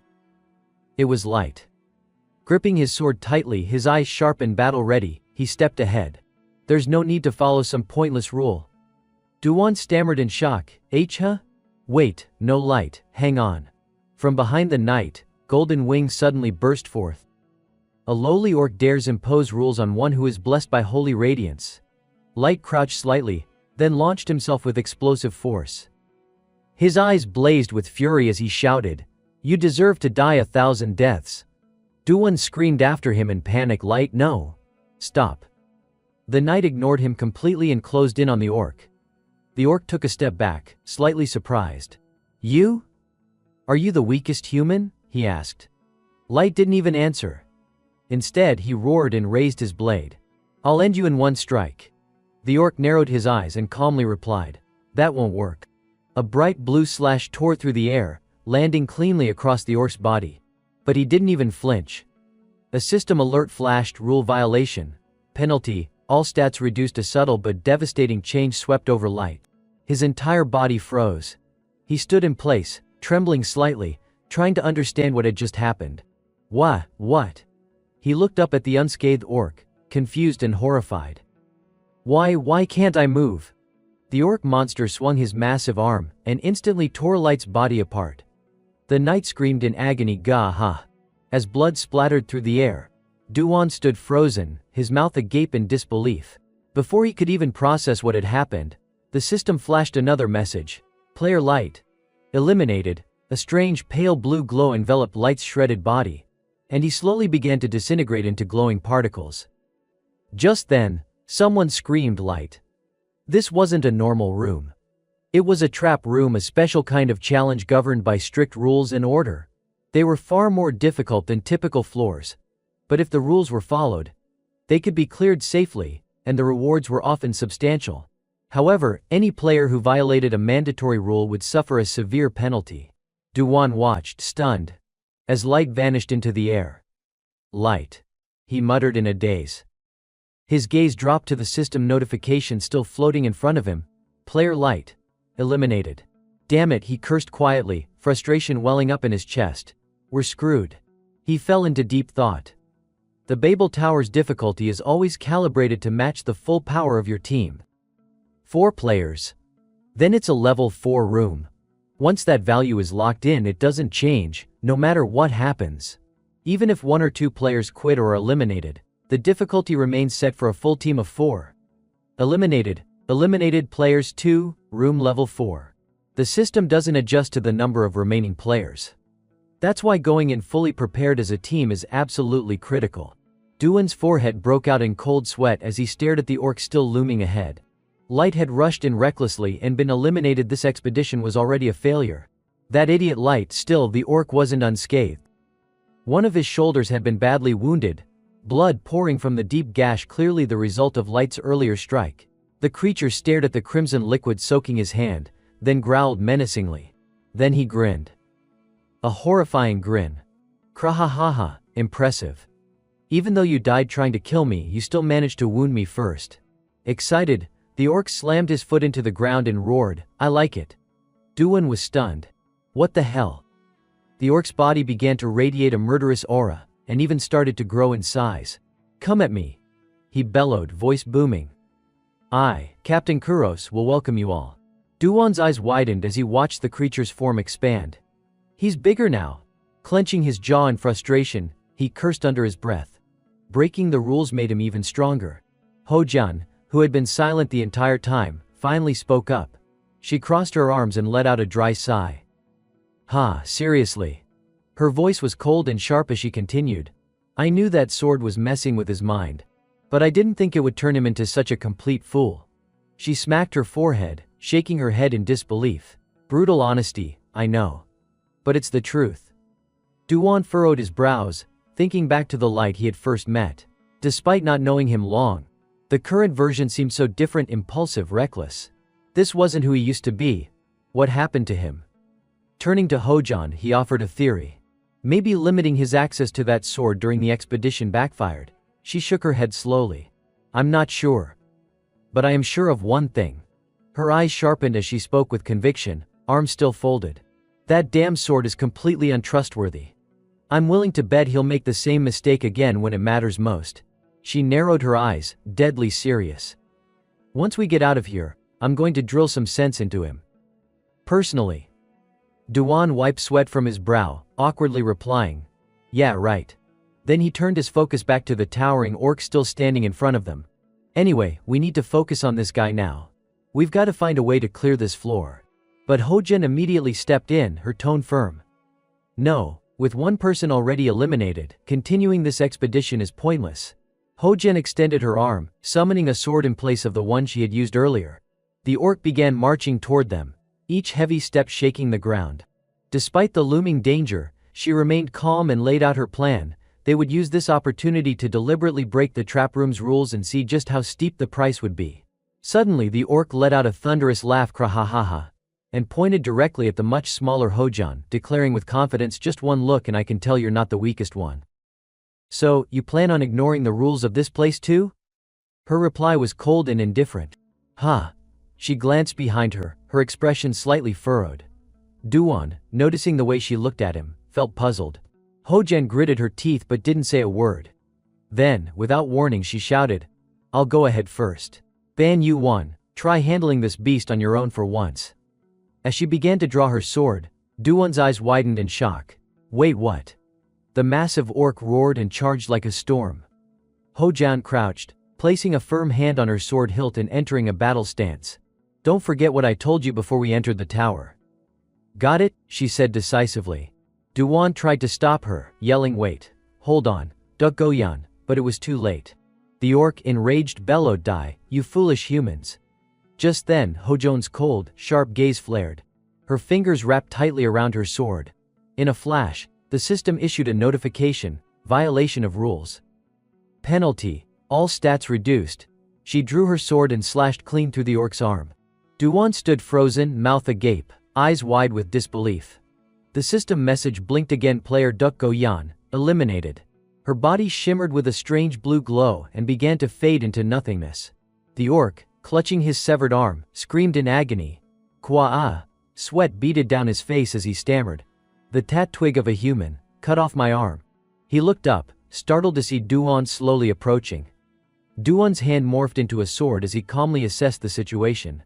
"I'm guessing all those penalties boosted your strength quite a bit," he said in a low, icy tone. "But clearly, you're no longer in any condition to fight." He tightened his grip on his blade and stared down at the beast with a quiet fury. "Because those two sacrificed themselves, I swear I'll kill you and move forward." The orc growled and sneered. "So the weakest one finally shows up, huh?" Then he bowed his head slightly and muttered something under his breath. "No, maybe not." Just then, from out of nowhere, Ruchel let out a fierce roar and charged forward, catching Duan off guard. "Kya?" she howled, slashing at the orc with razor-sharp claws. "Ru!" Duan turned quickly, trying to stop her, sweat pouring down his face, eyes wide in shock and panic. "Ruchel!" He immediately turned around and shouted, "Don't!" At that moment, Duan was struggling to restrain Ruchel by both arms, trying to stop her from charging forward. The beastkin girl was completely out of control, growling and trying to break free. Kai Grur. Her raw strength was overwhelming, and even Duan found it difficult to hold her back. "Ugh, stop, Ruchel. If you break the rules too," he pleaded. The orc monster, clutching his severed arm, narrowed his eyes as he observed them. "Then I can't even begin to imagine how much stronger that guy will get," he muttered to himself. Ruchel's eyes gleamed red, filled with murderous intent. "Kya!" she screamed, her rage peaking. Duan clenched his jaw and furrowed his brow as he tried to hold her down. She wasn't even listening anymore. This was bad. Without wasting another second, he spread his hand open, unleashing a soft green glow. Magical symbols floated around his fingers as he growled. "This is the only choice I have left." With resolve in his eyes, Duan pushed his glowing hand toward her. Although it had failed the last time, he shouted, "Balance it out." His palm landed on her head, releasing a burst of radiant light that engulfed them both. "It has to work this time," he muttered in desperation. He glanced down and asked softly, "Hey, Ruchel?" The beastkin girl collapsed onto the ground, her body drenched in sweat, breathing heavily. "Grr ha grr." She suddenly clutched her chest and let out a primal scream, "Kya!" Duan looked on, bewildered and alarmed. "Ruchel. Why?" As he continued worrying about her condition, the orc behind them began to stir slightly. Du-won's attention shifted briefly. Why is her condition getting worse, Ruchel? The orc let out a low growl as a low wind into his side to draw a long crimson weapon. Meanwhile, Du-won remained kneeling beside Ruchel, still trying to reach her. Ruchel, are you okay? Can you hear me? She didn't respond. Her eyes were tightly shut, teeth clenched, fists balled up as she lay trembling on the cold ground, growling lowly. Suddenly she threw out a hand and grabbed his shoulder. Du-won's eyes widened in shock. Before he could finish, she shoved him back with all her strength, sending him sliding across the floor just in time to dodge the orc's deadly swing. Du-won winced as he hit the ground. Captain, a system notification popped up immediately. Attack failed. Rule enforcement cancelled. The orc raised his massive club and sneered. Looking down at Ruchel now standing protectively in front of Du-won, he clicked his tongue. Chech, I was planning to kill both of you in one blow. Annoying. But then he froze. Something wasn't right. He stared at the woman before him, who was clutching her bleeding arm. Even acting on instinct alone, she had protected him. With a frustrated sigh, the orc pointed at Du-won. You, human guy, you're ridiculously lucky. He continued, to have someone like her by your side. Before he could finish, Ruchel's claw came crashing into his face. Without hesitation, the pink-haired girl tore his head off and flung it aside, leaving Du-won speechless. Du-won tried to stand up, but a sharp pain in his side made him wince and groan. Ugh, my ribs, he muttered under his breath. If Ruchel hadn't shielded me back there, I would've been split in two. Even so, I still got grazed. Worry clouded his mind at this rate. Both he and Ruchel could end up in real danger. Gritting his teeth, he forced himself upright and pulled out a healing vial. Ruchel, come here, he called out. Before the teleportation begins, we need to treat your wounds first. But no matter how many times Du-won called her name, Ruchel remained where she was, completely silent. Ruchel, Ruchel. He repeated. Suddenly the beastkin girl turned around, growling fiercely. Grr, with a sudden flick of her arm, she sent Du-won flying several meters away. Ay! He cried out in pain. Stunned, Du-won looked up at her. Something was wrong. She'd completely lost control, turning into a feral beast. His attempt to neutralize her condition had clearly failed. He glanced toward the furnace nearby. It was still burning, but not just burning. The fire was roaring more violently than ever. How? Why is it burning even hotter? Before he could finish that thought, a magical teleportation circle suddenly appeared beneath his feet. What the? Du-won shouted, alarmed. Ruchel, sensing the shift, flinched in confusion. Why now? Why would the teleportation begin at this moment? A heavy footstep echoed through the room, and both of them turned toward the sound. A group of grotesque monsters appeared, letting out blood-curdling screeches. Ki-ek-ek. Du-won's eyes widened. Monsters from room 17, the masked goblins. Ruchel let out a guttural growl, her eyes now glowing blood-red. Grr, ha, Du-won, terrified by her transformation, stammered, no, don't, please don't. But she let out a deafening roar, eyes blazing with fury. The sheer rage in her voice made Du-won flinch. Ruchel. The goblins bared their jagged teeth, snarling as they prepared to lunge. Ki-ek-ek. Ruchel raised her sharp claws and charged straight at them. Kya-ah. All Du-won could do was freeze, watching helplessly as she threw herself into the pack of monsters. He clenched his fists and slammed them into the ground. Damn it. Sweat drenched his face, and all color had drained from his cheeks. His eyes were wide with horror. It's over, I failed. I couldn't extinguish the furnace. And to think I actually said, leave it to me. To think I had the audacity to tell them, trust me. What a joke. Nothing was guaranteed. Everything was based on my own ability and shallow thinking. His thoughts spiraled into a storm of regret and confusion. Why didn't I think this through? Why did I try to control Ruchel's condition alone, just relying on my own judgment? Maybe I'm just an arrogant fool. His eyes grew dull, his spirit sinking into despair. But maybe it doesn't even matter anymore. Light and Duck Go-yan have already given up. This expedition is a failure. The image of Ruchel tearing through the goblins, scattering their bodies like rag dolls, flashed in his mind. Moving forward might not mean anything. Maybe dying here and being sent down below is how this ends. As Du-won sat trapped in his thoughts, an orc quietly raised his bow and took aim at him. But even then, a blood-tipped arrow sliced through the air. Suddenly, Ruchel's agile footsteps shifted direction.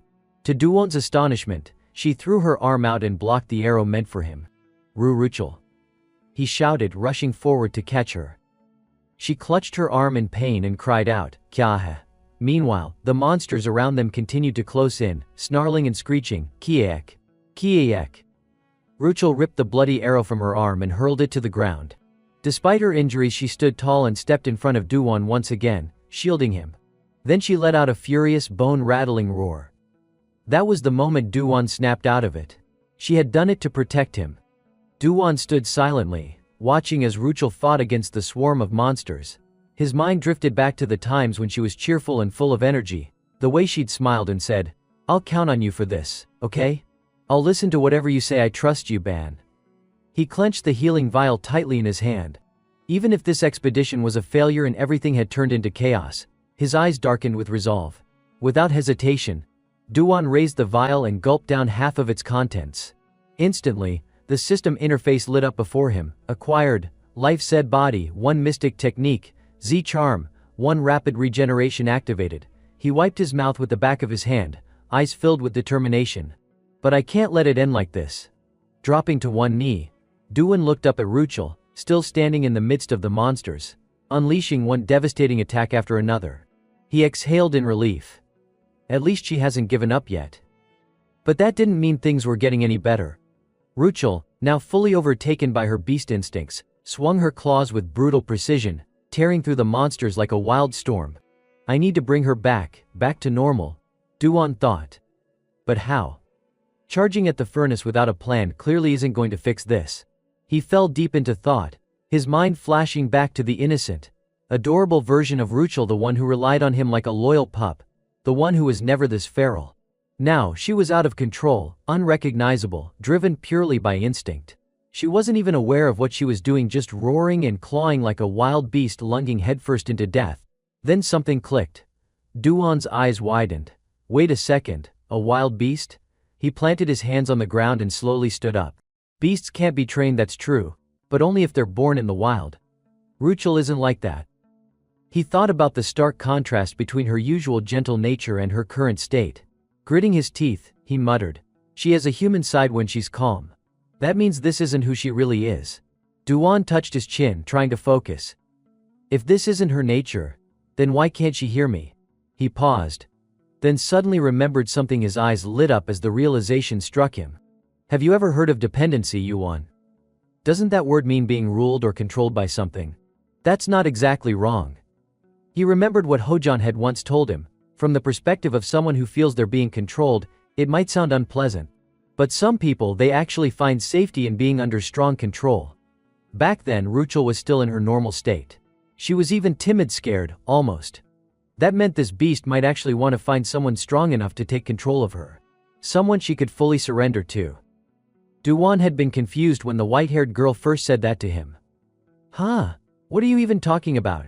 But she had leaned in, looking him dead in the eye, and said with slow, deliberate words. When you can't reason with a beast anymore, then speaking gently isn't going to work either. That silence from before returned uneasy, heavy and hard to shake. But now, Duwon could feel strength returning to his limbs. He pushed himself to his feet, eyes narrowing. She still understands. I know she does. It's just, the way I've been trying to reach her has been too weak. My voice hasn't been strong enough to break through. Duwon looked up at Ruchel, who was still fighting off the monsters with everything she had. All right then, I'll use his method. It's the only way to reach her, he thought. On the other side, the beast girl howled in rage, her glowing eyes and razor-sharp claws making the orc in front of her look tiny and terrified. Kya! She screamed, while the orc trembled in fear and let out a shrill cry, Keek.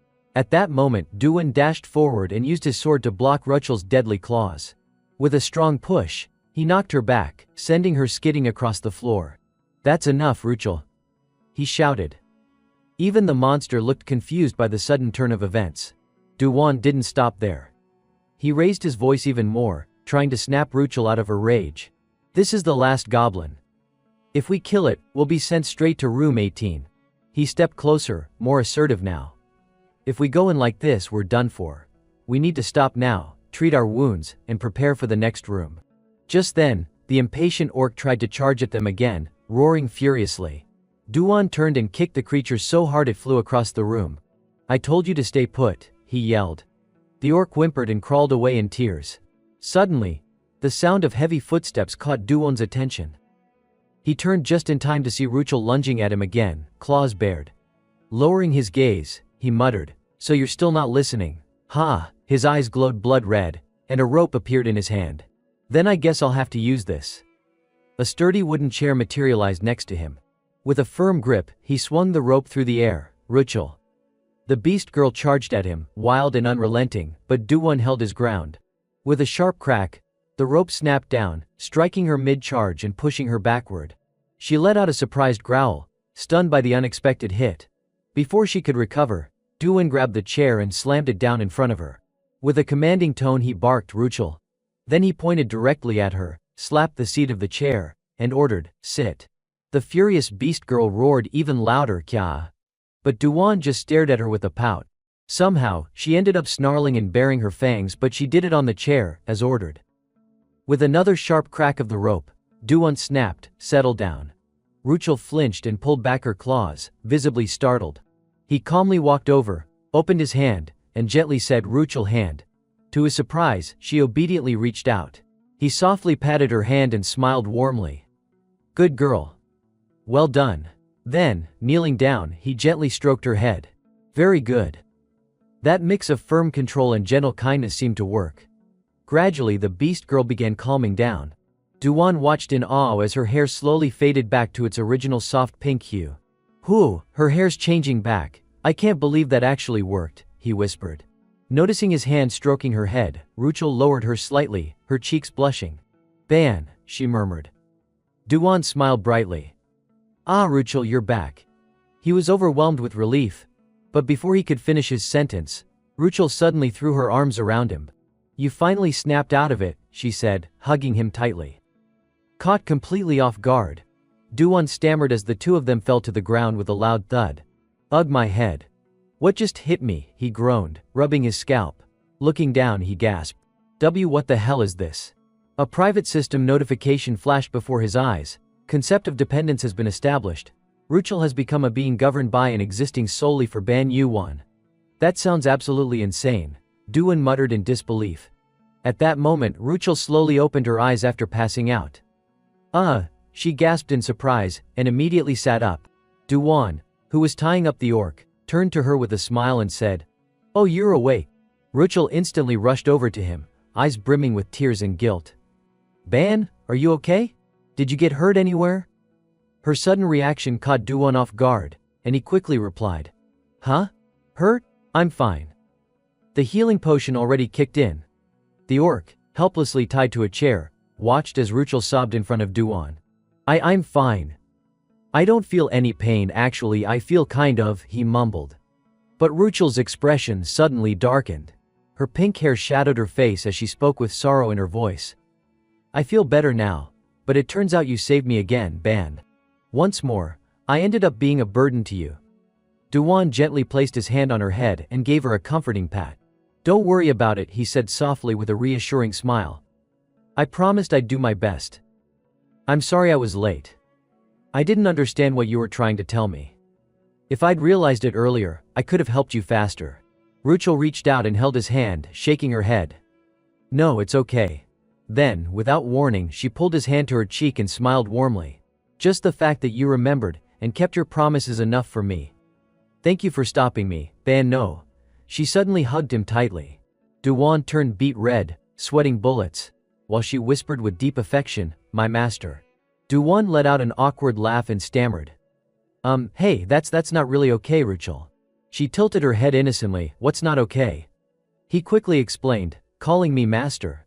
But she just grinned brightly and said, "What's wrong with that, master?" Flustered, Duan flailed his arms and tried to find words. Well, the thing is," he clutched his head, screaming internally, "No. That word is definitely not okay. We're classmates. You can't say things like that, it sounds like we're in some weird master-servant relationship." He snapped back to his senses, panicking. "You're standing way too close, Ruchel. If my family found out there's a girl my age calling me that..." He imagined the scene, being strung up on the ceiling while his relatives surrounded him with disgusted stares. So this is what he's been learning overseas, huh?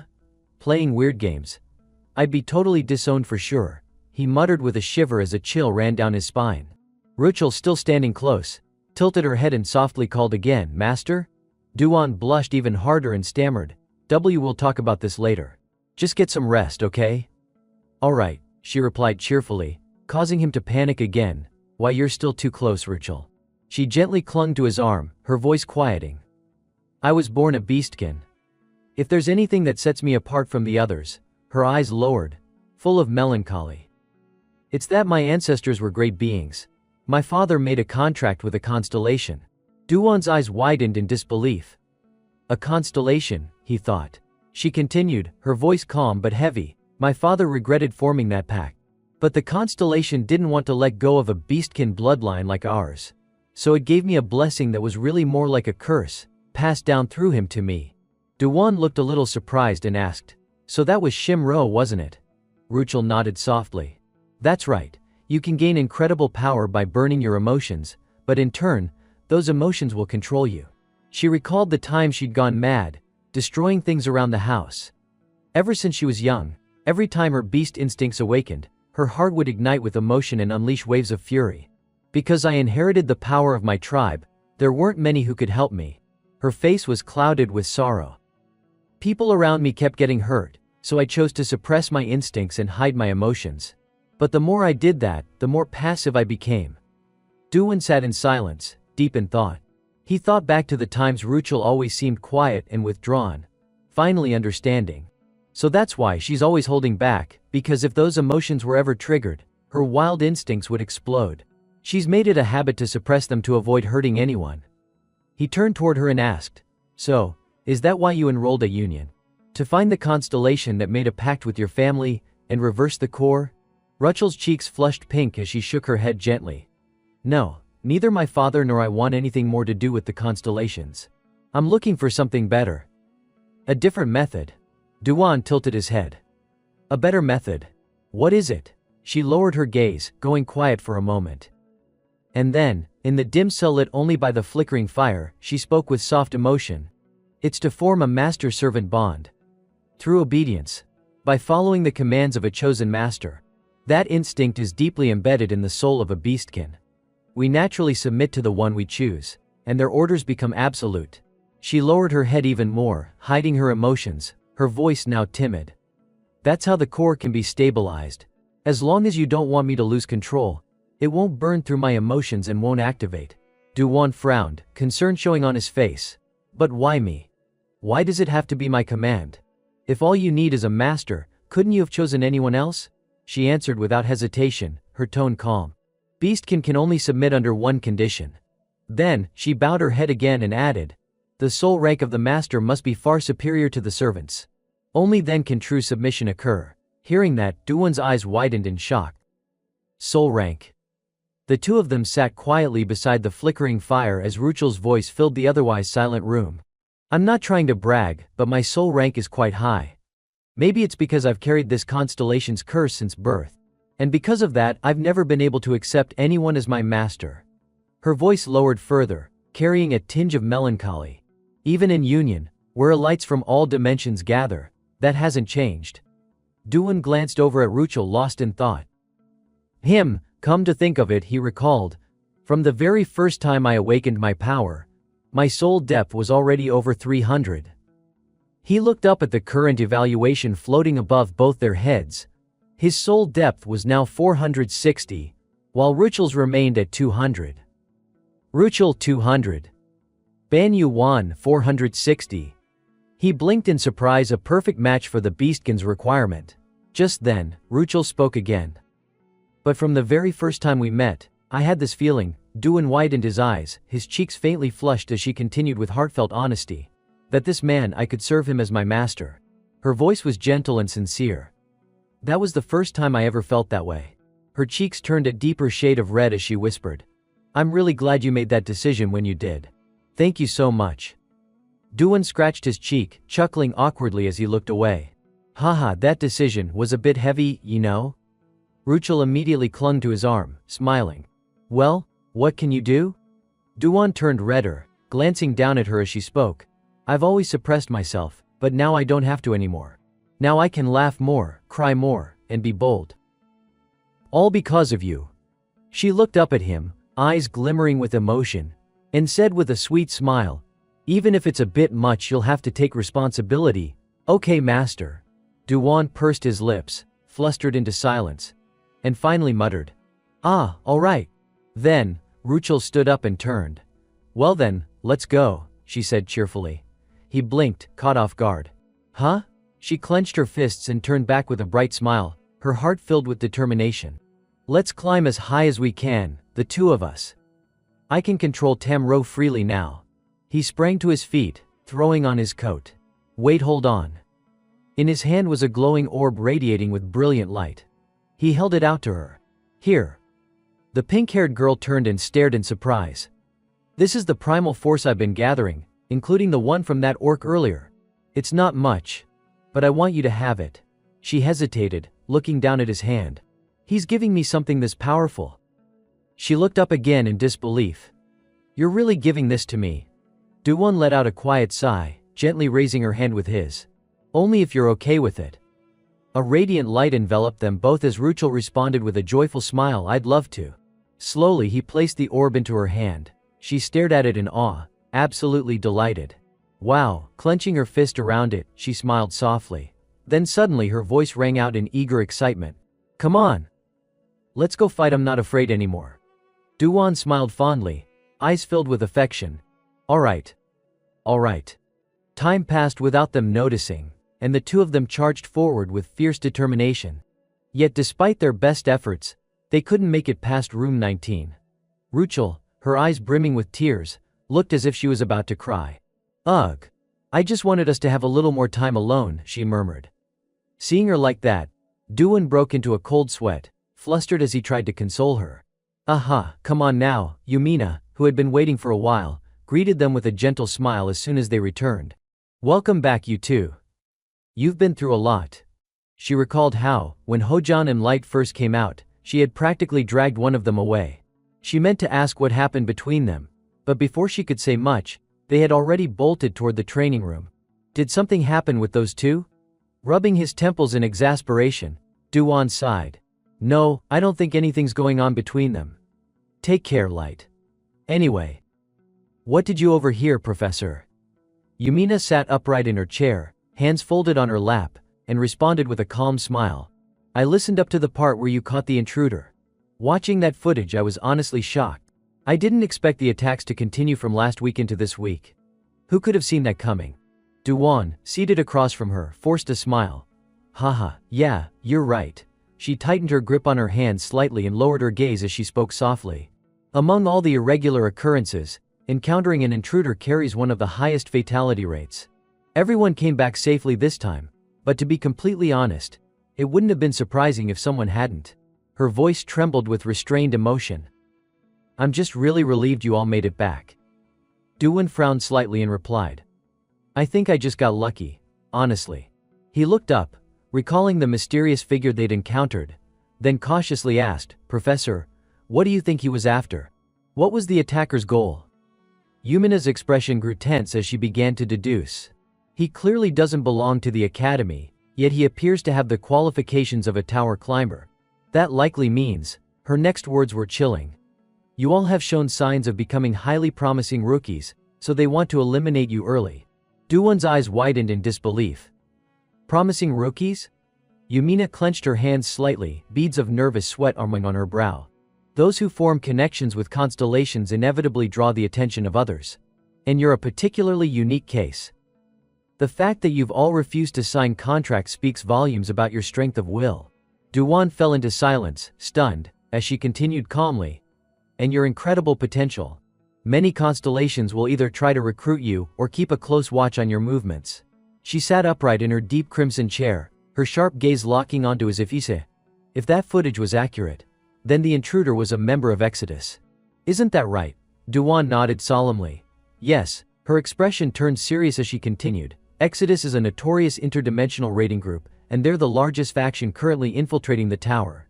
That's because they're backed by a constellation one that's known for being radically extreme and unapologetically violent. At that, a horrified look crept across Duwon's face.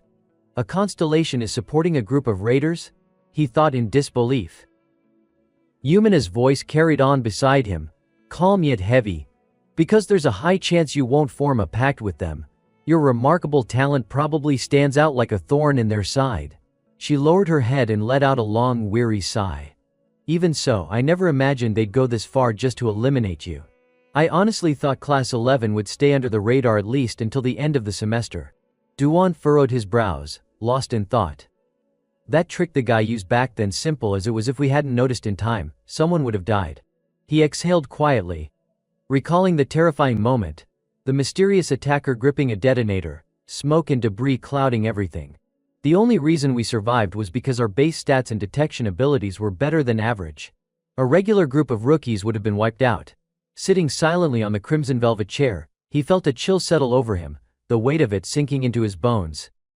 Damn it all, how many people have you killed using tricks like that, Exodus? And there's even a constellation enabling this. His hand, resting on the armrest, slowly curled into a fist.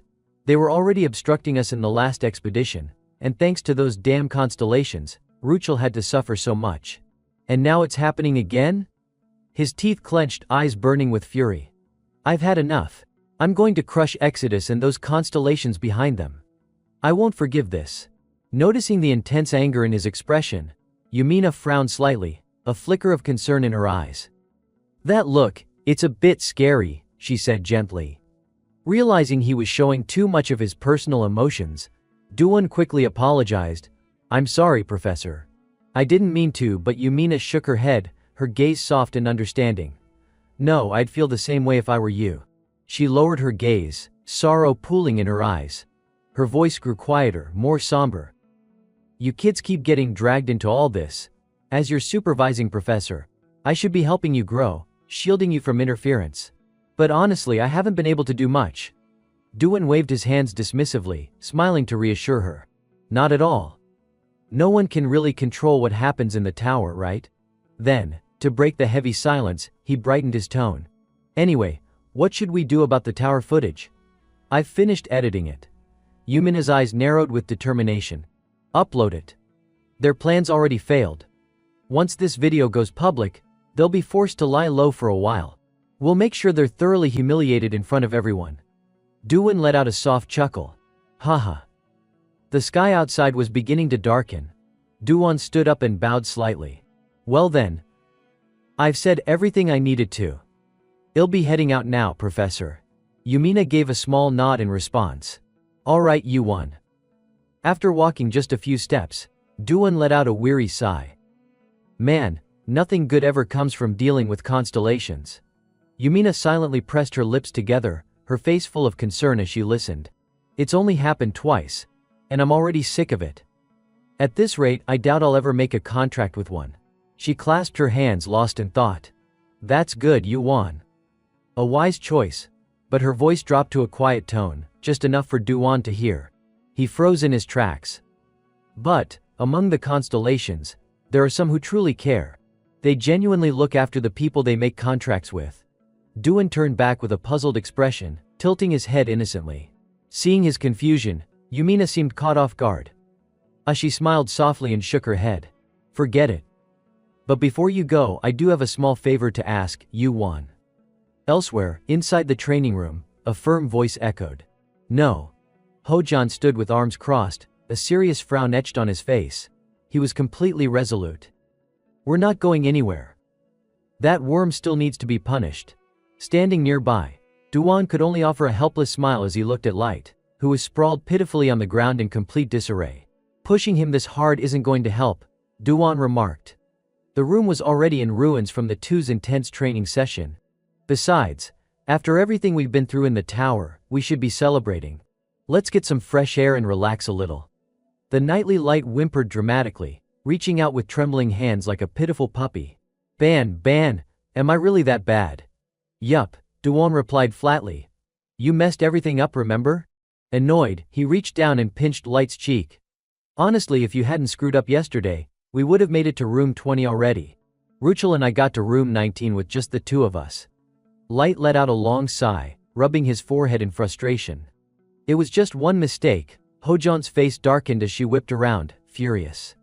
A mistake? You still dare call it that? Sounds like you haven't learned your lesson, Light? The knight immediately ducked behind Duan, sobbing loudly. No, it's all my fault. I swear it's all my fault. Wah.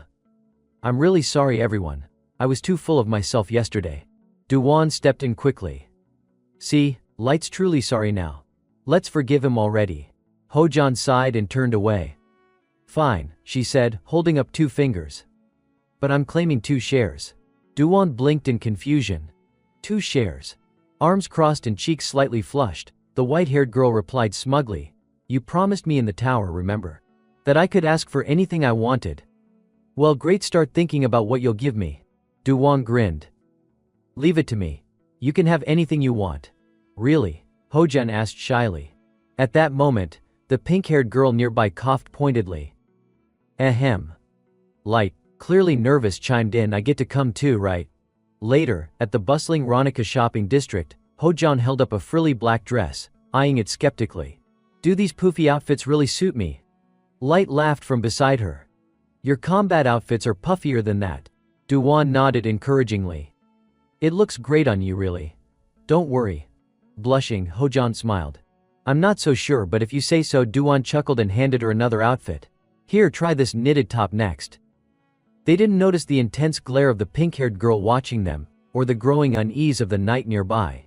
Ruchel's eyes were glowing red with fury, her clenched fist trembling. How dare he treat my master like a servant? Even Light began to sweat nervously. Hey Ban, you might want to pay attention to what's happening over here too. Hojan grinned to herself as she sifted through racks of clothing. I'm not used to this style, but since Yuan picked it, I really like it. It's been forever since I got to shop like this. Suddenly, a familiar voice cut through the moment. You greedy pig. Face turning dark, Hojan spun around and shouted, What did you just say, you monster? I said. Ruchel whimpered dramatically. Yuan, he called me a monster. Duan panicked. Seriously? You two are still fighting even here?